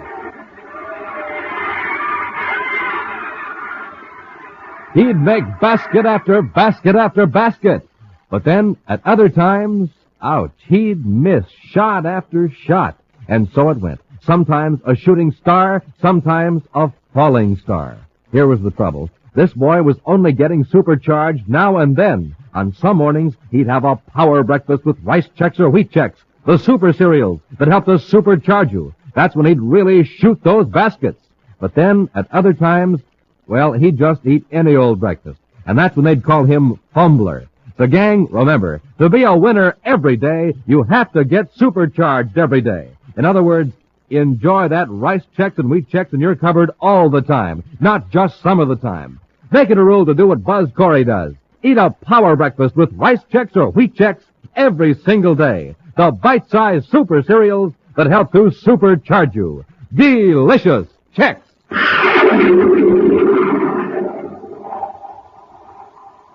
And now back to our Space Patrol story, The Moon Beetles. The city of Shargan on the planet Jupiter is perilled by a vast swarm of strange insects that completely cover the atmosphere shell. These beetle-like insects are gnawing through the thick plastic of the transparent dome over the city, and now the air is contaminated with the harmful gases that compose Jupiter's atmosphere. Buzz, Happy, and Dr. William Conrad have rushed to the atmosphere washing plant, while Major Robertson, at the commander's order, is at the spaceport, ready to lead an exterminator's squadron. Happy and the doctor are standing before the giant motors that force the atmosphere through chemical filters and purifiers, waiting for Buzz to return from the office of the chief air control engineer. Oh, the engineers just cut on another auxiliary motor. That's the last one. The plant's working at full capacity. Yeah, but so are those bugs. Oh, here's the commander. Commander, what did the chief engineer say? Oh, it's a losing battle. You just can't build up enough pressure inside the shell to equal the heavy Jupiter atmosphere pressure on the outside. Unless those insects are stopped, pretty soon big chunks of the dome will fall in on the city. They could plunge right through the roof. Well, do you think that DB12X insecticide will kill the bugs, Commander? I don't know. And if I give Robbie the order to take the exterminator squadron outside the shell, that insecticide will contaminate the entire city. You mean it's harmful to human beings? Definitely. But don't you think it's worth the risk, Commander? If the dome collapses... Oh, you're right, Doctor. There's no time to waste. We'll broadcast a warning for everyone to keep off the streets and to seal their doors and windows. Then we'll go back to Space Patrol headquarters, and I'll tell Robbie to take the squadron up.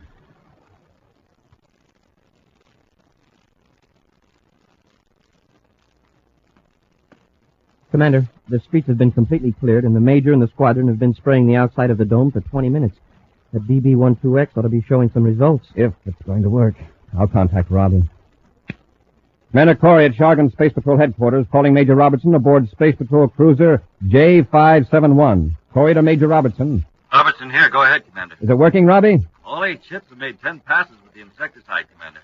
The insects are saturated with the stuff. It doesn't seem to phase them. We've got to find something that's effective and find it quickly. Well, heat might do it. We can get enough ships with atomic flame ejectors and play them over the dome. There aren't any on Jupiter. What about trying ultrasonic vibrations? That's it. That'll do it, Commander. Dr. Conrad, do you know of a lab ship here in Shargon that's got an ultrasonic generator in it? Oh, yes, Commander. There is one at the spaceport. Good. Robbie, order the squadron to return to base, but you stay aloft. Happy, Dr. Conrad and I will get the lab ship and blast off immediately.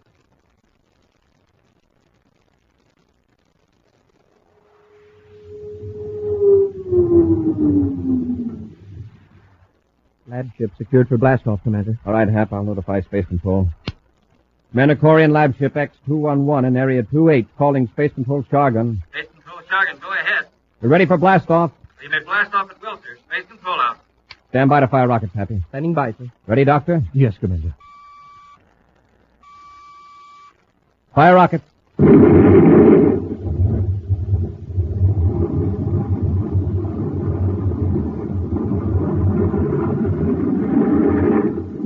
Here come the locks, sir.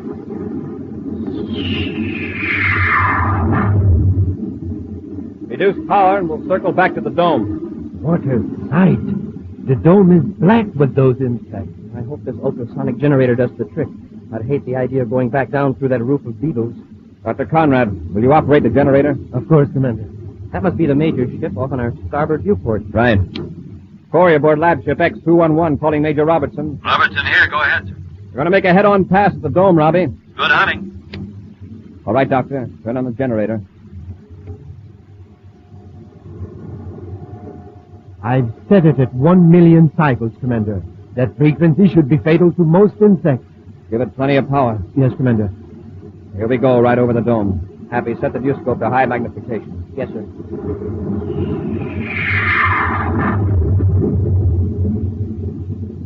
We'll circle back and make another pass.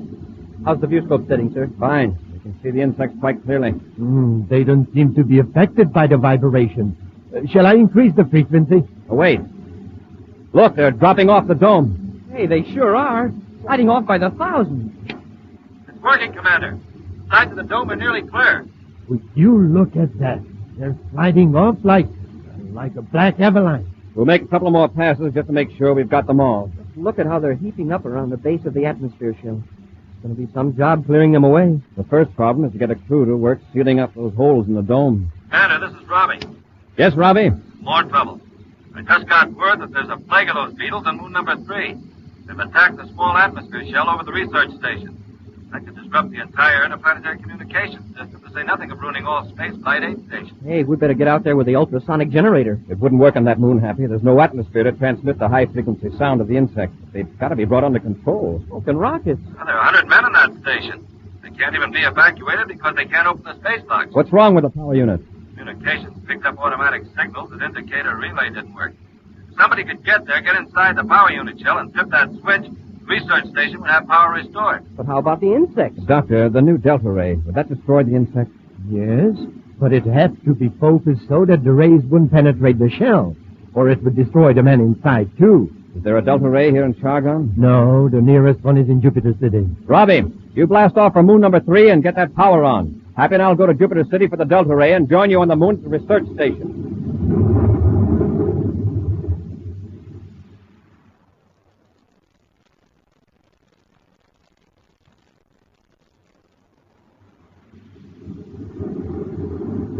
There's the research station, Happy. We'll cut our speed and circle. I'll get the Delta Ray ready. Now, don't turn it on till I give you the word. We've got to be sure of our focusing range.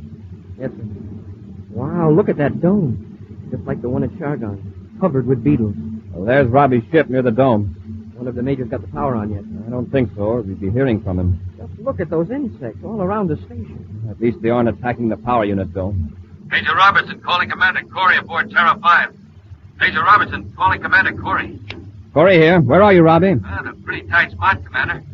You get the Delta Ray? What's the trouble? I was in my spacesuit walking toward the power unit shell when these confounded beetles attacked me. Rolled all over me. Trying to beat them off, I fell into a crevice near the power shell and I'm wedged in. We'll land and pull you out. I don't want to rush you, but these insects are eating my spacesuit. I managed to brush them off the plastic face piece, but they're all over me. Any minute now, they're going to puncture the suit. We'll set the ship down right away. Happy, get out our spacesuits and some rope.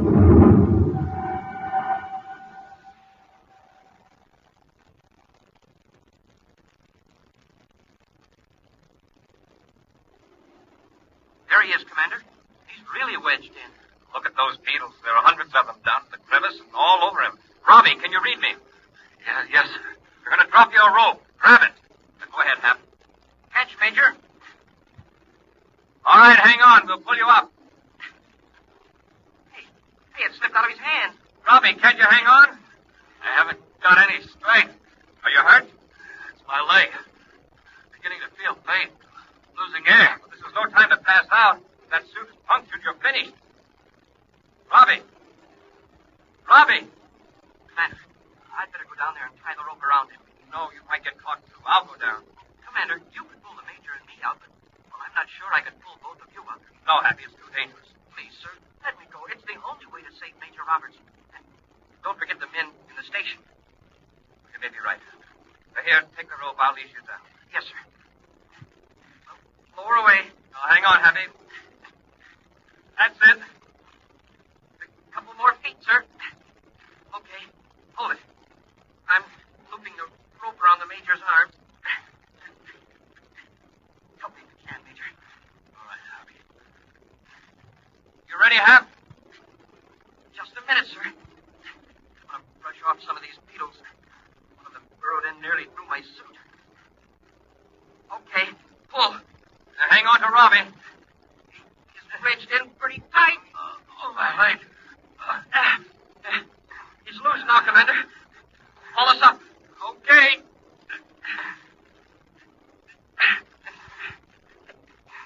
Commander, your face piece. There are beetles swarming all over it. I can't brush them off now.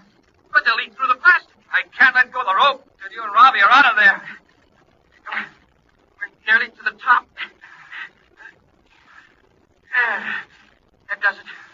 Better take the Major, sir. He's in pretty bad shape. All right, Hap. Clean off your face piece. A beetle is half buried in it. They're all over you. Yeah, I know. They're all over you, too, sir. Get to the ship quickly. We'll peel out of these spacesuits in the airlock and then turn the Delta Ray on the research station shell. I guess we'll have to carry the Major, sir. All right, Happy. Come on. You've got to hurry.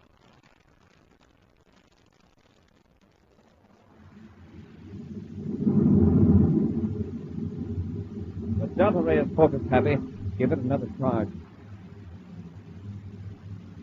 Hey, it's working. The beetles are dropping off the shell like flies. Well, this ray works better than the ultrasonic generator. See that, Robbie? Yeah, really shoveling them up.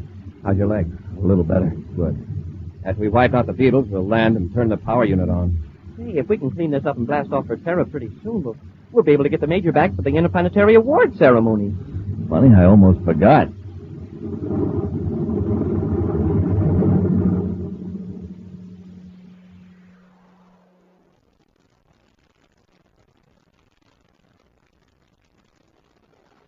Thank you. Thank you very much. Go on up, Major. The commander's ready to give you the medal. Quiet, Happy. The commander's going to speak. Fellow citizens of the United Planets, it's my privilege and honor as last year's recipient of the Interplanetary Award to present this symbol of courage and service to the current winner. It's a special source of pride to me because the award goes to a member of my own space patrol. Major, the commander's looking this way. He wants you to go up. The choice this year was a difficult one for the committee, and the person chosen by them has declined the honor. But, Major, I Quiet, Hap. The commander's speaking. Yes, the selected candidate, Major Robertson, Security Chief of the Space Patrol, feels that the Interplanetary Award should go to the man who risked his own life to save another, and thereby help save the lives of 100 men. So, in a special session, the committee accepted the major's suggestion, and I shall now present the Interplanetary Award to a member of the Corps of Cadets, Cadet Happy. Huh? Me? But Go on, Happy. Get up there. Hey, Happy. Hap! Ladies and gentlemen, I'll have to ask Major Robertson to accept the award for Cadet Happy. It seems the courageous winner of the Interplanetary Award has just fainted.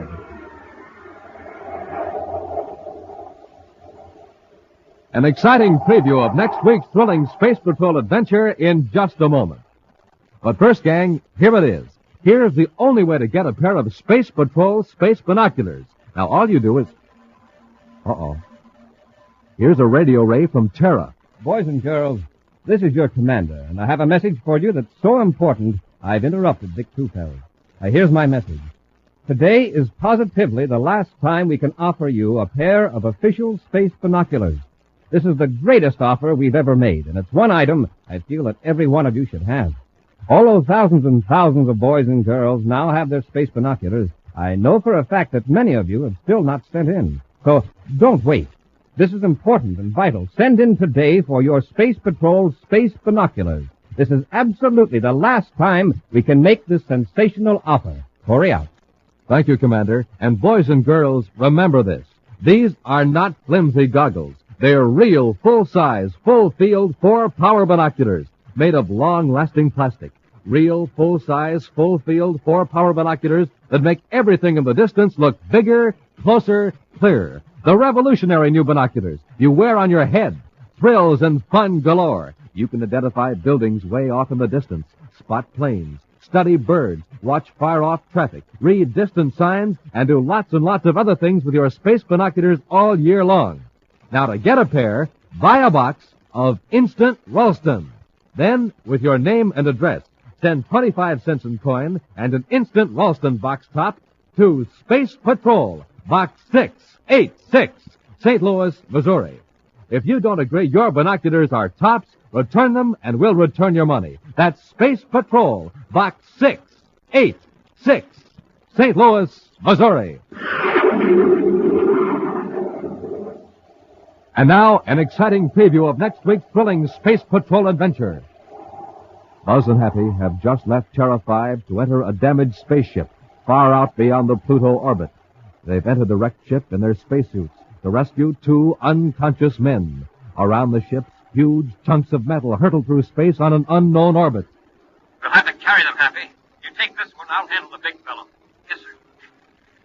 Hey, Commander, the ships are swerving right into that stream of metal fragments. I thought I set the controls to keep pace with them.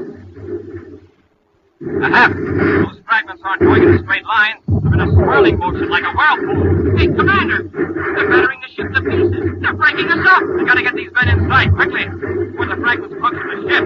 Or we're finished, all of us. Be sure to be with us next Saturday for the exciting story, The Strange Gift of the New Star, when wheat checks, rice checks, and good hot Ralston again bring you Space Patrol! High adventure in the wild, vast reaches of space. Missions of daring in the name of interplanetary justice. Travel into the future with Buzz Corry, Commander-in-Chief of the Space Patrol! Space Patrol, an original Mike Moser production starring Ed Kemmer as Commander Corry and Lynn Osborne as Cadet Happy, was written by Lou Houston and directed by Larry Robertson. Other players were Ken Mayer and Bela Kovach. Dick Tufeld speaking. Now, don't forget to tune in next Saturday and every Saturday when wheat checks, rice checks, and good hot Ralston again present the new exciting Space Patrol! Be sure to see another exciting Space Patrol program on your local ABC TV station. Consult your paper for time and channel. Space Patrol comes to you transcribed from Hollywood. This is ABC Radio Network. Wheat checks, rice checks, and good hot Ralston present Space Patrol! High adventure in the wild, vast reaches of space. Missions of daring in the name of interplanetary justice. Travel into the future with Buzz Corry, Commander-in-Chief of the Space Patrol! In today's transcribed adventure, Buzz and Happy have gone to the offices of John Crozer to rescue a noted scientist abducted by Crozer. I know Professor Hegman is somewhere in this building, Crozer. Take us to him. Why, Commander, you're mistaken. Oh, no, we're not. Don't sit there under that sun lamp. Take me to Hegman. Well, all right, Corry, if you insist. My eyes! Turn off that lamp! Get him, Happy! I can't see! Here's yours, Cadet! Now, Corry, I'm going to finish you off permanently. We'll be back in just a moment with today's Space Patrol story, The Brain Bank and the Space Binoculars. Wow! Man, oh man, oh man! Yummy! That boy sounds excited, doesn't he? Well, no wonder. He's just had his first taste of Rice Chex, the delicious bite-sized super cereal. Wow! Man, oh man, oh man! Yummy! Same boy, yep, and the same cereal, only it's his second bowl. Try Rice Chex yourself, gang. You'll love it. I'll say, and when you eat a good breakfast with Rice Chex, you're supercharged. Absolutely. So, gang, try it today. Delicious Rice Chex. And hey, today's the day for the biggest news ever announced on Space Patrol. So stand by, and I mean with pencil and paper, for the most sensational message you ever heard on Space Patrol.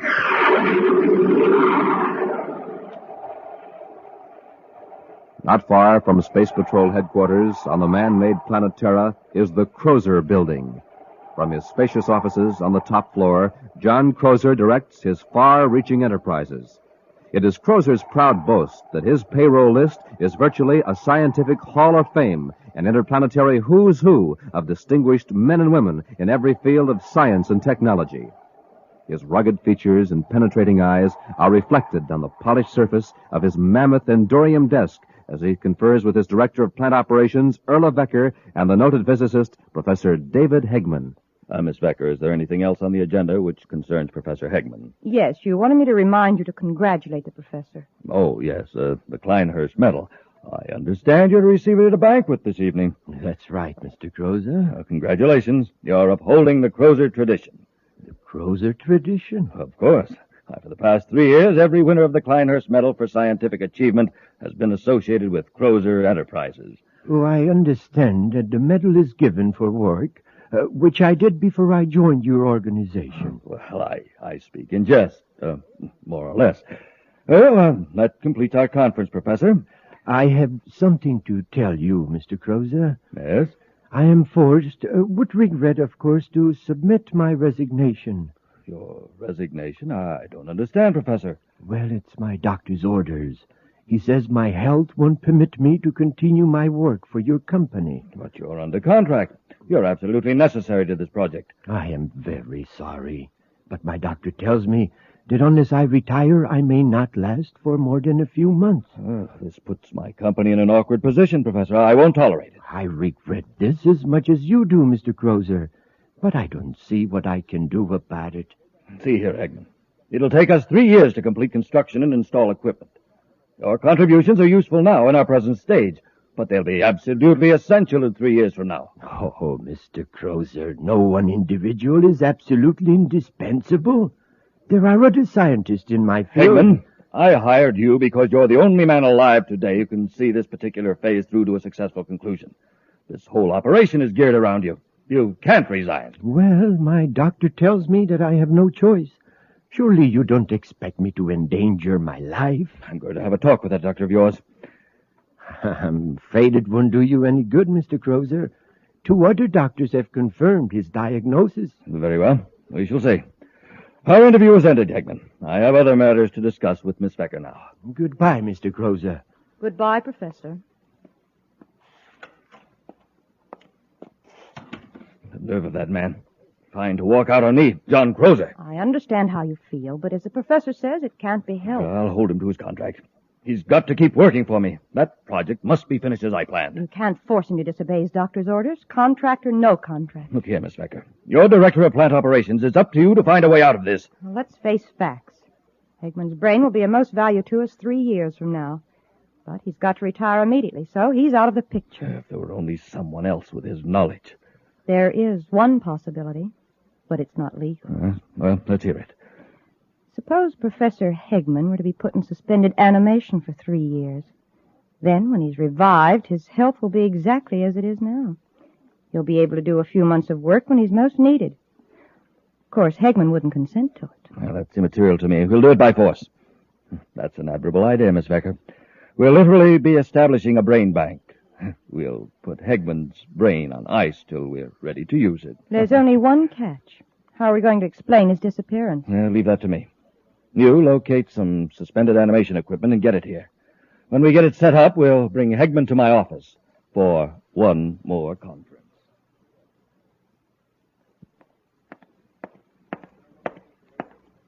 Well, nobody seems to know where the professor is, Commander. I've even checked with his doctor. I've just phoned Crozer. He hasn't seen him either. Well, maybe the professor forgot about his appointment with you. He could be out with friends celebrating. After all, he's just received the Kleinhurst Medal. I doubt that he'd forget the appointment, Happy. He seemed very anxious to talk to me. You knew, didn't you, that the professor has to retire? No. Why, sir? His doctor warned him that he can't keep up the pace. Oh, by the way, there's something I've been wanting to show you. Here. Have a look at this new Space Patrol equipment. Binoculars? Yes. Not just ordinary binoculars, Happy. They're space binoculars. Can I try them out, sir? Sure, they're yours. Gee, they've got a band on them so you don't have to hold on to them. Yeah, the band fastens them around your head. Right, it leaves your hands free. Now take a look over the city with them, Happy. I'll take the polarization off the windows. Wow, these are great, sir. Why, I can even read a small sign on the space terminal building. A sign I can't even see without the binoculars. Wait till you get out in space, out of the atmosphere of Terra, then you'll really see something. You mean they're even better out in space? They're so sensitive, they'll pick up very small objects many miles away. They're designed especially for pilots on search missions. Within a planet's atmosphere, they're good 4-power binoculars. Wow. Hey, look, there's some people walking 5 blocks away, and it looks as though I could almost reach right out and touch them. Hey, from what you say, Commander, I'd sure like to take a look through them out in space. Mr. Crozer, this is the most outrageous thing I have ever heard. I refuse to let you do it. Professor, I'm afraid there's nothing you can do about it. Well, don't you know that even if I gave you my consent, it is still illegal for private persons to use the suspended animation process? Now, if you'll unlock the door, Crozer, I'll leave. Hegman, my friend, you're not leaving. Miss Becker, we might as well get started with the process. Give him the preliminary injection. All right, Mr. Crozer. Get away from me. Hegman, get away from that window. I wouldn't advise jumping out, Professor. It's a long way to the street. Yes, and it wouldn't be suspended animation. It would be terminated animation. Go on, Miss Becker. Give him the electronic injection. Get away from me. I've got my hand over his mouth. Quickly, Miss Becker. Well, hold him still. Quit struggling, Hegman, or you'll really get hurt. There. How long does it take for the electronic injection to knock him out? Just a few seconds. Good. He's losing consciousness. All right, Miss Becker. Let's carry him into the suspended animation chamber and finish the process. Commander, look. I can see the lettering on the windows of the Crozer building. These binoculars are fantastic, even in the atmosphere. Take a look at Terra Park, Happy. You can probably see the ants on the rose bushes. Yeah, they aren't that good. But I can see people inside the Crozer building. Look, sir. On the top floor, there's a man standing in the window. I can see him just as plain. Here, sir, try him. All right, I'll take just one look, but then I think we'd better get to work. Yes, sir. It's the 4th window from the corner of the building, see? Yeah, it is clear. Well, that's Professor Hegman. Huh? At least I think it is. Oh, he's gone now. Wonder why Crozer didn't have the professor call me. I suppose Hegman's busy closing up his work with Crozer. Yeah, I think he'd at least phone you. I'll tell you what, Happy. I've got an errand to make right near the Crozer building. Let's drop in and see the professor on the way over. I've checked the suspended animation equipment. Everything's working fine, Mr. Crozer. How long does it take? Another hour and we'll be through. Oh, good. You aren't going to keep him here in the building, are you? No, in a day or so we'll take him to Mars. We'll have to take the equipment there, too. We have to give him booster treatments every 3 months. Say, haven't you been under that helio lamp long enough? Oh, I've got it on low setting. You ought to try it, Miss Becker. It's really very relaxing. Not as relaxing as that treatment we're giving Hegman. Yes. He'll be relaxed for 3 years. Speaking of Hegman, did you see him throw anything out of the window when you were struggling with him? I know. Did you? Well, he made a sort of throwing motion with his hand. I think I better go down the street and check. Yeah, that's right. He certainly didn't have time to scribble any note. But let's not take any chances. Come in. Hello, Mr. Crozer.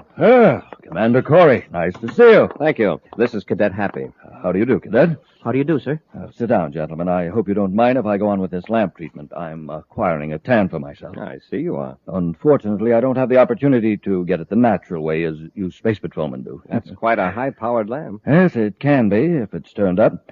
Have to know how to handle it. The reason I came over, Mr. Crozer, is to see Professor Hegman. The professor isn't here. Remember, I told you I'd ask him to call you if he showed up. We saw him standing by the window of this office just a few minutes ago. You saw him in the window? Happy and I were testing some new Space Patrol binoculars. We thought we saw Hegman. Hegman? You must be mistaken.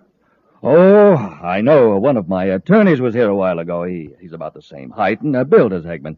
Yes, come to think of it, there is a resemblance. Funny, I never thought about it before. Well, apparently we made a mistake, Mr. Crozer. Sorry to have bothered you. No bother at all. No bother at all. The old fool threw this out of the window. I didn't know there was anyone in here. We were just leaving, but I've changed my mind. May I see what you have there? Oh, it's nothing at all. No, Commander. Just a little promotion gimmick one of our companies is putting out. May I see it? Yes, of course. The Kleinhurst medal, a promotion gimmick? The Kleinhurst medal? There's only one man who would have that medal on his person at this time. That would be Professor Hegman. What are you getting at? This young lady just said it was thrown out of the window. Well, why would anyone throw a valuable award like this out of a window unless they wanted to attract attention? Give it to me straight, Crozer. Where is Professor Hegman? You're jumping to conclusions, aren't you, Commander? That was Hegman we saw. If you're not trying to hide something, why are you and this woman so evasive?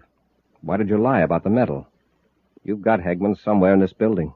I suppose you won't be satisfied until you search the place. That's right. All right, then. Come on. I'll just turn this lamp on full power and right in your eyes. Turn it off! My eyes. Get him, Happy. I can't see. No, but I can. Grab that bookend, Miss Becker. Nice work, Miss Becker. And now, Cadet. That'll hold them for a while. It was a smart trick, Mr. Crozer, shining that helio sun lamp in their eyes. I had to do something after that faux pas you pulled. Well, I'm sorry. I didn't know they were here. We've got to move fast. Arrange for a spaceship. We'll get Hegman aboard. What about these two? We'll lock them in the next room till we get Hegman out of here. Then I'll come back and finish our Space Patrol friends for good. We'll be back with Space Patrol in just a moment. Oh, come on, Captain Tufeld. Tell me what Buzz Corry's big new surprise is for all his kids. Won't you, huh? No, I can't tell you. Please? Nope, it's a secret until the end of today's program. Is it something the commander himself uses? Oh, you bet it is. It's official Space Patrol equipment. Can't you really tell me what it is? Nope, it's a secret. Well, then, how about a little hint? Well, I'll tell you this. It's something absolutely new and different. Oh, man. I just can't wait. Well, you hurry now, get a pencil and paper ready, and keep listening because in just a few moments, I'll tell you what the big surprise is and how you can get it. And all you boys and girls listening in, you do the same thing. Get pencil and paper ready and be all set to take down the information you need to get that wonderful new surprise Buzz Corry has for you. So long for now. See you at the end of today's program when I'll tell you all about the biggest, the swellest, the most exciting value ever offered on Space Patrol.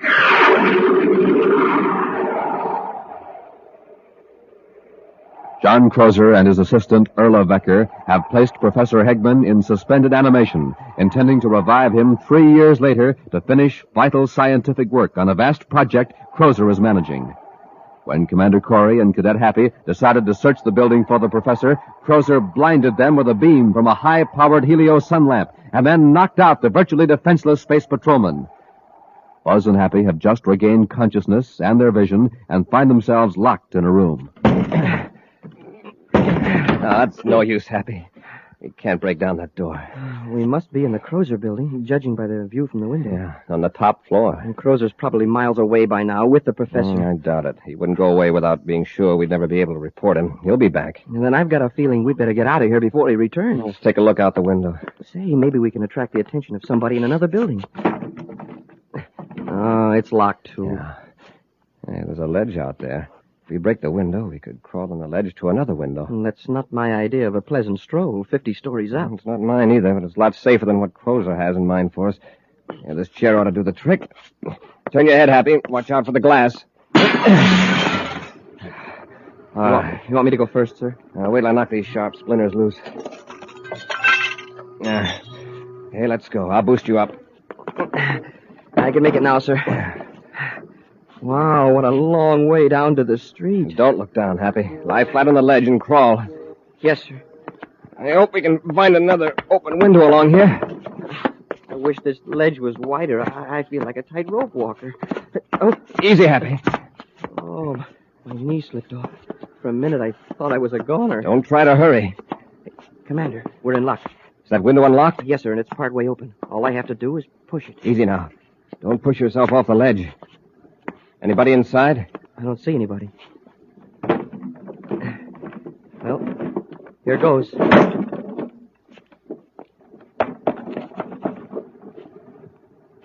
Nobody in here, sir. Watch the door.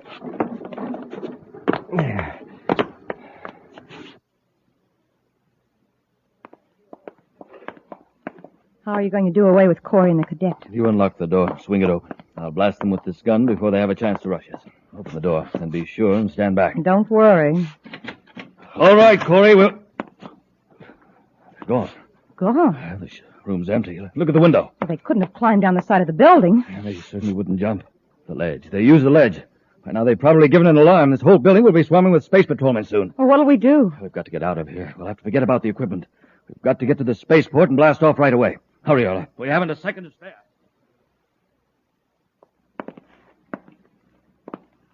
Take it easy, Happy. All right. Open the door. Well, there's nobody in here either. Just some equipment of some kind. Some men's clothing, coat and a hat. What kind of equipment is this, sir? Suspended animation equipment. Oh, that's what they use in criminal rehabilitation centers to help cure criminal tendencies. Yes, but how did Crozer get hold of it? And what for? I thought it was against the law for private individuals to have these. Well, that wouldn't stop Crozer. But why would he want this equipment? Why would he want to put under...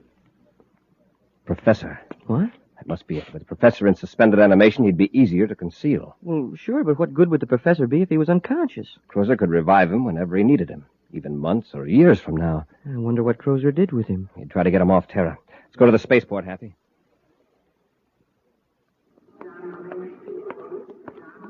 Happy, I've just checked with the space control dispatcher. There was a slip-up. Crozer blasted off. Didn't they try to stop him? The order to hold him wasn't relayed to the dispatcher in time. How long ago did Crozer blast off? About 15 minutes ago. But I've got a description of his ship. Come on, Hap, let's get aboard Terra 5. We're going after them.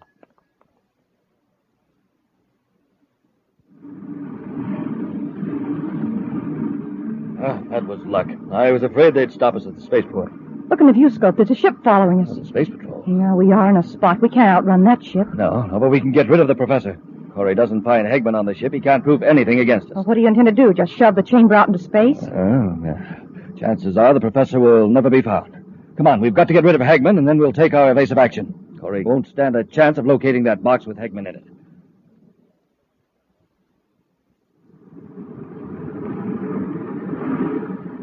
We're gaining on them, sir. All that crazy flying Crozer's doing isn't getting him anywhere. He's trying to delay the inevitable as long as possible. Maybe I can talk some sense into him. Turn on the spacephone, Happy. Yes, sir. Commander Corry aboard Terra 5 calling John Crozer in private cruiser T431. Commander Corry calling John Crozer. This is Crozer. Go ahead, Corry. Go ahead. This hide-and-seek isn't getting you anywhere. It's just a matter of minutes. Play it smart and give up. You talked me into it, Corry. But at least I gave you a run for your money. What do you want me to do? We'll pull alongside and join airlocks. All right, Corry. Just a warning, Crozer. Don't try anything. Corry out.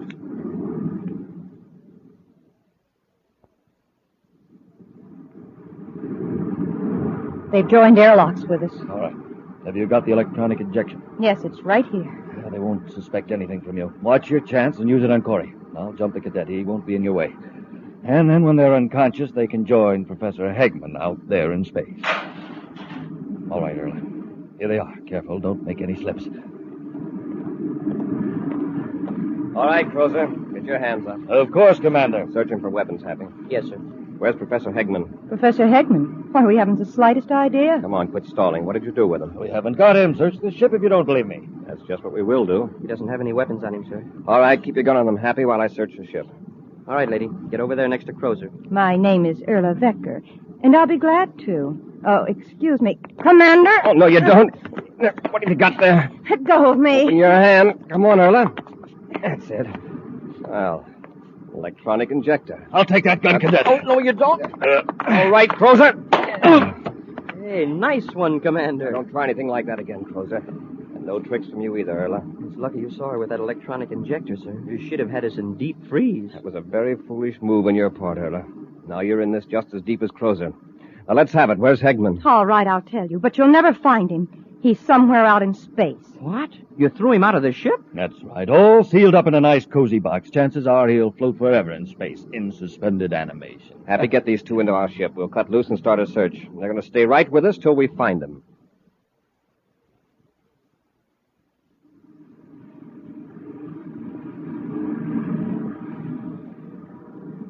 Nothing, sir. That blip turned out to be a small meteor. You're just wasting your time, Corry. That box with Hegman in it is just a speck in space. Your viewscopes won't show it unless you happen to be very close. We'll just keep looking. I've got the viewscope on full sensitivity and wide scanning, sir. I'm afraid the viewscope isn't much help. Well, here, let's try these. The space binoculars. It's a long chance, but it might work. Scan in a slow arc, Happy.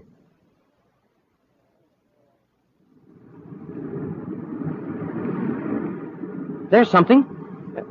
Oh, no, it's just another meteor. Let me have a look. Hey, wait a minute. It's a rectangular shape. Check it, Happy, about 10 degrees high. I see it, sir. Yeah, it's a box, all right. That's it, we found it. Change vector, Hap. Let's hope we're not too late.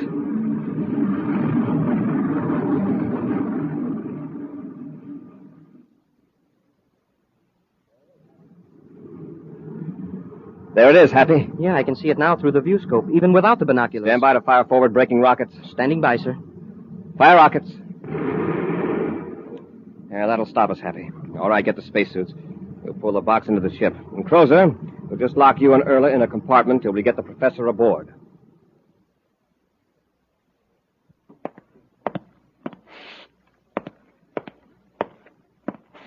Why don't you sit down and relax, Crozer? You'll wear out the commander's carpet. Why don't we hear from the hospital? Yeah, you're pretty worried now, aren't you, Crozer? You know, if Professor Hegman doesn't come out of that deep freeze, it's going to go mighty hard on you and Erla. Well, they should know by now. Oh, for Saturn's sake. Sit down and stop that pacing. Oh, here's the commander. Crozer. Look who's with him. Professor Hegman. That's right. It's certainly lucky for you two that the professor pulled through that treatment. Yes. And, Mr. Crozer, it will give me a great deal of pleasure to testify against you. And show me with more of his work than the doctor first thought. Well, in that case, we actually did you a service, Professor. Commander, that should be taken into account. Don't think you're going to get off easy on that account. It's just luck, and the fact that we had these space binoculars that saved the professor. Yes, Happy. I had no idea that the binoculars would actually help us save a life. You sure were right about their being terrifically powerful out in space. And they're great in a normal atmosphere, too. I'm not going to lose any time in issuing them to all Space Patrol personnel. Sir, did you know that when you look through the binoculars the wrong way, you can see into the future? Oh, I was under the impression that they just smallify. But if you say so. Oh, that's ridiculous. It just makes objects look far away. Uh-huh. And far away, I see a criminal rehabilitation center with two people in it. John Crozer and Erla Vecker. And they're getting the same kind of treatment they gave Professor Hegman, suspended animation. You want to have a look?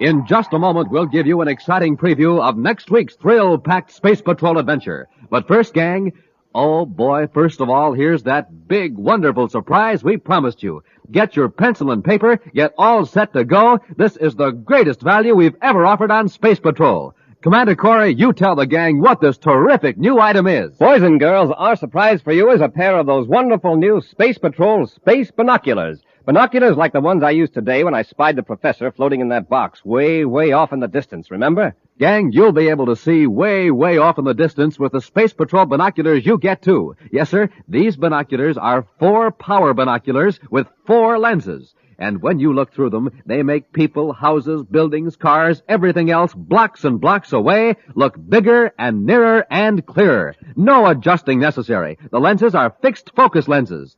Why, you don't even have to hold these wonderful binoculars up to your eyes. You wear them like official outer space headgear. They have a strong elastic band on them, and when you slip it over your head, it holds the binoculars in place and leaves your hands absolutely free. Makes you look like a man from Mars, because these binoculars stand out from your eyes a full 3.5 inches. That's right.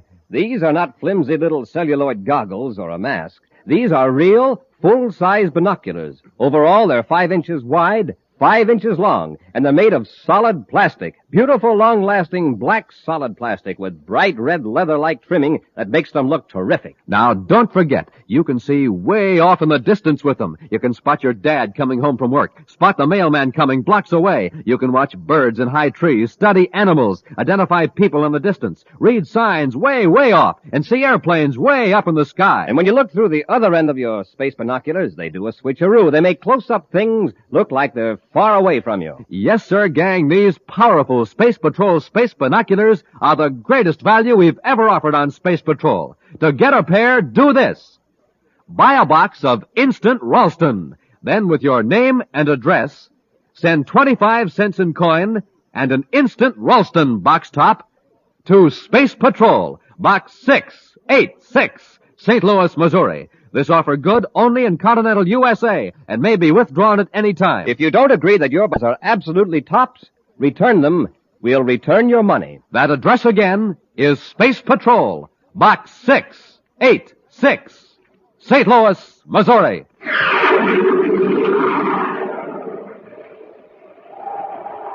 Buzz and Happy are approaching a building where the Secretary General's daughter Carol is held captive. Suddenly, they become aware of a tingling, painful sensation and a ringing in their ears. It's getting hard to walk. I feel like I had a big weight on me. I can hardly move either, Happy. Nora must be using some kind of ray on us. A paralyzer ray? I think it may be worse than that. They're undoubtedly in an ultrasonic beam. Get back to the ship. Get out of range quickly. I can't. I can't make it. Happy, get up. You've got to get up. Here, I'll help you. I can't even crawl. My head, there's 1,000 needles in it. If we don't get out of this beam, it'll tear us to pieces.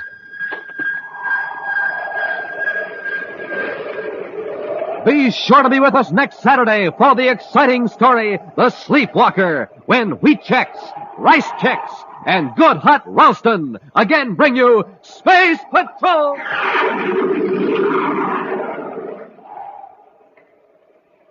Space Patrol, an original Mike Moser production starring Ed Kemmer as Commander Corry and Lynn Osborne as Cadet Happy, was written by Lou Houston and directed by Larry Robertson. Other players were Virginia Hewitt, Ken Mayer, David Duval, and Bela Kovac. Dick Tufeld speaking. Now, don't forget to tune in next Saturday and every Saturday when wheat checks, rice checks, and good hot Ralston again present the new exciting Space Patrol! And be sure to see another exciting Space Patrol story on your local ABC television station. Consult your local paper for time and channel. Space Patrol comes to you transcribed from Hollywood. This is ABC Radio Network.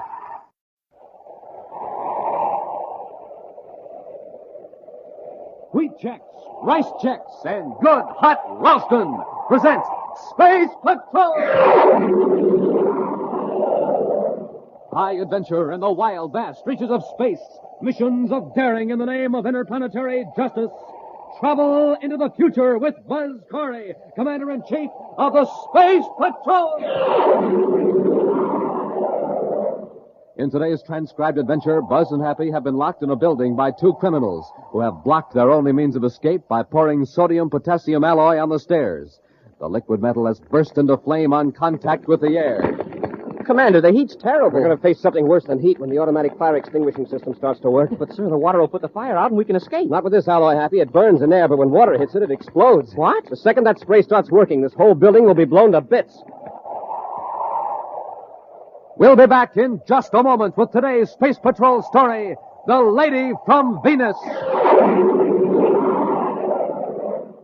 Space Patroller Dick Tufeld, gang, speaking to you from an atomic power plant on Mars. They're having trouble getting power, but I think I've found the trouble. Now, listen to this main power generator. Sounds pretty weak, doesn't it? My guess is this. They've been using ordinary fuel. So let's see what happens when I put in this super fuel. Wow, listen to that power now. Supercharging does it. And gang, when you roll out of bed in the morning, you're just like this generator. You need fuel because you haven't had any for about 12 hours. But listen, don't settle for ordinary fuel. Get supercharged like Buzz Corry does with a good breakfast. Eat the super cereals in the checkerboard packages. Now, Rice Chex and Wheat Chex are the super cereals with that modern bite-sized design for super easy eating. Rice Chex is bite-sized shredded rice, triple toasted. And Wheat Chex is bite-sized shredded wheat, baked crisper than a cracker. Super power in every bite. Now remember, pulling up to the breakfast table is like pulling into a filling station. So get supercharged every morning. Pick up your cereal bowl and say, Fill her up, Mom. Wheat Chex. Fill her up, Mom. Rice Chex.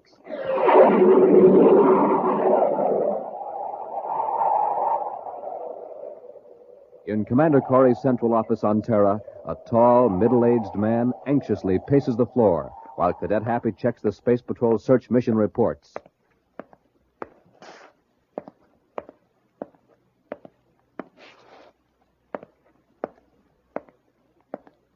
There are some magazines on the table, Mr. Stratton. Beg pardon? I said if you want to read, there are some magazines. Oh, no, thank you, Cadet. Is that clock correct? Yes, it is, Mr. Stratton. Are you sure? It's a uranium clock, sir. It gives the correct universal star time within a millionth of a second. Commander Corry did say 10:30, didn't he? Yes, sir. It's 10:40 now. Oh, here's the commander now. Sorry to keep you waiting, Mr. Stratton. Oh, that's all right, Commander. The Secretary General and the staff have gone over your application and the reports of the Commission. Yes? It's been approved. You can go ahead with that atomic power plant. Oh, splendid. These papers authorize you to obtain fissionable materials for your atomic breeder reactor. Thank you. I suppose you're blasting off to Venus right away and get your plan into operation. Oh, I have a few matters to clear up first in my Terra office. Goodbye, Commander. And, Cadet, thank you for your courtesy. Well, that's all right, Mr. Stratton. Goodbye.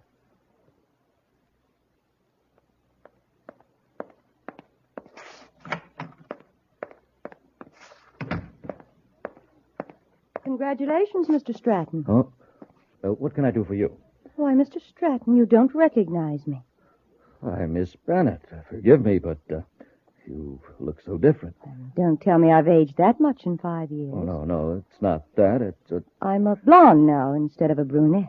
Oh, yes, that's it, of course, your hair. And I dress more expensively than I did when I worked for you. I always thought you dressed very nicely, Miss Bennett. Why so formal, Edward? On Mars, you used to call me Elspeth, the lady from Venus. What are you doing now, Elspeth? Oh, that's better. Well, right now I'm in the manufacturing business on my own. Well, we're competitors, eh? No, not entirely, Edward. In fact, I'm actually interested in becoming one of your customers. Splendid. We parted on very unpleasant terms, as I recall. I'm glad you're willing to let bygones be bygones. Yes, and I was delighted to hear that the Secretary General gave you the go-ahead for your reactor on Venus. Why, I just came from Space Patrol headquarters myself. How did you know about it so soon? Oh, I know a lot of things about you, Edward. I was one of the people questioned by the Space Patrol security agents. Evidently, your replies were favorable. Thank you. How soon will your plant be in operation? It'll take 3 weeks to get into active production. Good, then I can count on you for a shipment of plutonium in less than a month. I'm not joking, Edward. I'm ready to pay you a fair amount of credits for a small percentage of your plutonium output. You have a United Planets authorization to buy it? Oh, no. That's why I have to get it from you. But I can't sell it to you. I can sell you power, but not plutonium or other fissionable materials. It's illegal. Stratton, how long do you think you'd be permitted to operate that plant if I should go to Space Patrol with certain evidence? Evidence of those shady deals on Mars 5 years ago? You know I had nothing to do with those. You engineered them behind my back. Yes, but the evidence I have still points to you, not to me. I've been keeping it, Edward, for just such an opportunity as this. You know I've got to account for every ounce of plutonium. Surely you can find some way to get around the regulations. You want to keep that plant, don't you? That's blackmail, Elspeth. Blackmail? When I'm paying you for the plutonium? Well, that's unfair. I never thought you'd stoop to anything like this. You'll send the plutonium to the Elbin Company on Mars. There's a fake company I've organized to receive certain illegal materials. You're operating on Mars, No, I just want to be sure the plutonium's hard to trace. For your protection as well as mine. I'm still the lady from Venus.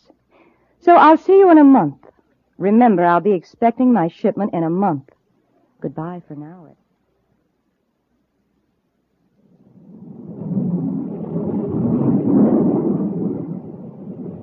You know what I'm going to do when we get to Lake Azure, Commander? What, Happy? I'm going to go for a swim, and then I'm going to the club and have a steak that thick. And then Wait a minute, Happy. There's one thing I forgot to tell you when we blasted off from Terra. What's that, sir? Officially, this is a pleasure trip.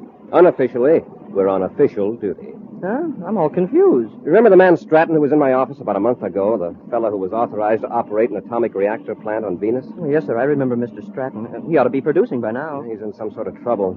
We're going to Lake Azure and see if we can clear it up. What kind of trouble? Well, he's afraid to tell me by spaceophone, so I arranged to visit him at his cottage on the north shore of the lake. Oh, then the swim and the steak are out. Until after we talk to Mr. Stratton. Then we'll see about the swim and steaks. Because in the long run, I want to be sure that everybody thinks we're visiting Venus for pleasure.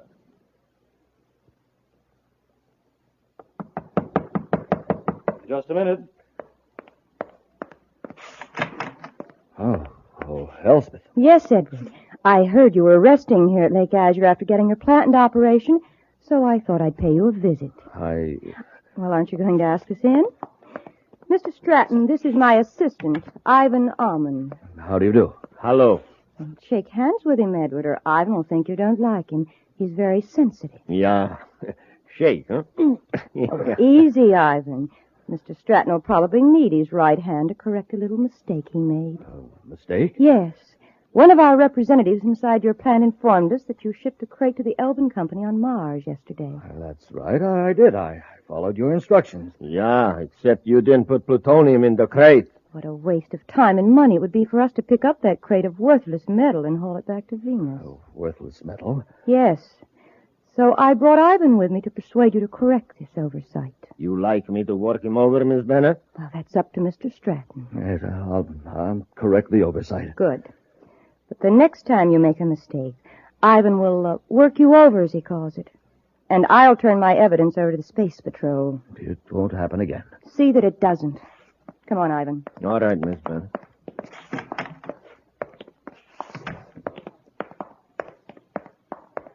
All right, Ivan.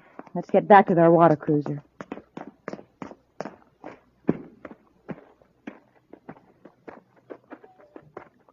Miss Bennett, look. There is another water cruiser pulling out to Stratton's wharf. Yes, men in uniform. Quick, get over behind those bushes before they see us.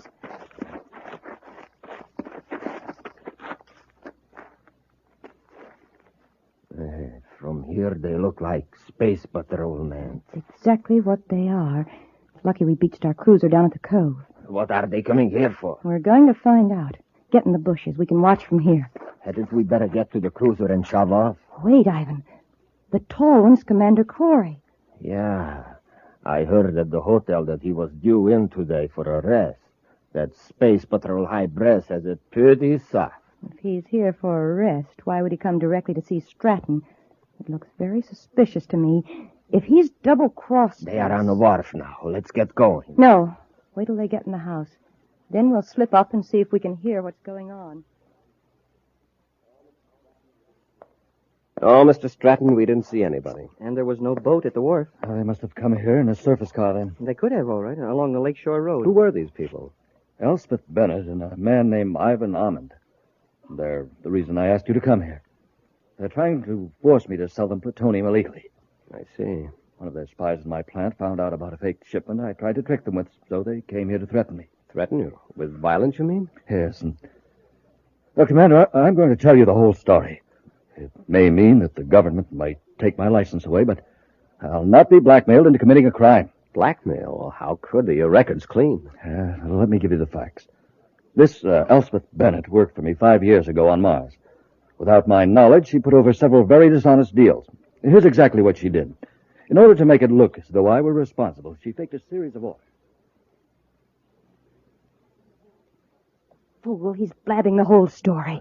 Maybe Corry will not believe him, huh? The Space Patrol will investigate us, and we can't afford that. At any rate, we can't get any plutonium from Stratton now. Let's get out of here before Corry comes out. If Corry finds our plant, we're finished. Ivan, we've got to take care of Corry, the cadet, and Stratton.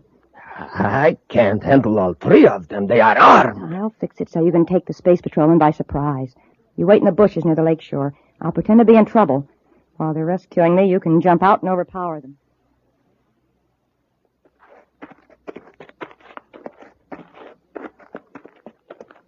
You know, Commander, somehow I think Mr. Stratton was telling the truth about being framed. Well, so do I, Happy.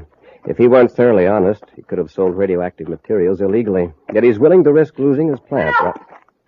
Commander, listen. It's a woman. She's fallen into the lake. Come on, Happy. Save me, I can't swim. We're coming, lady. Here, I'll jump in, sir. Oh, wait, Happy. She isn't far out. Grab the end of this stick. That's it. Get a good grip. You're going to be all right. Just hang on. We'll pull you in. Oh, thank goodness you heard me calling. I've got her, sir. Watch the edge of the bank, Happy. It's not very solid. That's how I fell in. Here, I'll give you a hand, Hap. We'll have you out in just a second. Oh, I didn't realize the water was so deep, so close to the shore. There you are. Now, don't try to get up for a while. Just rest. And you rest too, Corry! Hey, what's the big idea? I got them both, Miss Bennett, just like you said. There's no time for gloating, Ivan. Go in the house, get Stratton, and bring him out here. Maybe I'd better finish Corry and the cadet now. Give Stratton a chance to get away? No. Somebody's going to find 3 bodies here by the lake. Corry, the cadet, and Stratton. And they'll find the evidence against Stratton in Corry's pocket. Yeah, but the evidence is fake. Well, of course it is, but no one will suspect it. It'll be obvious to everyone that Stratton did away with him to keep from being exposed. How are you going to explain Stratton? Why, Corry wounded him in the fight. Now, get Stratton. Suppose the cadet come too while I'm gone. Either one of them moves, this heavy stick will take care of them.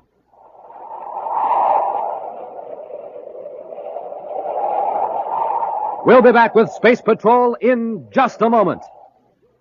Say, gang, what do you need for a good morning and a good start? A nourishing breakfast with rice checks or wheat checks. That's what. The super cereals that help to supercharge you.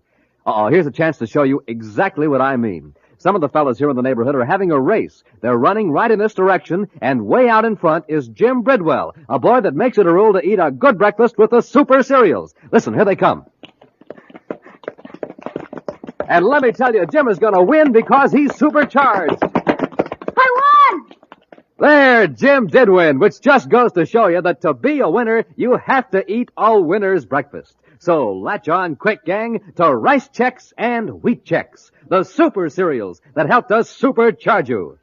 Hi, Space Patroller. Hi, Jim. Nice job of running you did there. Supercharged, that's me. That's what I was telling the gang, that you eat the super cereals. Sure do. Rice Chex and Wheat Chex. You just can't find another cereal like them. Right you are, because they're the only modern bite-sized cereal anywhere. And talk about delicious. Boy. Get them today, Space Patrollers. Rice Chex, Wheat Chex.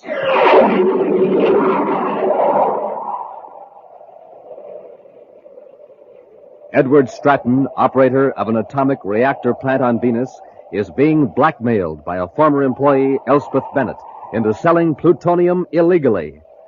Buzz and Happy went to Lake Azure on Venus to get Stratton's report and were knocked unconscious by Elspeth's assistant, the burly Ivan Almond.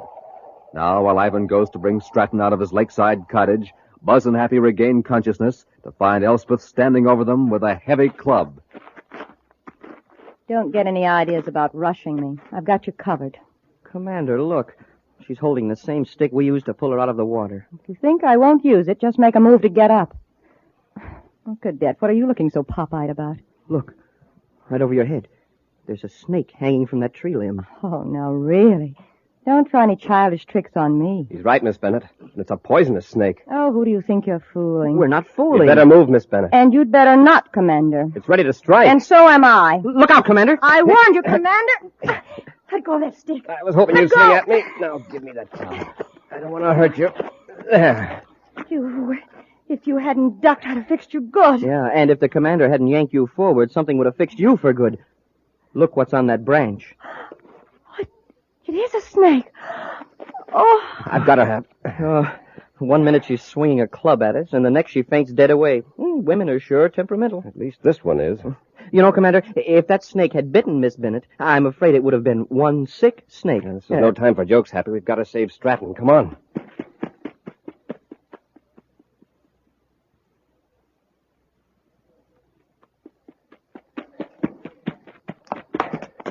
I hope we're in time.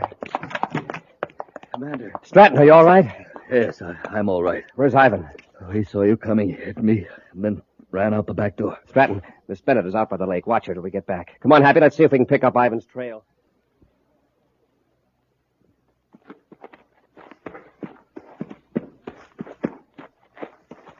Wait, Ivan. Miss Ben, I thought they captured you. I saw Corry and the cadet run toward the cottage. No. Corry struck me and thought I was unconscious. Ivan, did you finish Stratton? No, I didn't have a chance. Corry and the cadet arrived too soon. Miss Bennett, we better get in the boat and shove off. Corry may have trailed me through the brush. All right, let's get across the lake to our spaceship. Help me into the boat.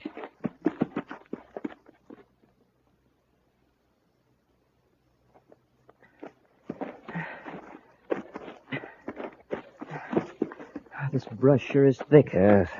Some of these small branches are broken.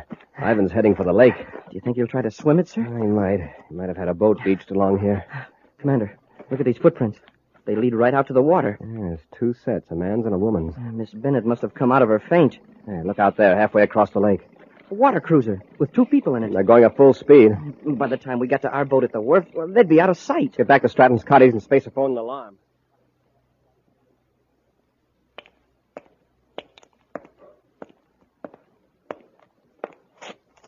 I'm sorry that Bennett woman got away. I got to the lake shore, she was gone. Don't worry, Mr. Stratton. The commander's alerting the lake patrol. She won't get very far. I think she was planning to destroy us all in cold blood. Elspeth's always been a determined woman. But I had no idea she was so utterly ruthless.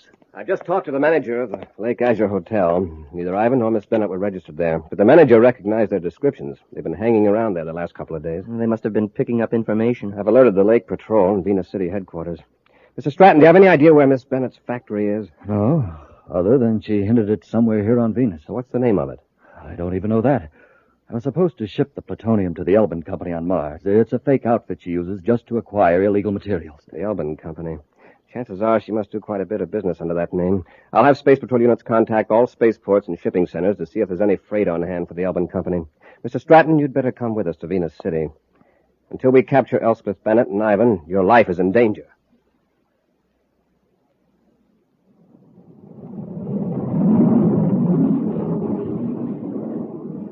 Miss Bennett, the plants are in the other direction. You are way off vector. We're not going to the plant right now. We're going to Venus City to pick up some freight. What for?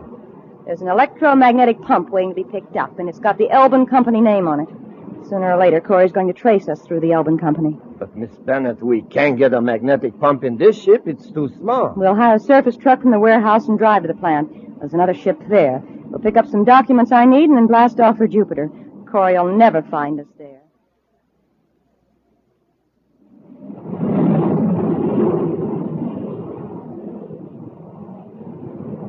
We're about 2 minutes out of Venus City, sir. Shall I contact Space Control? I'll handle it, Happy. Space Patrol Headquarters, Venus City, calling Commander Corry. Corey here, go ahead. Commander, we've already got a development on that Elbin Company checkup. Good, let's have it. Warehouse number 3 has had a large piece of machinery on hand assigned to the Elbin Company. An electromagnetic pump was picked up just a few minutes ago. Does anybody at the warehouse know where the Elbin Company is located? Not exactly, but from other dealings, they think it's southeast of Venus City, out toward the Topaz River.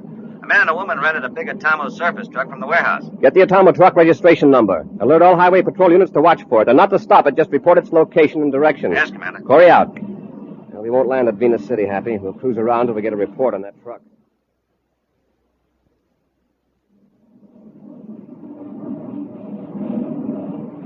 I've got the Atomo truck in the viewscope, sir. It's the only vehicle on the highway for miles. Yeah, that must be it, then. Check that chart of the Topaz River region. Yes, sir. What manufacturing concerns are marked there? Well, there's only one, sir, but it doesn't say what it is. When the truck arrives, we'll be there.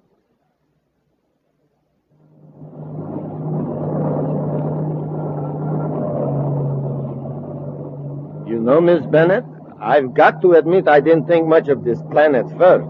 But we sure got Corey off our trail now. With that electromagnetic pump out of the warehouse, there's nothing on Venus to give him a hint where our plant is. What about the spaceship we left at the freight yard? The false registration will throw Corey even further off the trail. Do you want to go to the administration building first and get those papers? No, stop here, by the reactor equipment building. What for? Just stop the truck. I'm going to leave orders for my men to get rid of all equipment which might connect this plant with illegal radioactivity work. We'll go in here and take a quick inventory. Well, I can tell you what is in there.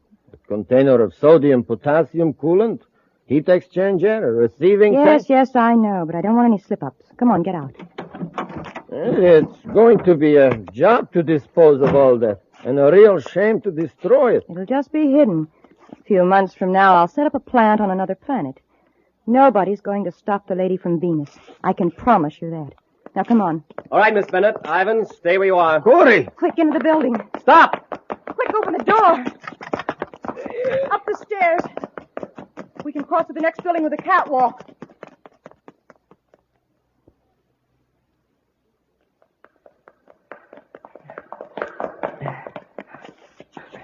There they go, sir. Up the stairs. Come on, let's get him. Ivan, open the door of the catwalk. It's stuck. They're coming up the steps. Stop. You're cornered. Better come down. Ivan, those big containers. Roll them down the stairs. Okay.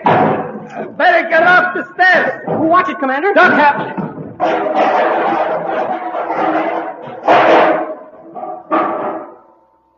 Shall I roll this one now? Ivan, wait. Don't roll it. Open the valve and let it pour down the stairs. Huh? Tip it over and point the valve toward them. Hurry. Commander, what do you suppose she's up to? I don't know. Corey, this drum contains sodium-potassium coolant. It's used in atomic breeder reactors to carry off heat from the reactor core. When it's exposed to air, it will burst into flames. Turn the valve, Ivan. There it goes. Stand back, Happy. Now let's see you come up those stairs. Commander, the heat, it's awful. All right, Ivan, get that door open. Yes, Miss Bennett. Happy, we can't get up through that flaming liquid, and they can't get down. We'll go outside. Sorry, Commander, you won't be leaving. She's closed the door. The electronic control switch is up here. It's no use, Cadet. You can't open that door. I got this one open, Miss Bennett. We're leaving you now, Commander. Oh, by the way, there's an automatic fire extinguishing system in here. In a minute or two, water will be sprayed all over that sodium-potassium alloy. And that you'll like. Come on, Ivan, we haven't got much time. Hey, did you hear that, Commander? The sprinkling system will put the fire out. And if it works If quickly... the sprinkling system starts, we're finished. Huh? This coolant has to be kept in a closed, airtight system. It burns in there, but when water hits it, it explodes violently. All these containers will blow up. Commander, we've got to get out of here. Now, look, there's an electronic hoist. A chain runs up to that pulley fastened to the beam. That hoist will lift us high enough we can swing over to the balcony and get out the way they did. Grab the hook, I'll throw the switch. Yes, sir. Get a good grip. I'll hold the chain and kick the switch with my foot. Hey, it's working, sir. We're going out. Start swinging. When we're level with the balcony, jump. Yes, sir. Hey, the sprinkling system. It started to work. Let's hope the water doesn't hit that coolant till we get out of here. Jump, Happy. Quickly, out the door across the catwalk.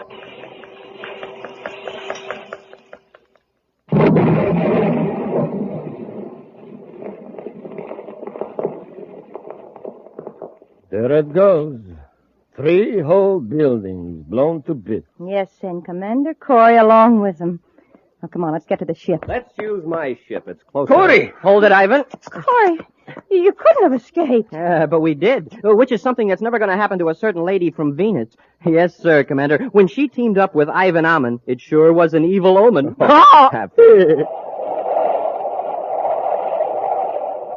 We'll be back with an action preview of next week's exciting Space Patrol story in just a moment. Jumpin' Jupiter, gang. Here's a 5-star bulletin from Buzz Corry. It's coming over the teletype here in the newsroom of Terra's biggest newspaper, the Outer Space Dispatch. Here, I'll read it to you hot off the news tape. It says, gang, don't take a chance those cold winter mornings. Get a start for the day that keeps you moving. Eat a breakfast that whips you into action. A good breakfast with good hot Ralston, the hot super cereal that helps to supercharge you. That's Instant Ralston, the delicious wheat cereal. Remember, I can't take a chance. I have to get supercharged every day. That's why I eat a good breakfast with Instant Ralston, a breakfast that supercharges me. You can't take a chance either, boys and girls, so my advice to you is this. Get supercharged every day. That's it, gang. That's Buzz Corry's message to you. So do what your commander says. Eat a good breakfast with good hot Ralston and get supercharged. And now, a preview of next week's exciting Space Patrol story. Buzz and Happy are in the lower shaft of a secret mine on Saturn's sixth moon. As they wade through the water of the partly flooded shaft, sound filters down through the mine. Happy, listen. Yeah, sounds like a motor of some kind. It must be back outside the opening. The mine's pump engine. Pump? Oh, automatic, I guess, yeah. When the water reaches a certain level, it cuts on. Hey, wait a minute. Look at the water level against the wall of the shaft. Watch it. It looks like it's rising. That pipe. It isn't drawing water out, it's forcing it in. Happy, somebody at the mine opening reversed the pumps. They're trying to drown us. Be sure to be with us next Saturday for the exciting story, The Last Voyage of Lonesome Lena, when Wheat Chex, Rice Chex, and Good Hot Ralston again brings you Space Patrol! And now, a message from Commander Buzz Corry. Boys and girls, to donate blood, you have to be at least 18 years of age. But to be a Space Patrol blood booster, well, age doesn't matter. I need all of you, and all of you can join. Our job is to get more people to donate blood to the Red Cross. It's a swell way to help your country, and we have a lot of fun doing it. So how about it? How about joining my Space Patrol blood boosters today? Space Patrol, an original Mike Moser production starring Ed Kemmer as Commander Corry and Lynn Osborne as Cadet Happy, was written by Lou Houston and directed by Larry Robertson. Other players were Bela Kovach, Ken Mayer, Virginia Hewitt, and David Duval. Dick Tufeld speaking. Now, don't forget to tune in next Saturday and every Saturday when Wheat Chex, Rice Chex, and Good Hot Ralston again present the new, exciting Space Patrol! And be sure to see another exciting Space Patrol story on your local ABC television station. Consult your local paper for time and channel. Space Patrol comes to you transcribed from Hollywood. This is ABC Radio Network.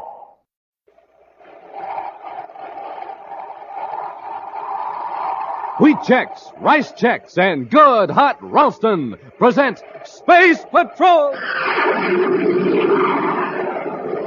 High adventure in the wild, vast reaches of space. Missions of daring in the name of interplanetary justice. Travel into the future with Buzz Corry, Commander-in-Chief of the Space Patrol! In today's transcribed adventure, two criminals are holding Tonga in the subcellar of a Venus skyscraper. As Buzz and Happy advance toward the men, they pass a large ventilating tunnel covered with a metal screen. One of the men throws a switch, and behind the screen, the blades of a giant fan start to whirl. They've turned the ventilator fan on. Rush them, Happy. Yes, sir. I can't stay on my feet. Keep away from the grating. I can't move. The air suction pulled me against the grating. It's got me, too. Try to pull loose, Happy. The wind's too strong. Commander, the grating is sliding up. Pull, Happy. Pull hard. If you don't get out of this tunnel, we'll be pulled into the fan. We'll be back in just a moment with today's Space Patrol story, The Top Secret D-Ray.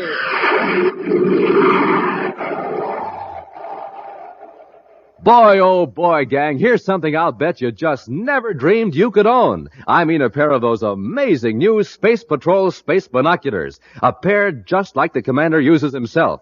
Now, you know how he can look way off in the distance with his space binoculars? Well, kids, you can do the same with yours. You can read signs blocks and blocks away, watch far-off traffic, study birds in high trees, and do lots and lots of other things with your space binoculars all year long. Now, these are not flimsy goggles or a mask. These are great big plastic space binoculars that stand out from your eyes a full 3.5 inches. Why, you don't even have to use your hands when you're looking through space binoculars. They have a strong elastic band that holds them snugly to your eyes. It's swell for playing Space Patrol because then your hands are free to drive your rocket ship or to hold your cosmic smoke gun. Now remember, these are real fixed-focus 4-power binoculars with 4 pure lucite lenses. Real binoculars 5 inches long, 5 inches wide. The greatest offer we've ever made on Space Patrol. But, gang, the offer soon ends, so don't miss out. Send for your space binoculars today. Just buy a box of Instant Ralston. Then, with your name and address, send 25 cents in coin and an instant Ralston box top to Space Patrol, Box 686, St. Louis, Missouri. If you don't agree that your binoculars are tops, send them back and we'll return your money. That's Space Patrol, Box 686, St. Louis, Missouri.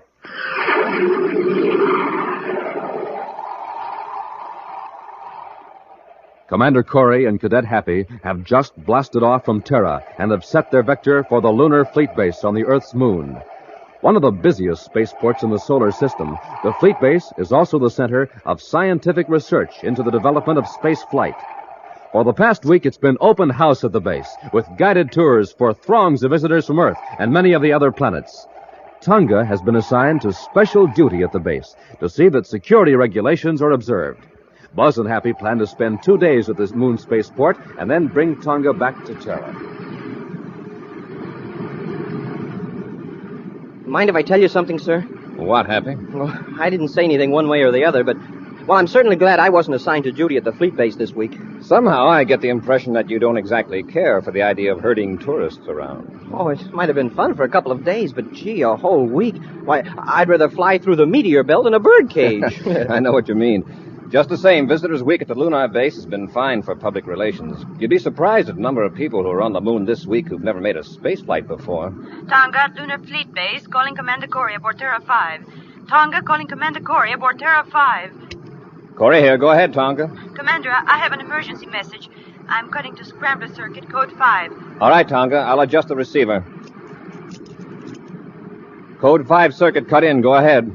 There has been a security leak on the D-Ray project here at the base. The D-Ray project? Yes, Commander. A strip of microfilm containing the basic designs has been taken from the files. Do you have any idea when the theft occurred? Within the last 3 days. Order the base commander to declare condition red and ground all spaceships. The thief may still be on the base. Condition red is already in effect, Commander. Colonel Jacobson issued the order 20 minutes ago. Good. That film must not be smuggled off the base. Tonga, cut on your tape recorder and take this message. Feed it through the public address system at the spaceport every 10 minutes. Ready, Commander. Here's the message. Attention everyone, base personnel and visitors. No film of any kind is to be taken from the base until checked by security officers. Film that is cleared will be sealed and returned to passengers after they're permitted to board their ships. Film not surrendered to security officers will be automatically blanked out by cancel ray machines as passengers and luggage pass through the gates. To preserve your personal films, follow these regulations. End of message. I have it recorded, Commander. It will be put on the base PA system immediately. We don't want to keep innocent people on the base longer than necessary, so run the films through inspection as rapidly as full security methods permit. Yes, Commander. Happy and I will arrive at Lunar Fleet Base in approximately 3 hours. We'll contact you upon arrival. Corry out. Commander, what is this D-Ray project? The D-Ray is a new defense ray. It can make any unfriendly spaceship completely powerless, even at great distances. It neutralizes all electrical fields. Hey, yeah, it would cut off all controls so you couldn't maneuver the ship or fire weapons. You couldn't even use the spaceophone or viewscope. Oh, and those are the plans that have been stolen? Yes, and that means that somebody could build a D-Ray to use against Space Patrol ships, if they got away. That's why we have to get that microfilm back. Smoking rockets. I want to spaceophone Major Robertson and have him transmit the pictures and records of everyone suspected of espionage to the Lunar Fleet Base. Take over the controls, Happy. Yes, sir. And keep it on vector. Yes, sir.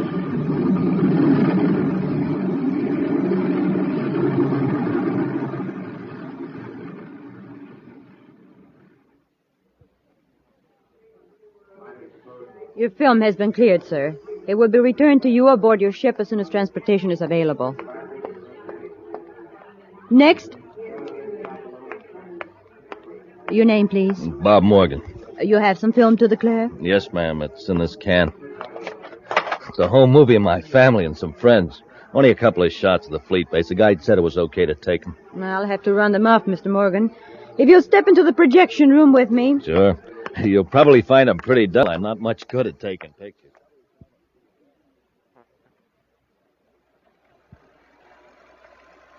Now, this is about the last of the shots I made on Venus. That's my wife and our youngest daughter, Susie. Oh, what a cute little girl. Thank you. Oh? Is this what you filmed here in the base? Yeah. Oh. Yes, that's rocket chute number 1. I got a ship blasting off, but they didn't have the camera aim right. Well, that's the end of the reel. I guess you're glad that's over. Unless you know the people involved, home movies are pretty dull usually. Well, I'm sure you and your family will enjoy these when you get back to, Mars, isn't it, Mr. Morgan? Yeah. Films are all right then? Oh, perfectly. I'll give you a clearance check, and they'll be returned to you aboard the Mars Express. Thanks, miss. Hope you find what you're looking for. Ladies and gentlemen, please. We're checking your films as rapidly as we can. Just wait your turn and be patient, please. Now, who's next? Is the crowd giving you much trouble, Tonga? Oh, Commander. No, I haven't had any trouble, but the people have had their holiday and they're impatient to get home.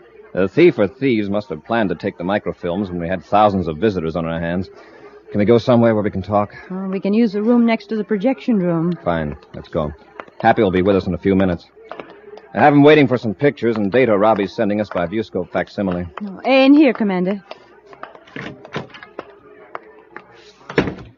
Any trace of microfilm, Tonga? No. The only microfilm any of the security officers have found is of a regular business record nature. Any indication of blow-ups of microfilm to regular amateur size? None. Wow, what a mob. I thought I'd never get through. Cadet, how much longer do I have to wait? Cadet, why is the Space Patrol interested in pictures of my daughter's wedding? It's understandable, Happy. Got the pictures? Oh, yes, sir, quite a batch of them. And background data as well. Look through these, Tonga. See if you can recognize any of these people as having been here at the fleet base. All right, Commander. Anything on the D-Ray films, Commander? Not yet, Happy. Commander, this man looks familiar. I think I've seen him here. Which one? This one. He had some amateur movies of his family. A reel he'd taken on Venus. Morgan is his name. Bob Morgan. Very interesting. According to the record, Morgan was picked up on Mars last week. He was suspected of violating security regulations there, released for lack of evidence. Well, there was nothing wrong with his films. Just his wife and daughter Susie, and, well, a couple of harmless shots of the base. Yes, but look at this. Morgan was also questioned on Venus with a certain Art Robertson, also released for lack of evidence. Say, Morgan doesn't have any children. In fact, he isn't married. What? Now, why would a man lie about a perfectly harmless amateur film? Tonga, have you got someone who can take over your duties here? Well, Captain Thornton has been working with me. He will assume your duties. You're to blast off for Venus City and try to get a line on Morgan's friend, Art Robertson. Happy and I'll head for Mars to check on Mr. Morgan. As soon as you have any information, relay it to me through Space Patrol Unit Headquarters on Mars.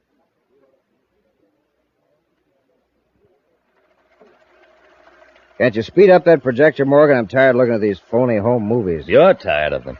I've seen this film a dozen times while I was editing and doctoring it at the fleet base, and I had to look at it again at security. Okay, I'll speed it up. Well, the place where I dubbed in the documents is coming up shortly. You must have done a good job if the assistant security chief passed it. It's lucky I took all that trouble out. Even though we thought we could get off the fleet base before anyone discovered the D-Ray plans were gone, it didn't work out that way. Now, what happened? Some eager beaver engineer started his shift 3 hours early. Now, we're getting close. Watch this, Art. There. I've stopped the film on the frame of the little girl. I don't see anything unusual. No, neither did security. Watch now. I'll switch to the microfilm lens on the projector. All I see is a plain white space with a blue border. That's a blow-up of one of the white checks on the girl's skirt. The blue border is made by the adjoining blue squares. You mean one tiny square fills the whole screen? I still don't see anything. You will, when I cut off the regular lamp and turn on the infrared. Jump on Jupiter, the D-Ray plans. Right. That's page 1. The next 20 frames, there are other pages concealed in squares of the girl's skirt. Great job, Morgan. Terrific. Really went nuts. First I had to project the original microfilm, photograph it in infrared on another microfilm. Then came the tough part. I had to superimpose the plans on a regular-sized film inside one of those tiny squares. You did a great job, Art, and take the D-Ray strip to Venus. Now where we collect? Yeah. But it'll take me a couple of days to establish contact with the man who pays off. Naturally, he's cautious.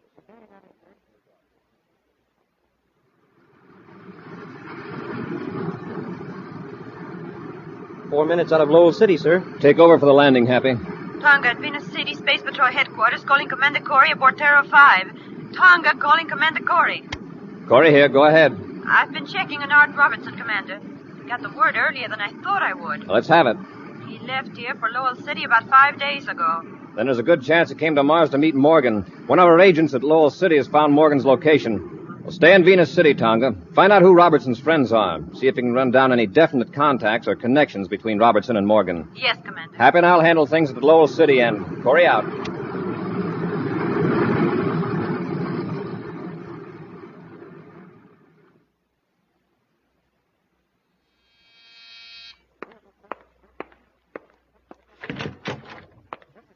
Yeah? Mr. Robert Morgan? Oh, why, yes. I'm Commander Corry of the Space Patrol. This is Cadet Happy. We'd like to talk to you. Sure. Come in, gentlemen. After you, sir. Mr. Morgan, you brought back some film from the Lunar Fleet Base, I believe. Yeah, that's right. I have the clearance certificate from your security officer. Like to see it? We'd like to see the film. We want to examine it again. Sure. I have it right here on the table. Thank you. Here, Hap, take care of this. Yes, sir. Anything wrong, Commander? I mean, with the film? I hope not. Oh, by the way, is your wife home? She's visiting her sister in Jupiter City. I see. And your daughter Sally is with her, I suppose. Yeah, Sally's with her. Mr. Morgan, unless I'm mistaken, when our security officer was running the film at the base, you told her your daughter's name was Susie. Why, we call her Sally as a sort of a nickname. In our files, Mr. Morgan, you're listed as being single. Well, I'll tell you. Actually, that film belongs to a friend of mine. I thought I could get it through inspection quicker if I acted as though it were mine. I realize now it was foolish and unnecessary. We'll give the reel a very thorough examination at the security lab. You'll hear from us then. Fine, Commander. Say, that's a pretty fancy projector. I was just noticing that, Happy. An expensive professional model, isn't it? Yes, hobby of mine. Yeah, it's got a lot of extra gadgets on it, too. And they seem to be similar to those in the security lab. Mm-hmm. A turret with several different lenses, including one for microfilm, and with an infrared attachment. Hey, we could run it off right here. Say, Morgan. Get him, Robertson. It's the Space Patrol. Hey, look out, Commander! Commander! You warned him too late, Cadet. You got here just in time. Get the film. What do we do with Corry and the cadet? We gotta get him out of here. We'll have to take him to Venus with us. Maybe on the way we'll finish him off without leaving a clue.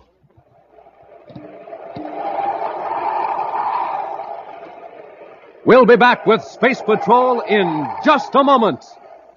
But in the meantime, here's a quick 3-act play. Act 1 begins with a boy and his mother in a house in a kitchen in the morning. Fill her up, Mom. Rice checks. Now there's a boy who knows what he's talking about. He wants a bowl of delicious rice checks for breakfast. Rice Chex, the shredded rice super cereal, spun in that modern bite-sized design. Act 2, next morning, same house, same boy. And in the kitchen, he's lifting up that bowl again. Fill her up, Mom. Wheat checks. Yep, today he wants Wheat Chex. Power-packed Wheat Chex. Swell-tasting shredded wheat biscuits in that same modern bite-sized design.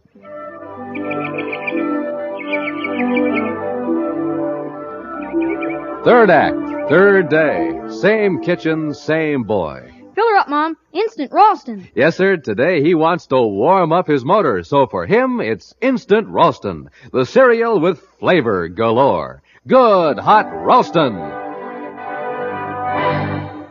And so ends our play. And gang, here's the moral. For a super breakfast, eat a super cereal. Rice Chex, Wheat Chex, good hot Ralston. Bob Morgan has stolen a set of microfilm plans for the secret D-Ray from the Lunar Fleet Base by superimposing them on an innocent-appearing film of regular size. Buzz and Happy, suspicious of Morgan because of discrepancies in his story, found the film containing the defense secret. But before they could examine it, Morgan's accomplice, Art Robertson, arrived, and the two men overpowered the space patrolman in a fight in a darkened room.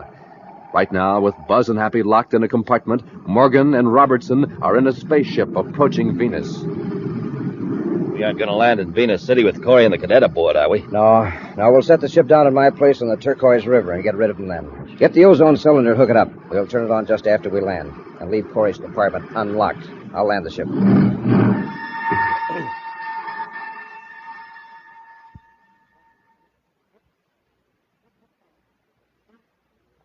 Commander, they've landed. I wonder where we are. Listen, They're out in the corridor by the door. Watch your chance. If they open it, we'll jump them. Yes, sir. Leave them in there, Morgan. We'll attend to them when we come back. Okay. Sounds like they're leaving the ship for something. Yeah. Did you hear a click just then? I don't think so, sir. I think one of them was about to open the door when the other one called him away. Try the handle. Right, sir. It's unlocked. Open the door a little. Listen. Hear anything? I thought I heard the hatch close. Let's get out of here. Happy. Look out the viewport. There they are. Yeah. Heading for that little building. By the looks of the landscape, we must be on Venus. And if I'm not mistaken, there's the turquoise river. It sure looks like it. I wonder what they're up to. They've got our weapons, or we could rush them. Yeah, well, maybe we could take them by surprise when they come back. With those D-ray plans at stake, I don't want to risk failure. We'll blast off in their ship and space a phone to Venus City for help. It's a great idea, sir. They can't get very far away, even if they do try to escape. And we can watch them from the air. Come on, let's get to the cockpit. Boy, this is really a break. We needed one. I have an idea that Morgan and Robertson were ready to see that we didn't get out of this. There. All secured for blastoff, sir. And let's go.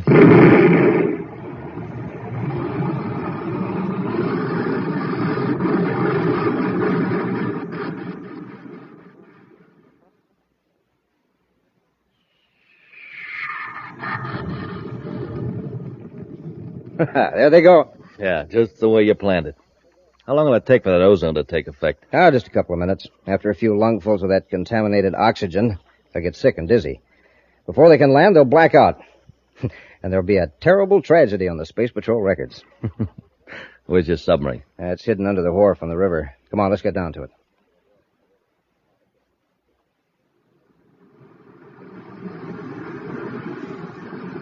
We'll maintain this altitude, Happy, and keep circling over them. I can see them in the viewscope, sir. They're heading for the river. Do you see any boat they could escape in? What's the matter, Hap? Oh, nothing, sir. My eyes blurred for a minute, that's all. No. No, there's no boat near the wharf. I'll put that spacephone call through now. Commander Corry aboard private cruiser VP-784, calling Space Patrol Venus City. Commander Corry aboard private cruiser V... What was that number, Hap? Well, it's on the panel, sir. Hey, smoking rockets I can hardly see. Commander Corry calling Space Patrol Venus City. Hey, Commander, the controls. Thanks, Hap. Yeah, I feel sick. Something's wrong with the air in this ship. Happy, quickly. See if you can find a couple of spacesuits. Yes, sir. Hurry.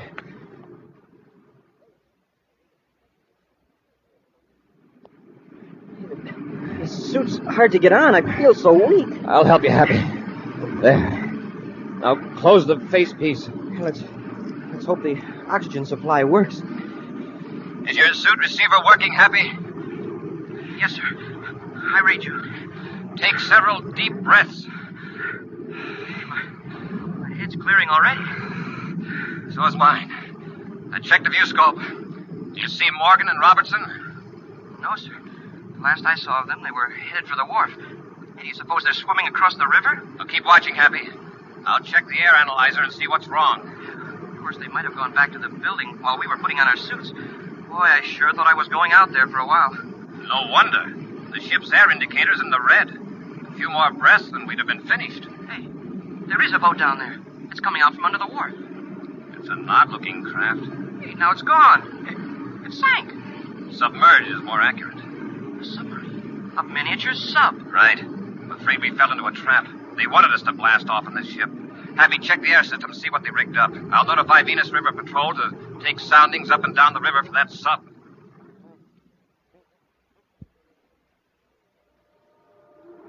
Where are we now? Right where we want to be. Pier 7, Venus City dock area. 8 fathoms deep. Safe to surface here? Sure. We come up under Pier 7. There's a ladder that leads up through a trapdoor into a tool shed. A few minutes from now, we'll be in the streets of Venus City, ready to sell the D-ray plans. Yeah. No one able to trace us. I'll cut the motors now. We're going to the surface.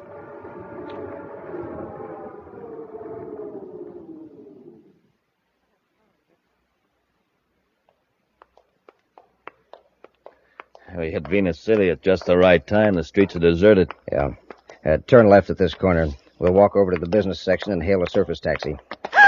No. Sorry, lady. Why don't you look where you're going? I beg your pardon, but you came around the corner. Yeah, our fault. We're sorry.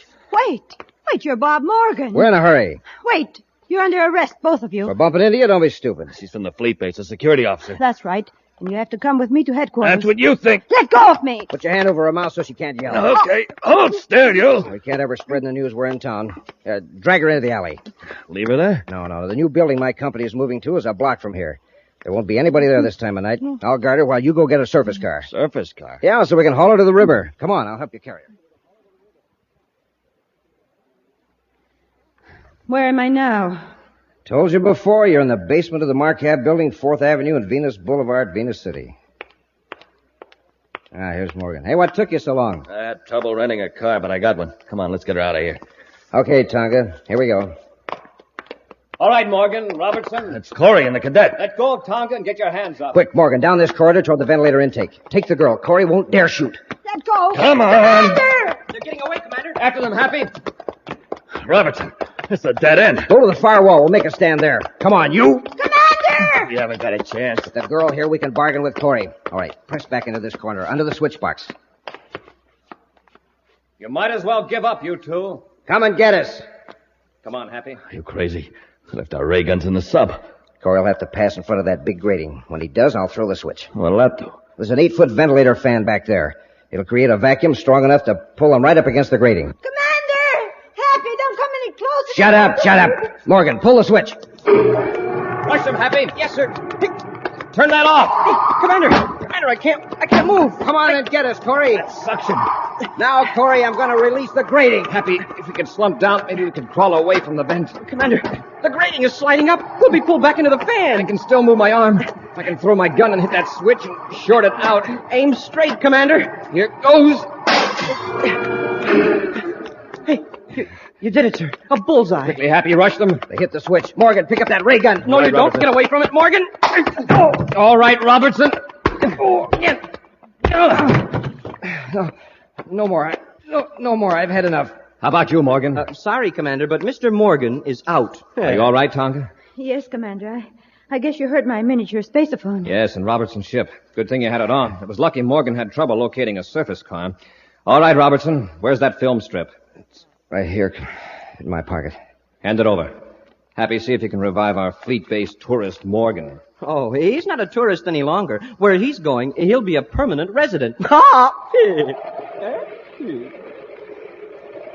We'll be back with an action preview of next week's exciting Space Patrol story in just a moment. Hey, gang, have you sent for your Space Patrol space binoculars yet? Well, you better hurry, because this offer is soon going to end. Now remember, space binoculars are real binoculars. Big, powerful binoculars you can see way off in the distance with. And when I say they're big, when I say they're powerful, I mean it. Space binoculars are 5 inches long, 5 inches wide. They're 4 power binoculars, and that means they make people, cars, buildings, everything else in the distance look 4 times closer. Now, they're not old-fashioned binoculars that you have to hold in your hand. They're sleek, new, modern plastic binoculars with an elastic band that holds them snugly to your eyes. Just think of the fun. You can spot planes in the sky, watch birds and squirrels in the trees, identify cars blocks away, read signs way off in the distance, and do lots and lots of other things with them day and night all year long. Absolutely the greatest value we've ever offered. But don't forget, this offer soon ends. So hurry. Send for your official Space Patrol space binoculars today. Just buy a box of Instant Ralston. Then, with your name and address, send 25 cents in coin and an Instant Ralston box top to Space Patrol, Box 686, St. Louis, Missouri. This offer good only in the USA and may be withdrawn at any time. That's Space Patrol, Box 686, St. Louis, Missouri. And now, an exciting preview of next week's exciting Space Patrol story. Buzz and Happy have conceived an extremely daring and dangerous plan to surprise 2 criminals who are holding Carol captive in the Martian hills. Right now, they're nearing the hideout in a small atmosphere ship. We're getting close, sir. Fasten your safety belt, Happy. Here's where we would develop power failure intentionally. I'm all set, sir. Hang on. I'm about to make the worst landing of my career. The ground's coming up awfully fast. You gotta make this look like a disastrous crash. Okay, but it's beginning to look too realistic. Brace yourself. It's beginning to look like a real thing to me, too. We're losing control.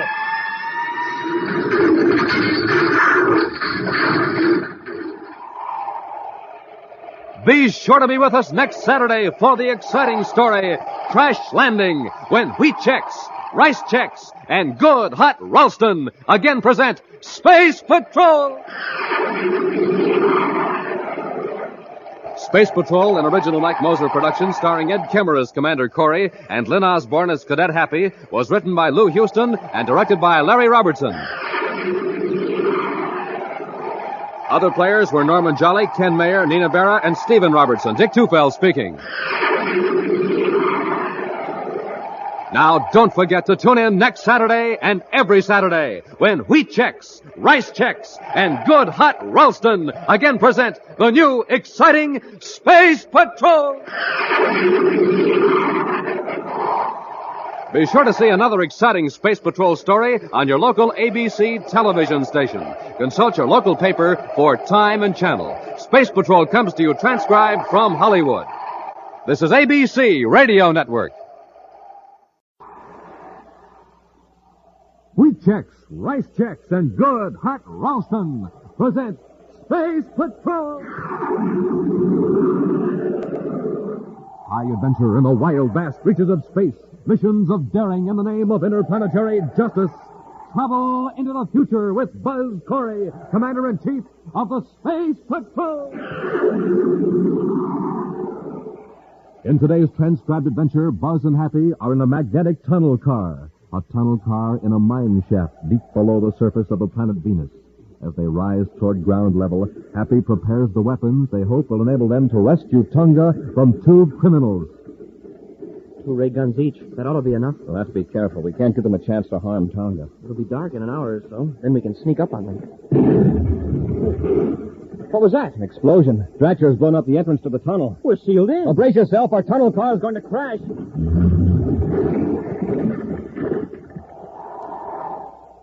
We'll be back in just a moment with today's Space Patrol story, The Caverns of Venus. Space Patrol! A cyclone?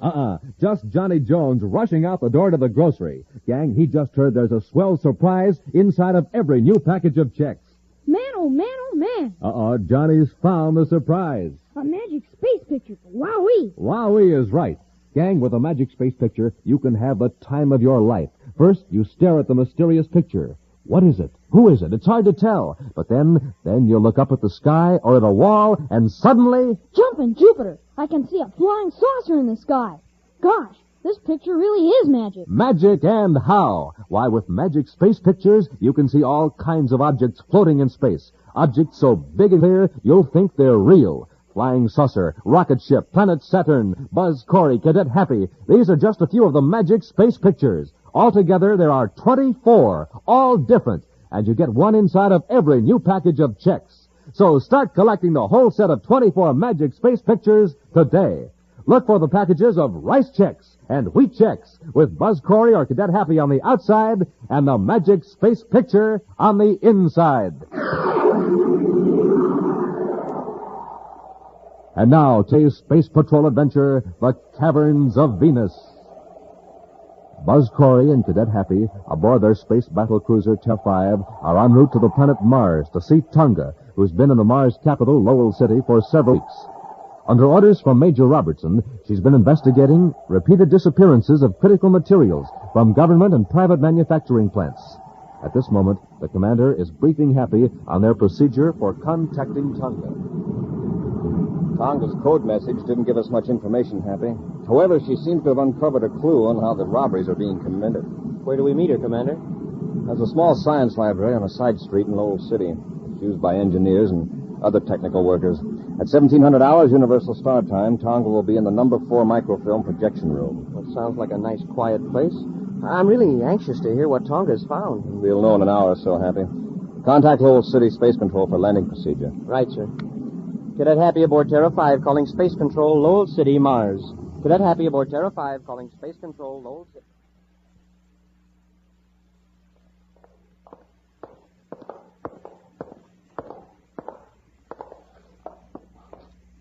Here we are, Dratcher. This is her apartment.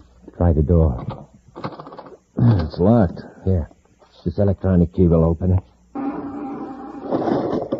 We'll have to work fast. She may come back any minute. Close the door. Okay, Wharton, get busy. Look through the desk. I'll search these built-in drawers. Okay. Well, personally, I don't think the girl's a Space Patrol agent at all. Oh, you don't, eh? Well, she's only been working at the electronics plant for 3 weeks, and she wanders all over the factory, into every section. That's just a gadabout. You know how some women are. Maybe she's just ambitious. Wants to advance. Well, she's too ambitious to suit me. Here. Look at this. What is it? Notes on various employees at the plant. Just listen to this. Hastings frequently last to leave his section after work. Drives expensive service car. Maybe she's got a crush on Hastings. Anyway, let her watch him. Hastings isn't one of our men. And here's a sketch of the shipping room and a schedule of the departure time. Well, it still isn't much to worry about. She can't find out how we operate. Maybe not. But I will have to watch her from now on. Come on, let's get out of here. All right. Hey, wait a minute. Look at this. That's just a pill. Yeah? Well, look at it closely. One of the Amnesidrine pills. That's right. We'd better take it before she has it analyzed. How do we know this is the only one she has? If she finds out there is chemical in these tablets which will give a person a partial lapse of memory. She'll know how we smuggle things out of the factory. We can't take any more chances. Find her, trail her. And the first chance we get, we'll fix her so she won't cause any trouble.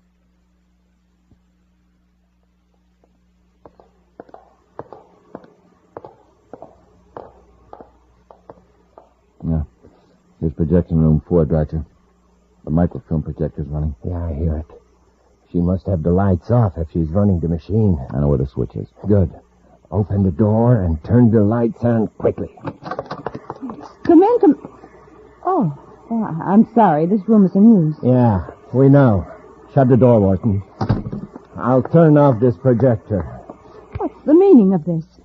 Get out of here right away or call the attendant. The attendant is locked in the cloakroom. There's no one else in the library. I don't know who you are, but I've seen this other man at the factory. I'll report him to the superintendent. You won't report anything to anybody. You've done your last bit of spying. What are you talking about? What are you holding behind your back? Come on. Let's have a look. Here, hold it. Let go of me. It's an envelope. Addressed to Commander Corry of the Space Patrol. What's in it, Dratcher? A copy of the papers we found in her apartment. In the security department, Hacketts' report on the anti-radiation pills. He's listed 2 grains of Amnesidrine among the ingredients. His comment is, enough to cause temporary and partial lapse of memory for a period of 1 hour. Oh, lucky we followed her here. Come on. We'll take her out to the back door to our surf car. Why not finish it off here? It's not a bad idea. There's nobody in the building. Take your hands off me. There's no use struggling, sister. All right, let's go, O'Hara. It's Corry. Get him. Get his leg on, Morton. I'll get him with this chair. Commander, look out! It's out cold. Now let's finish them both. No. Corry may have somebody outside. Get those papers and let's get out of here through the back door. Right. Commander. Commander. We've got to stop them. Commander, somebody locked the attendant in. Tonga, what's happened? 2 men knocked the commander out. They ran out the rear door. Are you all right, Commander? Yes. They took the evidence I had for you. We'll get more. Meanwhile, we know who we're after. Let's get to Lowell City headquarters and send out an alarm. We'll put guards at the spaceport. And this fellow Wharton worked at the electronics plant, huh? That's right, Commander. Dratcher I'd never seen before. Oh, it's the intercom. I'll get it. Colonel Carter's office. Commander Corry here. Oh, I'll take the message. I see. Well, good work, Major. Thanks. That was Major Blake. He's making a complete check of the electronics plant. The employees you mentioned will be brought in for questioning. I'm afraid that won't do much good, Commander. Oh, yes, the Amnesidrine. As Dr. Ryan explained it to me, the immunogen doesn't interfere with a person's ability to carry out routine tasks. If he's told to do some apparently harmless act, he'll do it. But an hour or so later, he'll have forgotten it. Well, then it's no wonder Dratcher and Wharton's gang could get away with thousands of credits worth of equipment and materials. They had perfectly honest people doing their dirty work. Why'd you suspect the pills in the first place, Tonga? Well, it took a lot of little incidents before I really got to wondering. Once I misplaced a test meter. One of the girls said I put it on a bench. Mm-hmm. I was certain I hadn't. But there it was. I had no recollection of putting it there. Later, I noticed other people forgetting things.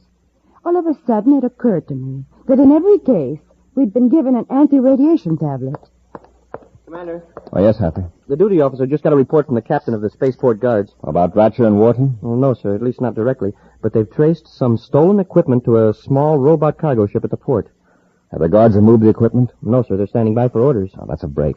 Now maybe we can find out how Dratcher and Wharton dispose of these stolen supplies. How, Commander? We're going to put a miniature spaceophone tracer transmitter in that ship. By keeping spaceophone fixes on it, you'll know where it is from the minute it blasts off till it lands. Come on, Happy, let's get to the spaceport.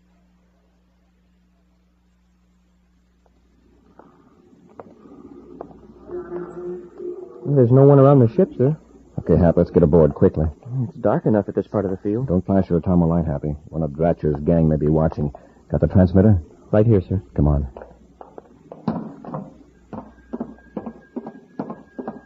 Maybe they won't take a chance of blasting off this robot ship, Commander. I think they will.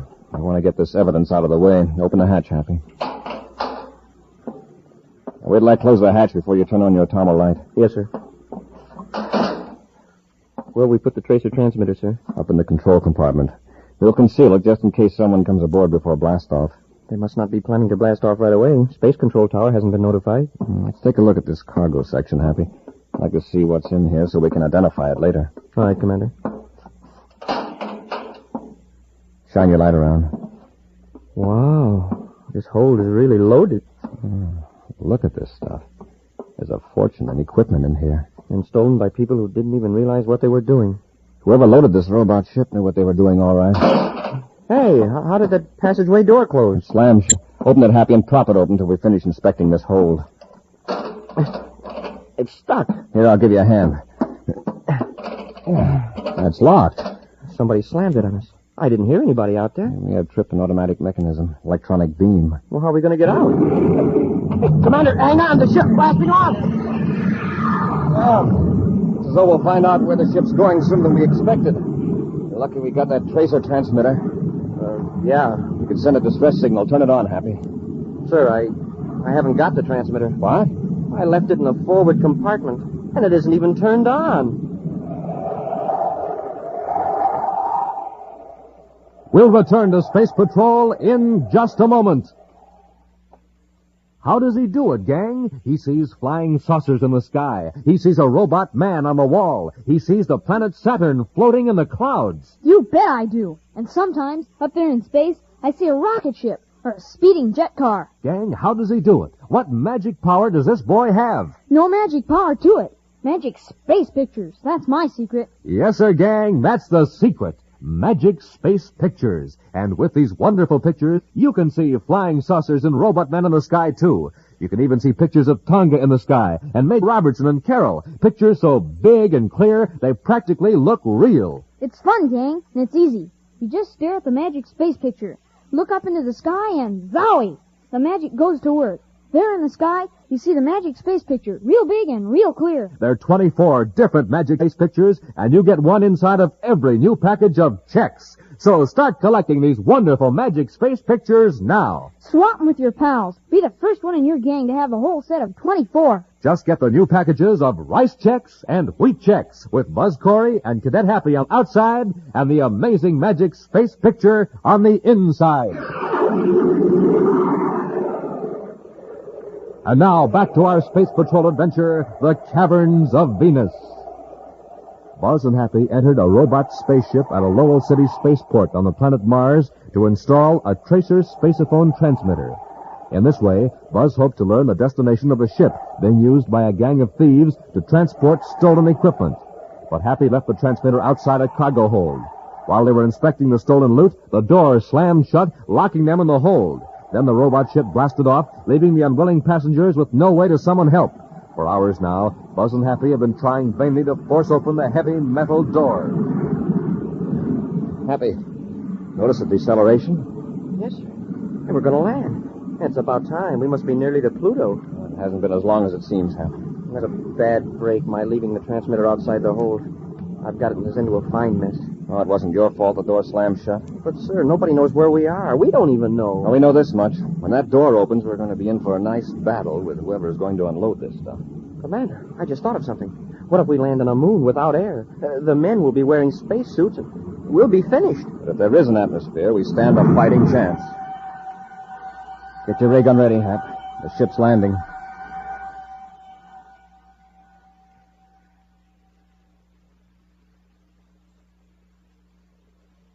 Commander, aren't they going to open that door? We've been sitting here for an hour. Maybe they just wanted to get the ship off Mars. Yeah, and just leave it sit here on, well, wherever we are.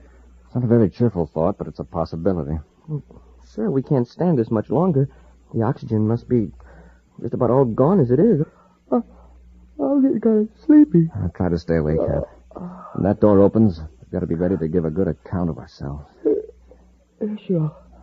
I'll do my best. I'm awful sleepy, but I don't... Happy. Happy, wake up. Hap, don't go to...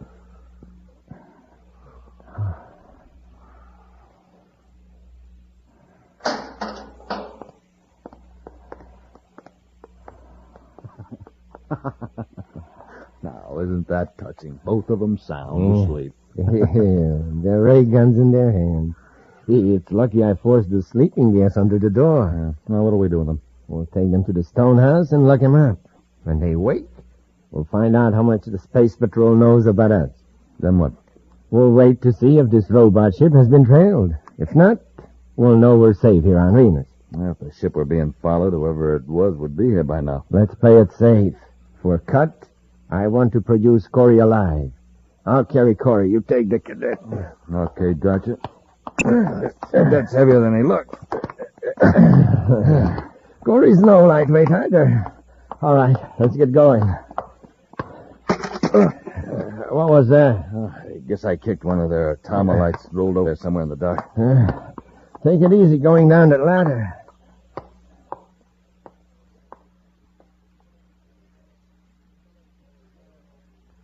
Come on, Corry, wake up. You two cadets have had a nice long nap. Snap out of it. Hey, what's the big idea? Leave him alone. So Corey's awake. Now we can talk. Dratcher and Wharton. That's right. Our meeting in the library on Mars was somewhat brief, but I see you managed to catch our names. Too bad that girl spy of yours isn't along, Corry.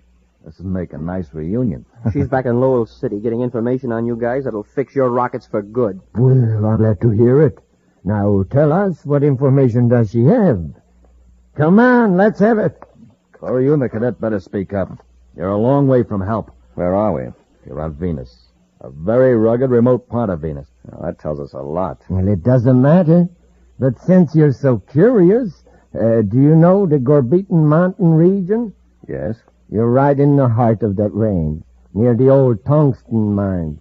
This is your chief hideout, I suppose. Now, it's more than that. This rock house is only a part of our merchandising venture. Yeah, quite a bit of it is underground.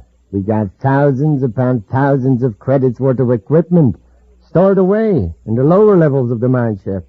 And enough food and water to last us for years, along with a supply of weapons. All set to stand a siege, huh? If necessary. However, I don't think that situation will arise. You see, Wharton and I are the only ones who know you're here. How did you get off Mars? You weren't in the robot ship, were you? No. We managed to get a ship belonging to a member of my organization. We controlled the robot ship from there. One of our men saw you get aboard and spacer-phoned us the information. Mm-hmm. Now that we've been so free with our information, suppose you tell us... Gotcha. Listen. What? Thought I heard a spaceship. I don't hear anything. Guess I'm getting jumpy. Yeah.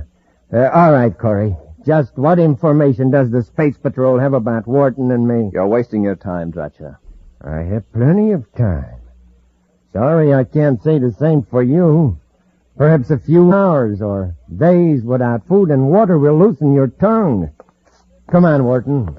Let's leave our guests alone for a while. Lock the door as we leave. Gee, sir, I'm sure hungry. Try not to think about it, Happy. Yes, sir. I wish there was some way to break out of this place. The walls are a foot thick. If I could be sure where Dratcher and Wharton are, we might try the window. We better do it before we get too weak. The Polaroid glass won't break. We could pry the lock loose, but there's nothing to pry with. I've looked. There's not even anything under the bed, if you can call that hunk of junk a bed. The bed.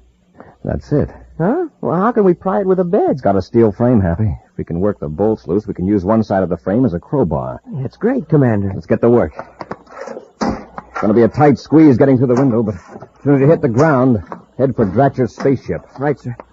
Well, at least we've got one break. Hey, these bolts are loose. Looks like we won't have any trouble with this.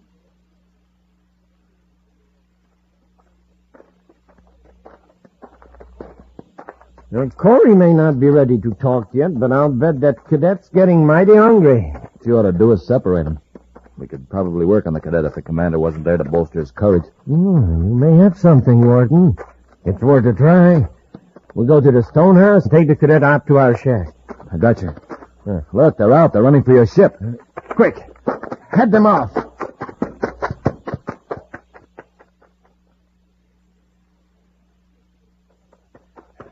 Hurry, Happy. Into the ship. They're cutting us off. They've got ray guns, too, sir. Head the other way, toward the mountain. Yes, sir. We'll hide till it's dark.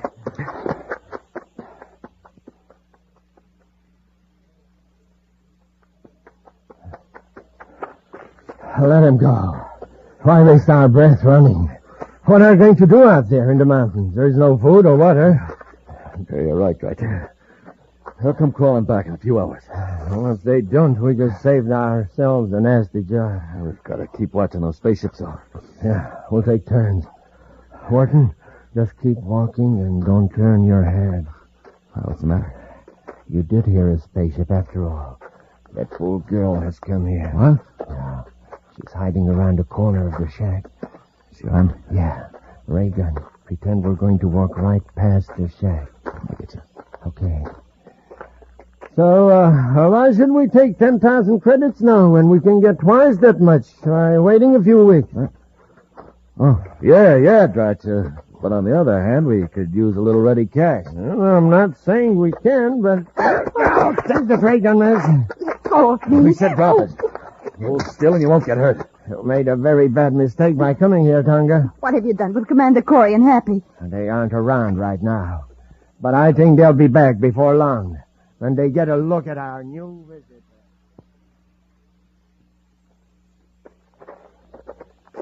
I guess they aren't coming after us. No. We'll wait till dark, then try to surprise them. Let's rest a minute. They're standing down there by the shack. I can... Hey, Commander, looks like there's somebody with them. Smoking rockets, Commander. It's Tonga. How did she get here? You just pop out of the ground? Wharton did hear a spaceship after all. She must have landed on the other side of the mountain. We can't leave Tonga with those two rats. What'll we do now? Wait a minute. Dratcher said there were food and weapons down in the mine shafts. Hey, that's right. There must be an opening up there. 200 yards. Come on.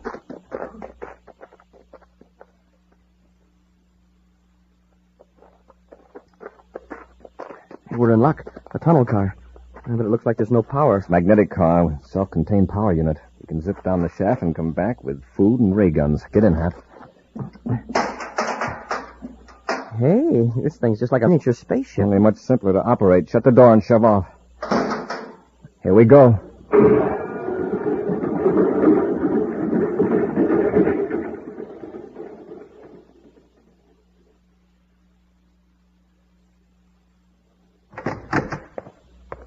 I locked the controls of the robot ship and my space cruiser, Tonga, in case Corry and the cadet tried to pull a fast one. They'll find a way to get you. Yeah? Well, I found something, too, in the robot ship. This miniature spaceophone transmitter. So that's how you traced us here. Not entirely. When the commander and Happy didn't come back from the Lowell City spaceport, I blasted off on the trajectory that Space Control said the robot ship was on. I didn't hear the tracer signal until the robot ship had landed. What? Wharton must have kicked it on when he dragged the cadet out of the ship. Gotcha. We got a problem. Wharton, I told you to go over the mountains and smash the controls of Tonga's ship so Corry can blast off. He's not going over the mountain. He's going under it. Corry cadet have gone down in the mine shaft. What? They've taken the tunnel car. They'll be back up here in a few minutes with weapons of their own. We got to stop them. How can we? Get some cosmic detonators and close up the opening. No, you can't do that. I'll watch the girl. Hurry. Blast that tunnel entrance.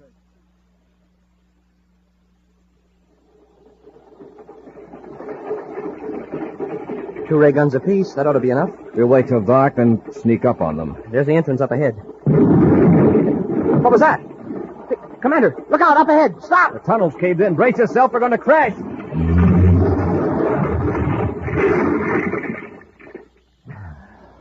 Wow. Are you all right, Happy? I just bumped my head a little, but I'm okay. Yeah, they've blown up the tunnel entrance. There are tons of rock between it and the surface. Well, how are we going to get out? Get out of the tunnel car, Happy. Bring your atomo light. Hey, shine your light over there.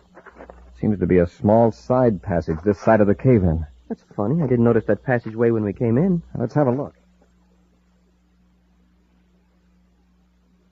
You can't leave them down there in that shaft. You can't. And just how would you suggest we go about getting them out? You'll pay for this. Watch the girl. No, no, you don't. I'll fix both of you. Oh, you will, eh? Tie her up. We can't watch her all the time. All right, Dratcher, Wharton. Call him up. Look out, Commander. Take care of Wharton, Happy.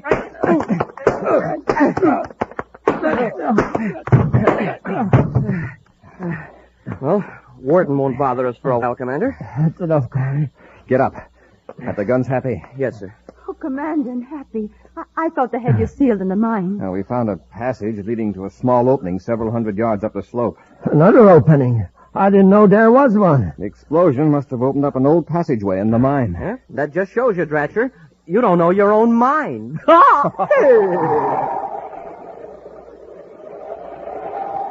We'll be back in just a moment with a preview of next week's exciting Space Patrol adventure.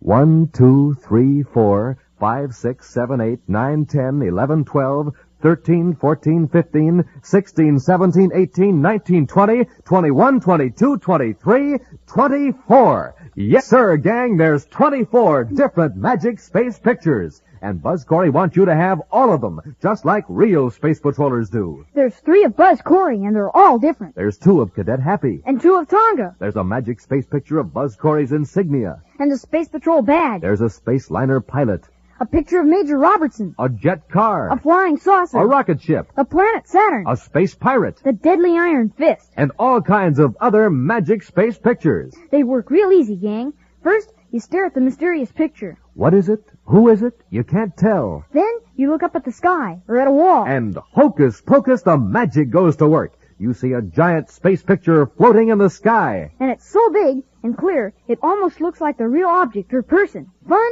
Man, oh man. So, gang, start now. Collect all 24 of the Magic Space Pictures. There's only one place to get them, and that's inside of every new package of checks. So look for the new packages of rice checks and wheat checks with Buzz Corry or Cadet Happy on the outside and the swell Magic Space Picture on the inside. And now, a preview of next week's exciting Space Patrol adventure. Buzz and Happy are exploring a deserted city on the planet Saturn. As they enter a room filled with precious gems, a stealthy figure slinks to the door and aims a ray gun at them. Look out, Commander. He's got a ray gun. He's firing. Quick, Hap, run down that passage. Keep going. He's right behind us. It's dark in here. He won't be able to see us. Uh-oh.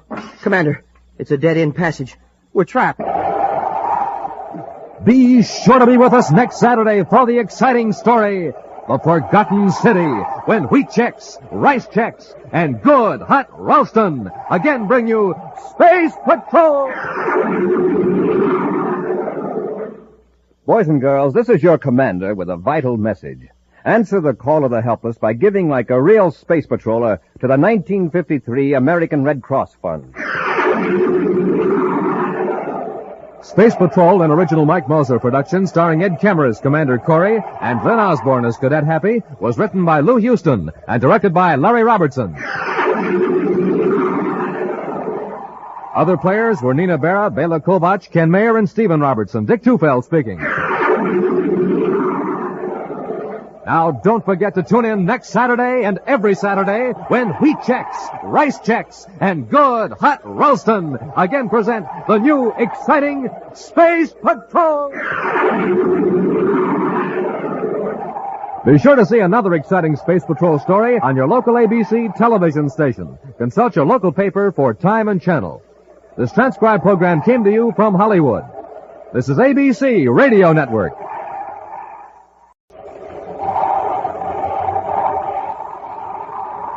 Wheat Chex, Rice Chex, and Good Hot Ralston present Space Patrol!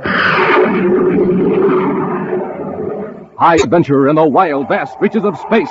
Missions of daring in the name of interplanetary justice. Travel into the future with Buzz Corry, Commander-in-Chief of the Space Patrol! In today's transcribed adventure, we find Buzz and Happy in a relay communication station in space at the mercy of Jim Colmar, who's in league with a strange alien power. Using some mysterious crystals, Colmar is forcing Buzz and Happy to obey him against their will.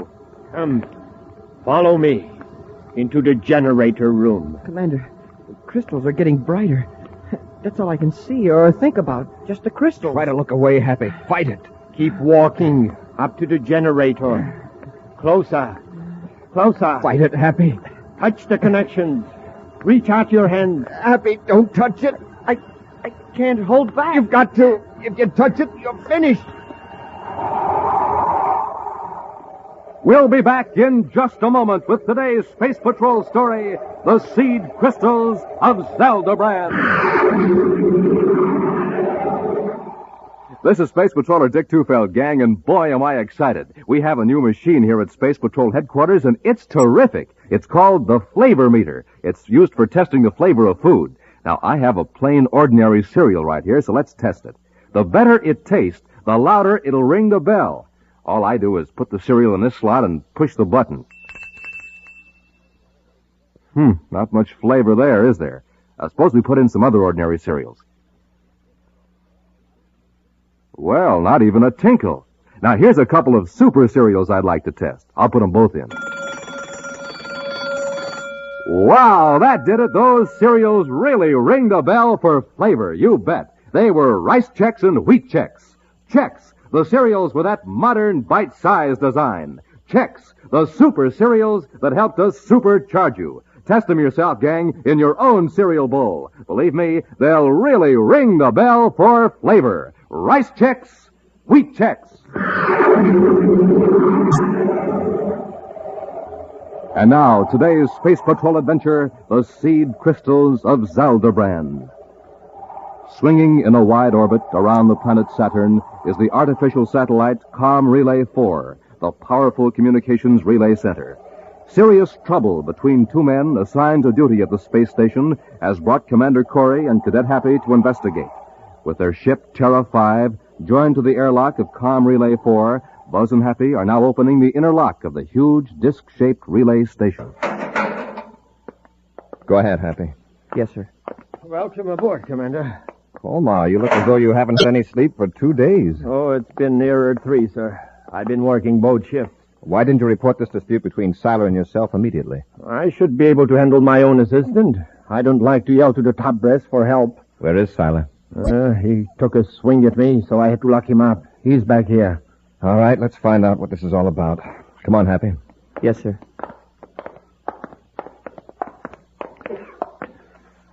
He's in here. All right, Colmar. If you'll wait for us in the control room, Happy and I will have a talk with Siler. Yes, Commander. I hope you can straighten him out. All right, Happy, open the door. Yes, sir.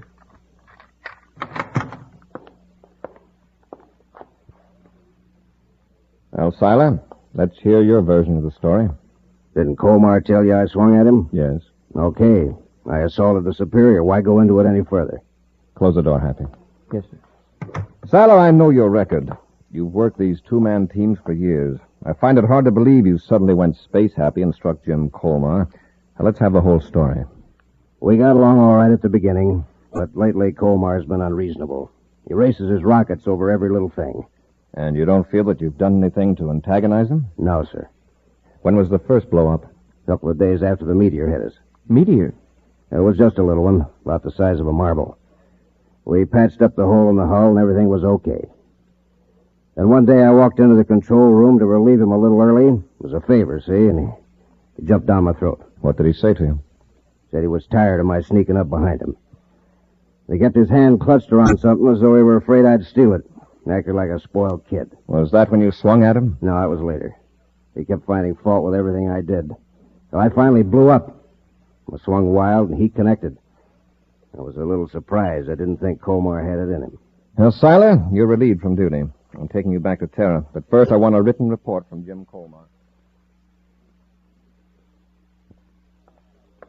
Commander, I just put Bob Siler aboard the spaceship for Venus. Oh, a few weeks in the rest camp at Lake Azure will fix him up all right. He certainly was grateful to you for not entering that row with Colmar as a black mark on his record. I'm putting it down as a flare-up of temperament due to confinement and strain. Actually, beginning to think Colmar could do with the rest at Lake Azure, too. Oh, by the way, sir, the applicant for duty at Com Relay is waiting to see you. His name is Jack Perkins. All right, Happy, show him in. The commander will see you now, Mr. Perkins. Thanks, Cadet. Good morning, Commander. Oh, sit down, Perkins. Thank you, sir. So you want to be assigned to duty at Saturn Com Relay 4, huh? That's right. Do you know who's in charge there? Sure, Jim Colmar. Best spaceophone engineer in the solar system. I won't argue with you there. But you had a serious dispute with him about 4 years ago. And he had you court-martialed. Oh, I had it coming. I've learned a lot since then, Commander. There won't be any more trouble. You'll be notified of my decision. Thank you, sir. Believe me, I want this assignment more than I wanted anything before in my life. Well, goodbye, sir. I'll wait until I hear from you. Oh, no. That's okay. Oh, Commander. Yes, Robbie? May I see a minute, sir? Certainly. I've been getting more complaints about Saturn Com Relay 4. Well, what is it now?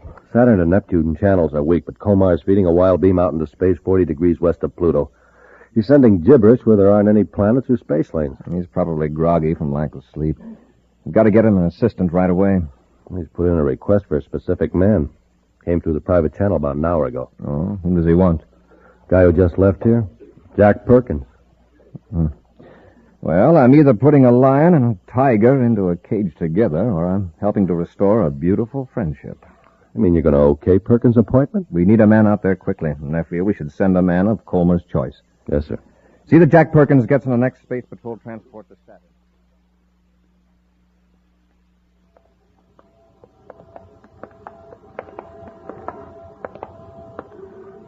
Thanks for asking for me, Colmar. Strange, isn't it? Am I getting a hunch to apply for the assignment just at this time? Oh, it may not be as strange as you think, Jack. We'll get along fine, I'm sure of that. Sure we will.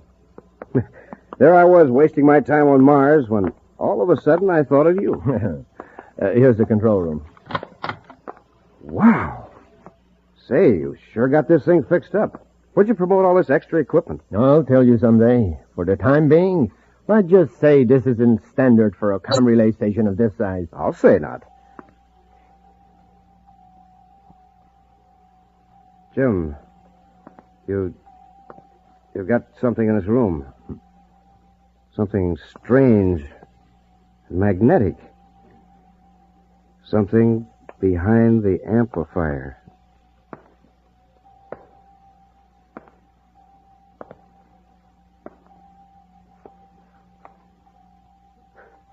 I knew it.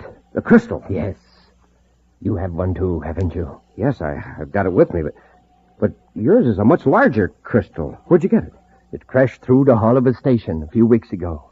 For a time being, I was afraid my assistant would examine it. I told him it was a meteorite, and he seemed satisfied. Well, this one fell at my feet when I was hiking across a plain on Mars. Mysterious, isn't it? Yeah. It even seems to be trying to tell me something. To tell me where it's from. From a world far away. Beyond the solar system. Zeldabran, perhaps? Yes, Zeldabran. What does it mean, Jim?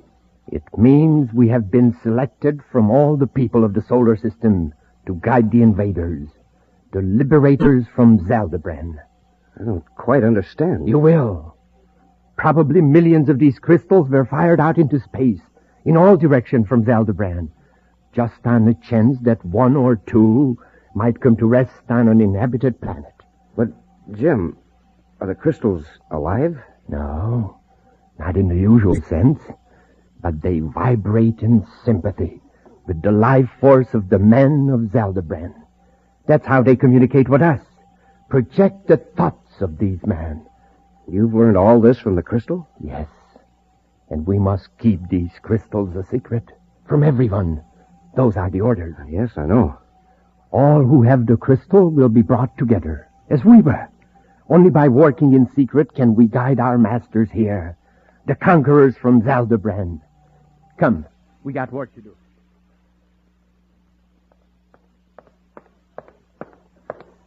Commander. Oh, yes, Robbie? Something's got to be done about Com Relay 4. Isn't that mess straightened out yet? Oh, it's improved a little since Perkins arrived, but our message center is still 4 hours behind schedule in clearing communications to Pluto. Due to Com Relay 4, Major? Yeah. Pluto reports signal strength is weak from Relay Center.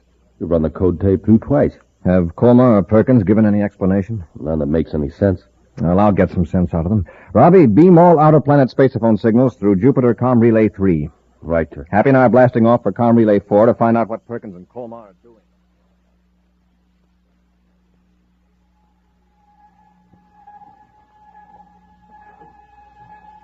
The crystals are gleaming brighter, Colmar. Yes. I'm using their pulsations to modulate a spaceophone signal. It's amazing that a crystal can absorb the thoughts and feelings of a human being and then emit those vibrations to make us understand. Yes. If the crystals hadn't sensed that we were friendly, they probably would have remained cold lumps of mineral. They know their friends, these crystals. And they know their enemies. Look, their light is fading. The crystals are warning us. Quick, disconnect them from the modulator while I check the spaceophone. Right, Colmar. Someone must be coming. And just when I felt that we were about to contact Zeldabran. Look, there on the view scope. A spaceship? Yes, a Space Patrol battlecruiser, Terra 5. It's Commander Corry, and he's heading right for the station. Those messages. We should have diverted more power to the regular signals instead of pouring it all towards Zeldabran. Corry may be suspicious. The crystal will protect us. We'll let Corry aboard the space station, if that's what he wants. But hold on to your crystal. Let it guide you. And whatever the crystal tells you, obey.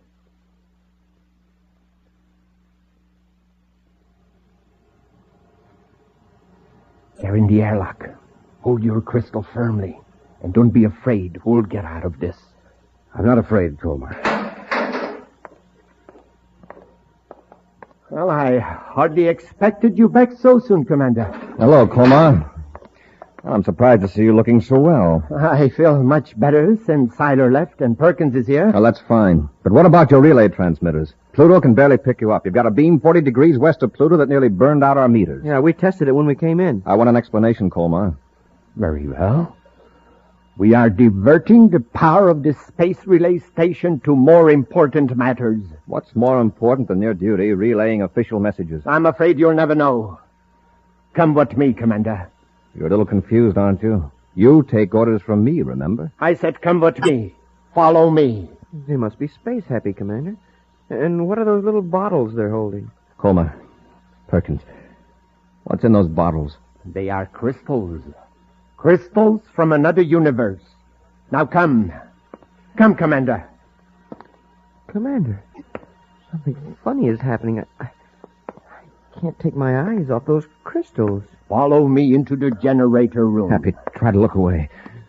They've got our reactions controlled somehow. The crystals are getting brighter. That's about all I can see. Walk up to the generator. Touch the connections. Then you will know what we are doing with all the power. Happy, don't touch it. I can't hold back. Reach out your hand. It is not I, but our masters of Zeldabran who command you. Reach out your hands. Take the power connections in your hands.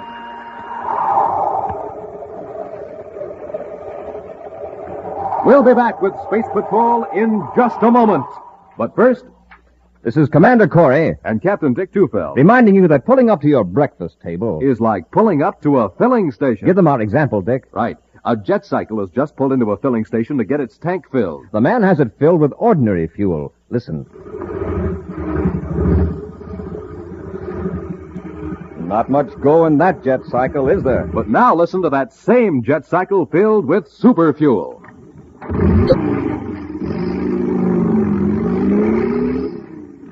Man, that cycle's roaring like a rocket now because it's supercharged with super fuel. Same thing is true of you, gang. To get going in the morning, you need super fuel, too. So get supercharged the way Buzz Corry and all us space patrollers do. Eat a power breakfast with Instant Ralston, the hot super cereal made of rich whole wheat. Instant Ralston helps you to think fast. And act fast. So remember, gang, when you pull up to your breakfast table, it's just like pulling up to a filling station. You're there for fuel. Super fuel, so you can get supercharged.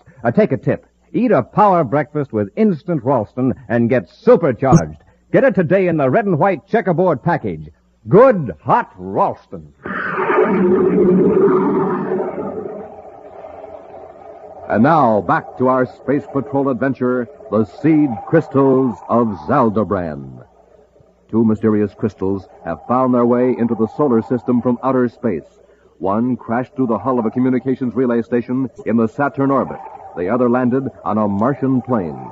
Discovered millions of miles apart by 2 men who once were enemies, the crystals have brought the 2 men together in the space station, united in a weird project. Buzz and Happy, investigating failure of the relay station to operate properly, are under the strange power of the crystals. And the 2 space patrolmen seem powerless to resist their orders. One more step, Cadet. Fight it off, Happy. I'm trying, sir. Follow the crystal. Reach out your hand and feel the surge of power you never felt before. You can leave this universe in a blinding blue-green flash of glory. Another inch, Cadet. No, Happy. No! My crystal! And there's yours! Perkins. Get away from the generator, Happy, quickly. All right, Commander. Get your hands up. Don't reach for your ray gun. Don't try anything, Cadet. Good work, Perkins. Watch him. Don't let him get up. Right. Colmar, where did those crystals come from? From Zeldabran. And they're the guiding force that will bring the United Planets conquerors here from the planets of our masters. Colmar, you've been out in space too long. You almost had us touching those generators. But put up that gun. I'll see that you get medical attention, and I won't bring any charges against you. That's mighty big of you, Commander. Look what happened to the crystals. When the containers broke, the crystals faded. They're just like ordinary lumps of quartz. Corry, I ought to fix you good. Hold on, Perkins. Let's wait and see what the crystals say. They may have other orders. Lock Corry and the cadet in the empty compartment. We'll try to revive the crystals. Commander, how are we going to get out of here?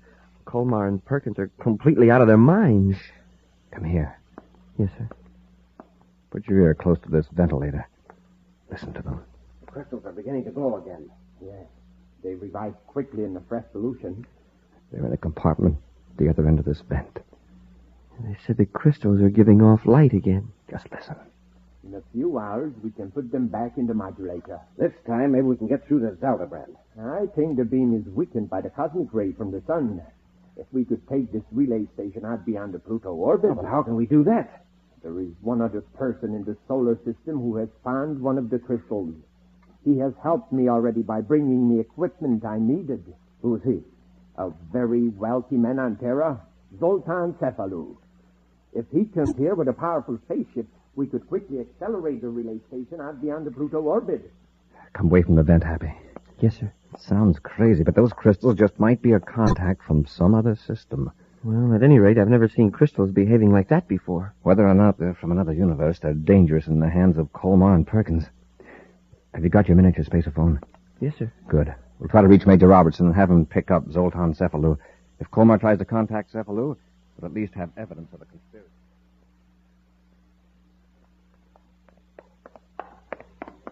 The crystals have revived enough to handle Corry and the cadets. And this time we'll be more careful. Unlock the door. Wait. Listen. That's right, Robbie. Hold Cefalu. If he's got a peculiar crystal that gives out a violet light, take that too. Corry out. They got a spaceophone in there, a miniature. Quickly. All right, Corry. We'll just take that little spaceophone. Spaceophone? What spaceophone? Come on, hand it over. You'll get a worse clout than you did before. All right. Here you are. I'll fix this little device. There. Now let's see you contact anybody. Soon we will be carrying out the will of our masters, the rulers of Zeldabran. You really believe that stuff, don't you? If you were fortunate enough to sense the vibration of the crystals, you would believe it too. Colmar and I know things you'll never know. About a superior race of men, far out among the stars. Yes. These crystals are seeds they have scattered throughout space.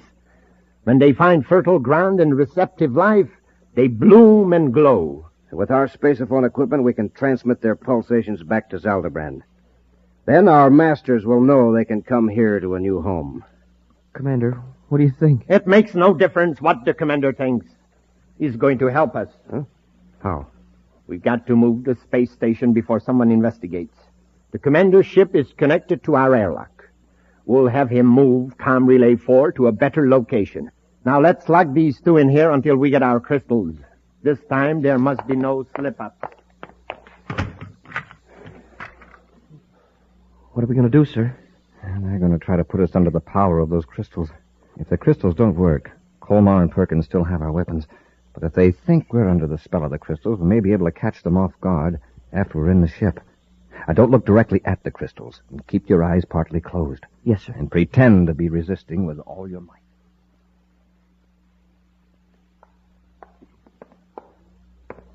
Come on. Follow the crystal into your ship. After me. That's it. Try to stall them, Happy. Hold back. I can't. My feet keep moving in spite of all I do. Come on. Don't fight it. It's no use. That's it. Now close the inner hatch. Take your usual position at the control panel. Quickly now. Now watch the crystals and listen. You will start this ship gently at first so as not to pull away from the relay station. Is that clear? Yes. Now go ahead. Your usual procedure. Just a minute, Commander. That's the spaceophone you just turned on. Major Robertson, Don't try to answer him. If I could only move my hand. Look at him. He's straining every muscle to turn on the microphone. Major Robertson to Commander Corry. I've tried to reach you for 20 minutes. Here's the message in case you can't acknowledge. Zoltan Cephalou has been captured. Cephalou had us completely in his power until I found the crystal. Then we grabbed Cephalou without any trouble. Repeat, Major Robertson. Turn that off. We got to get away from here quickly. Corry, start the ship. Stand by to fire rockets. Half G acceleration. Standing by, sir. 1/2 G. Fire rockets.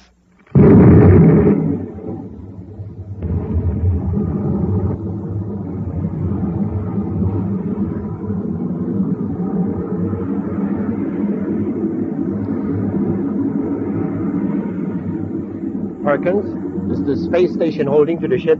Seems to be, from what I can tell through the viewport. Corry, increase our velocity gradually. Do you understand? Yes, I understand. Set a course 40 degrees west of Pluto. 40 degrees west of Pluto. That's it. They're like automatons. Look at them. They're completely under the power of the crystals. It'll take us several hours to get beyond Pluto's orbit, but by then we should be able to send signals to Zeldabran. Then what about Corry and the cadet? Their usefulness will be over. We will dispose of them. How will we get back? Don't worry about that. There are supplies for weeks in the space station. We will calmly await the arrival of our masters from Zeldabran. Correct course, 1.5 degrees west. 1.5 degrees west. 3 degrees high. 3 degrees high. Happy, are you under control? Under control, Commander. When I give the word, move quickly, rush them. As steady as you go. Yes, sir. Now! Get back to your control! Give me that crystal, Colmar! Let go of that crystal, Perkins! I've got one of them, Commander. Here's Colmar's. Hold it! All right, Colmar, stand back. I've got this ray gun on you. Corry, you fool! You've only temporarily broken the power of the crystal. Give them back. You know, that's an idea. We will give them back, but not to you. We'll fire those crystals out of the ship. That's the only way to break their control. Happy, quickly. Open the breach to the cosmic torpedo gun. Right. Breach open, sir. Put them in and close it.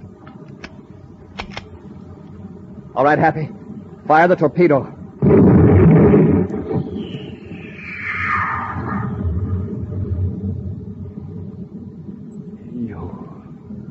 You shot the crystals out into space. Yes.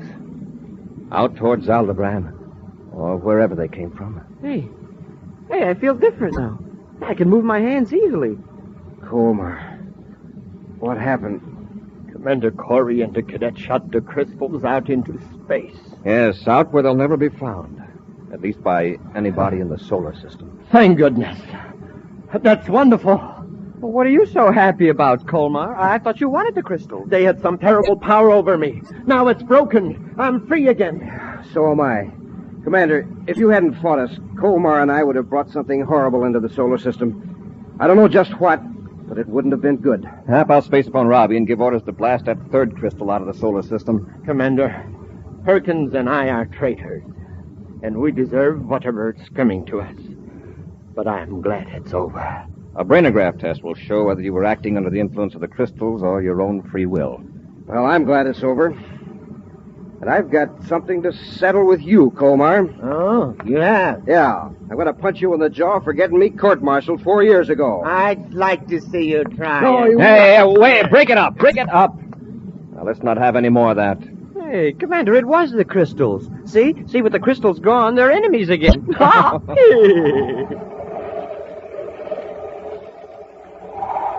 And so, once again, Commander Corry's quick thinking and daring have prevented a disaster in the United Planets. But even now, events are taking place that may mean more danger for Commander Corry. And now, an exciting preview of next week's Space Patrol adventure. Buzz and Happy have landed on a small planetoid. At this moment, wearing their spacesuits, they're approaching the airlock of a prospector's cave, where a criminal is believed to be hiding. Have your ray gun ready, Hap. I'll see if I can open the airlock. Right, Commander. Hey, where did that come from? Someone's firing at us. That one came from the other direction. The airlock won't open. We have no protection. Whoever's controlling those weapons can just keep firing till they get us. Be sure to be with us next Saturday for the exciting story, The Magic Space Pictures, when Wheat Chex, Rice Chex, and Good Hot Ralston again bring you Space Patrol! High adventure in the wild, vast reaches of space. Missions of daring in the name of interplanetary justice.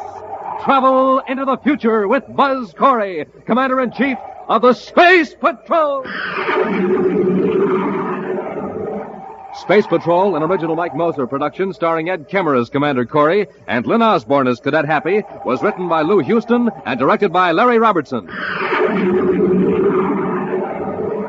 Other players were Bela Kovach, Ken Mayer, and Norman Jolly. Dick Tufeld speaking. Now, don't forget to tune in next Saturday and every Saturday when Wheat Chex, Rice Chex, and Good Hot Ralston again present the new exciting Space Patrol! And be sure to see another exciting Space Patrol story on your local ABC television station. Consult your local paper for time and channel. And now, a word to mothers about the salad of the year. Peach coronation salad. A brand new idea inspired by the crowning of England's lovely new queen. A salad that looks like a queen's crown, studded with jewels. But the kind of a salad a man can go for. It's made with creamy cottage cheese and luscious canned cling peaches from California. Give your peach coronation salad that perfect touch. Serve with delicious rye crisp, those toasty wafers with a hearty rye flavor. Boy, what a way Rye Crisp has of making other foods taste their best. You will see the coronation salad featured in magazines and newspapers, and in special displays at your grocer's all during the month of March. And when you serve this colorful new salad, be sure to serve it with delicious Rye Crisp. For your figure's sake, make Rye Crisp your bread all the time.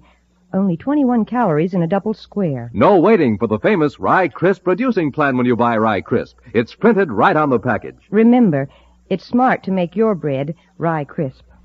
Space Patrol comes to you transcribed from Hollywood. This is ABC Radio Network. Wheat Chex, Rice Chex, and Good Hot Ralston present Space Patrol! High adventure in the wild, vast reaches of space. Missions of daring in the name of interplanetary justice. Travel into the future with Buzz Corry, Commander-in-Chief of the Space Patrol! In today's transcribed adventure, Buzz and Happy are in their spacesuits, investigating a gigantic six-wheeled atomic digging machine on the planet Mercury. As they walk across the deeply cracked ground in 300-degree heat, the huge machine starts moving toward them with increasing speed. They're trying to run us down with the machine, Commander. Get to the ship, Happy. It's hard to run in these bulky suits. Maybe we can dodge the driller. Don't try it. The driller's big, but it can turn like a cat. It's gaining on us. Don't look back. Run. Hey! Quick, Hap, on your feet. My foot's caught the crevice. Give me your hand. No, you, sir. I can't get loose. I'm caught. Commander, get away, please, while you can. The driller's almost on top of us. We'll be back in just a moment with today's Space Patrol story, The City of the Sun. Hey, gang, listen to this poor old rocket ship here at the Lunar Fleet Base. You know what the trouble is? That rocket's trying to run on ordinary fuel. Now, here's that same rocket ship loaded with super fuel.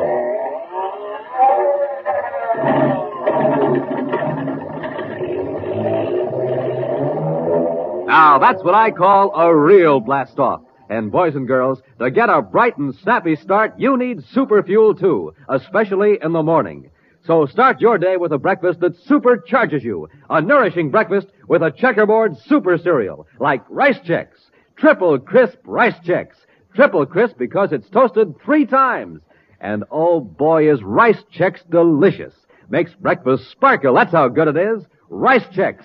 Golden shredded rice biscuits in that modern bite-sized design for easy eating. So remember, gang, to start off bright and snappy in the morning, eat a nourishing breakfast with a checkerboard super cereal and get supercharged.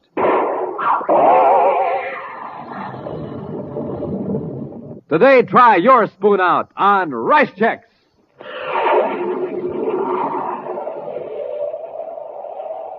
Commander Corry and Cadet Happy are on the planet Mercury, organizing Space Patrol units into a search for Professor Malison, whose spaceship vanished on the dark side of the planet.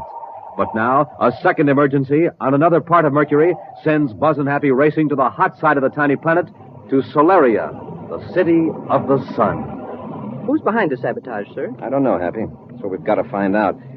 But I've got a pretty good idea what the motive is. What's that, sir? Solaria has suddenly become very important because of the mineral deposits that have been found about 60 miles south of the city. South? That means it's hotter than the Solaria area. Well, how do they work it? With robot-controlled mining equipment operated from Solaria. And with spacesuits, a few technicians can work in 2-hour shifts on the mining site itself. Oh, and whoever sabotaged the power plant doesn't want those mining operations to continue. Probably cuts into their own source of revenue. I suppose this is more important, but I sure would have liked to locate Professor Malison first. We've got the search units well organized, Happy. They'll comb the entire dark side of Mercury with infrared viewscope scanners. Well, do you think the professor could still be alive, sir? He's been missing over 4 days. That would be a long time to hold out in sub-zero temperature on the dark side of the planet. Well, how about the spaceophone signal picked up yesterday, though? That was from Malison, wasn't it? It was his code, all right. But it was an automatic signal. It could have been sent from one of the small rockets Malison had aboard his ship. When released, it automatically sends back information on cosmic radiation, temperature, and Mercury's own magnetic field. Oh, that's what Malison was studying? Yes. Even if we locate the rocket, it wouldn't mean it's anywhere near Malison's ship. A commercial spaceship picked the signal up briefly, just for a few seconds. All they got was Malison's identification code and the temperature. 122 degrees below zero. Yeah, which could mean that Malison released the rocket several days ago and it landed on the dark side of the planet. Right. Hey, Commander, what's that? It looks like steam shooting out of the ground down there. Looks like a geyser. Geyser on the hot side of Mercury? Happy, check our exact position. I don't like the looks of this. Yes, sir. I'll call Solaria Space Control. Corry and Terra 5 to Space Control Solaria. Corry and Terra 5 to Space Control Solaria. Space Control Solaria to Commander Corry, Lieutenant Orris here. Lieutenant, I'm flying low northeast of Solaria. My cadet and I have sighted something that looks like steam shooting out of the ground. Steam, Commander? Yes, I'll give you our position. Check it against the location of water conduits leading to the city. Yes, sir. Happy, got the data? Yes, sir. We're 10 degrees, 27 minutes, 48 seconds south by 112 degrees, 51 minutes, 08 seconds east. Got that, Lieutenant? Yes, sir. I'll check it against the chart. Commander, do you suppose it is a broken conduit? I don't know what else it could be, Happy. Possibly a quake broke the pipe. Commander, it looks like a broken conduit, all right. Solaria's main water supply line runs right through that point from melting and pumping station number 3 on the cold side of Mercury. Better check with Solaria Water Control. See if they've noticed a drop in pressure. Yes, sir. Thanks for telling us. If that's a bad break, we'll be in a tough spot here. Is there a seismograph in Solaria? I believe there is, sir. I suggest you check the city engineering office. Have them contact other cities on the planet and see if there's been a quake in this area. Yes, Commander. We'll circle this vicinity to see if any further trouble develops. Report back when you get the information. Corry out. Well, from the looks of that ground down there, sir, they must have a lot of quakes in this region. You mean those deep cracks? Well, those were formed millions of years ago, Happy, when Mercury first began to dry out under the terrific heat. Yeah, but with one side of the planet covered with ice and the other side with blistering heat, well, wouldn't there be a lot of quakes? Well, as far as I know, there hasn't been a serious one reported in recent years. We'll keep circling till we hear from Solaria. Can't we take it easy, Burdock? This is pretty rough ground. Well, these atomic drillers weren't made for comfort, Grove. And I want to get plenty of distance between us and that broken water conduit. We're going 70 with this thing. If we hit one of those cracks at the speed, we'll tip over. Just quit worrying. We're riding on 6 wheels, and each of them are 20 feet in diameter, and every wheel has its own power drive. I think we're in more danger of being spotted by a space patrol ship than we are of upsetting this monster. What do we do with the driller when we get to our spaceship? We just leave it. It's pretty well camouflaged to blend in with this cracked yellow ground here. We can find it again if we need it. You aren't planning to drill any more holes in the Solaria water supply, are you? Not right away. But this job will cause plenty of trouble. You think they'll be able to repair it? Probably. But with things like this happening, trouble with power and water, the rival companies are going to think twice about using Solaria as a base of operations. Hey, Burdock, watch it! Nearly tipped us over. Oh, just relax, Grove. We're almost to the ship.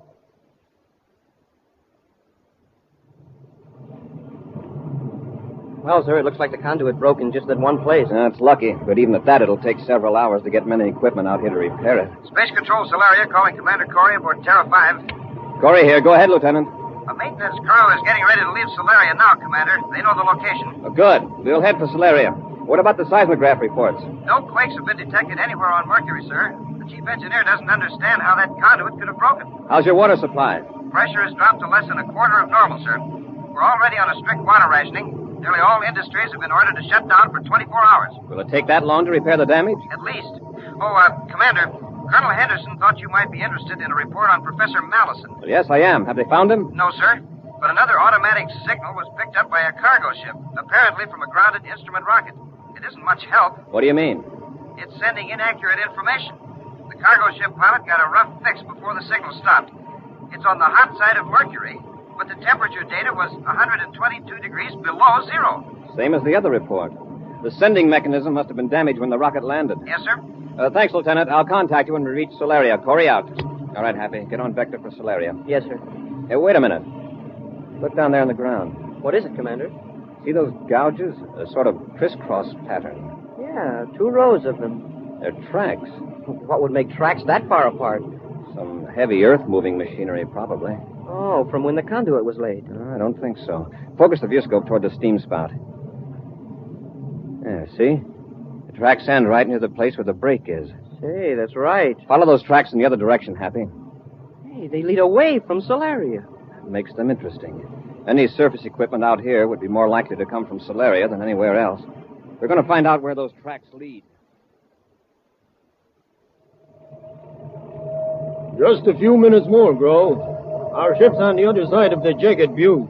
I'll sure be glad to get out of this driller.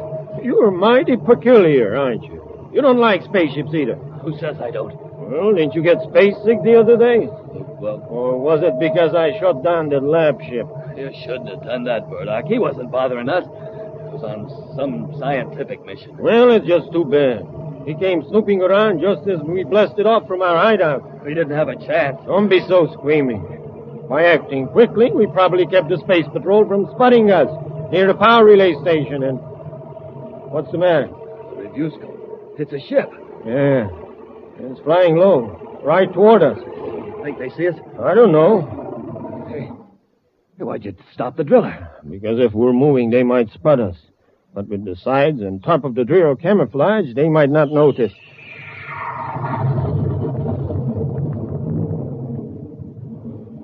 They went right over. It's a space patrol ship. They must have spotted the break in the water line. Yeah, but why were they going so slow? How do I know? We'll just sit tight and see what they're up to. Happy, look down there. The tracks stop. It's hard to tell. The ground must be packed almost as hard as concrete in some places. I'll circle back. Use the viewscope scanner. Yes, sir. Uh-oh. Hey, there is something down there. A hump of something. A small hill, maybe. Now look closer. Did you ever see a hill on wheels? Yeah, I can see it now. It's a big piece of machinery, and it's camouflaged. Happy, get our spacesuits out of the locker. I'm setting the ship down. Yes, sir. Check the refrigeration units in the suits carefully. We're going to be walking around in oven temperature down there. They must have seen us. Why would they land their ship clear out here? Just take it easy, Grove. We're safe in the driller. Nobody could get in unless we open the door. Somebody's getting out of the ship. 2 men.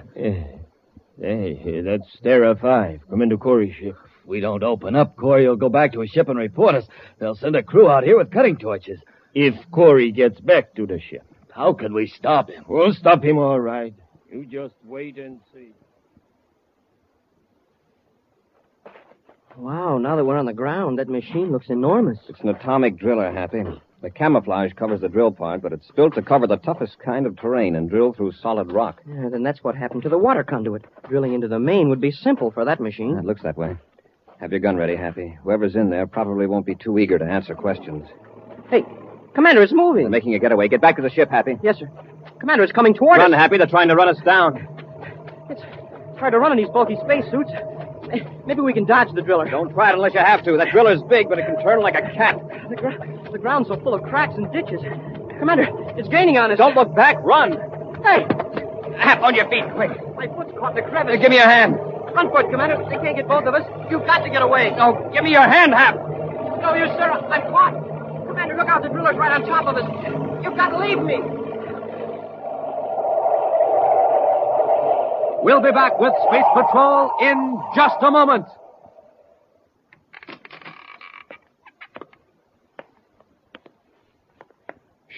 Space Patroller Dick Tufeld, gang. I've got a secret for you. Wait till I close the door. Okay? Now, here's a secret Buzz Corry wants you to know about. The secret of how space patrollers get a rip-roaring start in the morning. Now, here's what they do. They eat a breakfast that supercharges them. A good breakfast with one of the 3 checkerboard super cereals. Rice Chex, Wheat Chex, and Instant Ralston. Chex, they're the super cereals with that modern bite-sized design. The cereals with a swell new taste you'll like right off the reel. And to warm up your motor, there's Instant Ralston, the hot super cereal. Has a heart-of-the-wheat flavor that you'll really warm up to. So now you know how space patrollers get that rip-roaring morning start. Get a flying start yourself every morning, gang. Sit down to a nourishing breakfast with a checkerboard super cereal and get supercharged. Rice Chex, Wheat Chex, good hot Ralston, the super cereals. Flying low above the hot side of the planet Mercury, Buzz and Happy have sighted a gigantic atomic drilling machine. The driller is driven by Burdick and Grulf, who have bored a hole in the water conduit leading to Solaria, a city in the sun-baked Mercury desert. Buzz and Happy don spacesuits to investigate a cleverly camouflaged drilling machine. Suddenly, the driller started up, rolling across the cracked and fissured earth on its 6 giant wheels. Happy caught his foot in a large crack in the ground. And now, as Buzz tries to pull Happy free, the enormous driller roars down upon them. It's no use, sir. It's still right after us. It's going to crush us. Fall flat. Dive into that crevice quickly. Yes,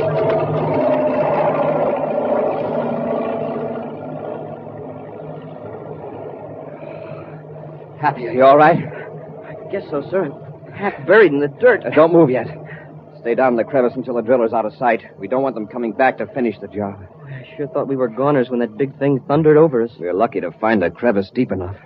They're still going, I guess. Yeah. Fortunately, they didn't stop to wreck our ship. That means they're sure they crushed us under the wheels.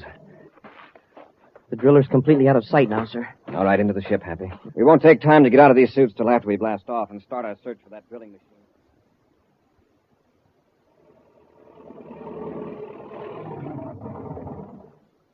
Well, here we are. Here's your spacesuit, Burdock. Get into it. Let's get to the ship. I see you're all ready. Yeah, all but the face piece. You know, sometimes I get the impression you don't enjoy riding in a driller. Let the funny stuff. Let's get out of here. How do we know Corry didn't send a space phone message before he got out of his ship? You're right, Grove. But before we leave, I'm going to set a magnesium bomb and leave it in here. What for? I'll make sure that this drill is useless to anybody else. And it'll leave this cab in such a mess that the Space Patrol can't find any fingerprints. All right. All right, but let's get at it. There's something up ahead, sir. Looks like smoke. You're right, Happy. It's the drilling machine that's on fire. It's not moving. Hey, do you suppose whoever was in it got out? Well, let's hope so. Wait a minute. By the color of the smoke, that must be magnesium. It must have been deliberately started to wreck the control mechanism. But where's the driver?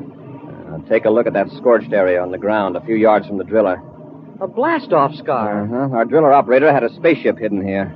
Turn on the viewscope, Happy. Maybe you can pick up a trace of him. And I'll contact Space Control Solaria. Commander Corry aboard Terra 5 calling Space Control Solaria. Commander Corry calling Space Control Solaria. This is Space Control Solaria, Commander. Lieutenant Orr speaking. Lieutenant, relay this bulletin to all Mercury Space Patrol units. Yes, sir. A spaceship of unknown type just blasted off from the vicinity of the broken water conduit. Interrogate all spaceborne private craft. Ground all suspicious ships and hold the occupants. I'll relay that message, Commander.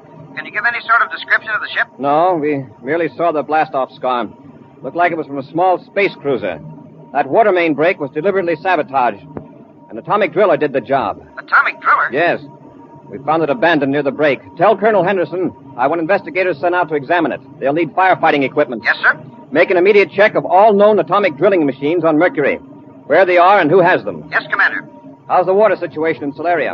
It's even more serious than we thought, sir. We're setting up cargo ships to bring some in from other cities.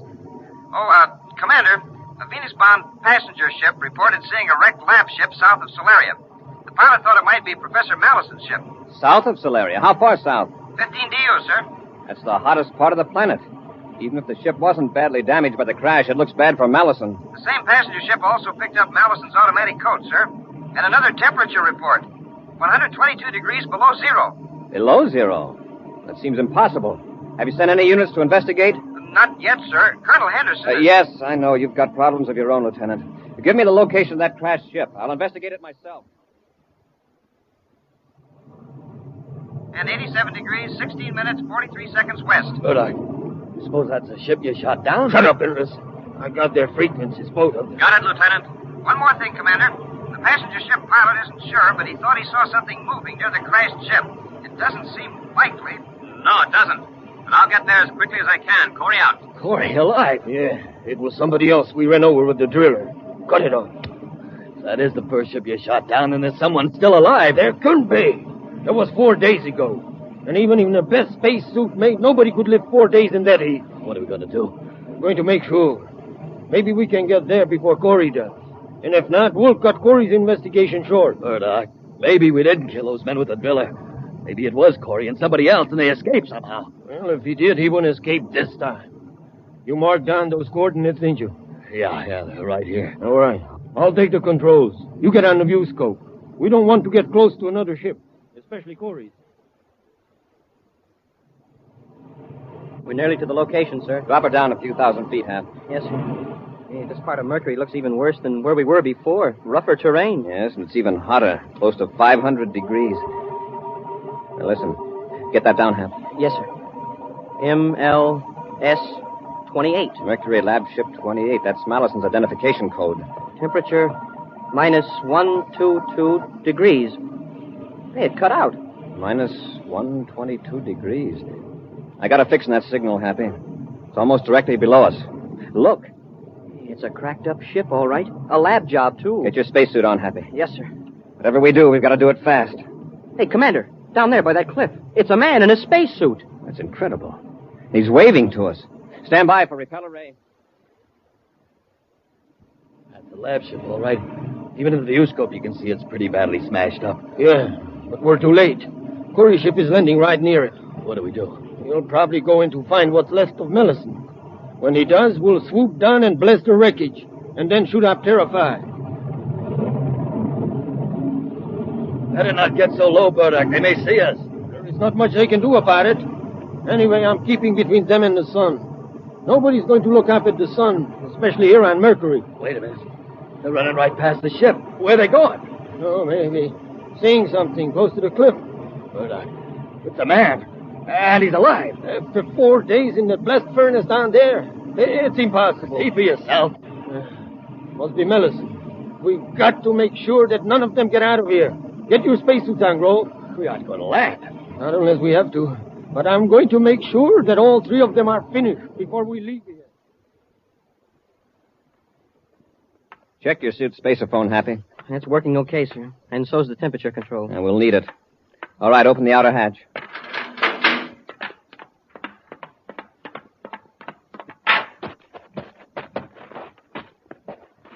Allison's acting pretty strange, sir.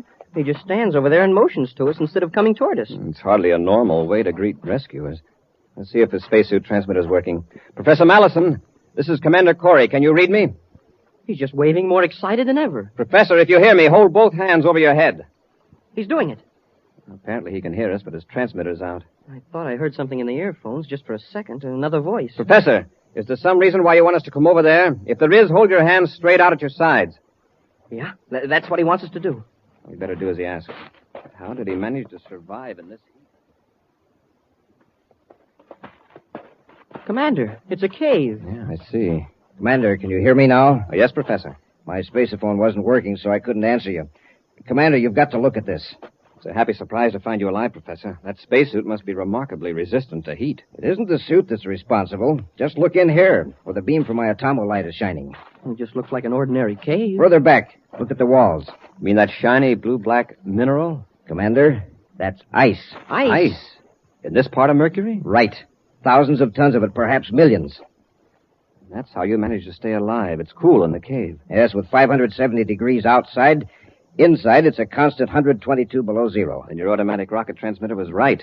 Commander, do you realize what this underground ice means to Mercury? To the people of Solaria in particular? You mentioned millions of tons. A conservative estimate. Think how easily it could be melted and piped to Solaria. Only a matter of a few miles in comparison with the present haul of more than 1,000. It certainly is a timely discovery. Dozens of conduits can be built from here to Solaria at a fraction of the cost of the one line that was broken. A spaceship. Yeah, it must be a space patrol craft. Let's get to our ship, Professor. Believe me, this news will be welcome in Solaria. Well, what I don't understand is how all this ice could be underground in the hot part of Mercury. The rock above insulates it. This is not a new phenomenon by any means. Why, on the planet Earth, more than 1,000 years ago, Indians in the Arizona desert used to get ice from a natural cavern such as this. Hey, wait a minute. It's not a space patrol ship. It's a private cruiser. You're right, sir. It's taxiing around on repeller ray. I've seen that ship before.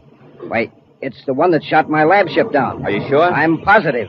Hey, what's a crazy fool doing? He's backing the ship right toward the cave. Better get out of here or he'll run over us. He's got something worse than that in mind. He's seen us and doesn't want us to get out. Well, maybe he's just backing up to get room to blast off between here and the opposite wall of the canyon. Up in your life. Quickly, get out of the cave. He's going to put his stern in here and turn on his rocket blast.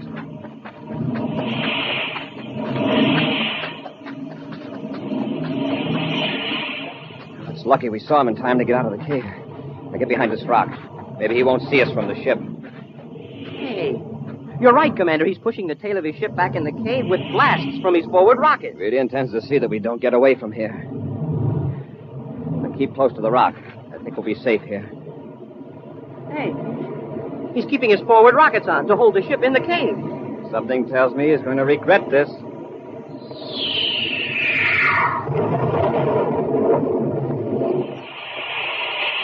Wow, the ship's wrecked. It shot right across the canyon into the opposite wall. His hand must have slipped off the controls. No, Happy. The heat from his rocket exhaust turned the ice into steam, and it popped the ship out of the cave like a cork. We'd better get over there, Commander. They may be badly hurt. If they haven't got spacesuits on, they haven't a chance. Commander, I see somebody getting out. Yeah, there are 2 of them. And they do have spacesuits on. Let's get them. By their attitude, I don't think we'll have any trouble. No, sir. You know, during the last few minutes, sir, I really realized what a wonderful thing water is. That's so? Yes, sir. In the form of ice, it saved Professor Mallison's life. And when those two fellows turned it into steam, it simply cooked their goose. An exciting preview of next week's new Space Patrol adventure after this important question. Have you sent for your Space Patrol Spaceophone yet? You better hurry! Yes, sir, this sensational offer is soon going to end. And you don't want to be left without one of these thrilling new Spaceophone sets, do you? No, siree. So, hurry! More fun. You can talk back and forth on the Spaceophone to someone a straight 50 feet away. Just like talking on the telephone. Complete with 2 Spaceophones, 50 feet of communication cord, and secret briefing sheet. Now remember, these are official Spaceophones, made especially for you on Earth. Real beauties, too. Gleaming blue and yellow plastic. Look exactly like the Spaceophones Buzz Corry and the gang use. So don't wait a single day. Hurry! Yes, sir, you have to hurry, because this offer soon comes to an end. To get the complete Space Patrol Spaceophone set, do this. Buy a box of Instant Ralston.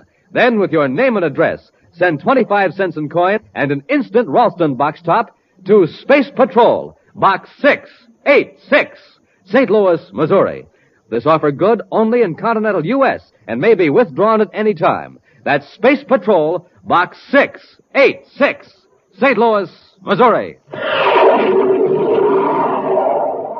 And now for a preview of next week's exciting Space Patrol story. Buzz and Happy have just entered a spaceship in Neptune City Spaceport in search of a traitor against the United Planets. They pause in the open hatch a moment. He may be up forward, tampering with the controls. Wrong guess, gentlemen. Commander, look out! Here we are, Detector. I've got a ray gun. Yeah, well, I've got it. I warned you. Carter, put down that gun. Don't try to get to your feet, Commander. What are you doing in this ship? Preparing it for its last voyage. There's an explosive hidden aboard. Time to go off 2 hours after blastoff. And you, my friend, will be aboard. Be sure to be with us next Saturday for the exciting story, The Queen of Space. Boys and girls, this is your commander. Do you know how life-giving oxygen is carried to the cells of the body? By the bloodstream. So when a person loses a great deal of blood in an accident or in sickness, there's not enough blood left to do that job. Result? The person dies. So, will you help me save lives by joining the Space Patrol Blood Boosters? It's fun, it's patriotic. So join the Space Patrol Blood Boosters today. Space Patrol, an original Mike Moser production starring Ed Kemmer as Commander Corry and Lynn Osborne as Cadet Happy, was written by Lou Houston and directed by Larry Robertson. Other players were Ken Mayer and Norman Jolly. Dick Tufeld speaking. Now, don't forget to tune in next Saturday and every Saturday when Wheat Chex, Rice Chex, and Good Hot Ralston again present the new exciting Space Patrol. And be sure to see another exciting Space Patrol story on your local ABC television station. Consult your local paper for time and channel. Space Patrol comes to you transcribed from Hollywood. This is ABC Radio Network.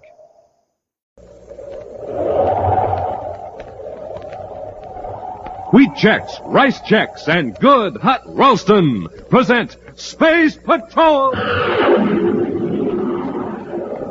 High adventure in the wild, vast reaches of space. Missions of daring in the name of interplanetary justice. Travel into the future with Buzz Corry, Commander-in-Chief of the Space Patrol! In today's transcribed adventure, Buzz and Happy are in their spacesuits, examining the wreckage of a long-lost spaceship that crashed under strange circumstances. From the looks of the wreckage, the ship didn't hit head-on. It came in at an angle right over those pinnacles of rock. How old would you say the ship was, sir? Judging by the fragments and what's left of the instruments, I'd say it was at least 100 years old. 100 years old? Smoking rockets, what a story this old ship could tell. Hey, Commander, somebody or something shooting at us. It's a spaceship coming in low. This time they won't miss. Come on, get out of here before they fire again. Yeah, but Commander, why would they fire on us? If we don't get under that ledge of rock, we'll never find out. We'll return in just a moment with today's Space Patrol adventure, The Treasure of Planetoid 60. Say, gang, did you ever try a cereal that tasted so good you felt like bouncing right up to the ceiling like a spring? Well, if you haven't, try Rice Chex and Wheat Chex. So good you just can't seem to get them out of the package fast enough. And when you see that bowl full of bite-sized biscuits looking up at you, why, man, oh man, you can hardly wait until you pour on the milk and sprinkle on the sugar. And wow, when you dive into Chex... Well, sir, that was you bouncing right up to the ceiling because you like your Chex so much. So try 'em, Space Patrollers. Rice Chex. Delicious, nutritious, bite-sized, shredded rice biscuits. Hollow inside so they can fill up with milk. And Wheat Chex, a bite-sized treat made of energy-rich whole wheat. The super cereals that help to supercharge you. Rice Chex, Wheat Chex, the only cereals in the universe that bring you a magic space picture inside of every package. And now, today's Space Patrol adventure, The Treasure of Planetoid 60. Commander Corry and Cadet Happy have just finished inspecting Space Patrol units on the planet Neptune. Now, in the Neptune City headquarters, Buzz is showing Happy a fragment of bluish rock streaked with bands of violet. It's an odd-looking rock, sir. What is it? It's called transplutite, Happy. It was brought here by a gem expert named Hollister. He wanted it examined by the Space Patrol scientists.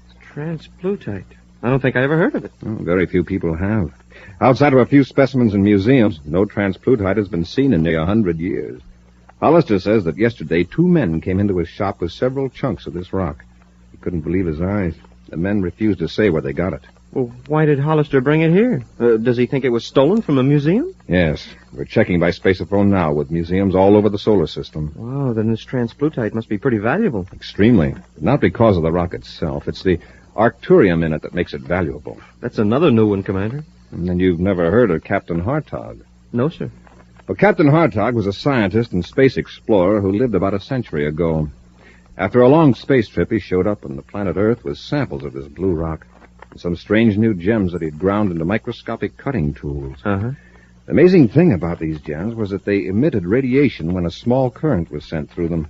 They provided their own light for the most delicate analysis under a microscope. Oh, I see. Instantly, there was a tremendous demand for the gems, and Captain Hartog was the only one who could supply them. When he was asked where he got them, he just laughed and said from Arcturus. Arcturus?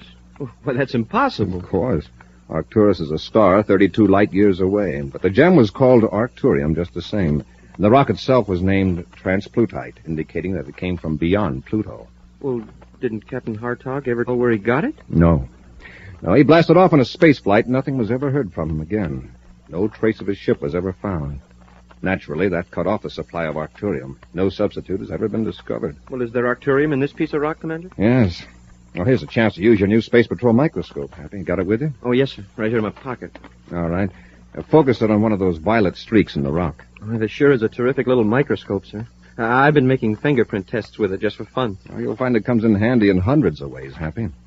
For a long time, we've needed a small, compact, powerful microscope. I'll bet I turned down a dozen models till the security lab came up with this one. That's a beauty, sir. It's light and still plenty rugged. I've got the microscope focused, sir. Now, just watch that violet streak.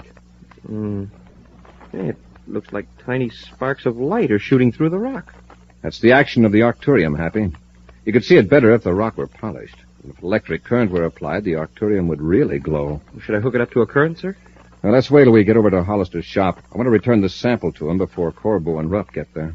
Corbo and Rupp? Oh, they're the 2 men who brought in the transplutite. If one of their samples is missing, they're going to get suspicious. That is, if they're up to something crooked. Let's get over there right away.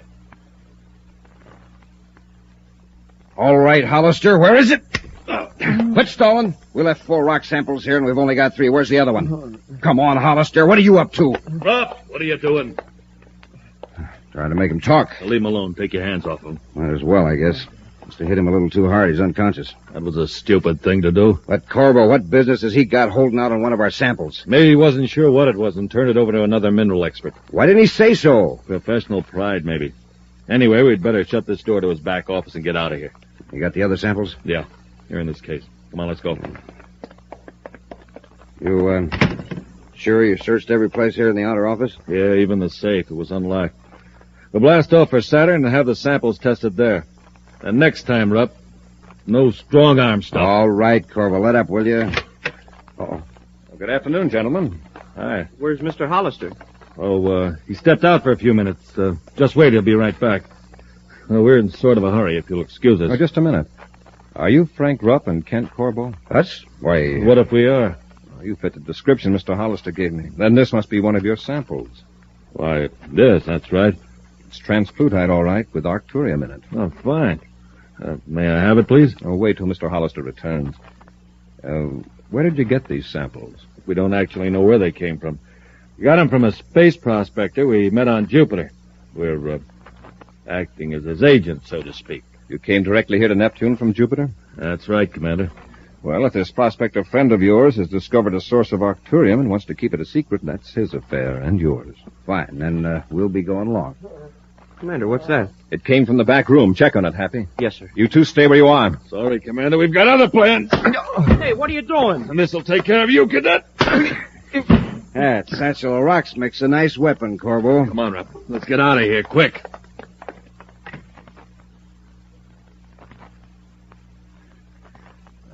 Happy. Happy, are you all right? Commander, we get away? Yeah. We've only been out a couple of minutes. I'll call spaceport and have a guard put on the ship. Check the back room, Happy. They've probably done something to Hollister. Yes, sir. You take care of him, then we'll head for the spaceport.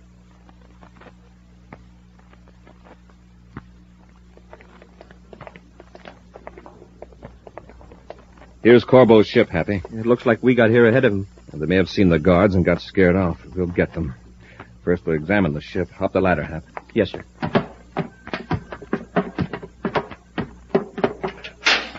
Leave the hatch open after we get in the airlock. Right, Commander. Oh, wait, Hap.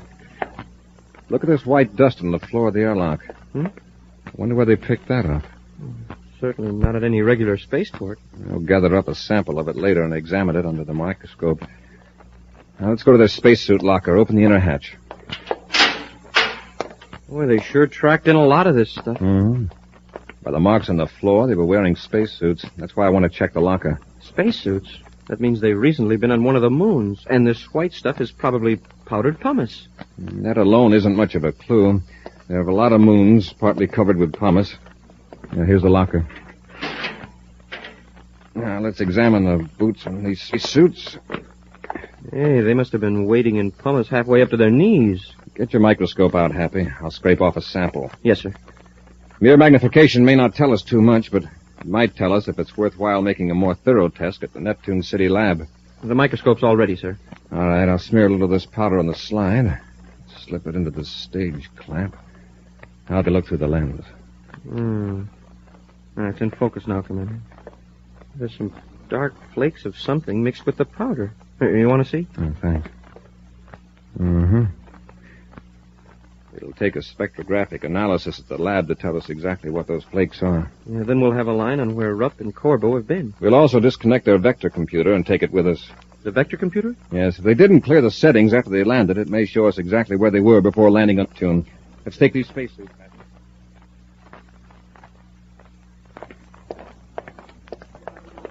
Corbo, look at our ship. They got guards around it. Corry must have come to and alerted the spaceport. We better get away from here quick. Yeah, we'll get out of the city. How? In a surface car. We'll drive out through the surface locks at the north side of the atmosphere shell. The space phone route to pick us up in a spaceship the other side of the hills. We'll have to have spacesuits to transfer to the ship. They're already in the surface car. Come on, Rupp. We've got to get out of Neptune City before they put a guard at the surface locks.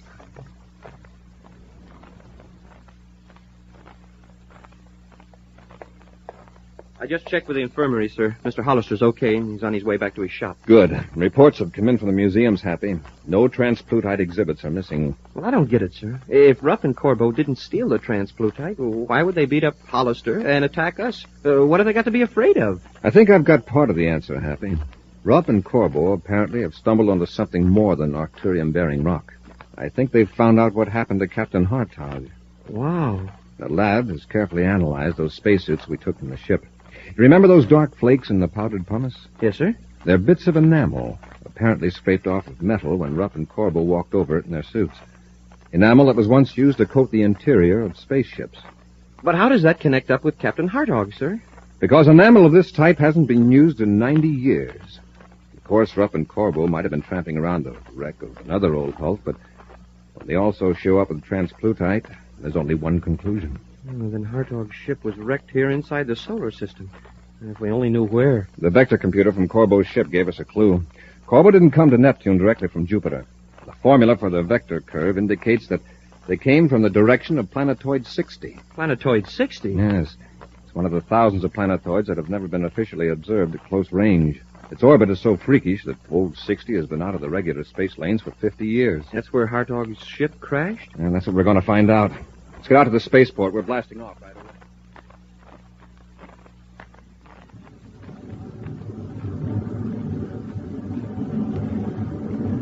Cut our velocity, Happy. Even at this distance, it won't take us long to completely circle the planetoid. Yes, sir. Sure is small. Not more than 10 miles in diameter. Oh, I think I see something in the viewscope, sir. Sort of a dark area on the white surface. Yeah, you're right. Increase the sensitivity.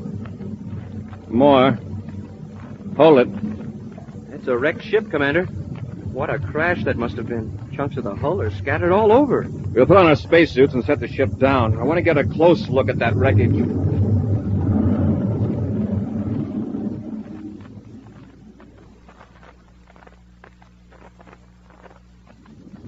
Give me the controls, Rupp. I'll take her in for the landing. Corbo, look. There's a spaceship on the planetoid right near the wreck. That's Corry's ship, Terra 5. How did he know this is where Hartog crashed? I don't know, but this is a good chance to get rid of him. You mean blast his ship, leave him stranded here? No. Look, they're in spacesuits poking around the wreckage. We'll blast them with a space cannon, then land. You blast off in Corry's ship. What for? We don't want anyone to find a trace of Corry's ship on that planetoid. When you're out in space, I'll join airlocks with Terra 5 and you come aboard.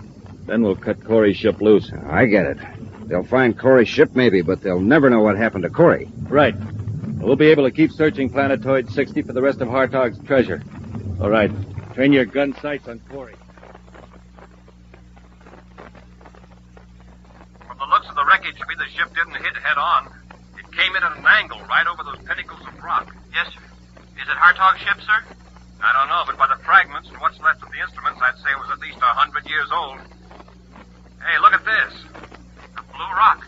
A chunk of transplutite. Yes, and there are more chunks scattered around. There must have been tons of it in the cargo hold. Commander, somebody's shooting at us. It's a spaceship coming in low. Corbo, quick, get under that overhanging ledge. Yes, sir.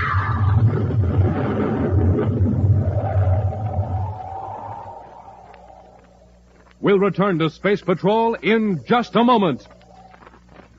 Hey, Space Patrollers, how would you like to go along with me into a hidden world? A world your eyes alone cannot see. What am I talking about? How can you do it? Well, I wish I could tell you this very moment. But until the end of today's Space Patrol program, this great, wonderful trip is a deep, dark secret. This much, however, I can tell you. To get into this hidden world, you need a magical scientific instrument, an official piece of Space Patrol equipment.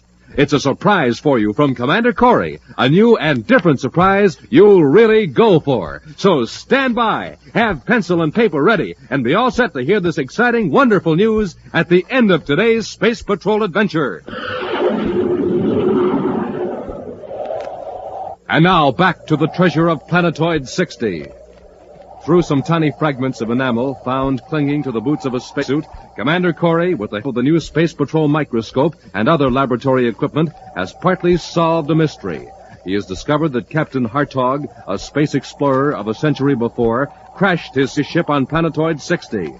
While examining the wreckage, Buzz and Happy were attacked by Rupp and Corbo, who fired blasts at them from their space cruiser. Now the two criminals are hovering above the scene, looking for a trace of Buzz and Happy. Looks like we got him, Rupp. Not a trace of him. Yeah, that last blast not only finished him, it buried him. On the rock ledge, collapsed right on top of him. Nice, neat job. Nothing to tidy up. Except to get rid of Corry's ship. Get into a spacesuit, and I'll set our ship down. Okay. After I blast off in Terra 5, where do I head? Point it out toward the Pluto orbit. Then I'll join airlocks and bring you back aboard. Before you leave Corry's ship, cut on the automatic emergency signal on the space phone. That'll bring the Space Patrol after the ship. And no one will bother about Planetoid 60.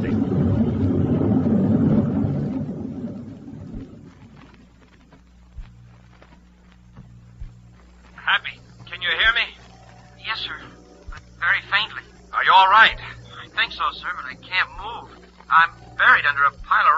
So am I, but I think I can work loose. There. My head and shoulders are out now. Lucky these helmets and suits are built to take a lot of punishment. I'll be free in a few seconds, Happy. Once you're able to move, these rocks aren't heavy. There isn't much gravity on this little planetoid. There. Now, Happy, Oh, I see the top of your helmet. They sure came close with that space cannon. I was sure that last blast was our finish. Evidently, Rupp and Corbel thought it was, too. Here, I'll roll these rocks away from around your helmet so I can grab you under the shoulders. There. Now, here we go. Thanks, Commander. Better turn up the power on your suit transmitter, Happy. I can barely hear you. All right, sir. Is that any better? A little. It's all the way up. And you're pretty faint yourself. That fall of rock must have damaged our transmitters. Hey, Commander, our ship is gone. Rupp and Corbel are smarter than I thought. What do you mean, sir? It won't take the Space Patrol long to find the ship. There won't be anything to make anyone look for us here at Planetoid 60.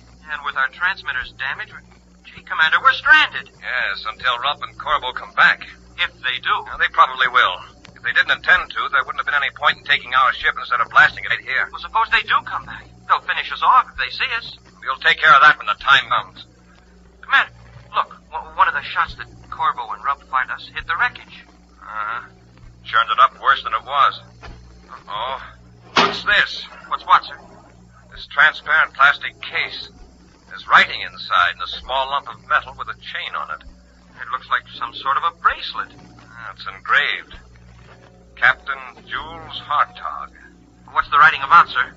It's dated January 15th, 2853. 100 years ago. Hartog wrote this, Happy. Listen.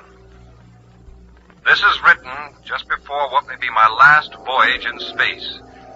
When found, we were able to control our ship, and that a crash was inevitable, we bailed out in our spacesuits. We drifted here 4 hours later. Now, the three of us, Mowbray, Clayton, and myself, are about to blast off on an emergency space raft. Our hope of rescue is slight, but it is better to be out in space, headed for the unknown, than to wait on this planetoid for the inevitable end. We leave behind a treasure. With luck, we shall return to claim it ourselves. You who read this perhaps are here by chance. Forgive us, then, if we selfishly decline to make it easy for you to obtain what we have discovered. By years of sacrifice and the risk of our lives. And assigned Captain Jules Hartog. 3 men in a tiny space raft. No wonder they were never found. And all this happened 100 years ago, but well, I feel like it just happened. I can understand why they took the space raft rather than stay here. We're in the same fix, and we haven't got a space raft. At least Captain Hartog left us with something to do to pass the time. What's that, sir? Look for the treasure. I wonder how long it would take us to search this whole planetoid. Several days, probably. You know, Happy, I've been wondering why Captain Hartog left this lump of metal here with his letter. Well, what kind of metal is it, sir? It looks like platinum. Happy, do you have your Space Patrol microscope where you can get at it? Yes, sir. It's in the belt pouch of my spacesuit. Well, let me have it. I want to take a look at these scratches. Yes, sir. Here it is. Thanks. You know, from the shape of this platinum lump, it just might be a model of this planetoid. Oh? Now, if I can get these scratch marks into focus. There. I was right, Happy. Captain Hartog left us a map of Planetoid 60. What? There are letters here, letters so small they can't be seen without the microscope. Planetoid 60. There's a cross marked on the face of this tiny lump. Under it's the word cave. Cave? Then that must be where the treasure is. If we can pick out the spot where we are now, we ought to be able to locate the cave. See, over there to our left is a sort of knife-edged ridge of rock. To the right, 3 small pinnacles in a sort of triangle. Now, if there's something like that on the metal lump. Can you find it, sir? Yeah. Now, here it is. The cave is about a third of the way around the other side of the planetoid. Let's get going, Happy.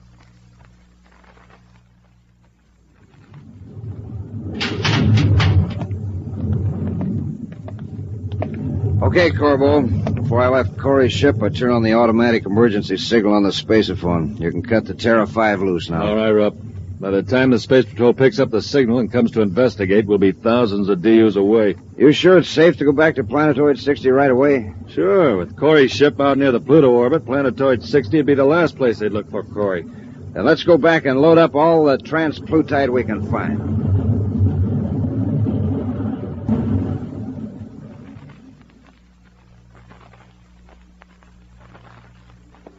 We must be getting close to the cave, sir.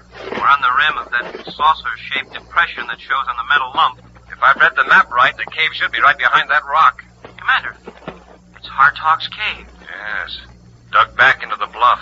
Flash your atomo light in there, Happy. Yes, sir. Say, look at that. It's full of boxes, packed clear up to the top of the cave. See if we can make out the labels. Transplutite. Most of these on the left side seem to be transplutite, sir. Mm-hmm. Millions of credits worth. Wow. Cast your light up there on the wall of the cave, Happy. It's an astrogation chart. Yes, the solar system, with one orbit marked in red. It must be a comet orbit, sir. It loops clear outside of Pluto and then comes in fairly close to Sun. Once every 100 years. Happy, that isn't a comet orbit. It's a planetoid. Look what the chart says. Hartog Planetoid. Named it after himself, I guess. That must be the original source of the transplutite, the rock that contains arcturium. And he used Planetoid 60, a sort of way station and storage place. Right. If we can only get this news to the... Hey, Commander, look. A spaceship. Corbo and Rupp are back. Oh, they'll probably land back at the wreck, and here we are 10 miles away. Let's hurry, Happy. Maybe we can get back there before they blast off. Yeah, on this low-gravity planetoid, we can make pretty good time.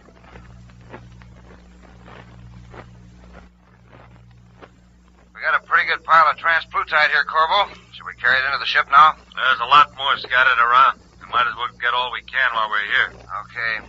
There are a few chunks over there by the rock where we blasted Corry. We'll go get them. Corbo, would those rocks be like that if Corry and the cadet were under them? They've been moved. Corry and the cadet got out. Where are they? Suppose they've been picked up? Oh, maybe, but I doubt it. There hasn't been enough time. If they were, there'd probably be Space Patrol ships around waiting for us to come back. Let's get in the ship and blast off. Hey, don't get panicky.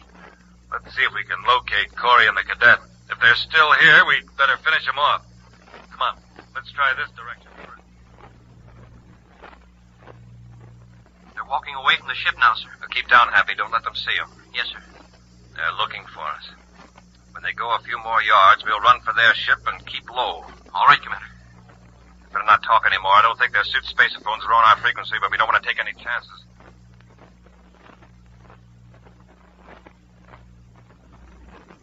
I hear them in the airlock, sir. Yeah, then they finished loading the transplutite in the cargo hold. Now stand back on the other side of the hatch, Happy. Wait till they get clear inside the ship before we rush them. Yes, sir. I will blast off and make a careful search of the planetoid at low altitude.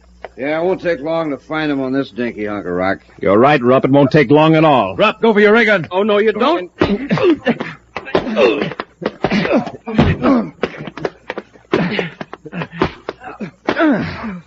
Now, Corbo, does that convince you, or do you want some more? You got us, Corry. All right, Rupp. On your feet. Sure. Corbo, what did you do with my ship? It's heading out toward the Pluto orbit. The automatic distress signal on the space phone. I'll check on that with the receiver after I lock you men up. Incidentally, Corbo, I thought you might like to know that there's more arcturium here than you ever dreamed of. What do you mean? We found a cave full of it. Yeah, and an astrogation chart of the planetoid where Hartog got it originally. You would have had a share of it, Corbo, if you'd played straight. Rupp and I figured Hartog used Planetoid 60 as a storage base. But how'd you find the cave? We've been over this whole planetoid a dozen times with a fine-tooth comb. A fine-tooth comb? Well, that's where you made your mistake. You should have used a microscope. An action preview of next week's exciting Space Patrol adventure in just a moment. Gang, here it is. The announcement you've been waiting for. The big new surprise Buzz Corry has for everybody. The surprise that'll give you a glimpse into a mysterious hidden world you've never seen before. Get pencil and paper set. Here's Buzz Corry with the entire story. Space Patrollers, this is your lucky day, because now you can own an official Space Patrol microscope kit. Just think of all the important work the Space Patrol microscope did for us today. It showed us that there were enamel flakes mixed in that innocent-looking white powder. And it showed us that Captain Hartog had scratched a secret map on the top of a small lump of metal. Now you'll be able to examine all kinds of tiny particles and objects with your Space Patrol microscope, too. Wait till you get it. You'll agree the Space Patrol microscope is a mighty important instrument to have. Think of the fun. Think of all you can learn. An honest-to-goodness scientific instrument with the power to magnify objects 15 times. Gang, you can see the wing of a butterfly 15 times actual size. The feelers of an insect 15 times actual size. The texture of paper, the petals of flowers, human hair, grains of sand, all 15 times actual size. And imagine seeing the living creatures in a drop of water. You can do it with a Space Patrol microscope. It's made of sturdy green plastic, and it's so compact you can carry it in your pocket. Small but powerful, just 5 inches high, yet it magnifies objects 15 times actual size. But remember, we're offering you an entire kit, the Space Patrol microscope, plus 4 clear acetate slides for mounting specimens. Plus a 5th slide containing a fiery atomic particle. Gang, the lens tube is not cheap cardboard. It's real plastic. It will not wear out or slip out. Don't wait. Send for this exciting new Space Patrol microscope kit today. Just buy a box of rice checks or wheat checks. Then with your name and address, send 25 cents in coin and rice checks or wheat checks box top to Space Patrol, Box 686, St. Louis, Missouri. This offer good only in the USA and may be withdrawn at any time. That's Space Patrol, Box 686, St. Louis, Missouri. And now, a preview of next week's exciting Space Patrol adventure. Buzz and Happy are on a space platform off the Mars orbit, investigating the theft of supplies from the emergency space station. Right now, they're walking down a corridor toward the control compartment. The automatic camera in the control compartment should have a film of all ships that docked at the platform, Happy. Commander, what's that? A meteor warning system. A meteor's on a collision course. Well, can't we cut on the power and move the platform? It's too late. We're hit. Join us again next week for the exciting story, The Winged Spies of Venus, when wheat checks, rice checks, and good hot Ralston again present Space Patrol! Special bulletin for boys and girls in Louisville, Kentucky, Huntington, West Virginia, Boston, Massachusetts, and Heartland, Vermont. Buzz Corry's own space battle cruiser, the Ralston Rocket, will be in your area next week. Don't miss it. The Ralston Rocket. Space Patrol, created by Mike Moser, starring Ed Kemmer as Commander Corry and Lynn Osborne as Cadet Happy, was written by Lou Houston, produced and directed by Larry Robertson, executive producer Mike Devery. Other players were Ken Mayer, Norman Jolly, and Bela Kobach. Dick Tufeld speaking. Now, don't forget to tune in next Saturday and every Saturday when wheat checks, rice checks, and good hot Ralston again present Space Patrol! Be sure to see another exciting Space Patrol story on your local ABC television station. Consult your local paper for time and channel. This program is heard overseas through the worldwide facilities of the Armed Forces Radio Service. Space Patrol came to you transcribed from Hollywood. This is ABC Radio Network.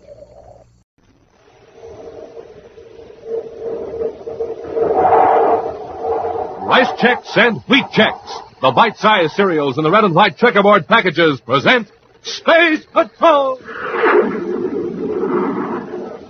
High adventure in the wild, vast reaches of space. Missions of daring in the name of interplanetary justice. Travel into the future with Buzz Corry, Commander-in-Chief of the Space Patrol. In today's transcribed Space Patrol adventure, Buzz and Happy are in their spacesuits examining some mining equipment on a small planetoid. From the looks of things, old Captain Hackett doesn't intend to abandon his diggings. Well, we warned him. If he left this machinery and explosives here, they'll have to be destroyed. Commander, it's our ship. Hackett must have sneaked aboard. What does he think that'll get him? All we have to do is space it from Saturn. Hap, listen. What's that, sir? Sounds like a warning pulsation from a detonator control. Wow, where's it coming from? Right from that stack of explosives. Hackett's trying to blow us up. We'll return in just a moment with today's exciting Space Patrol adventure, Captain Hackett's Planetoid. Rockets away, Captain. Here it comes. Smoking rockets. This pocket-sized cosmic rocket launcher sure is terrific. A rocket with a miniature snap-on scout car. Real neat. No wonder everybody wants one. Right, Hap. And Space Patrollers, wait till you try out your own swell cosmic rocket launcher. Lots of fun, plenty of action. Just press the trigger and whoom, watch it zoom down that nylon cord. Wham, hits a target and bang, down goes the scout car. Right, you got it yourself from the trigger of its stainless steel launching gun. It travels down 33 feet of special nylon cords. Send it on long trips or short hops. Launch it solo or with one of your pals. Launch it over and over and over. The rocket and its snap-on double-deck scout car are specially constructed of slick, durable plastic. Weatherproof and shatterproof plastic in keen-looking colors, red and yellow. Okay, Captain, tell the Space Patrollers how they can get a cosmic rocket launcher. Go ahead, that's an order. Yes, sir.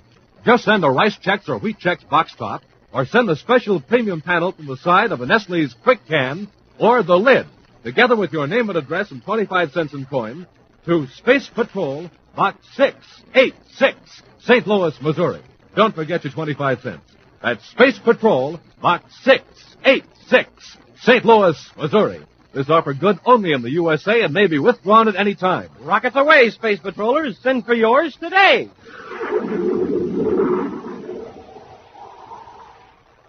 And now, today's Space Patrol adventure, Captain Hackett's Planetoid. The Space Patrol, under the direction of Commander Corry, continues the unrelenting search for Prince Masquerade.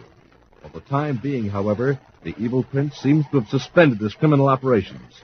Right now, on Saturn's sixth moon, the Space Miners Outfitting and Supply Company is having its own special problem, for Captain Hackett is in camp. It is the bad fortune of Wilbur Jenkins, assistant manager, to be on duty alone in the supply center as the old Space Miner storms in. There's my list, Jenkins, all itemized. How soon can you fill that order and get supplies to my ship? I'm very sorry, Captain Hackett, but we simply can't extend any more credit. Jenkins, you're an idiot. What would you say if I told you I'll be back in 90 days with 100,000 credits worth of molybdenum? Molybdenum? No, it's all right. To blab everything all over a satellite. Listen, I've located some wolframite with a high content of molybdenum. In a few months, I can make enough to retire. Well, that's the story. Now get busy before it's lost. I'm very sorry, Captain Hackett. It's a matter of policy. No more credit. All right, Jenkins. You'll be sorry. Give me my list. As Captain Hackett angrily strides out of the Space Miners' supply house, two men follow him at a discreet distance. At the spaceport, the miner trots toward a battered spaceship with the two men strolling after him. What if he recognized me? We've been on Saturn number 6 for 3 days, and no one has recognized me. Don't worry. No one is going to suspect Prince Masquerade of loitering around a remote mining supply center. Just let me do the talking. Yes, sir. Yes, Mr. Borzak. Excuse me. You're Captain Hackett, aren't you? That's right. What about it? I'm Paul Borzak, and this is my partner, John Fairton. We're in the investment business on Jupiter. Perhaps you heard of me? Borzak, huh? Hope never did. I couldn't help overhearing. I thought perhaps you and I might work out something together. What do you mean by that? Just this. If you're sure you can bring back a payload, I might finance you, stake you to supplies and equipment. And for what percentage of the profits? What do you expect to make on your first payload? 100,000, maybe. Would you give me a quarter of that? That's fair enough, Mr. Borzak. How much will you need to outfit your ship and settle your account with the supply company? Altogether, 4,500 credits. All right. Captain, here are 5 1,000 credit notes. Go back to the center and get what you need. Hey, Mr. Borzak. Will Jenkins sees this. Oh, just a minute, Captain. I'd prefer that no one else knew that I am backing you. Yeah, I know what you mean. Every deadbeat on the 6th moon will be after you for a handout. Now, don't worry, Mr. Borzak. I'm good at keeping secrets. You have to be in this business. Yeah, Hanny. What next? When he blasts off, we'll trail him in another ship. We'll find out where he gets that wolfenite ore. An accident will happen to Captain Hackett, and I'll have his secret all to myself. Far off the regular space lanes, the Terra 5 roars along in a sweeping vector over the Saturn orbit. Buzz and Happy intently watch the viewscope screen as the scanning beams probe the blackness that surrounds them. I think I've got it, sir. Yep, it's an asteroid, and a big one. Check the space coordinates, Hap. Yes, sir. The baby we're after will give a close inspection. Might even be worth sending some lab ships out to make tests. Yes, sir, but why bother to make tests if it's going to be blown up? The experts might be able to tell where it originally came from. Some of the Neptune astronomers think it might not be a part of our solar system. Maybe a wanderer from another system. Well, it got caught in the gravity field of our sun. Yes. If it was thrown off by another system, our scientists want to sample it. Whatever force kicked that planetoid in our direction sure must have given it a terrific wallop. Hap, look at the screen. But the ship is landing on that asteroid. Maybe the lab ship is ahead of us. That's not a lab ship, Hap. It's like a small cargo ship. What's a cargo ship landing there for? Must be a tramp ship in trouble. We'll increase our velocity half. We'll try to contact them by spacephone. Repeated calls by Happy failed to bring any response from the ship landed on the tiny planetoid. Moments later, the Terra 5 settles down on the mysterious mass of metal and rock close to the small cargo ship. Commander, look. Somebody's coming toward us. Well, I might have known it. What do you mean, sir? I recognize that ship now. It belongs to Captain Hackett. He's been prospecting for years in the asteroid belt. If anybody would find this offbeat chunk of rock, Captain Hackett would be the man. Oh, a space miner. Turn on the space phone. Yes, sir. Commander Corry aboard Terra 5 calling Captain Hackett. Do you read me, Captain? Yes, Commander, I read you. I tried to contact your ship. Having trouble? Not till you landed. And a man work is digging out the space patrol barging in. What's wrong now? Better come aboard, Captain, and I'll explain. Corry out. It doesn't sound as though he likes you. Or the space patrol either. That's his general attitude toward everybody, huh? Well, there's a warning light, sir. He's in the airlock. Open the inner hand. Yes. Welcome aboard, Captain. Captain Hackett, this is Cadet Happy. How do you do, Captain? I asked what you're doing in this planetoid, Captain? Doing a little prospecting. And I got a right to. This is my planetoid by right of discovery. Already filed my claim. The papers are in my ship. Now, anything wrong with that? No, nothing's wrong. But it might be dangerous to stay here. What do you mean, dangerous? Captain, I'm sorry, but this planetoid is going to be blown up with a cosmic bomb. Blown up? What for? Because of its eccentric orbit. In a few days, it'll cross the orbits of the inner planets. So what? It won't be a menace to space travel? That's where we disagree, Captain. It'll pass close to the sun. A tremendous gravity pull will hurl it into a new orbit. It's an unstable orbit. It'll be a menace to artificial satellites circling Mercury, Earth, Terra, and Venus. No telling how much damage it'll do before it finally spirals into the sun. I won't have it.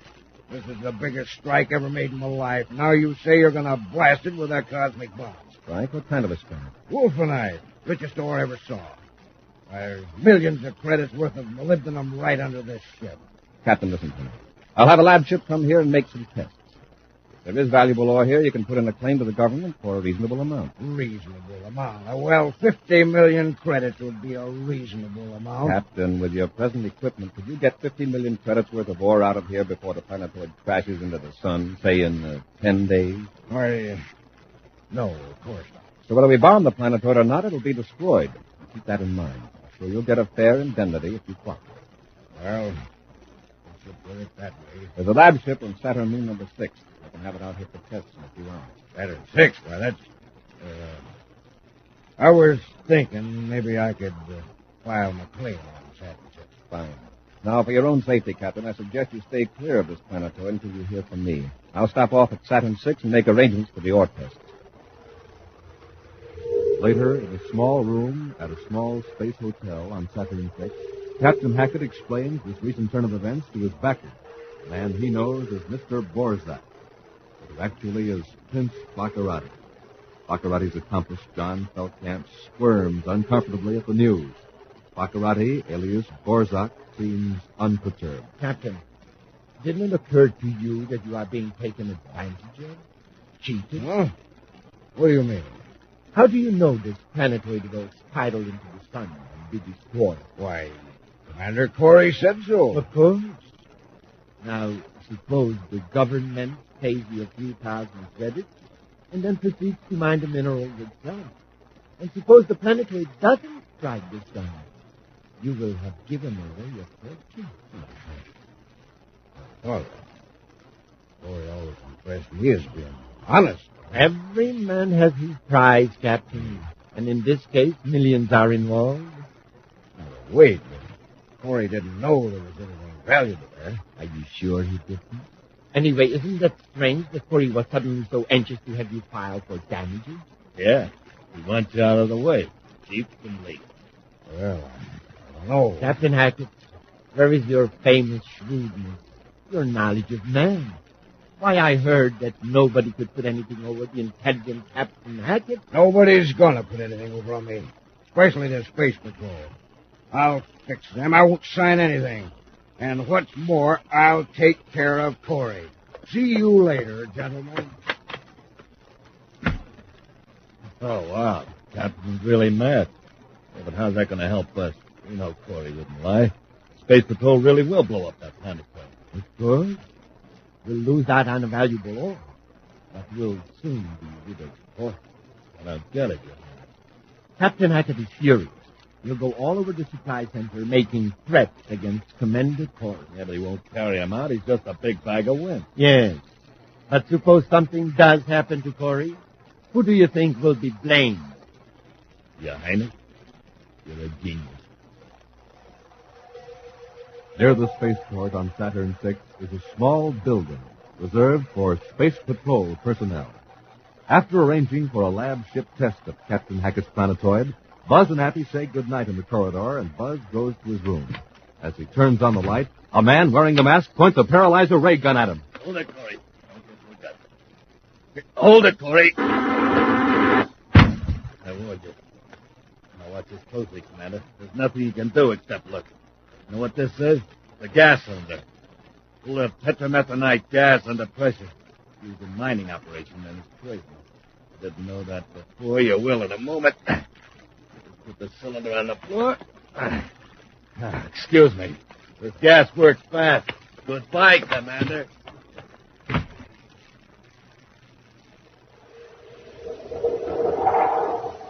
We'll return to Space Patrol in just a moment.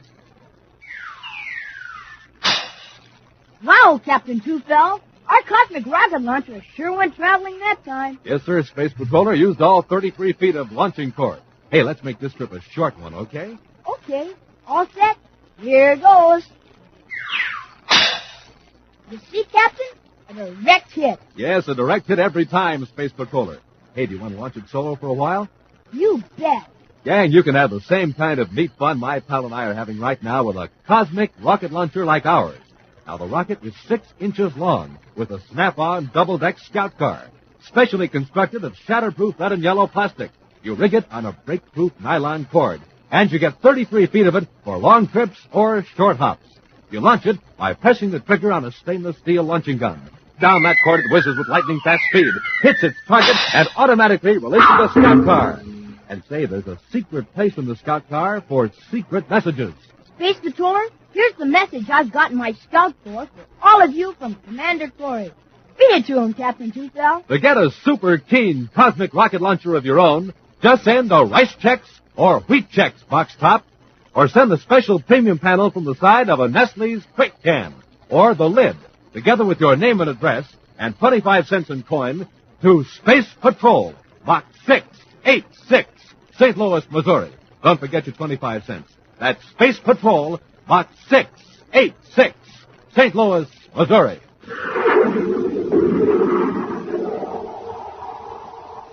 And now back to our Space Patrol adventure, Captain Hackett's Planetoid. Prince Baccarati has contrived a way to dispose of Commander Corry, so that blame will be placed on Captain Hackett. Baccarati's accomplice, John Feldkamp, rendered Commander Corry helpless with a paralyzer ray gun, then opened the valve of a container of poisonous gas used in mining operations. Unaware of the peril Buzz is in, Happy sits on his bunk in his room down the hall, reading a microfilm book. Suddenly, he cuts off the projector and walks down the hall to the commander's door. Smoking rockets. Commander, what happened? Gas. It's poison. Here, I'll shut it off. I better get you out in the hall. A paralyzer ray, huh? Yes.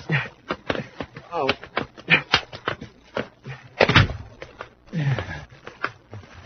That's better. You got here just in time, Happy.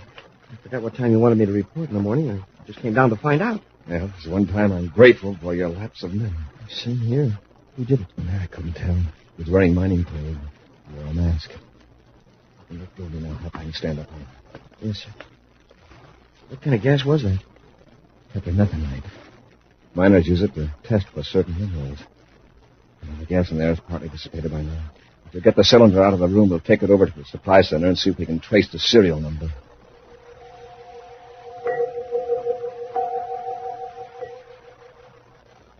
Yes, Commander. That cylinder was bought here at this store. Here's the card. You see, here's the serial number, the date of purchase, and the name of the purchaser. Fine. Who bought the cylinder? Oh, Captain Hackett. Captain Hackett? Well, Hackett seems to be getting careless with his supplies. Now, come on, Happy. Let's get back to our quarters. Thanks, Mr. Jenkins. Anytime, Commander. Commander, Hackett must be crazy to do what he did. It wasn't Hackett, Happy. Sure, I'd recognized Hackett's voice. But, Commander, when we last saw Hackett, you and he were almost pals. Why did he change? Let's ask Hackett. He's probably headed for his planetoid. Sir, the ship's not ready. The maintenance crew will be working on it for another 3 hours. They'll check out in a small lunar job.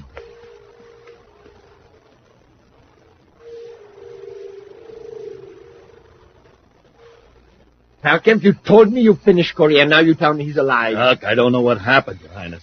Something went wrong. Corry and the cadet went into the store a while ago carrying the gasoline. Found it. I'll bet that cadet rescued him. Where's that old fool, Captain Hackett? I think he's blasted off for his planetoid. We've got to get him before Corry has a chance to talk to him. Yeah, but Hackett doesn't know we tried to do away with Corry. Of course not. But suppose Corry looks us up to check Hackett's story. He'll recognize it. Exactly. Oh, he's still on Moon 6. Crew's working on his ship at the port. Come on. We'll get to the spaceport. We've got to make sure Corry never finds Hackett alive.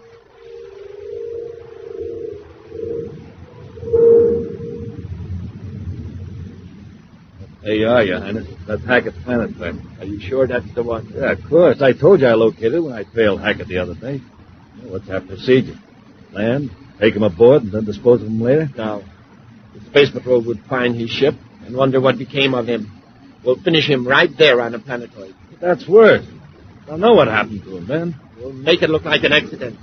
Hackett must have explosives in his ship or around his diggings. Everyone on Saturn 6 knows he's worked out, angry. How natural to assume the captain got careless. Now you're talking. That'll solve everything.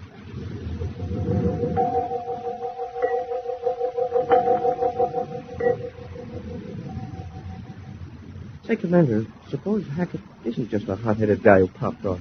Suppose that fellow in the mask was a pal of Hackett's. It's a possibility, Hap. You'll soon know. Elsewhere, Prince Baccarati's space cruiser lands on Hackett's planetoid near the miner's cargo ship. After a brief spaceophone conversation, Captain Hackett enters the airlock, opens his helmet facepiece, and glares at the men in the ship. How did you find this planetoid, Borzak? You can't expect to keep this secret indefinitely, Captain. After all, the Space Patrol knows about it. Yeah, that's right. Why did you come here? I've made up my mind to work my claim until I'm forced off. I'll make an issue of it. You men back me, so it's only fair warning.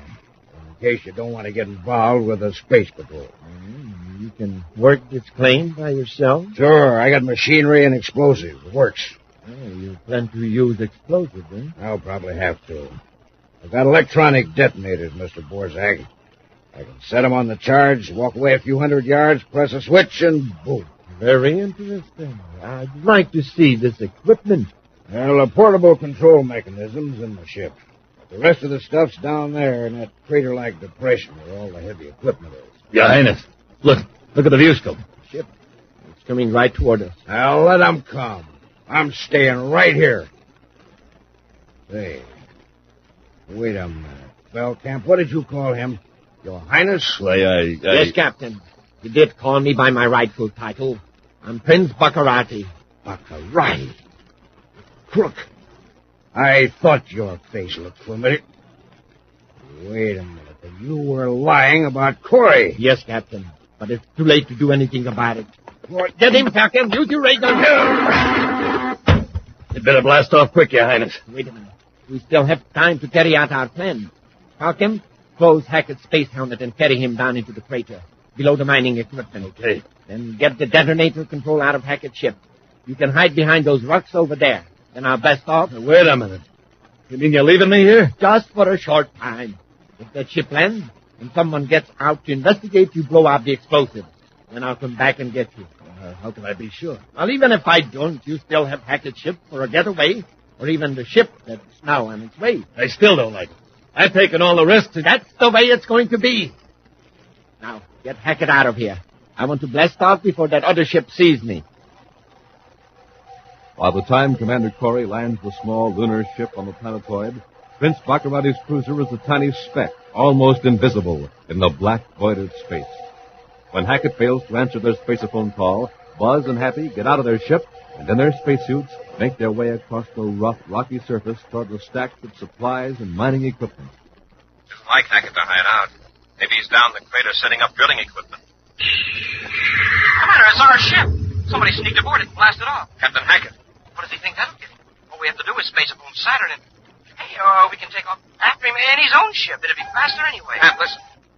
What's that, sir? Sounds like a warning pulsation from a detonator control. Detonator control? Where's it coming from? Right from that stack of explosives.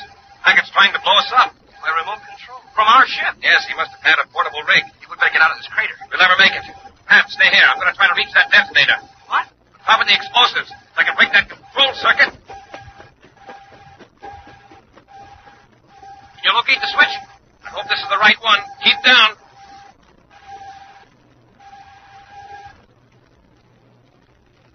Commander, the signal stopped. If nothing happens in 5 seconds, we're safe. 1, 2, 3, 4.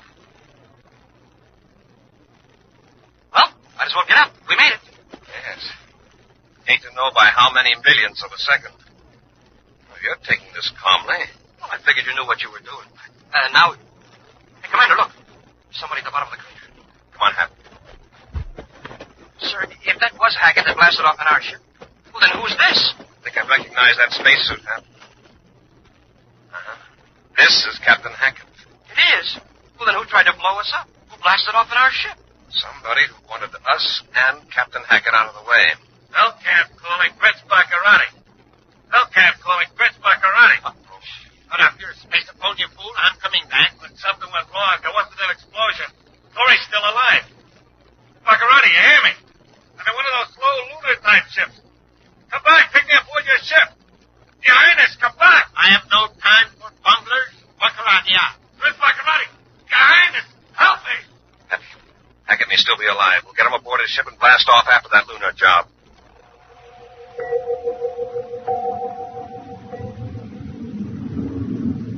How do you feel now, Captain? All right, Commander. Why, you're aboard my ship. That's right. Commander, I owe you an apology. I was a fool. Commander, there's that lunar-type ship. We're gaining fast. It's Feldkamp. Feldkamp? That's Baccarati's partner. They lied to me, Commander. I know. Watch out for Baccarati. He's a slick one. Unfortunately, Baccarati isn't in that ship. We've just got Feldkamp to deal with. Turn the spaces on here. Commander Corry, to Feldkamp aboard lunar-type ship S687. Corry to Feldkamp. We've got you in our view scope, and we're gaining on you fast. What's your decision? I'm waiting, Feldkamp. Feldkamp, Commander Corry. I've given up. I cut off all rockets. What about Baccarati? Where's he headed? I don't know. That's the truth. I knew I'd tell you. You double-crossed me. Stand by to board this ship, Feldkamp. Corry out. Commander, I owe you and the cadet plenty. You saved me from Baccarati and his pal. All along, you were trying to help me. I went around saying those lies about you. Forget it, Captain. You were deceived, that's all. Sure, and you were worried about losing that planetoid. That's right. Something that important would upset anybody. Oh, well, maybe it's all for the best. I used to envy fellows that struck it rich. People would point to them and say, there's so-and-so, king of uranium. Or, look, that's the king of cobalt. That's what I thought I wanted.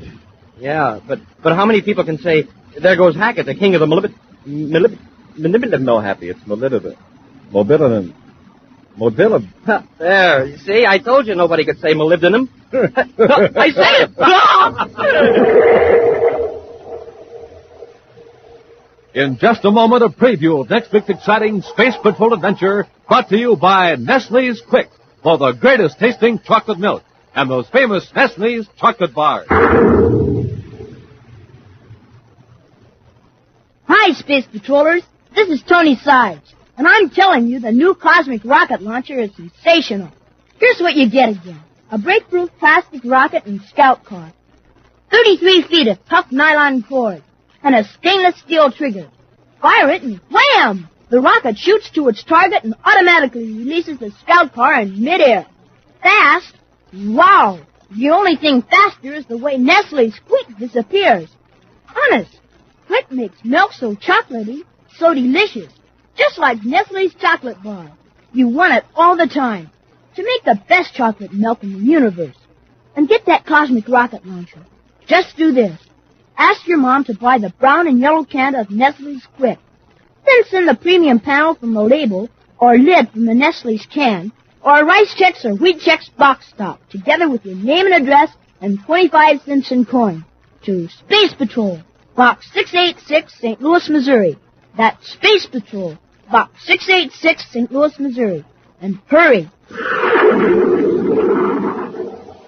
Now, a preview of next week's exciting Space Patrol adventure. Buzz and Happy, wounded in a fight with two of Baccarati's agents, had collapsed before the open door of a huge spaceship hangar on the planet Venus. The storm's getting worse, Commander. Crawl inside that hangar and close the door. We'll be safe. Dust. I can hardly breathe. In a minute, we'll have a thick 80-ton door between us and the wind. Keep going, Hap. A few more feet. Commander, the hangar door. It's closing. Move fast, Hap. I can't. Hurry. We're right under the door. If it hits us, we're finished. Be sure to join us next week for the thrilling story, The Capture of the Red Falcon. Space Patrol, created by Mike Moser, starring Ed Kemmer as Commander Corry and Lynn Osborne as Cadet Happy, was written by Lou Houston, produced and directed by Larry Robertson, executive producer Mike Devery. Other players were Bela Kovacs, Norman Jelly, Ken Mayer, and Tony Sides. Dick Tufeld speaking. Now, don't forget to tune in next Saturday and every Saturday for daring, exciting adventure on Space Patrol! Space Patrol was brought to you today by Rice Chex and Wheat Chex, the bite-sized cereals in the red and white checkerboard packages. Be sure to see another exciting Space Patrol story on your local ABC television station. Consult your newspaper for time and channel. This program